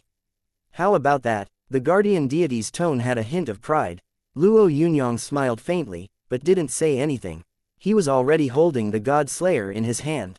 Ice and fire power started to flow into the spear along with the decimation of the true intent that Luo Yunyang had comprehended. In an instant, the God Slayer had turned scarlet. That blazing scarlet color contained a hint of frigid cold. "Go!" At that low bellow, the ancient spear flew like a rainbow streaking across the sky. Chapter 223. Within the god's domain, Luo Yunyang was aware of the guardian deity's pride. His arrogance turned his expression even frostier. The guardian deity, who hadn't paid any attention to Luo Yunyang's sudden move, seemed very casual. He acted as though he was supervising a subordinate from a position of power and control over the other man's fate. He was actually still sitting in a lotus position on top of the rampaging deity body. He hadn't even budged. He was a god-grade powerhouse, so everything within 400 meters of him was enveloped by his god's domain. How could a martial grandmaster hurt him? However, when the god slayer suddenly traversed through the air, an unprecedented sense of danger shrouded the guardian deity's thoughts. This intense sense of danger astonished the guardian deity, who reacted immediately. He swiped his palm, causing vast snow squalls to rise up and form a massive ice and snow barrier around him. By the time this barrier was completed, Luo Yunyang's spear had already flown over. When the scarlet spear met the barrier of snow and ice, it halted for a second before boring through the inexhaustible frost. Everything happened very quickly, even though all the people watching the scene were top existences within the Da Alliance. When the members of the ancient martial family coalition saw the spear streak through the sky like a rainbow, every single one of them shivered. The shimmering spear was really frightening. Although they were only viewing it through a screen, the killing intent emanating from it still scared them. Deep down they were thanking their good fortune. They felt lucky that the spear wasn't being used against them. If that sky-shattering weapon had been aimed at their bodies, they wouldn't have had a chance to dodge it. A god's domain isn't something ordinary people can figure out, a man with a tranquil expression said calmly. Luo Yunyang's move isn't bad, but he is facing a god after all. This is a domain created by a god-grade powerhouse, so a martial grandmaster's technique is not even worth mentioning. The Yan family head nodded and added, "I was fortunate enough to witness a family ancestor's god's domain. He was always the master of his own domain. Unless, of course, the other person became a god-grade entity. God-grade powerhouses used their will to replace the will of an area around them and their comprehended true intent to replace the true intent of the earth and sky around them. A martial grandmaster who found himself within a god-grade powerhouse's domain would have no power to resist it. According to a saying, only a god-grade powerhouse could beat another god-grade powerhouse." However, when the Yan family head said this in a blatantly pleased manner, a rupturing, thunder-like sound echoed throughout the sky. As soon as this sound was heard, the boundless ice and snow barrier shattered. Luo Yunyang's ancient spear had already struck the rampaging deity body the guardian deity was sitting on. The difference between the massive rampaging deity body and the Scarlet God Slayer was huge. To put it simply, it seemed like a needle had just pricked the body of an elephant. Although the elephant felt uncomfortable, the damage inflicted by the needle could be ignored. However, Not a single sound could be heard in the room anymore. The guardian deity's domain had just been shattered, so no one believed that the spear was inferior anymore. Practically the instant that people started getting scared, the guardian deity, who had remained in a lotus position on the rampaging deity body all this while, suddenly soared into the air. As a god-grade powerhouse, the guardian deity no longer needed to form wings in order to fly. He could control the vital energy all around him and lift his own body into the sky. However, the whole process was kind of rushed, so the guardian deity was a little scared. Thanks to the satellite broadcasts, everyone watched the guardian deity soar several hundred meters up. As he did, the colossal rampaging deity body on the great snow mountain collapsed with a rumbling sound. It seemed as though a tsunami had crashed into the mountain peak and crushed it to the ground, where it disintegrated in no time. The guardian deity had a ghastly look on his face. The rampaging deity body was a method he had single-mindedly devoted himself to cultivating for years. Although it wasn't an embodiment of him, it could still be considered an ace up his sleeve now that he had become a god-grade powerhouse. All these years, he had been gathering snow and ice and assimilating it with his true intent. When he had become a god-grade entity, he had used a lot of energy to brand his true intent within that snow and ice. The rampaging deity body hadn't disappointed the guardian deity either. Just being able to absorb the surrounding vital energy autonomously had made him very happy. However, this technique had not fully displayed its power before crumbling apart. Watching something he had spilled blood, sweat and tears for get destroyed in an instant made the guardian deity's heart ache. Besides shock, he also felt immense rage. The guardian deity opened his eyes.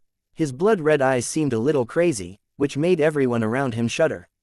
If the fury in his eyes could kill, then Luo Yunyang would have already been turned to ashes. You've gone and done it," the guardian deity said eerily through gritted teeth. The blood-red spear had bored itself into a boulder. Its dazzling scarlet rays seemed like a burning torch that lit up the horizon. Luo Yunyang was still the epitome of calmness as he faced the guardian deity's fury. When he had cast the spear, he had targeted the guardian deity. However, he had ultimately only managed to strike the rampaging deity body. Although his perception of the spear when it was away from his hands wasn't as acute as when it was in his grasp, Luo Yunyang was still able to sense its variations, which were all clearly etched in his mind. When the God Slayer had pierced the rampaging deity body, Luo Yunyang had sensed a form of inexhaustible energy inside the rampaging deity body. This energy wanted to pulverize the ancient spear that had pricked it. However, the God Slayer wasn't ordinary, and the power that Luo Yunyang had poured into it contained the power of 3 types of essence, flames and divine water. On top of that, it also contained decimation, so it was like a ferocious dragon that seemed impossible to tame. The combination of all these factors had caused the rampaging deity body to crumble. When it shattered, an immense rumbling sound reverberated throughout the great snow mountain, and ice and snow converged to form silvery white dragons that soared up in the air. The entire area was shaking from this chaos. "Go die," the guardian deity roared furiously. His figure flickered as he aimed a fist at Luo Yunyang. As he did, a 30-meter-long frost dragon appeared in the air and charged straight at Luo Yunyang. The newly ascended guardian deity no longer cared about his own dignity. He immediately started to attack Luo Yunyang. Luo Yunyang didn't feel afraid when he saw the guardian deity attack him. However, when he tried to raise his hand, a powerless feeling took over him. Chapter 224. 2 discs like the sun and the moon. Although he wasn't actually powerless, the power within Luo Yunyang's 2 source cores had already been exhausted after that sky-shattering spear strike. He still had a green source core, but that source core's combat strength was too weak. Although absorbing the power of an ordinary person would be fine, it wouldn't be able to offer much within the domain of a god-grade powerhouse like the guardian deity. The Buddha discs. As Luo Yunyang thought about them, the Buddha discs rose up. His mind attribute had already surpassed 3,000 attribute points, so he was extremely adept at controlling them. The 72 Buddha discs flew with a flicker towards the huge frost dragon that was charging at Luo Yunyang. Countless light gleams cut at the frost dragon as the air filled with metallic ringing sounds. The guardian deity threw his head back and roared with laughter when he saw the flying discs. He immediately flew over like a streak of lightning. What can a telekinesis grandmaster even do? As he spoke, the guardian deity reached the midst of the Buddha discs. Luo Yunyang suddenly felt the Buddha discs, which had felt as light as feathers while he was controlling them, become as heavy as boulders. Although they were still under his control, their speed had been reduced greatly. The guardian deity didn't even pay attention to a Buddha disc that was flying towards him. Whenever a Buddha disc got close to him, it just fell to the ground. The power of Luo Yunyang's Buddha discs was only 30% effective. This was the domain of a god-grade powerhouse, also known as a supreme god's domain. Back in Chengdu, a faint smirk flashed across the gentle lady's face. Although she wiped it off immediately, her brows remained furrowed. This did not go unnoticed by Lu Qubing, who stared at her with a hint of loathing in his eyes. Although he was glaring icily at her, he remained silent. This young man has quite a few tricks up his sleeves, but he doesn't know his own limits. A telekinesis grandmaster is no more than a joke in a god-grade domain. That's all there is to it. Any attacks are ineffective before a god-grade powerhouse. Lu Qubing didn't say anything. The lady had said the truth. Although Luo Yunyang was a very powerful telekinesis grandmaster, facing a god-grade domain would be really. However, even though that was the truth, he still didn't want to hear her. Did she think that he didn't know that? Did she think he wanted to hear her noisy clamoring? As Lu Qubing cursed silently, even more light discs flew out from behind Luo Yunyang. A total of 36 such light discs rushed quickly into the guardian deity's domain. As the 36 discs entered, the Buddha discs that had already drowned inside the god's domain seemed to come back to life. They all gathered to form a glittering, resplendent three-storied pagoda. The light discs revolved frantically as they moved about rapidly in the pagoda. However, even though their positions interchanged, the pagoda's form and shape never changed. A huge vajra suddenly appeared in the guardian deity's hand. As he wielded it, it gave off the impression that it possessed unparalleled might. Practically any Buddha disc that collided against that huge vajra was sent flying. However, there were just too many Buddha discs, each one with a special form of attractive force. Although they were sent flying away, they all returned to their positions quickly. Once, twice, thrice. The originally unperturbed guardian deity gradually grew impatient. His god's domain was ineffective against these strange Buddha discs. Although the sharp Buddha discs weren't a big threat to his life, they still made him feel restless. A sharp ringing sound was heard as the guardian deity's top was cut by a Buddha disc at the lapel while he wasn't paying attention. The guardian deity was the master of the Great Snow Mountain and a newly ascended god-grade powerhouse, so he attached great importance to his image. His clothing alone gave off the prestigious air of a great person. Tufts of thick chest hair were now protruding out of the area that had been cut, giving off a feral, bear-like vibe. What was even more lamentable was that the guardian deity knew that the satellites were following them closely, so his dignity had been tarnished. "You vile being, how dare you!" The guardian deity bellowed as he swung his huge vajra, sending a giant icicle flying into the air. When the icicle was about 30 meters away from Luo Yunyang, it was immediately destroyed by a swarm of Buddha discs and broken into pieces. However, what was even more unbearable for the guardian deity was that, before he could even use this move, a Buddha disc had surged in an eerie manner and shaved off a patch of skin from the back of his scalp. Although there wasn't a lot of blood, the guardian deity was still bleeding. "Luo Yunyang, you son of AB*TCH. You are giving me no other choice." The guardian deity shouted as his hands formed a weird seal in the air. The instant he formed this seal, all the ice and snow within 100 miles of the Great Snow Mountain gathered frantically on his body. The pagoda of Buddha discs flew towards the guardian deity's body in a frenzy. However, when they got within a meter of him, they all acted like they had been caught in a bog. The guardian deity was doing his best. Luo Yunyang's sharp mind power was able to sense the amount of ultimate source power consumed by the guardian deity's aura. This sort of ultimate source power wasn't a source core power. It was the source power formed by the combination of his source core powers and his control of his true intent ever since he had become a god-grade entity. Although Luo Yunyang didn't know anything about this ultimate source power, or how important it was to a god-grade powerhouse, he found this attack absolutely remarkable. Should he switch to another move, or should he release the two most fundamental Buddha discs that he had yet to unleash? Luo Yunyang pondered this in his mind as he quickly transferred his decimatin points to his mind attribute. Thanks to his over 9 points of true intent, Luo Yunyang's mind attribute immediately surpassed 12,000 points. The two Buddha discs that had been hovering over Luo Yunyang's head but never flown out started to leave when he used his mind power. The Buddha discs that Luo Yunyang had given him finally displayed their true potential. Two huge light discs, a gold and a silver one that looked just like the sun and the moon suspended in the sky, floated above the pagoda formed by the 108 Buddha discs. Under the illumination of these two discs, the pagoda formed out of the linked Buddha discs started shining with a metallic luster. No ordinary person would be able to tell whether this pagoda was real or not. Meanwhile, a gigantic ice mark about 10 meters wide appeared above the guardian deity's head. Die, the guardian deity shouted confidently. Chapter 225.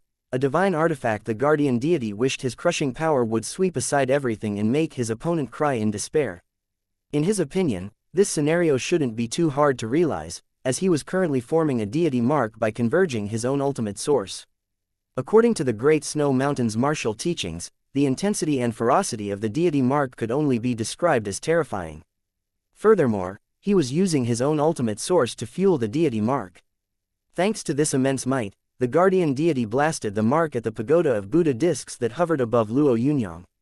Although the Buddha discs had formed a pagoda below a suspended sun and moon, the guardian deity's strike came flying over, causing the entire pagoda to start revolving rapidly as a whole.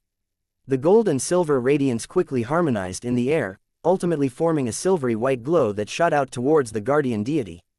As the two forces were about to clash, the Da Alliance's top brass remained completely silent. Practically everyone was restlessly awaiting the imminent collision. The life and death of two powerhouses were on the line. Although no one had imagined that Luo Yunyang would stand side by side with the guardian deity, the two of them were currently being compared to each other. What exactly are those discs? Why aren't they afraid of the guardian deity's domain? The Sanyangsu family head asked in a trembling voice. Although he had taken his son's death to heart, as the head of a large clan, he needed to be able to deduce and analyze things with a clear mind, no matter how much hatred and resentment he felt. This was really important after all. If more people possessed these strange discs, then they would pose a threat that they didn't wish to face.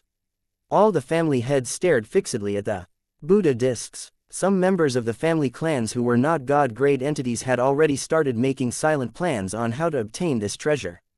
A peculiar expression had appeared on the face of the Yan family head, who said uncertainly, "If my guess is correct, this must be a type of divine artifact.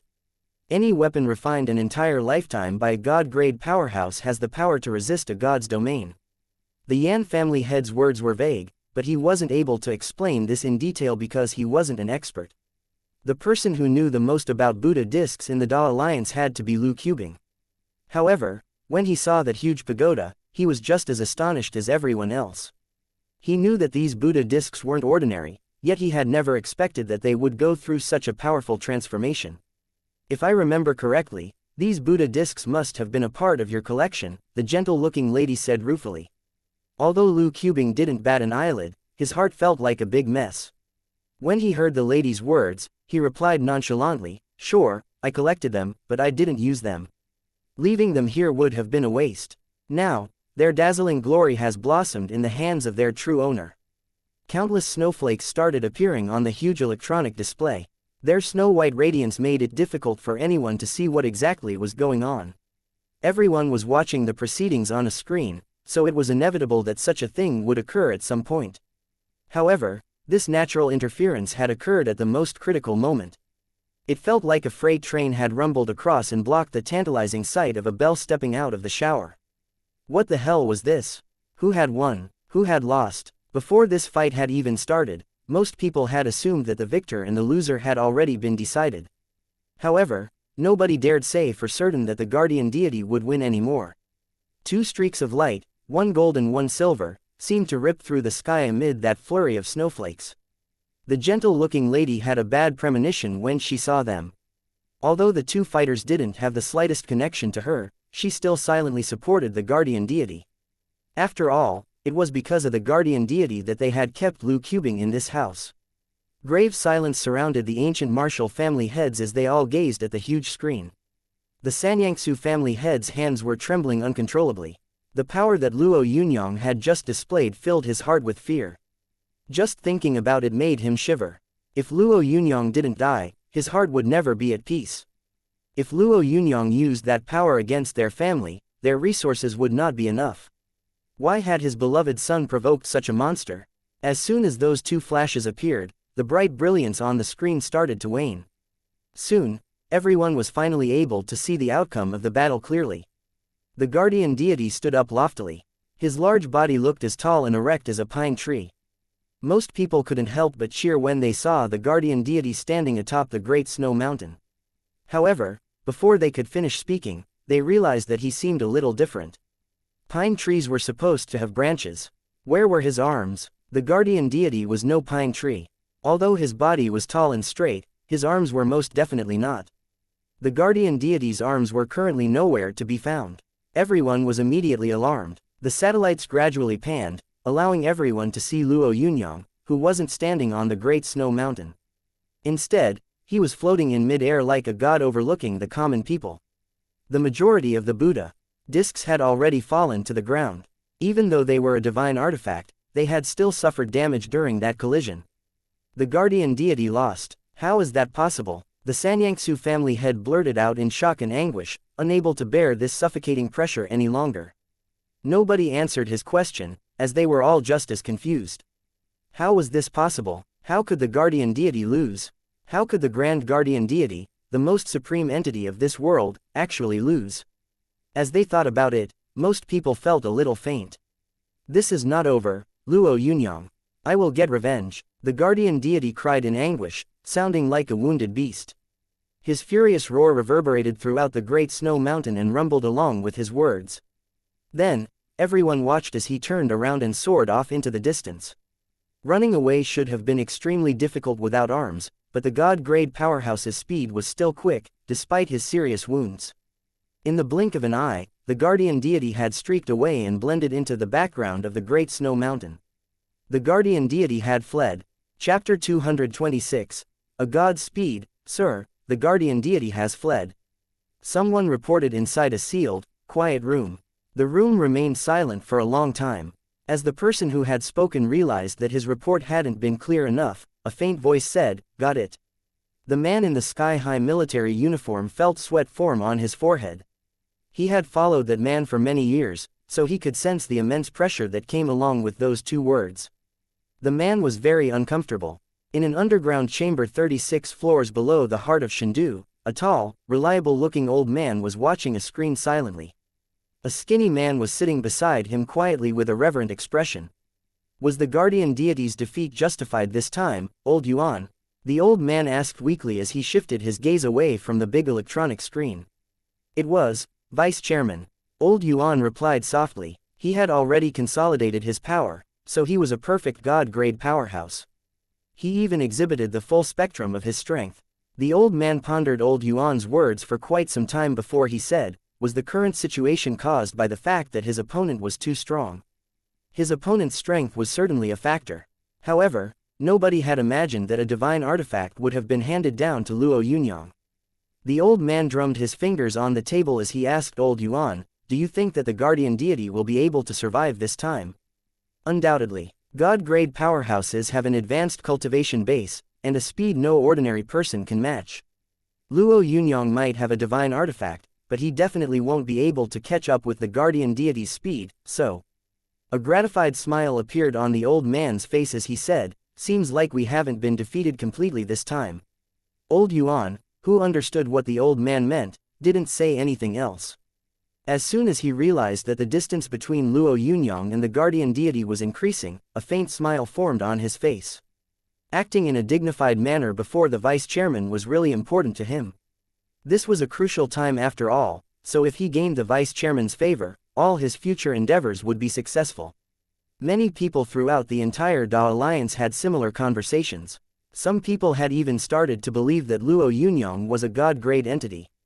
Although he wasn't yet, the fact that he had been able to force a god-grade powerhouse into such a dire predicament meant that he deserved to be one. We can still help the guardian deity, someone suggested. His suggestion was endorsed by his comrades. Gaining the favor of a god-grade entity like the guardian deity would come with a lot of benefits. When someone was at their lowest point, lending them a hand was like giving them charcoal during snowy weather. The guardian deity would be so deeply grateful that he would remember this forever. Thus, when they needed help someday, he would definitely repay the favor. Of course, We mustn't upset Luo Yunyang too much while we help the guardian deity, someone else said. This idea was also approved by everyone else. Quick, take a look. Luo Yunyang's speed is catching up. Someone exclaimed as he watched the image on the screen. The guardian deity had already fled the Great Snow Mountain. Although the Great Snow Mountain was his lair, he still didn't want to stay there and play hide and seek with Luo Yunyang. The areas where his arms had been cut off were no longer bleeding, but he was still consuming a great deal of energy. As Luo Yunyang chased the guardian deity, his speed attribute reached 2000 points.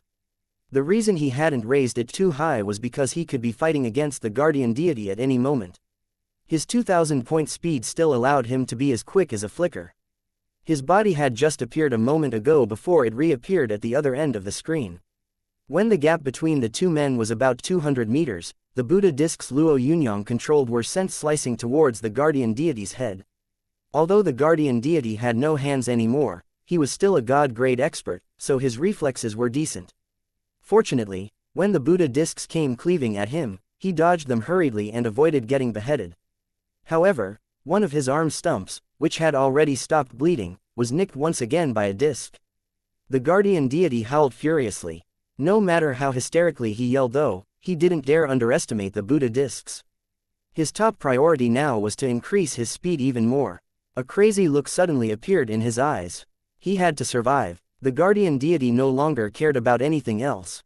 Luo Yunyang was still closing in. The guardian deity could sense him continuously shortening the gap. Each time he came closer, another wound would appear on the guardian deity's body. Although Luo Yunyang wasn't trying to sadistically kill the guardian deity was a god-grade powerhouse, so whenever Luo Yunyang tried to kill him, he would somehow evade him every single time. By the time they traversed a valley and crossed a huge river, blood was flowing freely on the guardian deity's body. His face had also turned even paler. Although he could absorb the sixth factor from the sky and earth to mend his body, the energy he exhausted as he tried to escape was far too much. I know that you are all watching. If you save me right now, I will be your underling for 50 years at no cost. The guardian deity shouted loudly as he jumped. Ordinary people thought of god-grade powerhouses as gods, so turning a god-grade powerhouse into a servant was something most people would never dare think about. However, the guardian deity had suggested this himself. Thoughts sprouted up in the minds of the people watching the satellite broadcast. Some martial grandmasters suddenly felt their mouths go dry. This was a huge opportunity no one could have imagined. Having a god-grade powerhouse as an underling would improve one's status and benefit their cultivation base. However, as they watched the screen and saw the seemingly godly Luo Yunyang pursue the guardian deity, they quickly pushed these thoughts to the back of their minds. They just couldn't do it. I think we can do this, Vice Chairman, an unflinching man suggested. Zhu Yi, who was standing close to the Vice Chairman, snorted. When he heard the suggestion, if you think this is plausible, then you really haven't used your brains. Luo Yunyang is bloodthirsty from this pursuit. If you dare try and stop him, you might as well present your head on a platter. The unflinching man turned in the direction of Zhu Yi and huffed. You are the commander-in-chief of the 8 armies and 3 guards of the East, sir, so you can order Luo Yunyang to stop. A god-grade powerhouse is a massive resource after all. The vice chairman drummed his fingers against the table gently as he said, the probability of success is really tiny. However, if there is even a small chance of acquiring an extra god-grade powerhouse in the 13 eastern cities, then I have to give it a try. Chapter 227. What did you say? I can't hear you clearly. Luo Yunyang, this is the vice chairman of the Da Alliance, Jiuzi. With the authority of the commander-in-chief of the 8 armies and 3 guards, I order you to capture the guardian deity alive. A dignified, imposing voice said as it reverberated throughout the sky amidst that peaceful atmosphere. Luo Yunyang had heard the name Jiuzi many times. This man was the leader of the 8 armies and 3 guards, as well as the person with the most authority in the 13 eastern cities. During his confrontation with the ancient martial families, he had chosen to support him by providing him with taboo weapons and ultimately forcing the ancient martial family's god-grade powerhouses not to take action. However, Luo Yunyang felt abandoned this time. As soon as the guardian deity had proclaimed his intention to kill Luo Yunyang, the old man had deserted him. Otherwise, Luo Yunyang would have been able to contact Lu Qubing. At this point in time, he actually wanted Luo Yunyang to capture the guardian deity alive, most likely due to the guardian deity's words. Having a god-grade underling would tempt most people after all. This was an immense benefit that could make anyone's mouth water. When the guardian deity heard that voice echo through the sky, he gradually slowed down. There was a glimmer of hope now in his desperate eyes. The right price would always attract a reasonable amount of help. A sense of rapt ecstasy welled up in the guardian deity's heart. He had finally escaped this predicament. Suddenly, he glowered at Luo Yunyang with even more hatred. He wished he could tear this son of AB*TCH from limb to limb. Luo Yunyang did not doubt that, if this man escaped, the first person he would start a vendetta against would be him. The Buddha discs fluttered and streaked across the sky like lightning as they moved towards the guardian deity. Although the guardian deity had lost his arms, he could still form blades by exhaling chi. However, he couldn't block so many layers of Buddha discs. Ah! He cried out as a long cut appeared in his abdomen.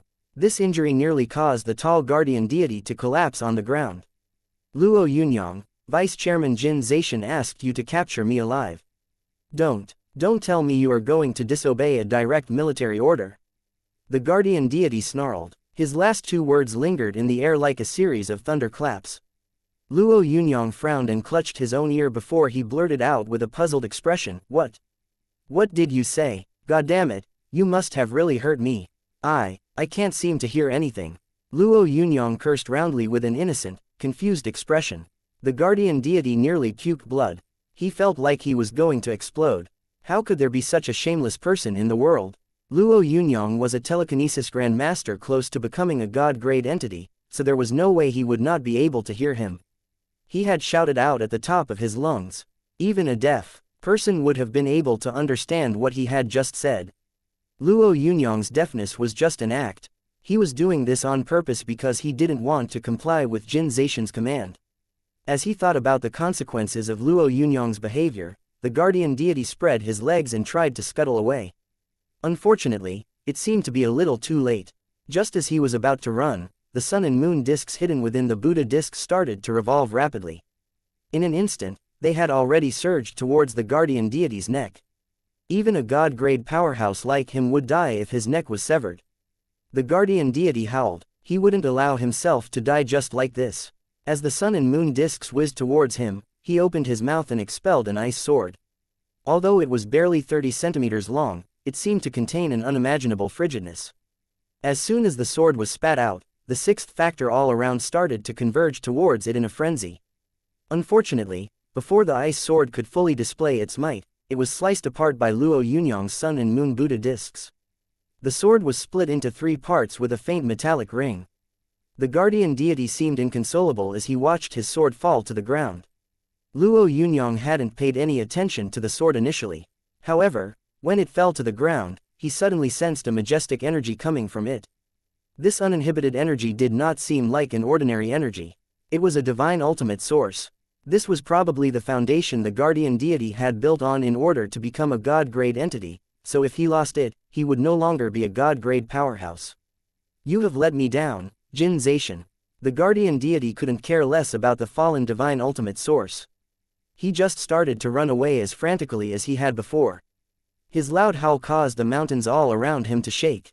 Inside a large hall 36 floors under Shindu, the vice chairman smiled bitterly. He'd already had his misgivings about whether he would be able to order Luo Yunyang. However, the guardian deity's vow had been too significant.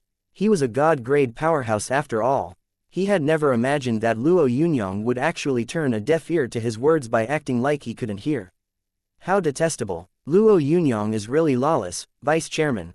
I suggest we remove him from his position and arrest him. The middle-aged man who had spoken before suggested once again. Zhu Yi stared at that middle-aged man as though he was an idiot. Although he knew what he was trying to get at by saying this, Zhu Yi couldn't help but look down on him. Forget it, we don't have to get involved in this matter. If he can't hear, then let's act as if I never said anything. Jin Zaishan waved his hands dismissively. But treating you this way is a huge disrespect to your reputation. The middle-aged man didn't even finish speaking, when he was unceremoniously cut off by Jin Zaishan. Forget it, we were the ones who let him down in this case. Jin Zaishan felt a little twitchy.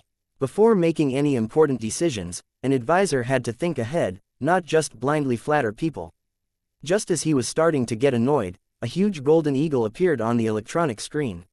When it spread its wings, it had a wingspan of several dozen meters, and when it flew, it created whirlwinds in its wake. This is the Golden Claw Eagle, the martial god's mount. Zhu Yi's voice trembled slightly as he stared at the huge golden eagle. The martial god's name carried a lot of weight in the 13 eastern cities, as well as the entire Da Alliance. As long as the martial god decided something, practically nobody else could comment on that particular matter. The Golden Claw Eagle's speed was actually supposed to be the fastest in the world. It could fly thousands of miles in an instant. Luo Yunyang, stop at once. A voice resounded through the sky as a middle-aged man in a white suit holding a golden sword said, "The martial god only allows power to be used to maintain peace and order." What he meant was that Luo Yunyang could not keep acting this way. He might have used this dubious method to ignore Jin Zaishan's orders, but now that the martial god's disciple had personally delivered the martial god's command, he couldn't keep acting as though he couldn't hear anything. The guardian deity came to a complete stop once again, threw his head back, and laughed as though he did not have a care in the world. Chapter 228. A god-grade powerhouse covering the sky with one hand. The guardian deity knew that he would get to live this time. Although he had lost most of his dignity, as long as he was able to stay alive, he didn't give a damn. He laughed heartily, as though he had just managed to wrest his life away from the jaws of death. As he was chortling happily, a Buddha disc whizzed towards his neck once again and tried to slice it like a flash of lightning. The guardian deity shouted angrily as the disc came flying over. He quickly performed an unglamorous roll on the ground to dodge it. However, a red scar appeared on his face again. Luo Yunyang, you are disrespecting the martial god by choosing not to comply with his decree. Just hurry up and kneel already. The man in the suit said frostily. Luo Yunyang no longer had a favorable impression of martial god Luo Kai, so when he heard the man, a hint of cold anger flashed across his eyes. Very well, seems like you have decided to oppose the martial god's order. Venerable Fuyun, it is time for you to show yourself. The man in the white suit said respectfully as he turned towards the sky. Alas, young people are really ignorant these days. An old man with a walking stick floated over from the horizon with a long sigh. There had been no trace of his arrival before he had suddenly appeared in the sky. As soon as he did, the guardian deity recognized him and grew even more excited. Greetings, Uncle Lu. The armless guardian deity followed the proper etiquette. The old man sighed in reply and said, "It was a pity that your master passed away before becoming a god-grade entity, but you have granted his final wish. However, you have been too arrogant ever since you became a god-grade powerhouse, which resulted in your defeat today. After you return, you need to perform some proper soul-searching." The old man then turned towards Luo Yunyang and said, "Disobeying the martial god's decree is an irredeemable crime, young man. You are one of humanity's elite martialists, so you shall be detained in the frigid jade pool for 50 years. Luo Yunyang glared at Venerable Fuyun coldly. Although he was able to sense that his aura was more powerful than the guardian deity's, he still didn't fear him. He laughed in reply. As a veteran god-grade powerhouse, Lu Fuyun was very aware of his own reputation. When he saw Luo Yunyang's look of contempt, his eyes filled with murderous intent. He had benevolently spared Luo Yunyang's life, yet he had shown no sense of propriety. Did he think that he couldn't kill him? When the middle-aged man in the white suit saw that Luo Yunyang did not reciprocate Venerable Fuyun's kindness, he took a secret delight in it. Luo Yunyang was too damned arrogant. He had just thrown away his last chance at survival. Kid, don't get carried away just because you were able to defeat a newly ascended god-grade powerhouse. You will inevitably have to pay the price of your arrogance. Lu Fuyun's eyes twinkled as he said, although gods cannot arbitrarily interfere with ordinary men, any mortal that offends them does not fall into that category. Today, you shall die. Luo Yunyang glared at the truculent Lu Fuyun and said icily, when he tried to kill me, you people did not care. You just glorifyingly called it breaking the customs. Now that he failed and is suddenly the one being pursued, you have run over to meddle. Don't you have any shame? Luo Yunyang's words contained real substance. Who do you think you are? He added. His words seemed to shake the entire world.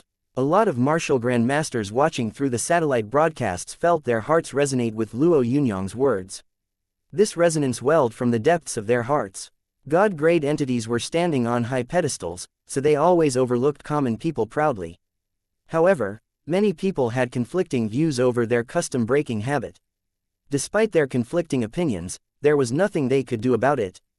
This matter was something they were unable to change.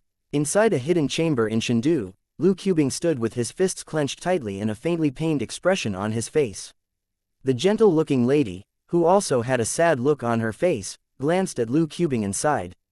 That kid. This lamentation was a mix of melancholy, admiration, pity and indignation. Luo Yunyang shook his head silently. His heart was filled with complex emotions as he stared fixedly at Luo Yunyang while a teardrop trickled down his face. Men never cried. They did not tear up unless they were deeply hurt. Right now, Luo Yunyang regretted ever meeting Luo Yunyang. That kid was so intelligent and witty that he would have to die young. Tears kept flowing down Luo Yunyang's cheeks uncontrollably.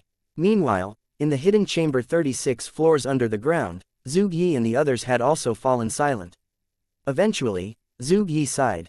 A young hero, what a pity. At the same time, the ancient martial family heads watched the conversation between Luo Yunyang and Luo Fuyun with crazy looks on their faces. They were all itching to roar with laughter. Luo Yunyang had a death wish. He really did. He could defeat the guardian deity, but if he wanted to face a renowned, experienced god-grade powerhouse, he clearly had a death wish. This time, nobody will be able to save him. What he just said was a provocation to all god-grade powerhouses. Ha ha ha, the Sanyangsu family head sounded overjoyed. The Yan family head nodded. Venerable Fuyun is a friend of my grandfather's. Don't assume he is easy to beat just because of his name. He is actually like a raging inferno in nature. You might not know this, but a few years ago, an insignificant fellow offended him and he unleashed a god-grade technique that erased that fellow from the face of earth. If Luo Yunyang is insulting his dignity, then he is simply asking to die. The Yan family head was right. Luo Fuyun's eyes were burning with anger. Although he hadn't moved, a scarlet blaze had started to appear behind his back. The blaze covered half the sky like a scarlet cloud. You were asking for it. As Luo Fuyun spoke, his hands clawed at the air, making the flames gather in the hollow of his palm instantly. As he rotated his palm, a huge flaming hand at least 100 meters wide smashed over at Luo Yunyang. A god-grade powerhouse had actually covered the sky with one hand. Luo Yunyang, who could sense the immense power of the flames enveloping him from all directions, raised an eyebrow. During his battle with the guardian deity, he hadn't used his strongest secret technique. However, he now realized that he could no longer keep it a secret. Chapter 229. A God-grade telekinesis master power. 3251 fire. 2132 ice. 616 wood. 575 speed. 230 mind. 3352 fire. 7 constitution. 513 golden body. 89 fire. 210 ice. 42 wood. 46 true intent. 9.8 decimation. 9.8 Luo Yunyang restored all his attributes to their original state before making some more adjustments. Then, he transferred all his true intent points to his mind attribute. He didn't think his power needed a boost. Mind. 13,152 fire. 9,807 When he was done, he glanced at the massive palm descending towards him from the sky. He felt confident at this point, so he stared at the huge palm with a mocking grin. The look on his face made Luo Fuyun feel extremely uncomfortable.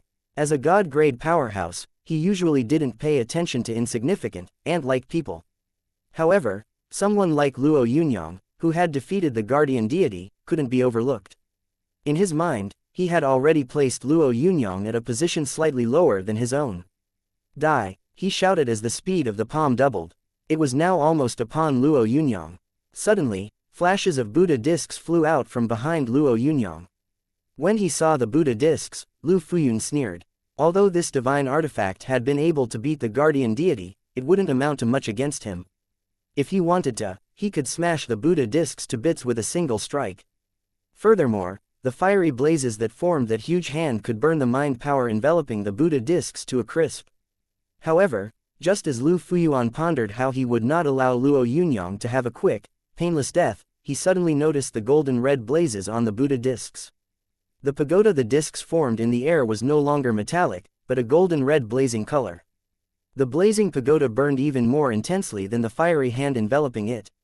The guardian deity was dumbfounded as he looked at the raging inferno of the pagoda. Lu Fuyun stared blankly, while the martial god's disciple didn't care about his poise. He just stared ahead with his mouth agape. He's a god-grade telekinesis master. Lu Fuyun spat out as the huge blazing pagoda collided with the fiery hand. Flames immediately filled the air and the sky all around turned into a fiery hell. Luo Yunyang, stop, this is a misunderstanding, Lu Fuyun shouted in a rather hurried tone. The guardian deity, who was already surrounded by the flames, urged his legs on as he ran forward frantically. A god-grade telekinesis master. Damn it, this was just too scary. He felt extremely indignant at his failure.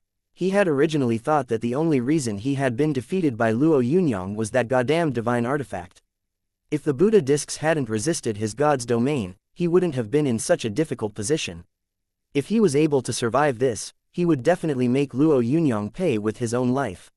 He couldn't accept this. He wanted revenge, and a hearty revenge at that. However, as he watched the majestic blazing pagoda, all the guardian deity could think about was getting as far away as possible. Just like a martial grandmaster, a top-notch god-grade telekinesis master could sweep through any common god-grade powerhouse. Unfortunately, he fell into that category. Plus, he was the weakest kind of god-grade powerhouse. He no longer thought about getting revenge on Luo Yunyang, as he knew that he would never have any hope of besting him. Meanwhile, in the room 36 floors under Shendu, Vice Chairman Zhu Yi and the others were staring vacantly at the blazing pagoda in silence. They all considered themselves wise, experienced people, so they were naturally quite clear on what that blazing pagoda signified. A god-grade telekinesis master was rare among god-grade powerhouses. As a result, they all had only one thought on their minds. Luo Yunyang had kept this secret really well hidden. That young man could really act.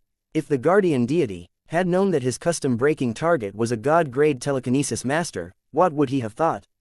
This time, we were really wrong. The vice chairman said softly as he stared at the fiery pagoda burning brightly on the screen. Zhu Yi felt a strange taste in his mouth. Although he had always opposed treating Luo Yunyang this way, Luo Yunyang's abrupt ascent was proof that Zhu Yi's view had been really insightful. However, he still wasn't happy. Deep down, Zhu Yi actually felt a little uncomfortable. He knew very well how the 13 eastern cities had treated Luo Yunyang. How could they hope to have a friendly relationship with him now? If they had firmly supported Luo Yunyang in this matter, then they could have. Let's go pay a visit to Viceroy Lu. Although the vice chairman's tone was kind of defeated, there was also a hint of resolve in his voice. Zhu Yi watched as the vice chairman slowly got up and walked out of the room before he shook his head and followed him. Unlike the vice chairman and the others, the various family heads of the ancient martial families glanced at each other silently. None of them knew what to say. They also understood very clearly what that blazing pagoda signified. Just the sight of it left them with a lingering fear. That young man was a god-grade telekinesis master. Although he wasn't as powerful as a martial god, if he faced the old ancestors of their family clans, they feared that the odds of him coming out victorious would be really high. This is all because of you. An ancient martial family head shouted furiously at the Shu family head. His tone expressed clearly their irreconcilable differences. I believe that we should think of ideas to soothe the god-grade telekinesis master's feelings, especially the anger he has against our ancient martial families. How could the Shu family head not know what his own comrade was thinking? He wanted to tell all these people that their choice was wrong. If they had to deal with an internal strife, it would ultimately be Luo Yunyang that benefited from it. However, he understood that, no matter what he said, it would be completely pointless. The victor between the huge fiery hand and the golden-red blazing pagoda had already been decided. When the two blazing forces clashed, the huge hand cracked with a flash and the blazing pagoda descended on Lu Fuyun's head. Luo Yunyang, stop, you are a god-grade powerhouse. You mustn't strike other god-grade entities. If you stop, I will pretend that none of this has happened. Lu Fuyun sounded like he was pleading. Meanwhile, the guardian deity had already rushed over 500 meters away. Chapter 230, the end of the road. A distance of 500 meters was extremely far even for an ordinary martialist. However, it was no big deal for a god-grade powerhouse. Claiming the life of someone standing 5 kilometers away was just child's play for them. The guardian deity's speed was extremely quick. He needed to take advantage of every second because every moment was a matter of life and death. Go. Luo Yunyang would not just let the guardian deity flee. A thought flickered in his head as the sun and moon discs behind his back darted towards the guardian deity. Surging blazes wrapped around the discs, so everything they touched, including the air they glided through, felt as though it was burnt. As the guardian deity sensed the sun and moon discs speeding towards him, a frantic look of desperation crept into his eyes. When the two discs were almost upon him, he opened his mouth wide and spat out a blood-red sword. It was the blood sword, which contained his divine ultimate source and half of the essence blood within his body. This was a great snow mountain method that was used as a last resort. Even if it succeeded, his cultivation base would still fall by 50% and he wouldn't be able to move at all for a year. The guardian deity had never used this technique before. Deep down, he just had never felt the need to. However, he had no other alternative now, so he had to give this method his all. Lu Fuyun found himself suppressed under the blazing pagoda formed by the 108 Buddha discs. He was feeling battered and exhausted. His opponent was a god-grade fellow, so his god-grade techniques didn't have much of an effect on him. The only thing he could do now was rely on his comprehension of his flame's true intent and forcibly pit it against Luo Yunyang's blazing pagoda. He had already seen the guardian deity's cowardly reaction. He might have shown some good faith a while ago, but he no longer had any intention of saving the guardian deity anymore. His heart was beating with eager anticipation. He couldn't wait for this matter to be over and for Luo Yunyang to kill the guardian deity. When the blood-red sword collided with the sun and moon discs, it was enveloped by a surging cage of flames and shattered straight away. The guardian deity's heart filled with dread. He didn't want to die, so he couldn't help but unveil his final trump card.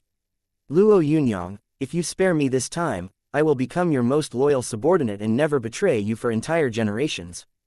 The guardian deity shouted, shedding whatever dignity he still had left. Not too long ago, he had made a solemn vow to kill Luo Yunyang and taken it upon himself to become a god-grade entity. However, Luo Yunyang couldn't be killed, so the guardian deity had to beg everyone for help and offer to be their servant. This had already been disgraceful enough, yet the person he would have to serve now would be Luo Yunyang. He would become the biggest joke in the world. He didn't care about this, though.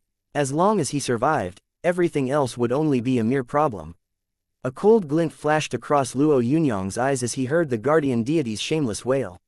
He didn't pay any attention to him as the sun and moon discs flickered and swept through the guardian deity's body. In an instant, the guardian deity was split into three and the surging blazes immediately burned his body to a crisp. The guardian deity was dead. This sequence of actions happened really quickly, so disbelief filled the faces of several people watching the satellite broadcast. However, there were even more people who looked rueful. The guardian deity, an entity that had soared to the heavens in one leap, had actually been killed near the Great Snow Mountain. This incident was unprecedented in the entire Da Alliance. It was as if a man had reached the peak of his lifetime and barely stepped on the summit before he was immediately sent tumbling to the bottom. Humanity has lost a powerful being. Jin Zaishan's words were filled with emotion and reluctance. A god-grade powerhouse was an extremely precious asset for humanity after all. When the guardian deity had become a god-grade entity, he had given many martial grandmasters renewed hope that they would also become gods. However, the higher the expectations, the greater the disappointment. The guardian deity had died unceremoniously. Every single member of the ancient martial families was silent. After Luo Yunyang's resolute decision to slay the guardian deity, their fear of him had intensified. They now seemed to be in danger themselves.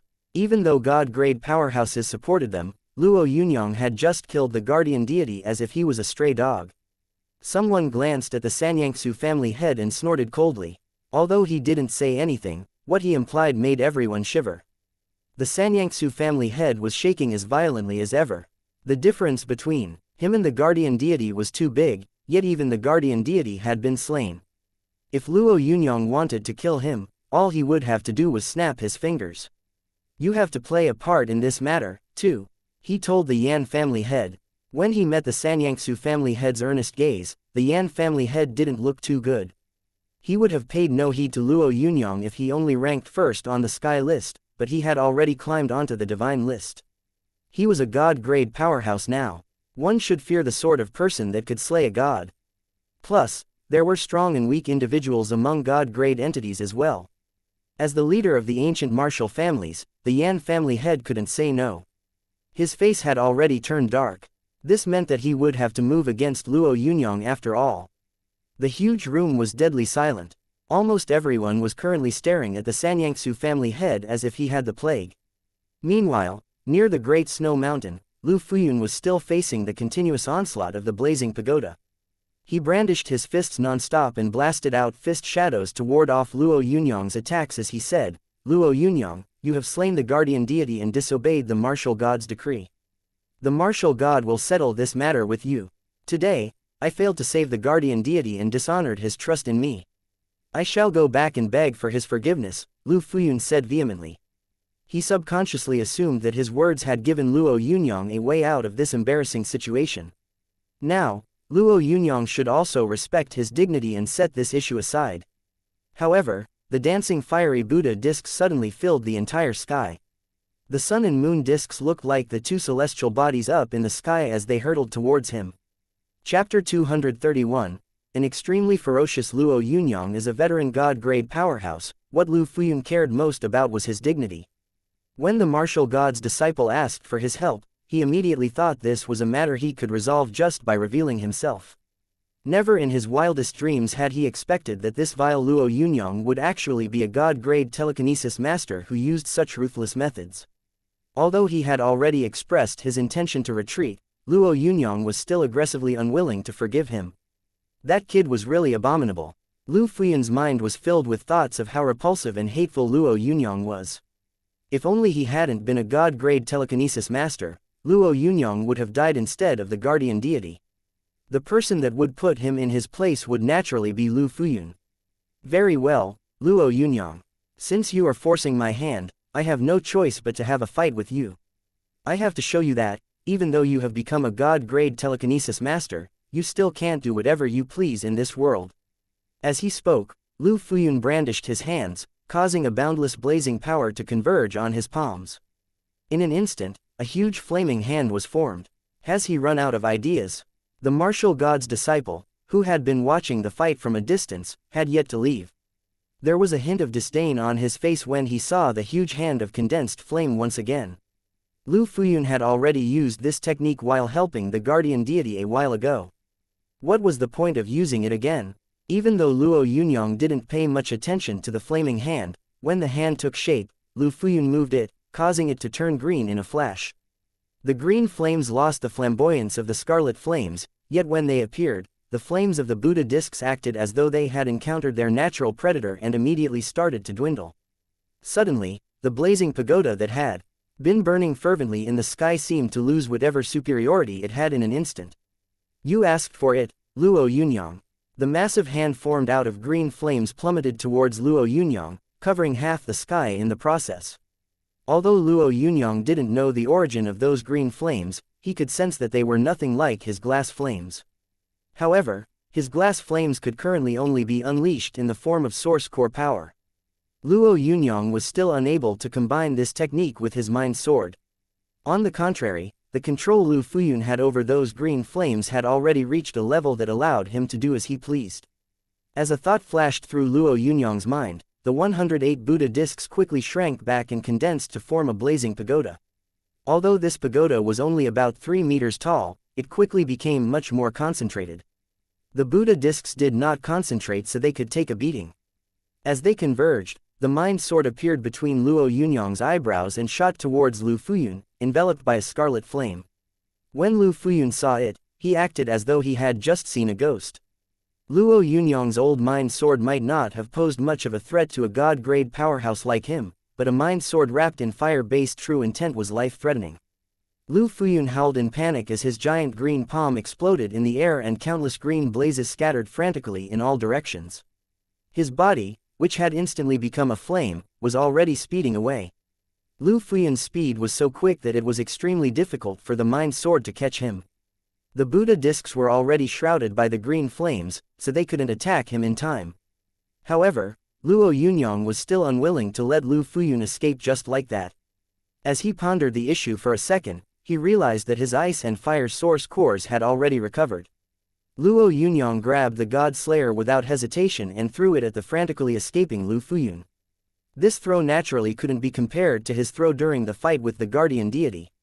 However, Lu Fuyun's current state couldn't be compared to the guardian deity's rampaging deity body either. Luo Yunyang had quickly made some adjustments on his attribute regulator and raised his true intent decimation to 10 points. This way, when the spear shot through the air, it had already turned completely blood red. Boom! The spear hurtled through the sky, not giving Lu Fuyun any opportunity to evade it. In the blink of an eye, it had pierced his back. Lu Fuyun's body seemed to split apart as the spear embedded itself in his back. Left with only a head protected by a flaming cloud, he fled into the distance. I shall get revenge, Luo Yunyang. Although his plaintive lament echoed through the skies, Luo Yunyang didn't take Lu Fuyun's words to heart. He suddenly had a thought as he watched the green flames scatter in all directions. These green flames weren't ordinary. Although they had been used to attack him, it would be a waste to let them go. Thus, when a green blaze flew towards him again, Luo Yunyang opened his mouth and swallowed it. As the flame entered his body, he felt a turbulent burning feeling fill his chest.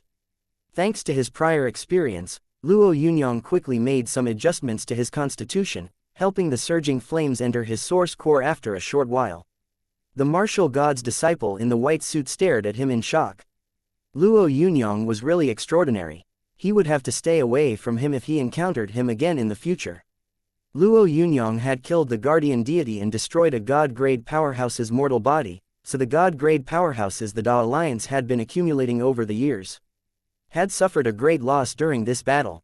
Although the martial god's disciple wanted to display his own heroic side and represent his master by reprimanding Luo Yunyang for his lawless actions, when he thought about it, he realized that he lacked the courage to do so. If God-grade Venerable Fuyun had been nearly killed, what could an insignificant person like him achieve? The martial god's disciple decided to leave quietly. Although this was very disgraceful, it was the best decision he could make under the circumstances. Stop right there. After making some adjustments using his attribute regulator, Luo Yunyang quickly absorbed all the green flames into his body. What do you want? I am a martial god's disciple. I represent a martial god. The middle-aged man in the white suit bellowed at Luo Yunyang confidently. However, when he saw the ancient spear that had pierced Lu Fuyun's body land in Luo Yunyang's hands again, he suddenly was at a loss for words. Chapter 232. Some debts must be settled by Yuan and had never imagined that he would encounter such a situation. Wherever he was, whatever sort of person he encountered, his title as a martial god's disciple was like a gold-plated signboard that made everyone think twice before acting unreasonably. This was why he hadn't left even after the guardian deity had been slain and Lu Fuyun had fled. However, he now realized that he had been a little too naive and opinionated. The young man with the murderous look in his eyes did not seem to care about his status as a martial god's disciple. If he said anything wrong, he might not even let him live. Bai Yuanan didn't care whether his master would avenge him or not. Even if he did seek justice and avenge him, Bai Yuanan would already be a dead man, so besides showing his righteousness, his master wouldn't achieve anything else. Don't act hastily, Luo Yunyang. Listen to me, I was just following orders. My old master decided how this matter would be handled. Although Bai Yuanan didn't want to say this, he resisted the unpleasantness in his heart and forced himself to spit the words out. A slap suddenly landed hard across his face. The slap stunned Bai Yuanan, who could not remember how long it had been since he had been hit this way. The only person that could hit him this way in the entire Da Alliance was his martial god. However, his master would normally just give him a serious look. This was usually an extreme enough punishment, so there was never any need for a slap. You dare hit me? Bai Yuanan asked furiously as he put his hand on his cheek. Luo Yunyang glared at him in a cold, detached manner. His greatest grievance had been the guardian deity, yet when Bai Yuanan had brought the martial god's decree, he had instantly become the most annoying person there. His aloof manner and the fact that he acted like he was in control of everything really pissed off Luo Yunyang. As soon as Bai Yuanan questioned him in this righteous manner, Luo Yunyang felt anger well up inside him. Instead of say something, he just walked up to Bai Yuanan and slapped his face again. Luo Yunyang controlled the strength of his slap, so even though Bai Yuanan had many years of cultivation and a body like tempered steel, the slap still made him feel like crying. You and I cannot coexist. Bai Yuanan roared furiously. Many people watched the scene unfold through the satellite broadcast. Lu Qubing was flabbergasted. Although Luo Yunyang had slain the guardian deity and destroyed Lu Fuyan's physical body, these people had just been god-grade powerhouses. Bai Yuanan was different. Although he wasn't a god-grade entity, he was the disciple of a martial god, so he represented said martial god. Luo Yunyang had hit a martial god's disciple before countless people without saying anything. Plus, he had also done so by slapping him. In most people's opinion, this was the equivalent of slapping a martial god. Was Luo Yunyang trying to FCK with a martial god? As worry started to appear on Lu Qubing's face, the sealed doors of the room suddenly opened and Jin Zaishan, Zhu Yi and the others walked in. Greetings, Vice Chairman. Although Lu Qubing was extremely unhappy with Jin Zaishan for keeping him detained there, he still stood up to pay his respects. Jin Zaishan glanced at Lu Qubing with a sigh before he said, "This is all my fault, Qubing. Some of my ideas were bad, but we cannot wait any longer. Look at that kid's attitude. There's an 80% chance that he will try to kill Bai Yuanan." Jin Zaishan said as he pointed at the screen. "You must be aware of the consequences of such an action. That is a martial god's second disciple, so if he dies, the martial god won't take this lying down. This will lead to an earth-shattering war." Some people's expressions turned ugly. However, most people had weird expressions on their faces. The reason for these unnatural expressions was the fact that Luo Yunyang and a martial god had been lumped together. The use of the words, earth-shattering war, also surprised everyone.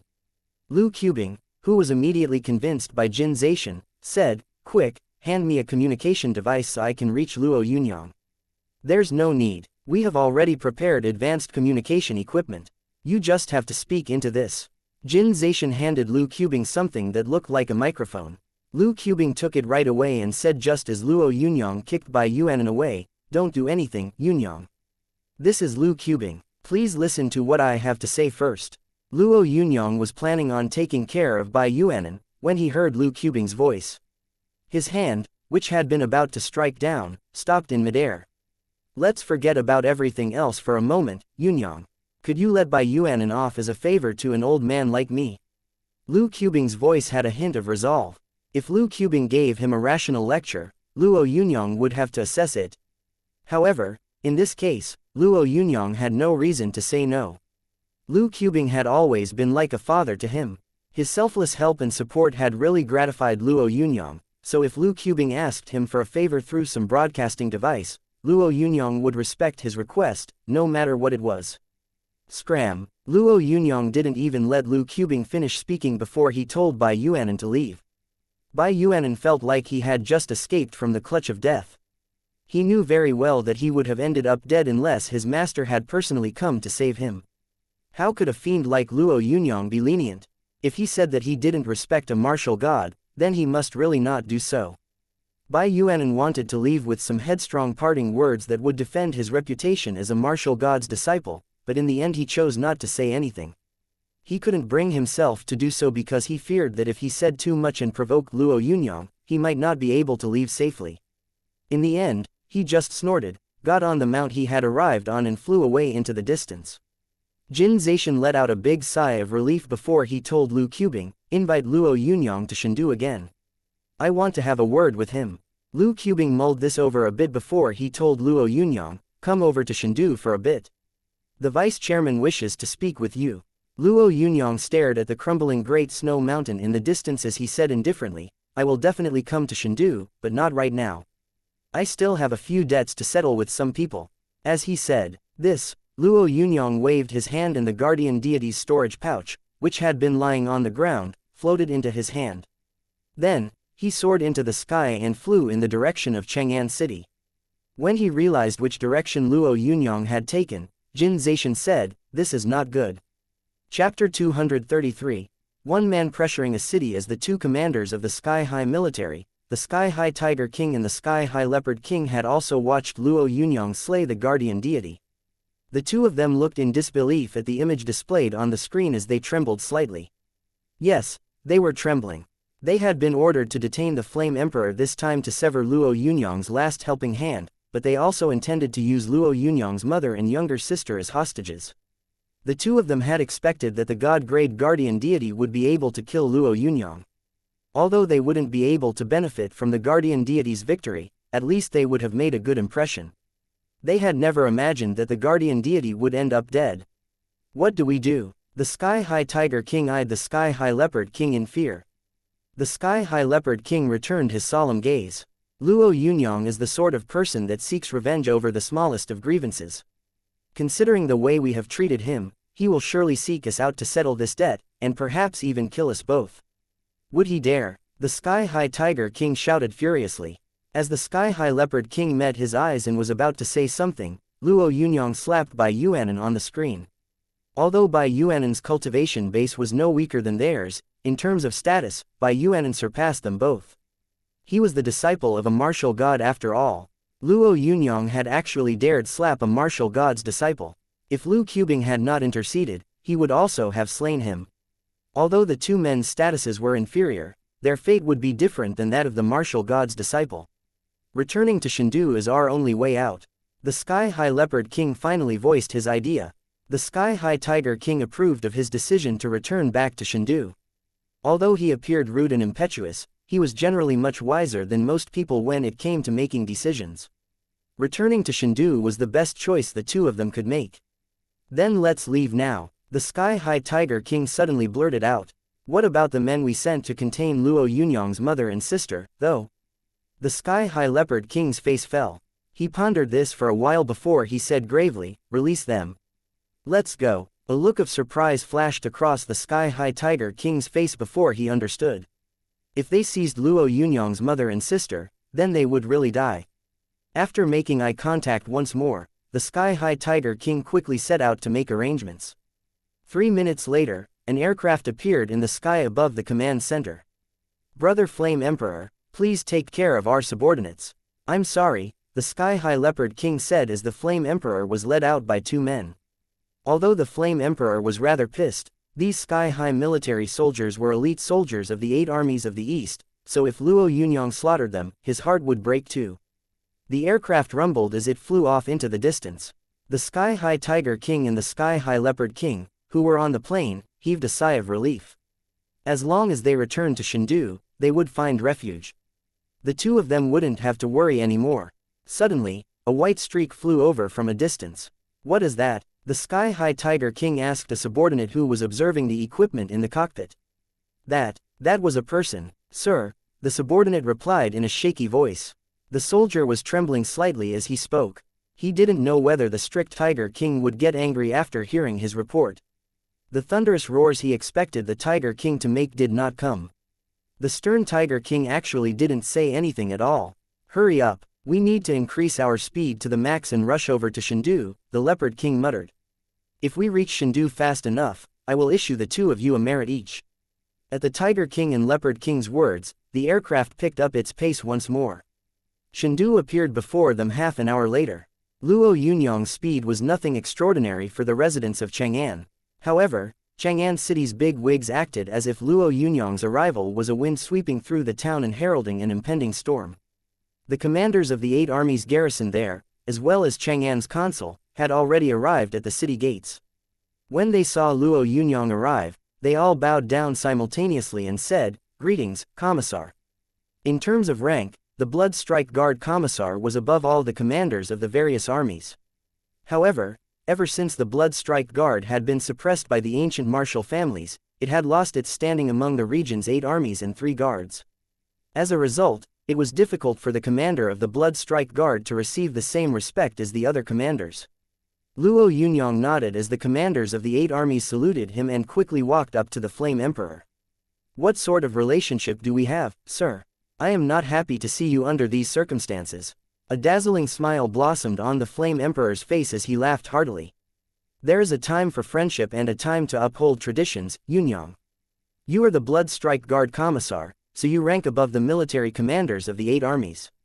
This is a widely known truth, so if we did not pay our respects, we would be breaking the rules." The Flame Emperor pointed at the other commanders and said, "Other military commanders have also come here to welcome you. Come and meet them." The Flame Emperor was basically trying to absolve the other military commanders. Luo Yunyang had a grim smile on his face as he looked at those commanders. These people wielded high authority within the 8 armies, but was there any need for him to smile?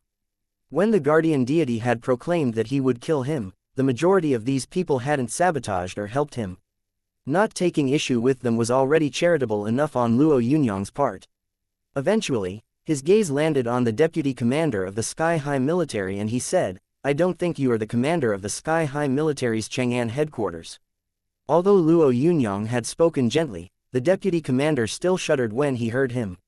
As a deputy commander, he was aware of the happenings within the Sky High Military, so he knew that his army had chosen the wrong side in Luo Yunyang's conflict with the guardian deity. Although the consequences of picking the wrong side were not known yet, now that Luo Yunyang was there, he would never free himself, so he was naturally nervous about what would happen. The Sky High Leopard King and the Sky High Tiger King had fled, but as a deputy commander, he had been dragged over to welcome Luo Yunyang. He felt as though 25 rats were scratching away at his heart.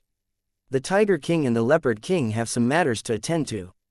They have returned to Shendu. Luo Yunyang snorted and asked indifferently, "Return to Shendu? Does returning to Shendu settle this entire matter?" Luo Yunyang didn't bother addressing the consul or anybody else. As soon as he said this, he headed in the direction of his home in Chang'an. Shen Yunyang and Luo Donger were already waiting at the doorstep. Luo Yunyang's eyes lit up when he saw them. However, they soon clouded with anger. "Donger, what happened?" Luo Yunyang felt his heart ache as he gazed at Luo Donger's pale face. Chapter 234, Luo Yunyang's Significance, What Happened? Luo Yunyang asked tenderly as he walked forward, embraced his sister and stroked her head. As Luo Donger hugged her brother, a warm current flooded her aggrieved heart, making her nearly burst into tears. She hesitated for a bit. She was about to say what her mother had told her too, when Luo Yunyang interrupted her. "Donger, Big Brother doesn't want you to suffer any injustice. However, you must not lie to Big Brother no matter what, understand?" When the Flame Emperor heard this, he walked up to Luo Yunyang hurriedly and said, "Donger sustained this injury when some sky-high military soldiers bumped into her accidentally while protecting her. I have already punished those fellows." Luo Yunyang remained silent as he glared icily at the Flame Emperor. The Flame Emperor suddenly felt a chill go down his spine. This was the first time he had felt that Luo Yunyang was this frightening. "I have already detained them. They are in isolation. Plus, Donger, is Gramps Flame Emperor telling the truth?" Luo Yunyang asked gently as he gazed at his sister. "Yes, when that bad person tried to catch me, I bit him. The wound on my face was made by him," Luo Donger articulated wittily this time. "Flame Emperor, given your intellect, I believe you must be able to understand their reasons for trapping my mother and sister," Luo Yunyang said indifferently as he glanced at the Flame Emperor. "They might have acted involuntarily, but they still shouldn't have hit a child. I hope this incident doesn't leave any lingering effects on Donger, but given the circumstances, you should break the arms of the people who hit my sister. If you do, I won't pursue this matter." Luo Yunyang's words had an unquestionable nuance. The Flame Emperor knew that Luo Yunyang had the right to ask this much. He was the Blood Strike Guard Commissar and a God-grade telekinesis master, so executing a couple of insignificant individuals who had offended him wouldn't be such a big deal. "All right, I will handle this right away." The Flame Emperor nodded. Luo Yunyang embraced his sister gently and told Shen Yunyang, "Mom, I have been busy these past few days, so I haven't tasted your cooking in a long time. Let's get together and have a nice meal tonight." "All right, I will prepare a tasty meal for you." Shen Yunyang, who felt relieved to see her beloved son unscathed, heaved a huge sigh of relief when she heard Luo Yunyang's request. Tao He Flame Emperor was an experienced man, so as he watched the calm Luo Yunyang, he had a feeling that this matter wouldn't be resolved so easily. However, he didn't say anything.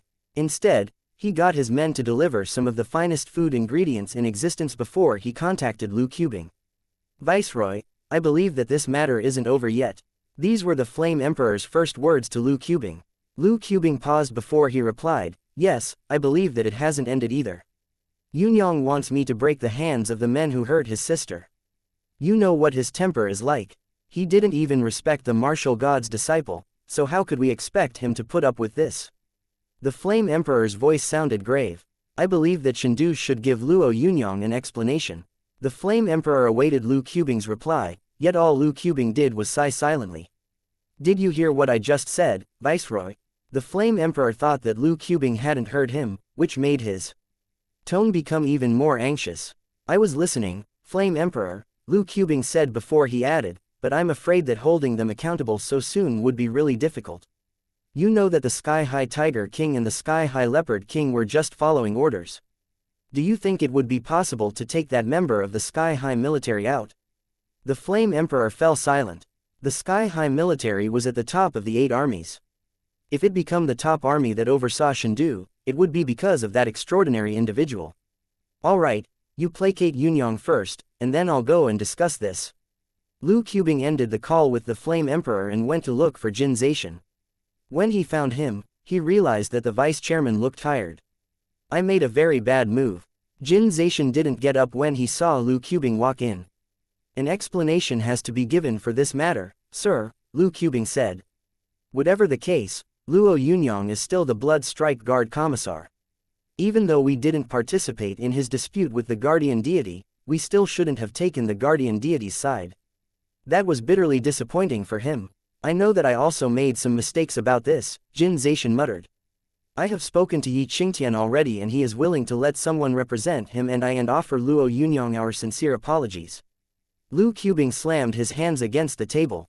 Offer your apologies. Do you think Luo Yunyang will accept your apology, sir? You should be able to understand the position he is in right now. The vice chairman didn't utter a single word. Instead, he took a sip from his wine glass. This is the best I can do, Qubing. You are Luo Yunyang's old superior, so he requires your support for a lot of things. This time, you should make an effort to have a nice chat with him. I could give him the biggest compensation possible in terms of goods, but everything else will have to wait for the time being. Lu Qubing glared angrily at the vice chairman, but didn't budge. In the end, he sighed and turned around to leave. When Lu Qubing left, the vice chairman kept slowly savoring his wine. Deep down, he longed for this issue to finally be over. Leopard King, our boss turned down the vice chairman's suggestion. You should have seen the aggressive manner in which he spoke. He even brought up taboo weapons. Ha ha ha, how neat. The Sky High Tiger King was so delighted that he gestured joyfully with his arms. The Sky High Leopard King, who wasn't as relaxed as the Sky High Tiger King, said unenthusiastically, I know what our boss's temperament is like, but I'm afraid that this matter won't end so easily. Plus, taboo weapons can't be mobilized as easily as he suggested. So what? I don't care how strong Luo Yunyang is, there's no way he can shake up the Sky High military. Besides, he slapped a martial god's disciple. The martial god definitely won't let this go. Once the martial god makes a move, perhaps. Luo Yunyang stayed at his house in Chang'an for 3 days. During these 3 days, he met his great-uncle's family once and spent the rest of his time at home with Shen Yunying and Luo Donger. For 3 days, he acted like an ordinary young man living in that neighborhood. However, the entire Chang'an city was jittery, as everyone knew very well that this young man was definitely not an ordinary neighbor. He was a god-grade powerhouse who had slain another god-grade powerhouse. That day, Luo Yunyang left Chang'an once again. Chapter 235, Any Objections? Instead of going to Shendu, Luo Yunyang was heading in the direction of the Great Snow Mountain. This didn't mean that he was giving up on getting revenge. He just had more important matters to attend to right now. Thanks to the guardian deity's personal records, Luo Yunyang had realized that the reason the Great Snow Mountain had become famous for its fighting prowess and the guardian deity had been able to become a god-grade powerhouse was a mystical item called the Prime Yin Water. The guardian deity's master had given it this name because he had believed that this water was the strongest, most frigid water in the world. While the guardian deity and the other ordinary disciples of the Great Snow Mountain had cultivated, they had all relied on the dilute Prime Yin Water to raise their cultivation bases. According to the guardian deity's records, he had gasped in surprise when he had seen the ball of fire in the deep abyss where the source of the Prime Yin Water was. It had been a ball of snow-white, ice-like flames.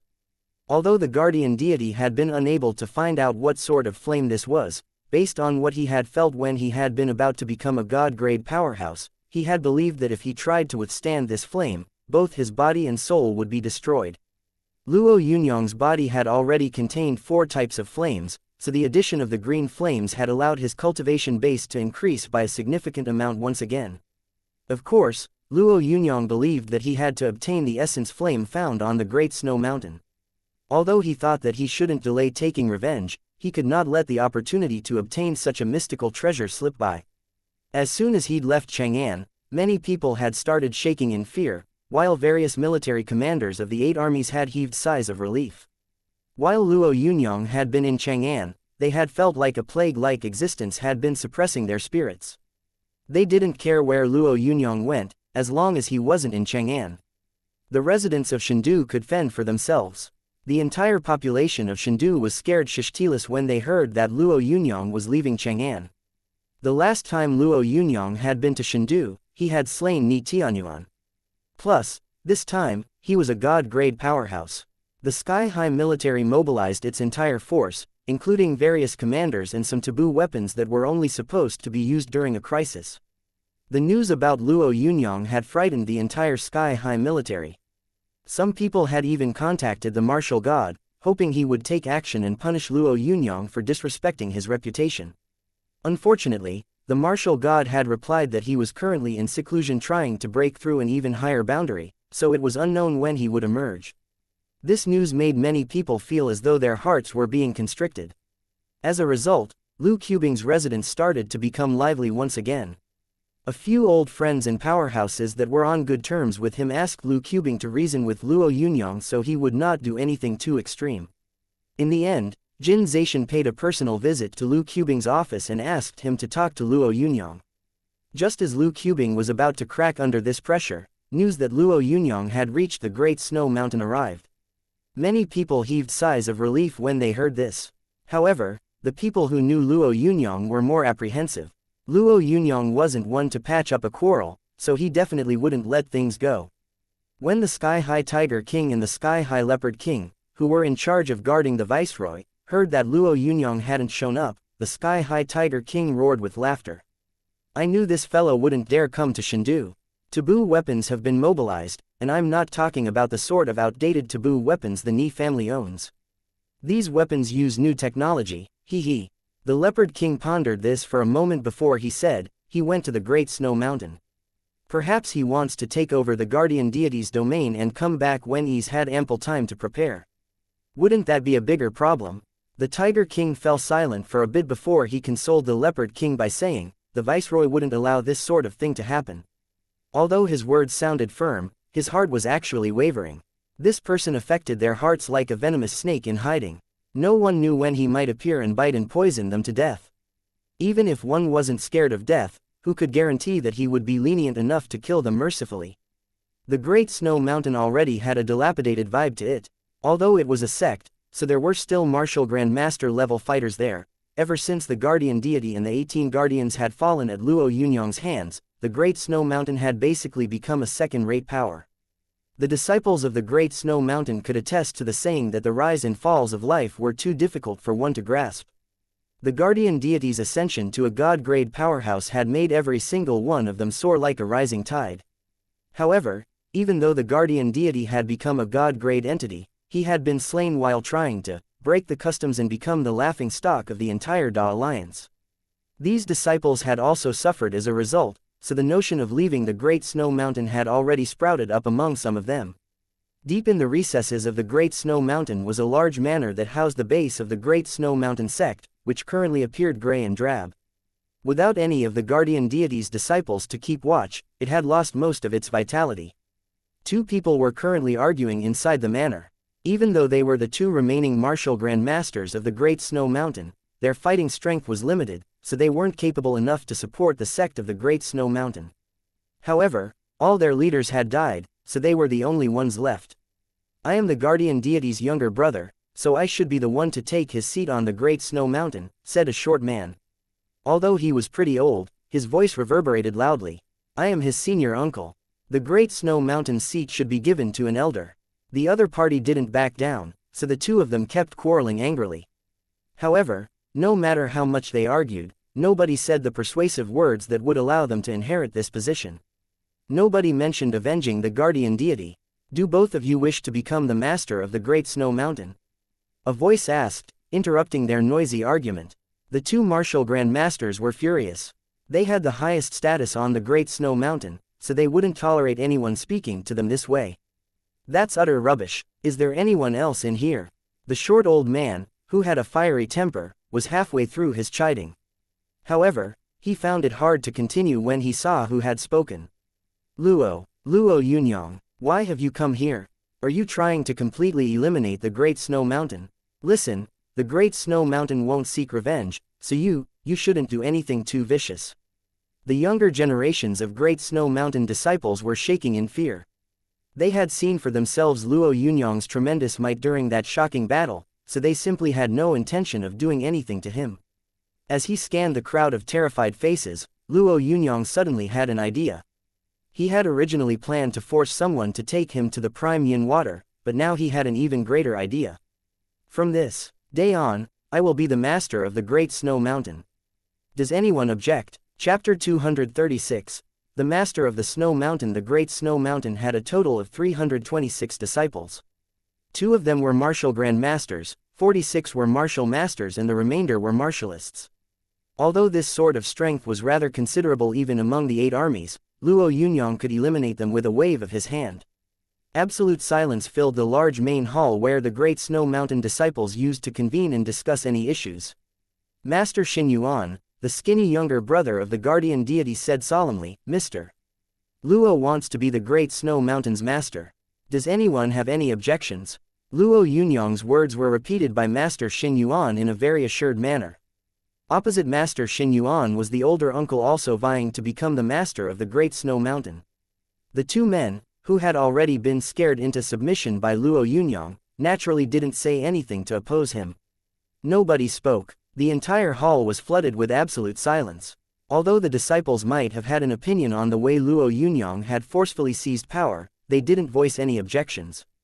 The might of God-grade powerhouses wasn't something ordinary martialists could afford to provoke. Since no one has objected, I shall represent the former master and accept Luo Yunyang as a disciple. His new name will be Supreme Deity, said the older uncle of the guardian deity. He didn't dare assume the role of Luo Yunyang's uncle, so instead he represented the former master of the Great Snow Mountain. Luo Yunyang, who didn't care much about these formalities, waved his arm, causing droplets of water to appear out of thin air on his palm. Even ordinary people would be able to sense that these droplets contained boundless power. As soon as they appeared on Luo Yunyang's hand, fear crept into the faces of most disciples. Before they could show their fear and dread, the droplets had already entered their bodies. These droplets contain my secret art. If you aren't able to obtain the antidote in 1 month, you will feel as if your body is being pierced by 10,000 needles every day. The pain will be so insufferable that you will die within 10 days, Luo Yunyang told the frightened Great Snow Mountain disciples indifferently. We already agreed to let you become the Great Snow Mountain's deity. Why do you have to treat us this way? A rather young-looking martial master wailed indignantly. Well said. Since I have already become the Great Snow Mountain's deity and you have all pledged your loyalty to me, why would you worry whether this seal is inside your body or not? Luo Yunyang replied indifferently, unless some of you don't mean what you say. His words made the entire main hall go silent once more. Although there were still some people who weren't very accepting of Luo Yunyang, they no longer dared say anything. The 2 frontrunners had already shut their mouths tactfully. They had witnessed the power of Luo Yunyang's seal, so they no longer dared do anything that would provoke this demon. It seems that some of you doubt my actions, so I shall let you have a taste of the might of this seal. Suddenly, all the disciples felt an immense frigid energy arise within their bodies. This energy caused a prickling, painful sensation to appear on every inch of their skin. Some Great Snow Mountain disciples with stronger resolve clenched their teeth and grimaced, but the majority started to roll around on the ground as they struggled. 1 minute, 10 minutes. Luo Yunyang stood eerily still as he watched the frantic wailing of the Great Snow Mountain disciples. To be honest, he didn't really like using such simple, cruel methods, but he had no choice right now. If he had thought that he'd be able to obtain the devotion of those disciples just by saying a few words, then he would have been a fool. He had slain the guardian deity and the Great Snow Mountain's 18 guardians after all. Even though the animosity between them wasn't as deep as the ocean, there was still a whole lot of accumulated rancor. At this point in time, Luo Yunyang couldn't afford to be lenient. Deity, they can't think clearly yet. There's no need to make them go through this. Master Xin Yuan hesitated for a second before he addressed Luo Yunyang. Luo Yunyang smiled at Master Xin Yuan and said, I understand your kind intentions, but letting them suffer a little today will prevent them from losing their lives in the future. Although Luo Yunyang spoke in a tranquil manner, Master Xin Yuan could sense the underlying killing intent of his words. Master Xin Yuan didn't say anything else. He could understand Luo Yunyang's intentions now. Letting these disciples experience his might would go a long way in making them feel reverence towards Luo Yunyang. This reverence would allow the disciples to remain safe and sound in the future. After a short while, Luo Yunyang waved his arm again. The frigid energy that had rushed into the Great Snow Mountain's disciples suddenly dissipated considerably. Besides some hostility, Luo Yunyang was now also able to see some reverence in their eyes. "Oh, by the way, I don't really like the name Supreme Deity. I make the decisions here, so you will all call me Ardent Sun Deity." When he was done speaking, Luo Yunyang left the main hall. Although no one told them to, the shell-shocked disciples of the Great Snow Mountain all arched their backs and bowed. Half an hour later, the two martial Grand Masters led Luo Yunyang to the cave inside the peak of the Great Snow Mountain. The cave entrance was very well hidden, so had he gone there alone, Luo Yunyang would have had to use a great deal of mind power to discover it. "Deity, according to our master, this is the coldest place on the Great Snow Mountain. Even though your cultivation base is extraordinary, you still have to pay attention to the extreme cold inside." When Master Xin Yuan led Luo Yunyang through an entrance full of ice, a cave about 100 meters long and 30 meters wide appeared. A jade-white conical pillar that looked like a gigantic icicle hung about 10 meters from the ground. Although Luo Yunyang's current mental abilities were extraordinary, when he saw the jade pillar, he felt as if his mind had frozen for a second. The base of the icicle was only as thick as an infant's finger, and a drop of snow-white liquid hung from its tip. The liquid looked like it could fall down at any moment. Every drop of prime yin water takes at least 6 months to drip down. According to the sect records, 3 months have already passed since this droplet formed, so it will take 3 more months before it falls from this frigid jade pillar. Master Xin Yuan carefully pointed to a small pit below the pillar that looked like a white jade bowl. "It contains some accumulated prime yin water. If you want to, you can use it right away." Although Luo Yunyang could feel his ice source core itch to test out the prime yin water, he didn't do so right away. Instead, he scanned that huge icicle first. Indeed, as he gazed at it, a throbbing, pulsating flame within it caught his eye. Chapter 237. Refining a true body on a snowy peak. When Luo Yunyang saw the flame produced in this negative, cold place, he thought that it wouldn't be too hot or cold. However, based on what he felt, this strange flame was the most terrifying flame he had ever seen. It would be a waste if he infused it into his source core. Suddenly, a thought popped into Luo Yunyang's mind. The technique that the guardian deity had cultivated had been the rampaging deity body.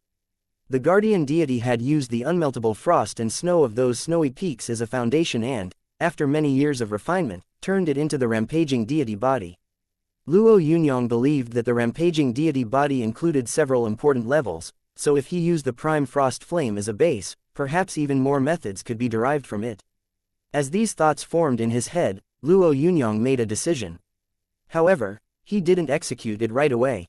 Instead, he turned his attention to the prime yin water once more. "Deity, it would be best to separate each drop of the prime yin water and use it little by little. After many years of research, some medicinal substances that boost yang energy have been developed. These two complement each other really well," Master Xin Yuan said. He seemed to have already jumped aboard Luo Yunyang's ship with no intention to get off. Luo Yunyang smiled at Master Xin Yuan before he opened the attribute regulator in his head. Power: 4120. Fire: 2879. Ice: 621. Wood: 601. Speed: 241. Mind: 3353. Fire: 8. Constitution: 610. Golden body: 92. Fire: 243. Ice: 43. Wood: 47. True intent: 9.9. Decimation: 9.9. His stats were considerably higher than they had been during his battle on the Great Snow Mountain, especially after he had absorbed the green flames Lu Fuyun had left behind. Not only had he broken through an additional aperture, but his speed had also experienced a massive improvement. Luo Yunyang muttered to himself as he adjusted his attributes. Constitution: 10,000. Golden body: 92. Fire: 0. Ice: 10,000. Wood: 0. After making these adjustments, he opened his mouth and let a sucking force absorb the prime yin water inside the jade bowl. Master Xin Yuan was dumbfounded at Luo Yunyang's actions. He had never imagined that he would actually be so ferocious. Even a person like him, who used prime yin water frequently, spilled every droplet while drinking it. However, Luo Yunyang had ingested all that prime yin water as though he was drinking ordinary water. Did he not care about his own life? Did he really think that, just because he was able to rampage and sweep everything before him, nothing in this world would be able to scare him? Master Xin Yuan wondered what would happen to the Great Snow Mountain disciples if Luo Yunyang died consuming this prime yin water. Quick, spit it out! Master Xin Yuan roared. He couldn't care less about the formalities that came with being Luo Yunyang's subordinate anymore. He could not allow anything to happen to Luo Yunyang, not because he had a good feeling deep down, but rather because Luo Yunyang was too important. During Master Xin Yuan's outburst, his comrade quickly took a small bottle out of his sleeve and said, "This is the mythical flame spirit fluid. Take it quickly." Luo Yunyang was the epitome of calmness. As he ingested the prime yin water, he only thought that it seemed a little cool. Luo Yunyang glanced at the extremely worried Master Xin Yuan and said calmly, "No need." As he spoke, he used a technique from the Heaven Battling Ape Dragon chart and incorporated the true intent contained within the prime yin water into his source core, thus breaking through an aperture quickly. This breakthrough seemed as simple as eating or drinking, and just as quick. The two martial grandmasters, who could also sense the changes in Luo Yunyang's body, exchanged terrified glances. The prime yin water, which had acted just like normal drinking water, had broken through an aperture. This sort of subversive change was unimaginable. When this was over, Luo Yunyang realized that his attribute regulator now defied natural order. In terms of cultivation alone, the existence of the attribute regulator already allowed him to surpass the abilities of a genius. As soon as he was done, Luo Yunyang didn't pay any meticulous attention to the changes to his attribute regulator. Instead, he immediately adjusted his fire attribute to 15,000 points and swallowed the prime frost flame into his stomach. Although he was being very careful with the prime frost flame, when it was absorbed by his stomach, Luo Yunyang felt a majestic energy explode in his belly. He ignored what the two men had said, rushed up to the mountain peak and sat down in a lotus position. In an instant, he was encapsulated in ice. The two martial grandmasters couldn't even react. Luo Yunyang's two actions had undermined their ideology and many years of experience. "Senior, what do you?" Master Xin Yuan pondered this for a bit before he spoke up softly. The older man, who understood what Master Xin Yuan wanted to say, just sighed. No small action would hurt his essence bone. When we return and announce that the ardent sun deity has assumed the mantle of the Great Snow Mountain's deity, the Great Snow Mountain will go back to being a big power. Master Xin Yuan nodded and left quickly to make preparations. Meanwhile, Luo Yunyang sat still on the snowy peak. Although it seemed as though there was no vitality left in him anymore, not a single person on the Great Snow Mountain had any wicked ideas. The explanation was very simple. In the hour that Luo Yunyang sat there, anything that approached him, such as small animals, was turned into nothingness in the blink of an eye. The animals didn't turn into dust. They genuinely vanished into nothingness. Even the two martial grandmasters didn't know what Luo Yunyang was doing right now. However, they had a feeling that after he emerged from his seclusion, his cultivation would show massive improvement. While Luo Yunyang was in seclusion, the news about the Great Snow Mountain's ardent sun deity circulated through various means and quickly spread to the entire 13 eastern cities. Many people who aspired to claim the Great Snow Mountain's power for themselves gave up immediately.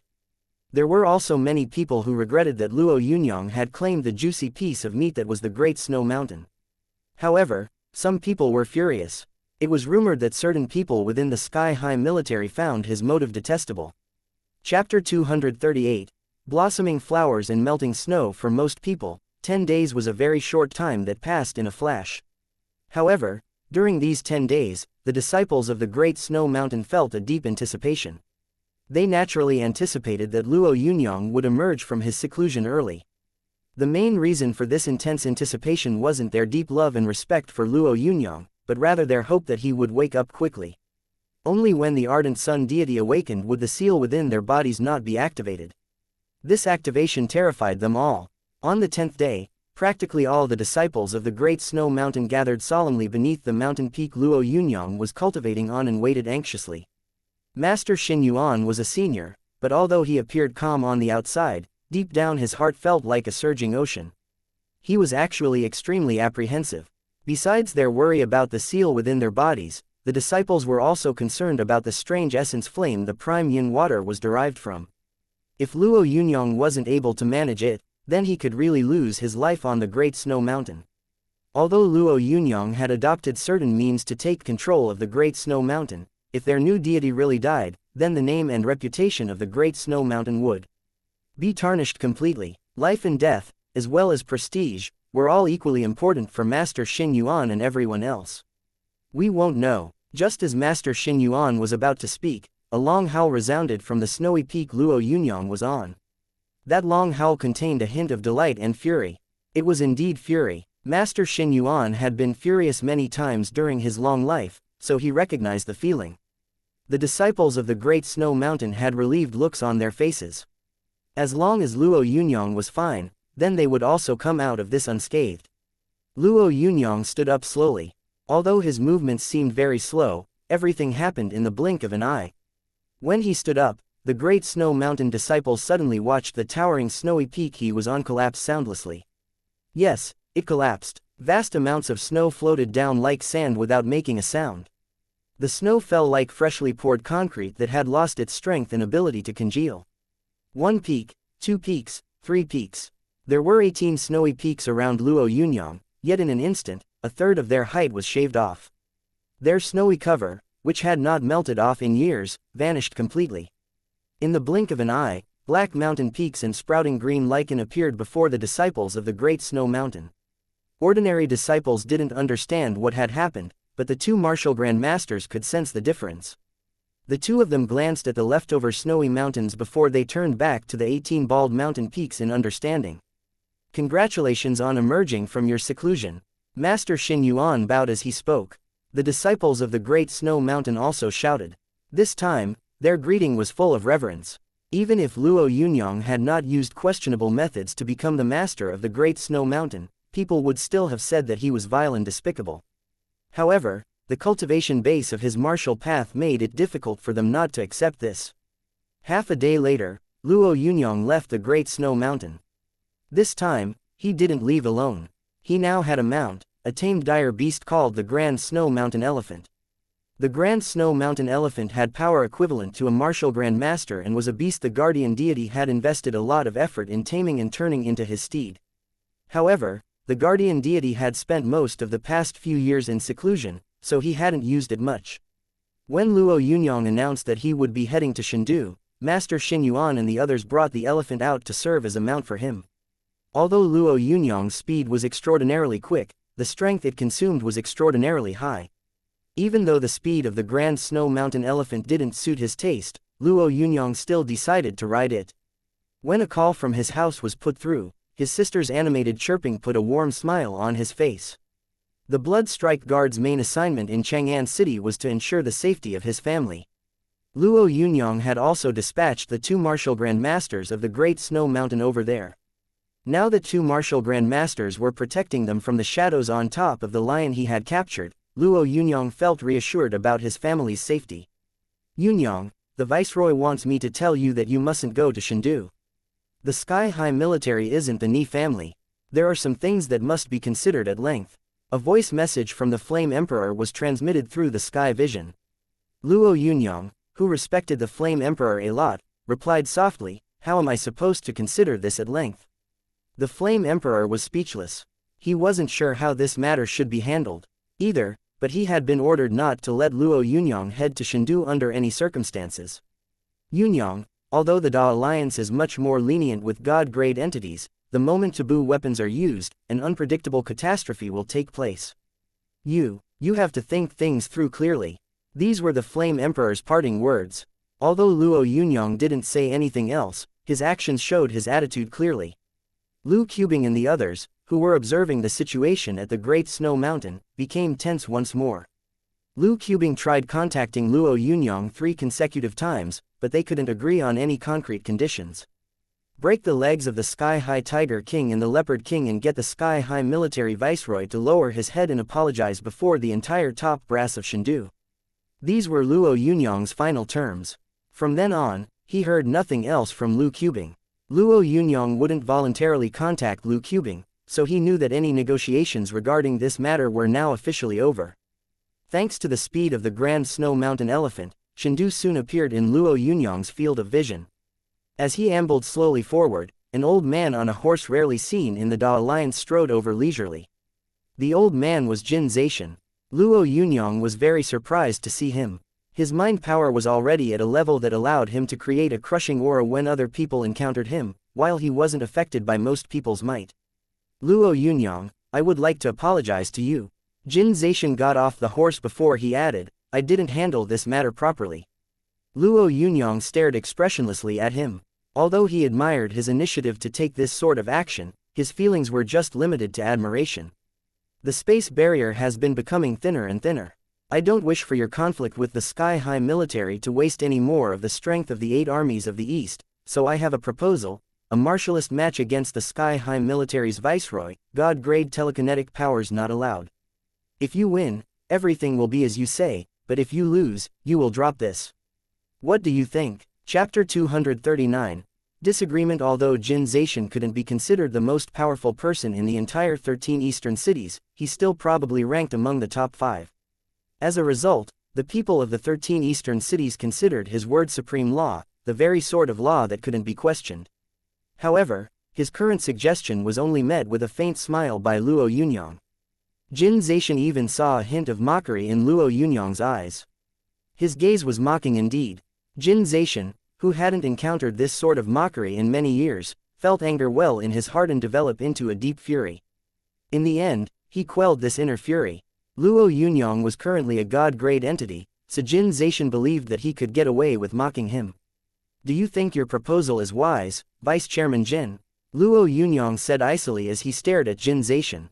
Despite the imminent threat that the source beasts pose, you still believe in the strength of the sky-high military. You must probably know that its soldiers would strike a comrade while they are down without the slightest scruple. What sort of effect would this have while they are trying to fight off source beasts? Ask yourself, do you think I'm someone who just does whatever he wants? Am I a vile man who doesn't set aside grudges or ever collaborates? Although Luo Yunyang's voice wasn't loud, his every syllable sounded like a thunderclap in Jin Zaishan's ears. A trickle of sweat formed on Jin Zaishan's forehead. Even the horse he had ridden there was starting to get restless. You are wrong. I might be collaborating with the sky-high military for personal reasons, but the only reason I'm doing it is because people like you, who possess power and authority, do not fulfill your responsibilities.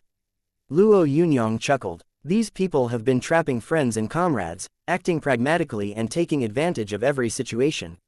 If they are not punished accordingly, then when the time comes for the 13 eastern cities to face the source beasts, they will not be strong enough to fight. You can tell Mr. Qingtian that I accept his challenge. However, if he loses, I want his life. Jin Zaishan's hands were trembling. He had not lost control of his emotions in a long time, yet now rage was burning within him. Jin Zaishan had always been a person of great virtue and prestige in the Da Alliance. When had anyone ever dared criticize him like this? This son of AB*TCH was too goddamned presumptuous. To be honest, Luo Yunyang's words had been spot on. As he had said, if the vice chairman tried to blindly smooth things out, then the combat strength of the entire 13 eastern cities would deteriorate rapidly and perhaps even fall apart in the near future. Jin Zaishan hesitated for a bit before a trace of decisiveness appeared in his eyes. All right, I will pass on your terms to the sky-high military, he said solemnly. Although it had seemed like he had gone over there alone, when he urged his horse off into the distance, a handful of figures rushed over from various places and surrounded him. These people were all martial grandmaster entities, including a top-notch martial grandmaster. Luo Yunyang reckoned that this person was already close to becoming a god-grade entity. Although a god's domain had yet to be formed, his aura could crush the majority of martial grandmasters. After Luo Yunyang watched Jin Zaishan leave, he moved on. This was already his 3rd time in Chengdu. Compared to the previous 2 times, the enemies he faced now were even stronger. However, his strength had also soared ever since his last time there. Luo Yunyang and Jin Zaishan's conversation quickly spread throughout the entire city. Some people said that Luo Yunyang was too arrogant, while there were also some members of the Rising Dragon Army's top brass who expressed their concerns. Based on Luo Yunyang's temperament, many people believed that he was someone who kept his word. If he was ruthless enough to ask for the sky-high military viceroy's life, then the martial god should be handling this. The 13 eastern cities are not a lawless place. A big shot of the 13 eastern cities voiced his opinion. Then, some other people started to speak about Luo Yunyang's wolf-like ambition. They believed that Luo Yunyang bit the hand that fed him, and his only objective was to control the entire sky-high military. After a discussion between the various commanders and honorary delegates of the sky-high military, a plan was decided on. The Sky Charge Battalion, the Broken Cloud Battalion, and the Split Air Battalion, the three strongest battalions, were quickly mobilized.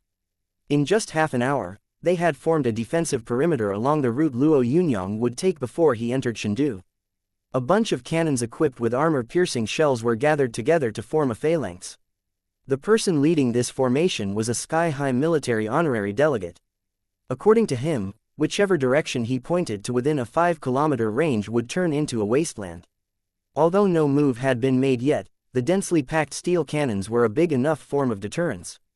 The sky-high military's viceroy didn't interfere with his subordinates' movements in any way. In fact, it seemed as though he didn't even know what was going on. Actually, the entire city of Chengdu was clear on this. How could he not know? He just didn't want to show his face during such a time. Are you really going to slaughter your way through 3 huge battalions and 10,000 crack troops, Luo Yunyang? Lu Qubing's voice echoed once again. This time, Lu Qubing roared, I know that you feel unhappy.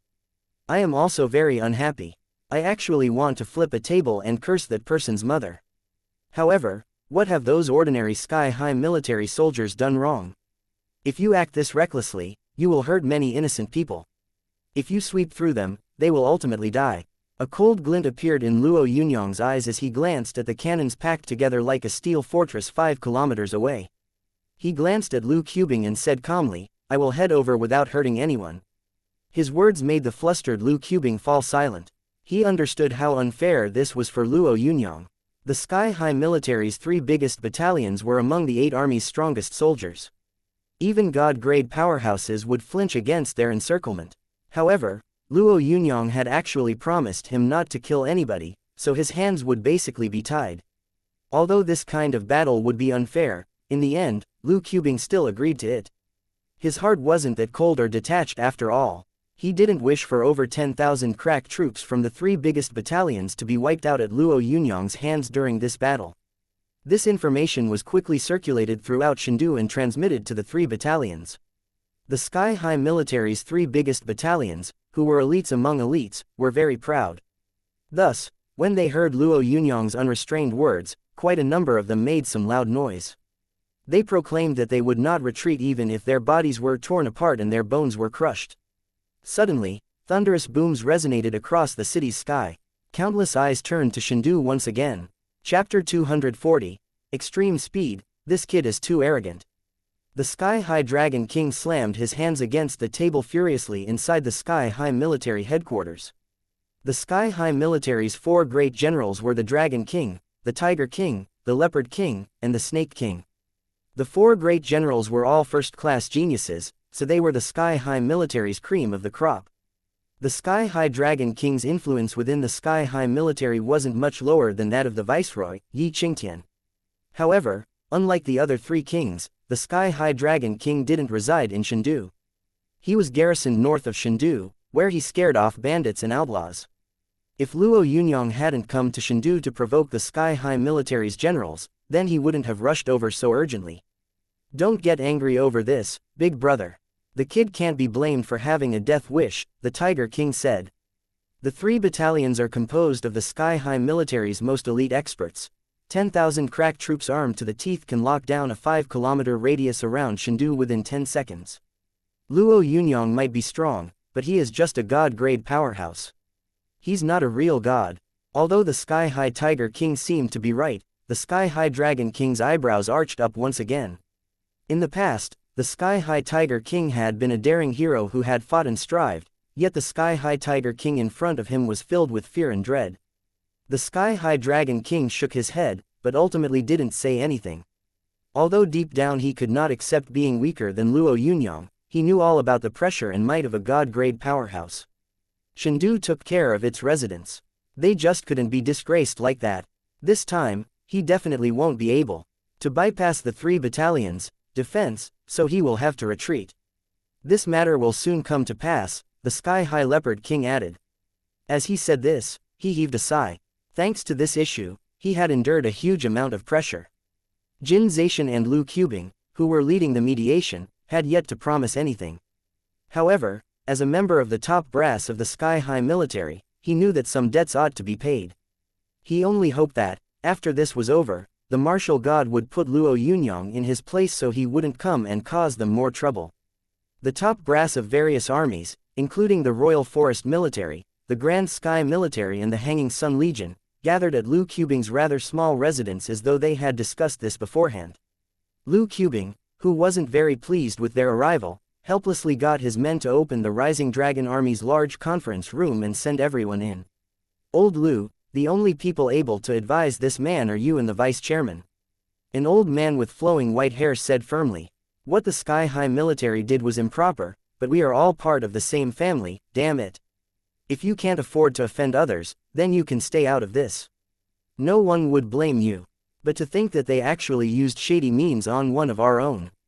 How could anyone tolerate this sort of thing? As the old man spoke vehemently, Lu Qubing had a grim smile on his face. He could only reply with a chuckle.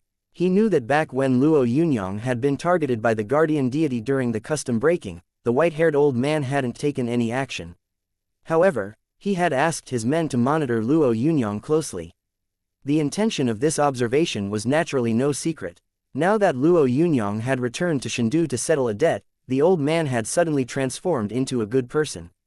Did he think that everyone was too retarded to see through a trashy person like him? Although deep down Lu Qubing despised his actions, he just smiled. Chengdu's defensive systems had already been activated. The large electronic screen displayed the defensive position of the 3 big battalions.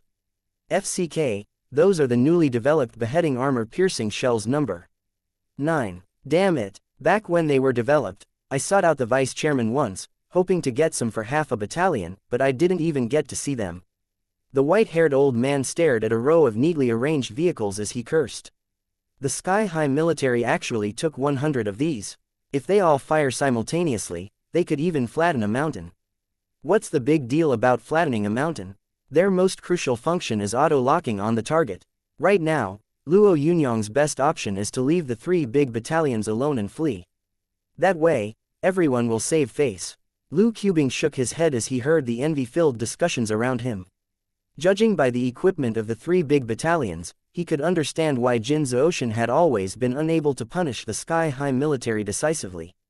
If the Sky-High military betrayed them, then, just as wild thoughts started to go through Lu Qubing's mind, the image on the screen changed and a figure he was very familiar with appeared on the screen. 5 kilometers away from the deployment of the 10,000 crack troops of the 3 big battalions, Luo Yunyang was standing still. The soldiers of the 3 battalions all used their own binoculars to observe him. When they saw him, they were all stunned. He was currently facing 10,000 men from 3 battalions alone. Fire! The vice commander of these forces shouted at his subordinates. He had made the firm decision to kill Luo Yunyang. As soon as he roared out his command, countless firework-like weapons covered the entire sky as they flew over at Luo Yunyang. The sounds of all sorts of explosions and immense surging energy were heard. A massive crater suddenly appeared on the originally flat ground. The crater had a radius of 5 kilometers. This was without a doubt a sort of annihilation. When a multitude of blazes sprouted, nobody saw Luo Yunyang cross over the flames and escape from the crater. Could Luo Yunyang have died? This thought popped into a lot of people's minds. The very thought of this man dying delighted them. However, as soon as they thought about it, waves of a loud, tsunami-like alarm were heard. Lu Qubing, Zhu Yi and the others immediately stood up. As the viceroy's armies, they knew clearly when this sort of warning alarm sounded. This alarm was heard when a source beast broke through Chengdu's city gates.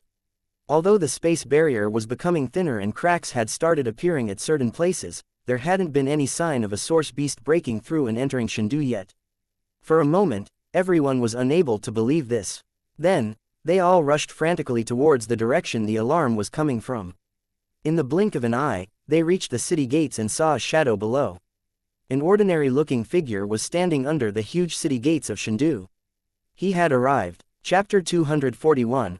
A modified soldier. A solitary figure stood under Chengdu's city gates.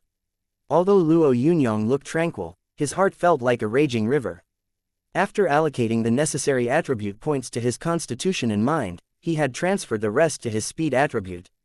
His 15,000-point speed attribute had allowed him to penetrate the sky-high military's 3 biggest battalions in 1/3 of a second and reach Chengdu. He'd had a faint feeling that when his speed reached a whole new level, any obstacles would seem weaker. Even the constraints of space had weakened, so Luo Yunyang believed that if his speed increased even more, these constraints wouldn't pose a problem. As he was standing calmly beneath the city gates, the sky-high military soldiers activated the highest-level warning siren out of panic. Many people came flooding over from all directions. The majority were elite fighters from Chengdu. The number of martial grandmasters present was higher than 30. However, when they all saw Luo Yunyang standing below the city walls, they kept their mouths closed and watched his figure in silence. Although it seemed like Luo Yunyang hadn't hurt a single member of the sky-high military's 3 battalions, everyone knew that he had bypassed their defense. This wild young man had just broken through the defenses of the 3 biggest battalions. Am I supposed to enter, or will they come out? Luo Yunyang asked indifferently as he looked up at Lu Qubing and the others, who were on top of the city walls. They were all really familiar with Luo Yunyang. When he had first entered Chengdu, they had viewed him as an extraordinary member of the younger generation. The second time he had visited, he had slaughtered his way to Chengdu and carried out a vendetta against the Ni family. The young martial grandmaster had shocked everyone. Although the city's top brass had met his gaze squarely at the time, he had still been on equal footing. He had just become a grandmaster after all. However, although his fighting ability had been very impressive, they had all been martial grandmasters as well, so they had naturally not revered him too much. Even though Luo Yunyang hadn't been away for too long, his status had already undergone a massive change. He was a God-grade telekinesis master now. The number of God-grade telekinesis masters in the entire Da Alliance could be counted on one finger. God-grade telekinesis masters were actually considered a myth among humans. Many confused eyes turned to Lu Qubing. They all knew very well that Luo Yunyang wouldn't be easy to deal with this time, so all they could do was avert their glances. Their eyes were filled with envy as they looked at Lu Qubing. Although Luo Yunyang had forced his way into Chengdu by humiliating them, while this young man rose to power, Lu Qubing's status would rise along with his. As he felt all those eyes on him, Lu Qubing couldn't help but shake his head gently. Although he didn't want to stand out, he had no other choice right now. Yunyang, this whole matter is. Lu Qubing stopped halfway through his sentence and gazed into the distance. Something that sounded like an earthquake echoed around as a tall figure surrounded by an escort party made his way over slowly. It was a man in his 40s with a tall, imposing body and a staunch face that manifested his might. Frightened looks crept into the faces of the sky-high military soldiers, who started having muted discussions as soon as they saw this figure walk over unhurriedly. No, it was actually confidence that started flooding their faces all of a sudden.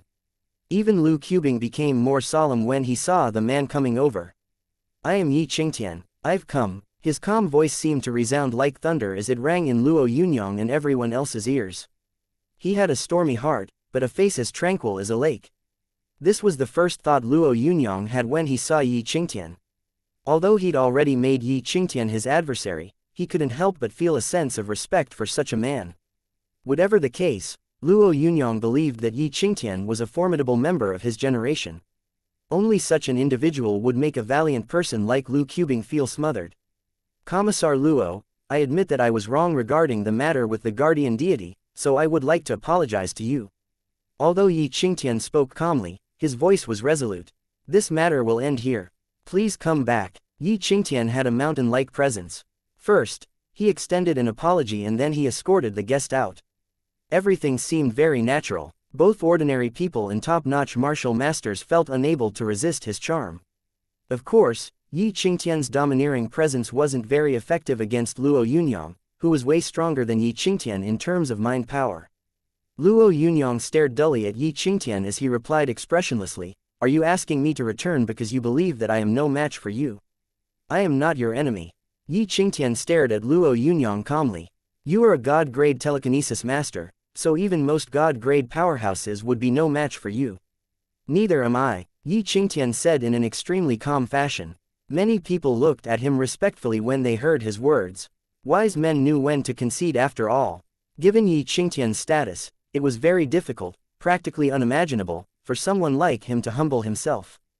However, not only had Yi Qingtian said this, but he had also done so in a calm manner ordinary people could not achieve.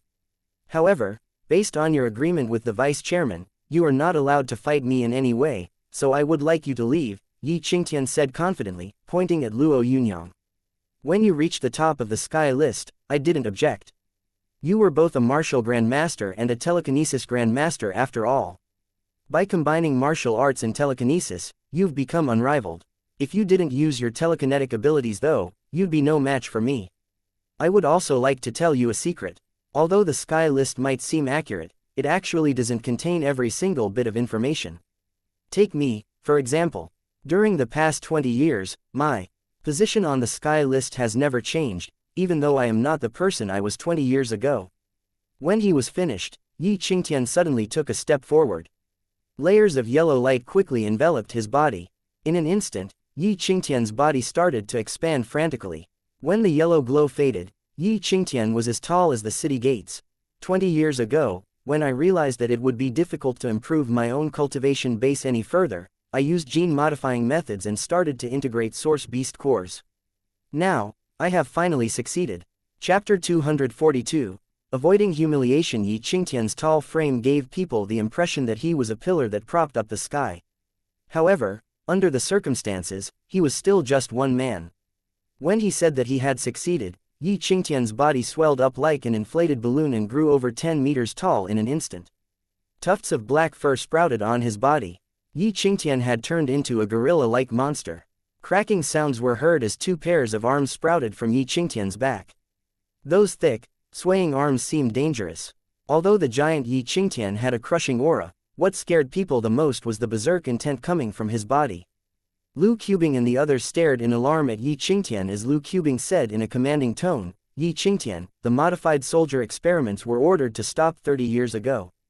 The source beasts will be invading our area imminently, old friend. Even god-grade powerhouses cannot compare to the mass manufacture of modified soldiers.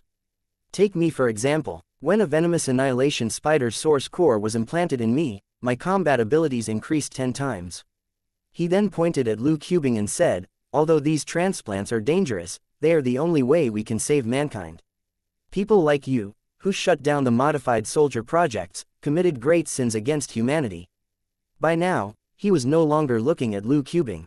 Instead, he turned to Luo Yunyang and said, I don't care what methods you used to become a god-grade telekinesis master. You will still be losing today's match. You have two options now. Your first option is to forget about any agreements you've made and fight to the death with me without worrying about anything else. Of course, this battle would probably turn the city into ruins. Your second option is to go back to where you came from. Yi Qingtian spoke as though his victory was certain, and he would inevitably be in total control, no matter which option Luo Yunyang chose. Yi Qingtian's attitude made the sky-high military soldiers all around get excited. All these years, the sky-high military had always been too arrogant to pay much heed to the other 7 armies. This issue with Luo Yunyang had caused them to lose a lot of face, especially when their 3 biggest battalions had been unable to halt him for even a second. This was utter humiliation. However, Yi Qingtian's shouts felt like a chiming bell that allowed them to stand a little prouder. Go back to where you came from. Leave Chengdu. This place doesn't belong to you. Although the sky-high military soldiers were all impassioned, their shouts had a common trait. Even though their voices were high and mighty, their words weren't obscene. Army soldiers were always a bunch of boorish, rough fellows that showed no mercy when abusing someone verbally, yet their words were clean and civilized. There was only one reason for this. The might of a god-grade entity like Luo Yunyang had affected them. Meanwhile, the vice-chairman was sipping his tea leisurely at his office in Chengdu. The man seemed slightly pleased. Luo Yunyang. Oh, Luo Yunyang. Even though he had been thriving lately, he would never go through the hardships the vice-chairman had. He was just too inexperienced. However, Luo Yunyang would still have to be respected. He was a god-grade powerhouse after all, so no one could offend him too much. Dismissing the Sky-High Tiger King and the Sky-High Leopard King from their positions would have to suffice. Vice Chairman Jin Zaishan believed that this would be the best choice. However, just as he was considering when he should make an appearance, he heard Luo Yunyang say, "Try your hardest, you pieces of trash." The faces of the Sky-High military soldiers immediately turned ugly. Meanwhile, Yi Qingtian waved his subordinates off emotionlessly so that they would stop verbally abusing Luo Yunyang. Spit and sputter couldn't drown anyone, let alone Luo Yunyang. In that case, how about we abide by the agreement and have a match? Yi Qingtian said coolly. That was exactly my intention. Luo Yunyang answered indifferently. If two entities close to becoming god-grade powerhouses fought beneath the city walls, one could easily imagine the damage that Chengdu would sustain. Yi Qingtian pointed ahead. The Flying Swallow Lake is over there. There are no human inhabitants within a 25-kilometer radius around it. Let's head there. As he spoke, Yi Qingtian's black, pillar-like legs trod lightly. He suddenly leapt off the ground as forcefully as a bullet and headed in the direction of the Flying Swallow Lake. A loud boom made the entire city tremble. Although Lu Qubing and the others hadn't fought hand-to-hand with Yi Qingtian, the power generated from his leap still astonished them. They were all top-notch martial grandmasters, yet even if they used all their power, they wouldn't be able to produce such a strong movement. Yi Qingtian had exhibited the strength of a source beast combined with the agility of a human. Although he wasn't a god-grade entity, his strength was definitely good enough. Luo Yunyang was so powerful that one could say that he was really close to reaching the summit of a god-grade entity. However, if he didn't use his telekinetic abilities and only relied on his cultivation base and source power, how could he possibly fight Yi Qingtian? Nobody spoke as the two of them exchanged glances. One by one, everyone soared into the air after Yi Qingtian and headed towards the Flying Swallow Lake. Luo Yunyang moved slowly, practically following Lu Qubing and the others as they landed on the bank of the Flying Swallow Lake. Although the Flying Swallow Lake covered many acres of land, its waters weren't very clear. Actually, they could even be considered murky. Huge reeds that had grown after the apocalypse due to the emergence of the sixth factor stood like pikes protruding and stabbing the sky. Luo Yunyang, you are a god-grade warrior, so you better keep your word. If you don't, I will surrender right now. Yi Qingtian's voice was resonant. He was using this method to block Luo Yunyang's last way out. Although he knew that he wouldn't be able to threaten Luo Yunyang's life, he would definitely pulverize his face. Luo Yunyang's mouth curled up into a smirk. Of course I will keep my word. If I use my telekinetic abilities, I will not set foot inside Chengdu ever again. This was exactly what Yi Qingtian wanted, as Luo Yunyang's identity as the Blood Strike Guard Commissar meant that he would need to visit Chengdu frequently. Once this fellow came to Chengdu, it would be difficult for the Sky-High military to maintain their authority inside the city. Very well, I shall let you experience the power of a modified soldier. Take this. As he spoke, Yi Qingtian's humongous fist blasted some power out towards Luo Yunyang. Although Yi Qingtian had used his fists, fine white lines as sharp as blades flew out of his hands. Chapter 243, A Superior God Grade. Entity strings of sharp, concentrated, silk-like blades covered the entire sky as they enveloped Luo Yunyang. Lu Qubing, Zhu Yi and everyone else had ghastly expressions on their faces as they watched the spider silk assault.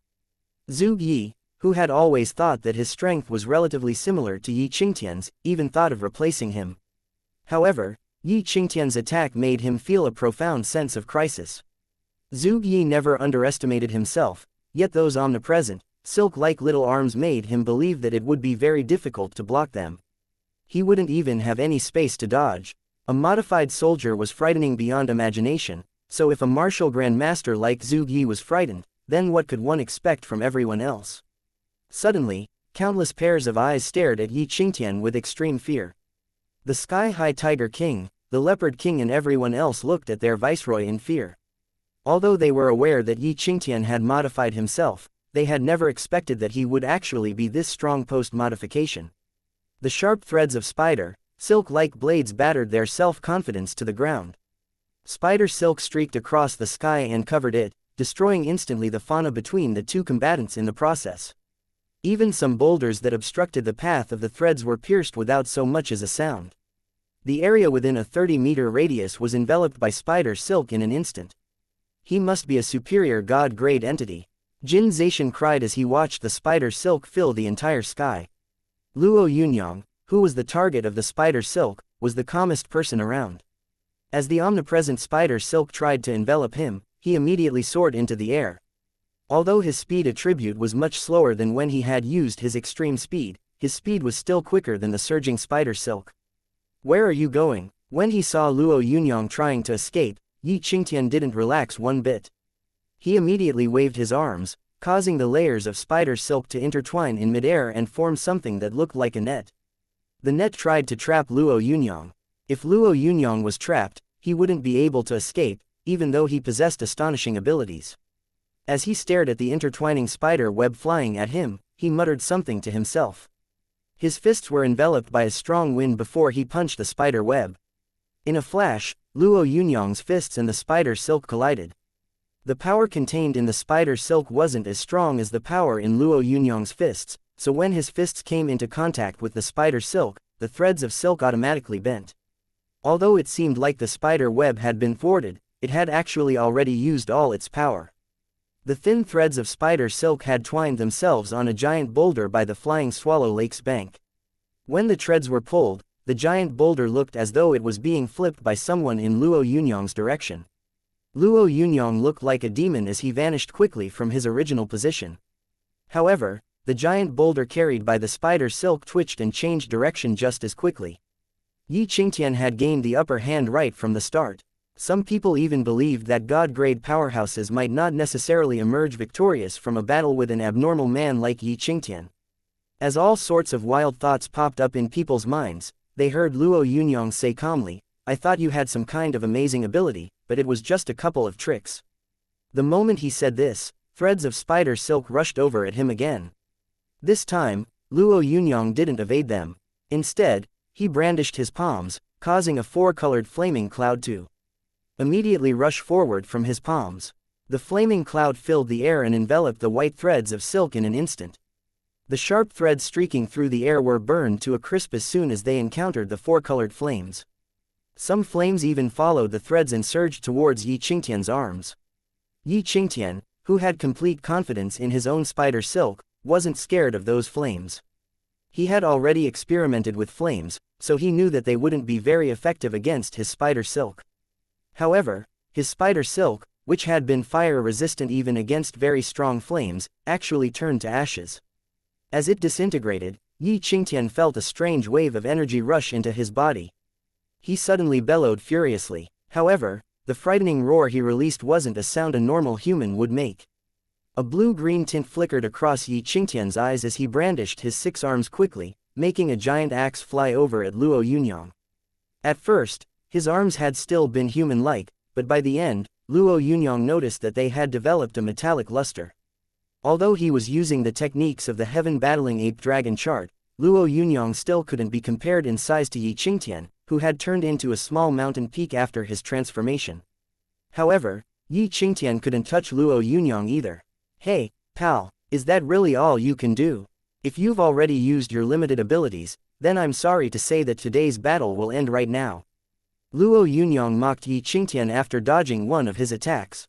"Very good, just what I expected from the most talented man born in the Da Alliance in the past 100 years. Yi Qingtian roared with laughter. "Very well, if my modified soldier's first mode could not get a hold of you, then I shall let you have a taste of its second mode." As he said this, Yi Qingtian, who looked like a huge ape, suddenly lay face down on the ground in a strange manner. The amount of black hair on his body started to increase as he got on the ground. His 3 pairs of arms were like long legs that supported his body. Meanwhile, waves of dense, cold, dangerous intent emanated from his huge body and drifted in Luo Yunyang's direction. As his 6 giant legs moved simultaneously, Luo Yunyang watched their sharp tips move like a storm of blades raining down on him. He suddenly flashed a cold smile. He had decided to stop playing around. When the 6 gigantic legs descended towards him, a snow-white glow rushed forward from his body. The white glow congealed to form a huge hand in the air before it headed for the gigantic spider and pressed down on it.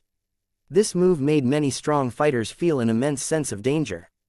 They were all afraid of being targeted. No one said anything as they stared fixedly at Luo Yunyang while he made a grabbing motion. It wasn't just them. The entire Shindu had fixed its attention on Luo Yunyang's huge hand, which was currently waving about. Chapter 244. Unable to stop in time. A palm made of source power shouldn't be able to defeat a top-notch modified soldier like Yi Qingtian. This was what everyone watching this fight thought. In their opinion, the battle between Luo Yunyang and Yi Qingtian had probably just started. There were even some people who believed that the battle between them would last a considerable amount of time. However, just as they were anticipating the outcome of the battle, they suddenly saw the snow-white hand slowly become bigger. It kept growing until it formed a pair of arms, a torso, a pair of legs and a skull. In just an instant, the hand had become a 300-meter-tall giant. The body of the giant was as white as frost. As soon as it appeared, the temperature immediately dropped by 100 degrees. Fortunately, the people standing around the flying swallow lake were all top-notch powerhouses, so this change wouldn't affect them too much. However, Yi Qingtian, who was right at the heart of that temperature change, felt the speed at which his body moved drop by 50%. As he was thinking about how to do his best, an immense sense of danger flooded his mind. When he felt this sensation, Yi Qingtian felt his blood run cold. He knew that this feeling had originated from Luo Yunyang, but he simply wasn't able to react to it right now. "Please be merciful," said Jin Zaishan. However, his effort was too late. By the time he shouted out, Luo Yunyang's palm had already swatted down hard. Yi Qingtian, who had gone into his second mode, had full confidence in his defensive abilities. Besides taking the attacks of martial grandmasters, Yi Qingtian also had the confidence to withstand a taboo weapon's strike. However, when Luo Yunyang's palm landed on him, he felt a rigidness penetrate his bones and flood his heart and mind. This chilling intent made his body become even harder, yet it also became increasingly harder for him to take even a single step. He had been defeated. Yi Qingtian felt a little sad.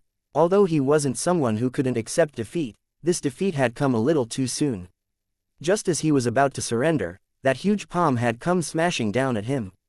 He suddenly felt a scorching sensation well up in his mind. This sensation made him extremely uncomfortable. If he could, he would frantically tear up his whole body to get rid of this terrible pain. However, he didn't have the ability to do so. In under a second, he felt various internal parts of his body start to burn up. This invisible burning sensation made Yi Qingtian feel extremely terrified. How was this possible? Yi Qingtian turned his eyes abruptly to Luo Yunyang, who was standing at the sidelines. Although Luo Yunyang was standing still calmly, Yi Qingtian could see a vague hint of killing intent in his eyes. You are trying to kill me," Yi Qingtian said before roaring at the sky. "If you kill me, you will regret it. You will." As he was shouting, Yi Qingtian felt that scorching sensation burn his soul. As soon as this strange burning feeling took over, his vision turned dark in a flash. Boom! Luo Yunyang's giant palm fell, smashing the gigantic spider into bits and pieces in an instant. Although the entire process seemed very slow when one tried to describe it, the top-notch experts there felt like everything had happened in the blink of an eye. The elite powerhouses of the sky-high military were aghast. As soon as their viceroy had howled in anguish, they had sensed that something wasn't right. Given the circumstances, it was safe to say that things weren't looking good. A thought suddenly popped into the sky-high dragon king's heart: Luo Yunyang had really dared. Bits and pieces of the spider's body lay all over the ground lifelessly.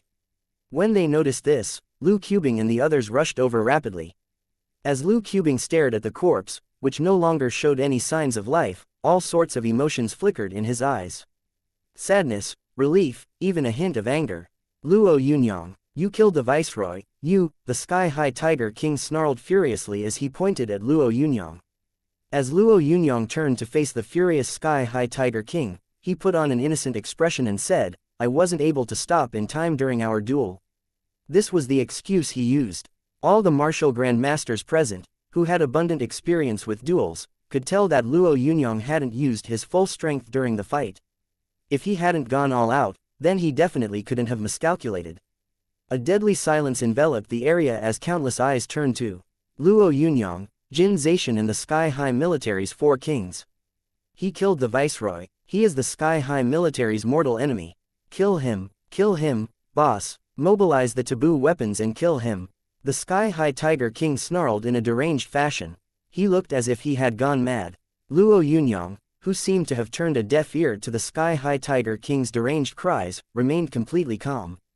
Some of the people around Jiuzi Xuanming had started to tense up. A heavy slap suddenly landed on the sky-high Tiger King's face. The sky-high Tiger King, who was caught off guard, nearly smashed into the ground. He clutched his face in disbelief, his eyes full of anger and embarrassment. "Big brother, you hit me." "Yes, I did. Stop speaking without thinking. Injuries and death are inevitable during a duel," the sky-high Dragon King said icily. The Viceroy and Commissar Luo surrendered their lives before entering this duel, so shouting in this manner is just disgraceful. The sky-high Tiger King looked like he wanted to say something, but the sky-high Leopard King, who stood right next to him, grabbed his arm and shook it. The sky-high Tiger King finally understood. Yi Qingtian's death had already affected the strength of the sky-high military. Given the circumstances, their priority wouldn't be seeking revenge, but ensuring their own safety. The sky-high king inhaled sharply, calming himself down with some difficulty. He silently repeated the following saying to himself: "One should bide one's time and wait for the right opportunity to seek vengeance. One should bide one's time and wait for the right opportunity to seek vengeance." This saying allowed the sky-high Tiger King to stabilize his state of mind a little. However, he suddenly heard Luo Yunyang say, "Although I slipped up, I believe that I must have won that duel." Luo Yunyang had won. There would no longer be any more disputes, since Yi Qingtian was already dead. This issue was over. "Of course you won." Jiuzi Xuanming glanced at Luo Yunyang, looking a little piqued. "If I've won, then we should stick to our agreement," Luo Yunyang told Jiuzi Xuanming boldly. The moment he did, the sky-high Tiger King and everyone else scowled. That son of AB*TCH was really shameless. He had been given an inch, yet he wanted a mile. Chapter 245, Killing until the entire galaxy trembles. "That's a little too much, Yunyang." Luo Yunyang's voice sounded kind of exhausted as he sat next to the table at his residence. Yi Qingtian's death had left behind too many unresolved issues. Although most of them would be taken care of by Jiuzi Xuanming, they still caused Luo Yunyang a big headache. Luo Yunyang picked up the tea Luo Yunyang had handed him and said heedlessly, "They owe me this much. I know that Yi Qingtian hit you while you were down, right after the guardian deity became a god-grade entity. Although he should have paid the price for his own words and actions, did you put any thought into this? What will people think now that you killed Yi Qingtian? I'm afraid your enemies will keep increasing, and even people who sympathized with you will switch sides. If everyone is unhappy with you, then I don't offend people who don't offend me first, but if someone offends me, then I return the favor. If someone offends me again, then I destroy them completely." Luo Yunyang's tone was extremely frosty. "Yi Qingtian sent people to obstruct the Rising Dragon Army's support for me and placed my mother and sister under house arrest. We are all very clear on what he was trying to do. If I didn't kill him, who knew what sort of methods he might have used in the future? I don't care if people aren't pleased with me or decide to take action against me. I am not afraid of them. If they aren't afraid of me, despite the fact that I killed Yi Qingtian, then I shall keep killing people until the entire galaxy shakes in fear. In the end, they will be able to make the right choice." Luo Yunyang was speechless. As he studied the resolute expression on Luo Yunyang's face, he caught himself approving of his words. Perhaps he had been too weak himself. Otherwise, why had he been so hard-pressed by Yi Qingtian? 10 days later, massive changes took place in the sky-high military before Luo Yunyang left Chengdu and returned to Chang'an once again. Although Chang'an was still the same as ever, when news of the happenings in Chengdu reached the city, practically all the Chang'an powerhouses showed Luo Yunyang great respect. Meanwhile, Luo Yunyang's position on the divine list was finally set. He now ranked 18th on the list. Although this position didn't seem as illustrious as the first position on the sky list, it meant that Luo Yunyang ranked 18th among all the god-grade powerhouses in the Da Alliance. It also meant that he was the 18th strongest person on the planet. Luo Yunyang felt rather relaxed after his return to Chang'an. His main tasks were picking up and dropping off Luo Donger at school. Of course, this was only temporary. If he wore ordinary clothes and enveloped himself with a faint mind power, practically nobody would notice this average young neighbor. While he was waiting for his little sister to come out of the school building, Luo Yunyang's communication device started ringing. Although his number hadn't changed, his communication device was now a higher quality model, so he could tell who was calling him easier.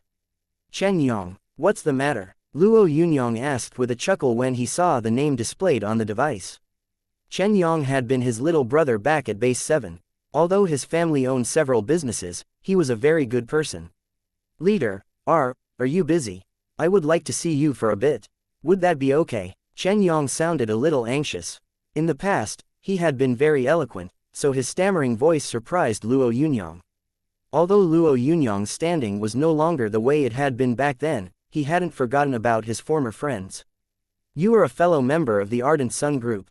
How could I refuse to meet you? Unless you are trying to leave the Ardent Sun Group. When he heard Luo Yunyang joke, Chen Yang heaved a sigh of relief. Where are you, leader? I'll come find you. I'm standing outside the entrance of the Chang'an Primary School.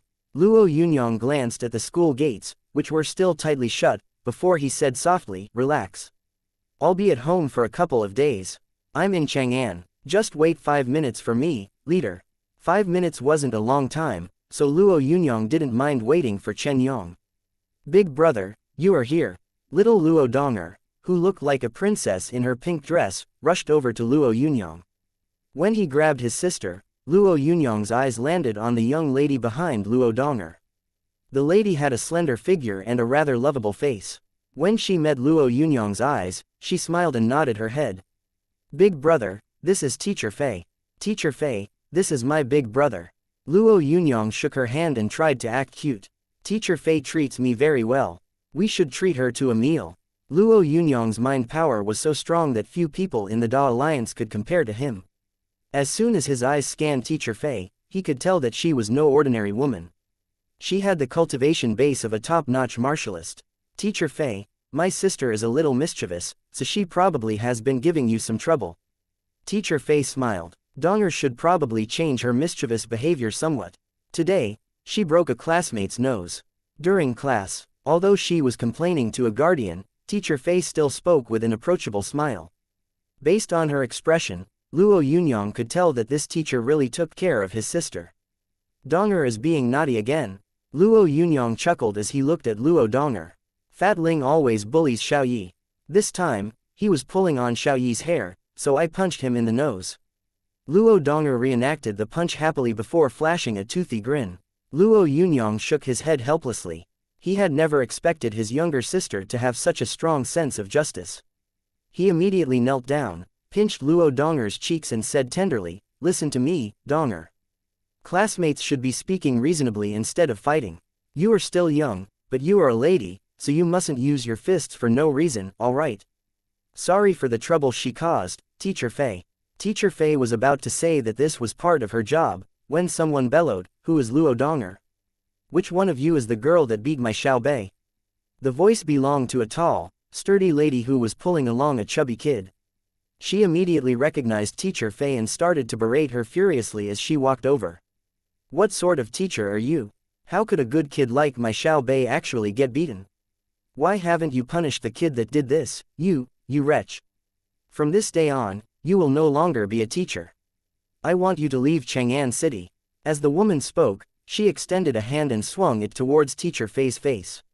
Teacher Fei froze for a second. Before the woman's slap landed, she brought her hand up gently and caught the woman's wrist. As a mother, you should be resolving problems calmly. Using violence is a bad habit. Chapter 246. Big shot Luo Yunyang didn't really think much of the big-sized lady making threatening gestures. Thanks to his rising position, he no longer noticed this sort of people. Do you resolve problems nicely then? Did you even hear what I said? My child has suffered an injustice, yet instead of solving the problem, you are lecturing me. I am warning you, from this day on, you will no longer be working at this school. You and your entire family can get the hell out of Chang'an City. The big lady yelled as a torrent of abuse spilled out of her mouth. Teacher Fei is a good teacher, big brother.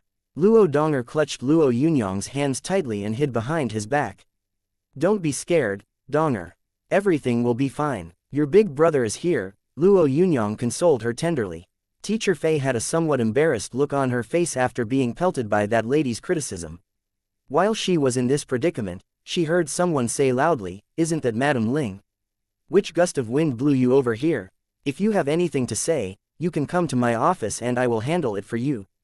Luo Yunyang nearly burst out laughing when he heard this.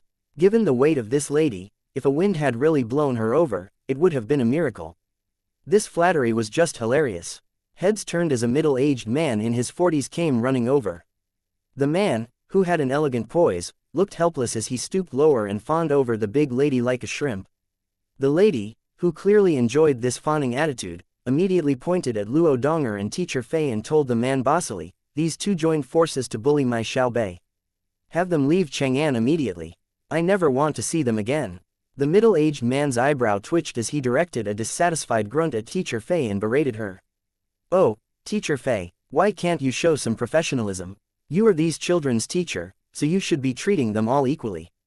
You can't favor anyone or be their accomplice.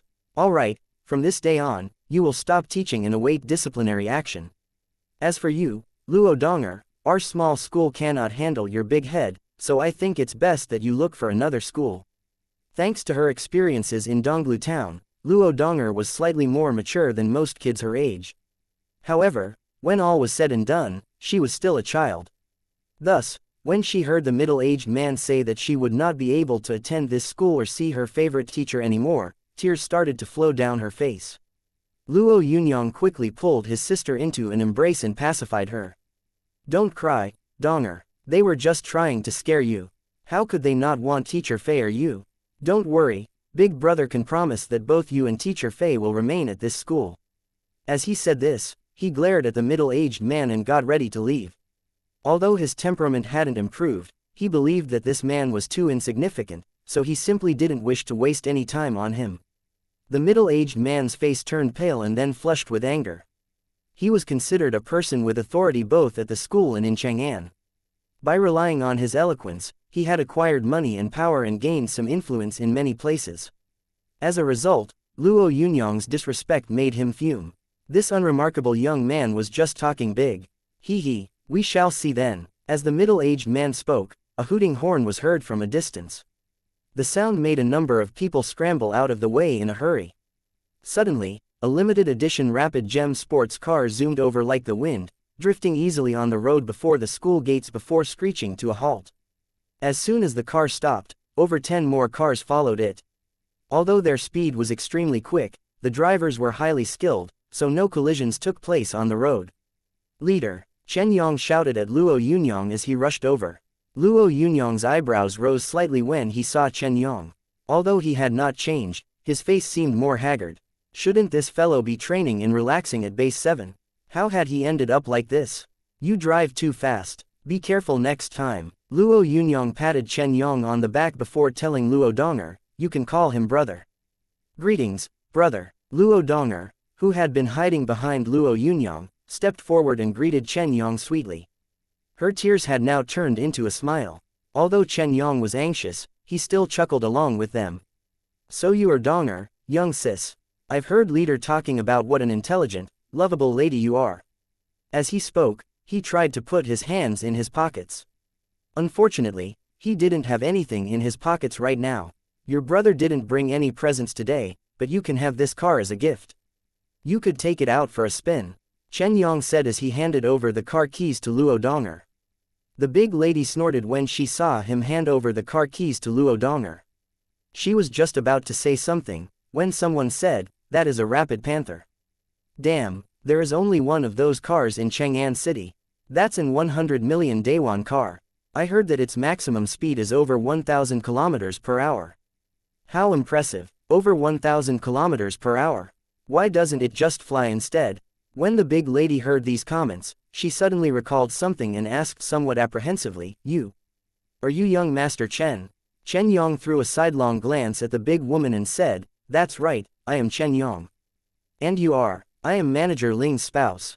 I brought you a dish at this year's annual meeting. Did you forget?" Chen Yong shook his head. Too many people had done the same thing. How could he remember every single one of them clearly? Why would he even take the time to take note of a person who had once brought him a dish? He had been looking for Luo Yunyang to discuss something very important. "Where shall we go, Big Brother Yunyang?" Luo Yunyang stared at the middle-aged man and the big lady before he said indifferently, "Get these two and their families to leave Chang'an." As soon as he said this, he led Luo Donger away. Chen Yang quickly issued some instructions before chasing after him. By the time he caught up with Luo Yunyang, the big lady felt her legs go weak and collapsed on the ground. Teacher Fei's heart felt like a surging river as she watched Luo Yunyang leave. Many thoughts crept into her mind. Who exactly was this young man?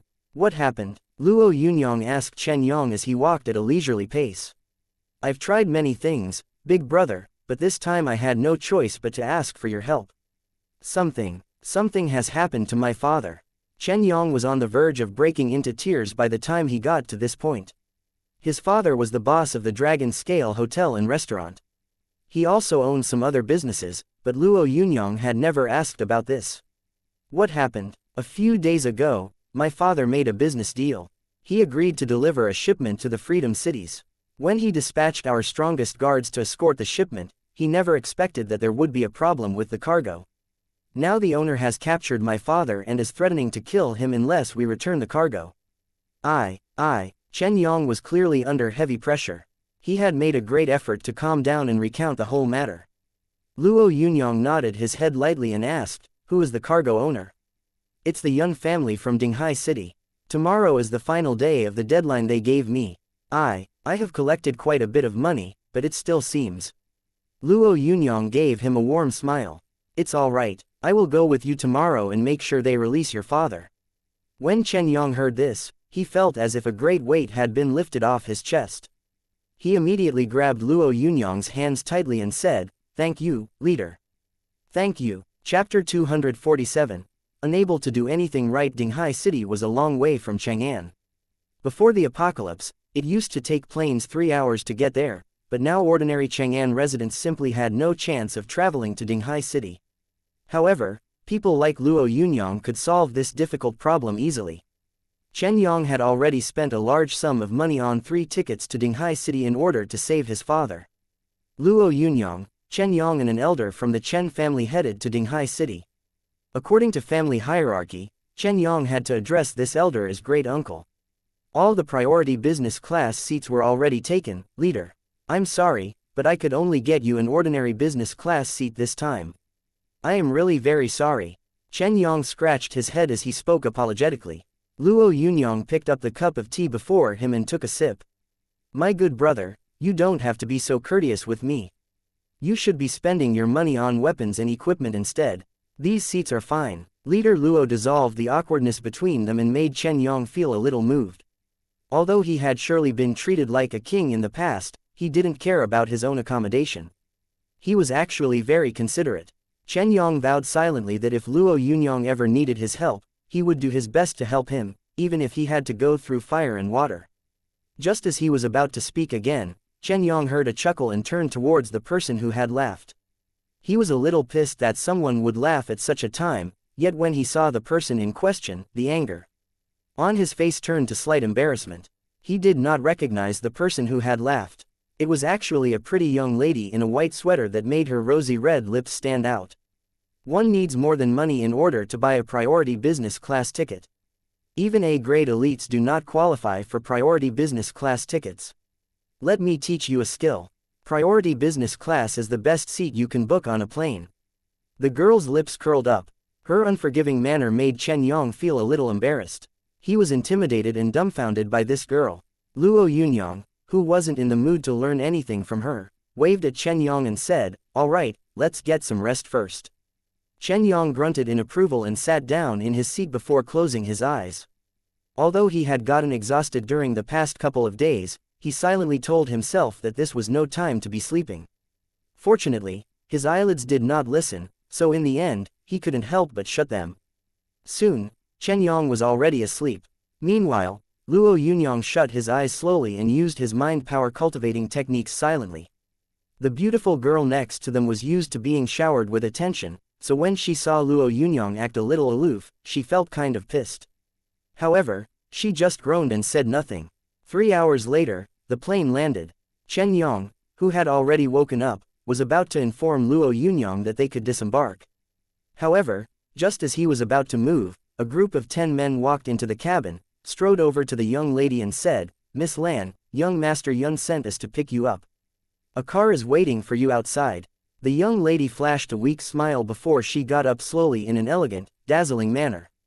Although Chen Yong had been spending all his energy on his father's kidnapping, he suddenly was distracted by the lady's glow and left in a daze for a bit. However, he happened to be blocking her way, so one of the men, who had taken the lady's extended hand, now swung his hand at Chen Yong's face without a warning. His fast slap contained several different variations. Chen Yong didn't even think about dodging, for even if he did, he would still have been unable to avoid the slap. While Chen Yong stood there startled, Luo Yunyang's palm collided with the man's arm. Arg! When their hands made contact, the man who had tried to strike Chen Yong squealed like a pig being slaughtered. His entire arm was broken, so the pain made him unable to maintain his poise. Chen Yong, what happened? The great uncle who had come along with Chen Yong rushed over from his seat in the economy cabin. Chen Yong had not replied yet, when the man leading the group recognized his great uncle and chuckled. Chen Luji, I never expected that your family would dare injure a member of the Yun family. How can you lack the money to compensate us, yet can afford to fly business class? It seems like you are not showing any remorse. He said icily. I will definitely report this to young Master Yun. Your family will pay this time. Chen Yong and his great uncle's expressions turned ugly, and Chen Yong's hands started to shake. Brother 7, this matter, could you please? Chen Luji held on to the man as he pleaded. We are trying to save someone. Could you please be more accommodating? Accommodating, hee, even if I feel like being accommodating, can I really do that? The family master said that if you don't pay up by tomorrow afternoon, you will all have to suffer the consequences. The man waved his arm before he added, let's escort Miss Lan back first. We can talk about your debt some other time. As the man was about to leave, Luo Yunyang said indifferently, when you get back, go tell the head of your family to return the people you kidnapped unscathed in 3 hours. Then, every member of the Yun family will have to kneel and apologize. This way, a great man like me won't have to stoop to your petty level. In fact, I will act as if this whole incident never happened. The man called Brother 7 stared blankly for a few seconds before he threw his head back and roared with laughter. Then, he pointed at Luo Yunyang as if he wanted to say something before he ultimately laughed heartily. I am not going to bother teaching an ignorant man like you a lesson. Everything will become clear tomorrow anyway. The man turned to the beautiful young lady and added, you will get to watch a good show this time, Miss Lan. Miss Lan glanced at Luo Yunyang before she shook her head gently. This unremarkable young man seemed to have really overestimated his own abilities. The Yun family wasn't a family an ordinary person could afford to offend. As soon as Miss Lan and the others left, Chen Luji slapped his own thighs and pointed at Luo Yunyang silently. In the end, he turned to leave with a sigh.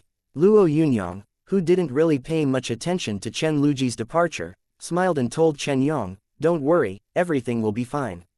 Chen Yong knew that Luo Yunyang was a martial grandmaster. However, even though he didn't know that he had killed the guardian deity, the words, martial grandmaster, alone put his mind at ease. You did this for my sake, leader. Luo Yunyang smiled and followed Chen Yong out of the plane. A Chen family car that had been waiting outside approached when the driver spotted Chen Yong and his companions. 1 hour later, when Luo Yunyang and the others entered Dinghai City and stepped into a Chen family villa, someone roared furiously, which member of the Chen family actually had the gall to give the Yun family a deadline? None of you can do anything right. Chapter 248. Stop talking nonsense, you guys can't do anything right. Fu Luotian's tone was bitter and hateful as he scanned the various decision-makers of the Chen family and hollered, I was almost done negotiating with the master of the Yun family. Did you know that? Almost done. Even if the Chen family wasn't able to pay its debt in full immediately, the family head wouldn't have to die, but you people are just too disappointing. How could someone tell the Yun family to hand over the hostages in 3 hours? This is the first time I've ever heard your family do something so impressive. If I'd known that you had such an awesome relative, then I wouldn't have interfered. Why did I even get in the way? After raining sputter all over the place, Fu Luotian felt his anger dissipate. The bunch of hillbillies that made up the Chen family wouldn't have been able to achieve anything without him. I just asked around, Mr. Fu, all the members of our family are here. None of us has had any contact with the Yun family over the past few days, a tall, skinny middle-aged man said apprehensively. Although Fu Luotian believed that the Chen family wouldn't have the gall to provoke the Yun family voluntarily, he thought that since he had already exploded, he might as well put some of these people into their place. Otherwise, how would they be aware of his importance? Are you saying that I am wrongly accusing people? Or do you think the Grand Yun family is trying to slander you? Nobody said anything. Suddenly, Luo Yunyang and the other two men entered the room. When Chen Yong's relatives saw Chen Yong enter, they didn't seem very happy. All they did was nod their heads at Chen Yong. Luo Yunyang could also sense that some of them were taking delight in their misfortune. However, he wouldn't bother interfering with Chen Yong's family issues. If Chen Yong couldn't even handle his own family, then there would be no point in helping him.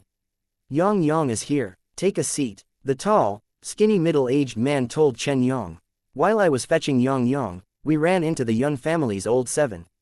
Yang's impulsive companion said, something he shouldn't have said, Chen Luji said softly.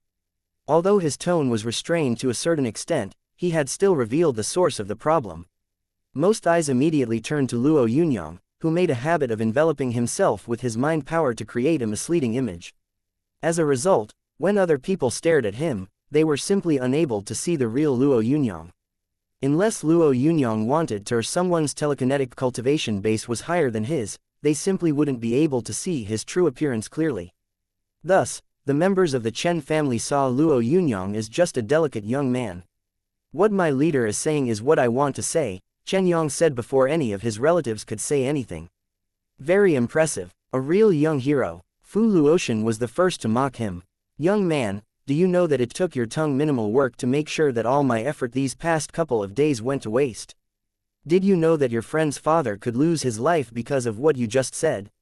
Do you even know who you are speaking to? Fu Luotian shook his head before he added, young people nowadays are ignorant and fearless. Luo Yunyang found Fu Luotian's blind criticism laughable. How could he tell that he didn't mean what he was saying? The man was a real frog at the bottom of a well. Scram, Luo Yunyang said bluntly. As a top-notch martial master, Fu Luotian had a considerable status in Dinghai City. Actually, some martial grandmasters would affectionately call him brother whenever their paths crossed. In this case, he had been entrusted by the Chen family to deal with this issue, yet he had been unable to resolve it. As a result, he was really anxious about losing face. He hadn't expected that a random young man would pop out of nowhere and make him happy. The reason he had put on such a high and mighty attitude was because he'd been planning on telling the Chen family that he had tried his best, but had been unsuccessful. However, the members of the Chen family had ignorantly offended the Yun family once again, so he could now place all the blame on Luo Yunyang. He couldn't predict that his thunderous rant would evoke a reply that would make him fly into an even greater rage. Luo Yunyang, who had no time to waste, told Chen Yong, I'm here now, so your father will be fine. Chen Yong smiled. He had absolute confidence in Luo Yunyang, yet, you sure know how to brag, young man. One of Chen Yong's uncles said, you told the Yun family to release our family head in 3 hours, but what are you going to do if they don't? Don't tell me that you will exterminate the entire Yun family. Luo Yunyang glared at the old man as he waved his hands dismissively. For the sake of Xiaoyong, I won't use your words against you. Now please wait aside. The old man's expression immediately turned ghastly. If he hadn't been so old, he would have slapped the young man immediately. Luo Yunyang, who didn't wish to bicker with these people either, turned to Chen Yong and said, I shall get some rest first. There are still 2 more hours to go. If they don't deliver your father, then I will destroy their family. Luo Yunyang strode upstairs. There were some clean rooms on the 2nd floor. He had already used his mind power to sweep the villa, so he headed straight towards a clean room. As soon as he left, the entire room erupted into chaos. What sort of person did you bring here, Xiaoyong? That man is overestimating himself, an elder of the Chen family said bitterly. Does that friend of yours have any sort of background? Someone else asked Chen Yong. He looks like a big shot. The moment I looked at him, I thought I saw a martial grandmaster. Fu Luotian joked promptly. As everyone started talking animatedly, Chen Yong said, he killed a martial grandmaster in the past. As soon as he said this, Fu Luotian's face froze. He had killed a martial grandmaster. His first thought was that Chen Yong was kidding. As if martial grandmasters were that easy to kill. Stop talking nonsense, Yong. Chen Yong's uncle waved his hands around dismissively. Martial grandmasters are like gods and dragons. One should not bring them up during mindless chatter. You should watch your mouth in the future. Then, he added, all right, let's change the topic. I have invited the boss of Stone City's 13 family corporations. He will arrive tonight, and I am hoping that the Yun family will show him some respect. I invited Royal Forest Vice Commander Li. He has agreed to rush over here tonight. I invited Rapid Gem Automobiles Eastern Region Chairman. As everyone started spouting out names of people with illustrious reputations, the family members that had seemed the saddest regained their confidence once more. Chapter 249. A tyrannical kick. The ringtone of a communication device interrupted the stirred-up Chen family. At first, everyone was displeased with the person whose device had rung. However, before they could speak, they realized that their own devices had also started to ring. Chief Chan, have you arrived? What? Your company has some urgent matters to attend to, so you can't come. Can't you? The family member that picked up this call wanted to continue speaking, but the call was ended by the other party. Although he cursed, the family elder could only put his communication device away unhappily. Meanwhile, he saw about 7 or 8 other relatives put down their communication devices with ashen faces. What sort of person has Yang brought over, brother? What he said has made the Yun family want to fight us to death. The Rapid Gem Automobile Vice President, who is a really tight buddy of mine, says that he wants to come, but he just can't. The Yun family has already made its stance clear. Anyone who helps us will become their enemy. What is this all about? I think that bratty Yang can't wait for his father to die. I think we should detain that kid and take him to the Yun family so he can apologize. Otherwise, we might really be finished. The Chen family's second oldest brother didn't approve of his brother's suggestions. How could they make such sloppy decisions about a person's life before things were fully clarified? He silently told himself to calm down, even though he was still complaining deep down. Those big mouths. In the end, he mulled things over before he said, I will talk to him about this tonight. He is still a guest, so we have to respect him. Luo Yunyang, who didn't have any time to pay attention to the Chen family's chaos, cultivated his mind power for over 2 hours in a lotus position. Then, he pushed open the door and walked out. Hasn't your father returned? He asked Chen Yang. Chen Yang shook his head. Leader, my uncles are just worried about my father. You mustn't take offense. Come on, let's go pick up your father. Luo Yunyang said with a raised eyebrow. Although he hadn't revealed his name, he had shown his ID on the plane. Actually, this whole matter could have been solved just by using his name. It was not a big deal. Luo Yunyang could have settled it with just a few words, but when he had seen Chen Yang all flustered, he had decided to come along with him. He had never imagined that the Yun family would actually pay no heed to his words. Right, Chen Yang was moved. He hadn't been eating or sleeping well during the past couple of days because he had been too worried that something would happen to his father. Now that leader Luo had said that they were going to pick him up, Chen Yang got excited. Although the person in charge was his uncle, Chen Yang was still the family's heir, so he managed to get a car almost immediately. What are they up to? Someone asked Chen Luji. They are going to the Yun family to demand that his father is released. Chen Luji said anxiously. He's really overestimating his abilities. Who does he think he is? As if it wasn't enough that he had the cheek to ask the Yun family to hand the captive over, now that they didn't, he is going to demand that they do. I wonder if demanding will turn to begging soon. Someone remarked acrimoniously. Let's go, we have to follow them.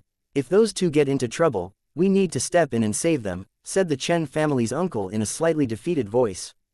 Dinghai City and Chang'an City weren't that different. Their topography was similar, and both their buildings were mainly built out of steel. These steel fortresses, where land was scarce, made people wish they could build high dwellings on every inch of land available. However, the western side of Dinghai City was a huge expanse of gardens that covered many acres. Compared to the huge mass of steel high-rise buildings that looked like a massive beast, this place was very tranquil. It actually seemed like a utopia far away from the hustle of the traffic in the city. There were also villas with 3 floors as far as the eye could see. Surrounded by all this greenery was a huge manor constructed with top-quality craftsmanship that looked like an auspicious omen with a noble aura. All sorts of luxurious cars were gathered at the entrance of the Yun family home as people headed in with their invitations. Please show your invitations, gentlemen. Several beefy men over 1.90 meters tall asked. Chen Yang was about to speak, when Luo Yunyang strode over to the big main doors. The main doors of the Yun family home were shut, so the guests were welcomed through the two large side entrances. A lot of people were stunned when they saw Luo Yunyang head towards the main doors. Was there something wrong with this fella? The doors were shut. Why was he walking over without a care in the world? As questions started popping into their minds, Luo Yunyang raised his foot and kicked the main doors open.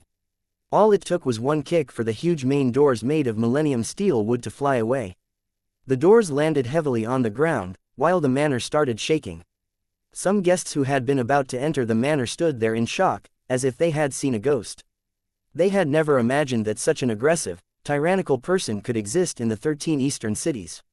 Leader, Chen Yang had been suppressing his anger for the Yun family for very long. Back when his father had been tasked to deliver goods for the Yun family, they had agreed that if any problems came up, the Chen family would not be blamed.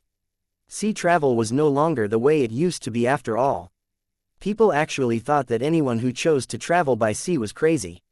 Some people even said that anyone who braved the sea 10 times and returned safely must have definitely been protected by the gods. Thus, practically all cargo shipped to the free cities or anywhere else was delivered under the condition that, if any crisis or problems arose, there would be no compensation. The fact that the Yun family had captured his father and kept demanding compensation had made Chen Yang so miserable that he dreamed of burning down their entire family. However, he knew that this was only wishful thinking. Impulsiveness was a bad trait, especially when one's abilities were insufficient. Chen Yang and the Yun family couldn't even be mentioned in the same sentence after all. Luo Yunyang's kick had made the entire Yun family get moving. Several people rushed over from all directions, while a lot more people were staring daggers at Luo Yunyang.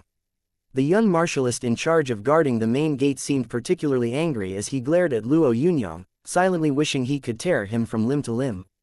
Kicking down the manor's main door was basically a huge slap on the family's face. The culprit naturally had to be punished severely. Chen Yang's uncle and everyone else had never expected that this young man would be so violent. When they saw the main doors on the ground, they all felt a secret delight. However, they also knew that this move would lead to a fight with the Yun family. How could the Chen family hope to beat the Yun family? What the FC king hell is this? I had nothing to do with this. I don't know this man.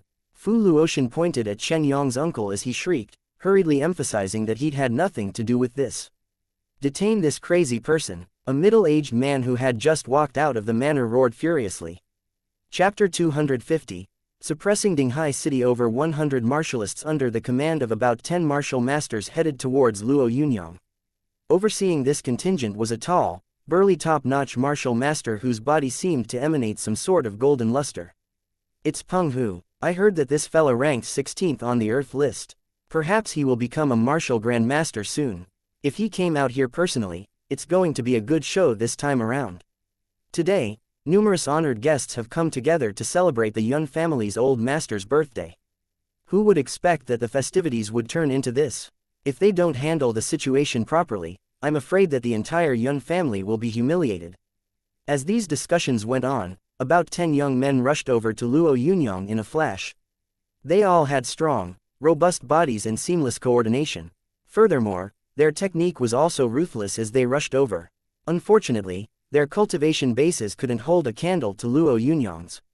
Luo Yunyang brandished his arms. As he unleashed the youthful emperor's secret art of longevity, a suctioning force formed in the palm of his hand. This force absorbed the energy of the group of young men. In the blink of an eye, just seconds after they had charged at Luo Yunyang, the young men collapsed on the floor silently. They felt as though their limbs were weak, and they didn't have the slightest bit of strength in their bodies. What's wrong with me? Why are my legs soft? I can't feel any strength in my body. Ah, my arm is broken. The guests who had gathered around to watch the spectacle seemed amazed when they heard these wails. They had thought that if these people stepped forward, that brash young teenager who had barged his way in would get captured. They had never expected that he would be such an extraordinary person. As a reputable person on the Earth list, Peng Hu was very close to becoming a martial grandmaster. Actually, there were quite some people who already saw him as one. Anyone on the top 20 spots of the Earth list was bound to become a martial grandmaster after all. Plus, the higher one was on the Earth list, the bigger their achievements would be. However, Peng Hu was currently unable to tell what kind of strange techniques this newcomer had used. Sir, I do not care what sort of person you are or how much support you've got. The Tianai Financial Corporation cannot turn a blind eye while you wantonly run over and cause trouble at the Yun family head's 90th birthday celebration, said a middle-aged man in a menacing tone. You should surrender and stay in custody until the Yun family punishes you. Luo Yunyang cast sidelong glances at the middle-aged man as he asked Chen Yong heedlessly, what does this financial corporation do? When he heard what Luo Yunyang said, the middle-aged man nearly exploded. The Tianai Financial Corporation was not just any financial corporation. It's one of the top 10 financial corporations in Dinghai, so it is very powerful, Chen Yong explained in a hushed voice. However, his explanation only made Luo Yunyang nod his head as if nothing had happened. The middle-aged man was extremely proud of and confident about the Tianai Financial Corporation, so when Luo Yunyang disregarded this information, he felt like he would explode from anger. Sir, if you think that the Tianai Financial Corporation isn't powerful enough, then what about the Junhai Financial Corporation? A young man of average height standing aside told Luo Yunyang with a chuckle. His composed expression contained a hint of arrogance. The corners of Luo Yunyang's lips curled into a faint smile as he stared at the young man and waved his arm gently. His movement seemed confident and smooth, as if he had just waved the sleeves of his shirt. Then, the son of AB*TCH looked up at the sky, as though he wasn't the least bit concerned about what the young man had said. A tinge of anger crept into the conceited young man's face when he saw Luo Yunyang's look of disdain. This was the first time in years that he had been given the cold shoulder. Dinghai's 10 largest financial corporations have always worked hand in hand. If you think that this isn't enough, then how about adding us in? A small, skinny old man told Luo Yunyang. His words created shockwaves all around them. Dinghai's 10 largest financial corporations could practically affect the weather conditions, so they were a force to be reckoned in the Da Alliance. Actually, they could force many powers of the Da Alliance to bow their heads. Miss Lan, who had been fetched over to the Yun family's manor, stepped forward slowly. She was a distinguished guest of the Yun family, so the entire family treated her very politely. This young man, who had once sat beside her, was such a tyrant. The girl smiled unconsciously. Either he was too young and preoccupied with becoming a hero, or he clearly didn't know what sort of people he was going up against. Dinghai's 10 largest financial corporations were the strongest voice in the entire city. Even the consul of Dinghai would listen respectfully to anything they said. Thus, the moment those financial corporations made a decision, the best option was to comply with it. Otherwise, one would set themselves up against those corporations. Even martial grandmasters would hide before the power of the 10 largest financial corporations in Dinghai. Trash. Luo Yunyang finally spoke up, even though he only said one word. Just as Dinghai's 10 largest financial corporations had started feeling pleased with themselves and had been about to collectively pressure him, they heard him call them trash. Everyone's faces turned black when they heard this. The short, skinny old man, who demanded respect wherever he went, could not tolerate being labeled as trash. Ha ha ha. Did everyone hear this? Dinghai's 10 largest financial corporations are apparently trash. This just won't do. His words, which were full of mockery, made others immediately chime in laughingly. You shouldn't waste your time on this kind of person, Venerable Tong. If he is looking down on our 10 largest financial corporations, then he is looking down on the Royal Forest Military's general. Dinghai headquarters. A handsome middle-aged man smiled at Luo Yunyang and said, how about you add us in as well, kid? Before Luo Yunyang could reply, someone else chimed in, if that still isn't enough, add the Grand Sky Military to the list. Ha ha, you fellas have started to show off already. How can we leave out the Valiant Soul Army? Soon, the person in charge of 6 out of the 8 armies stationed at Dinghai's headquarters stepped forward. Some people who had confidence in their own status also stepped forward quickly to try and gain the favor of the Yun family. They reported their own names and asked mockingly whether this much power was enough. 1, 2, 3. Miss Lan felt her heart tremble when she heard the powerful names being recited. These were people she could not afford to offend. They were the sort of people that would make the earth shake if they stamped their feet. Suddenly, she realized that the young man, who appeared somewhat blurry, was actually smiling without restraint as he was surrounded from all directions. His snide smile was like the smile of a kid. His eyes had narrowed into slits, and his mouth had formed a dazzling toothy grin. All videos have ads disabled. YouTube doesn't pay me enough to cover electricity costs. If you are well off, please consider donating via PayPal or becoming a member of this YouTube channel. Thank you.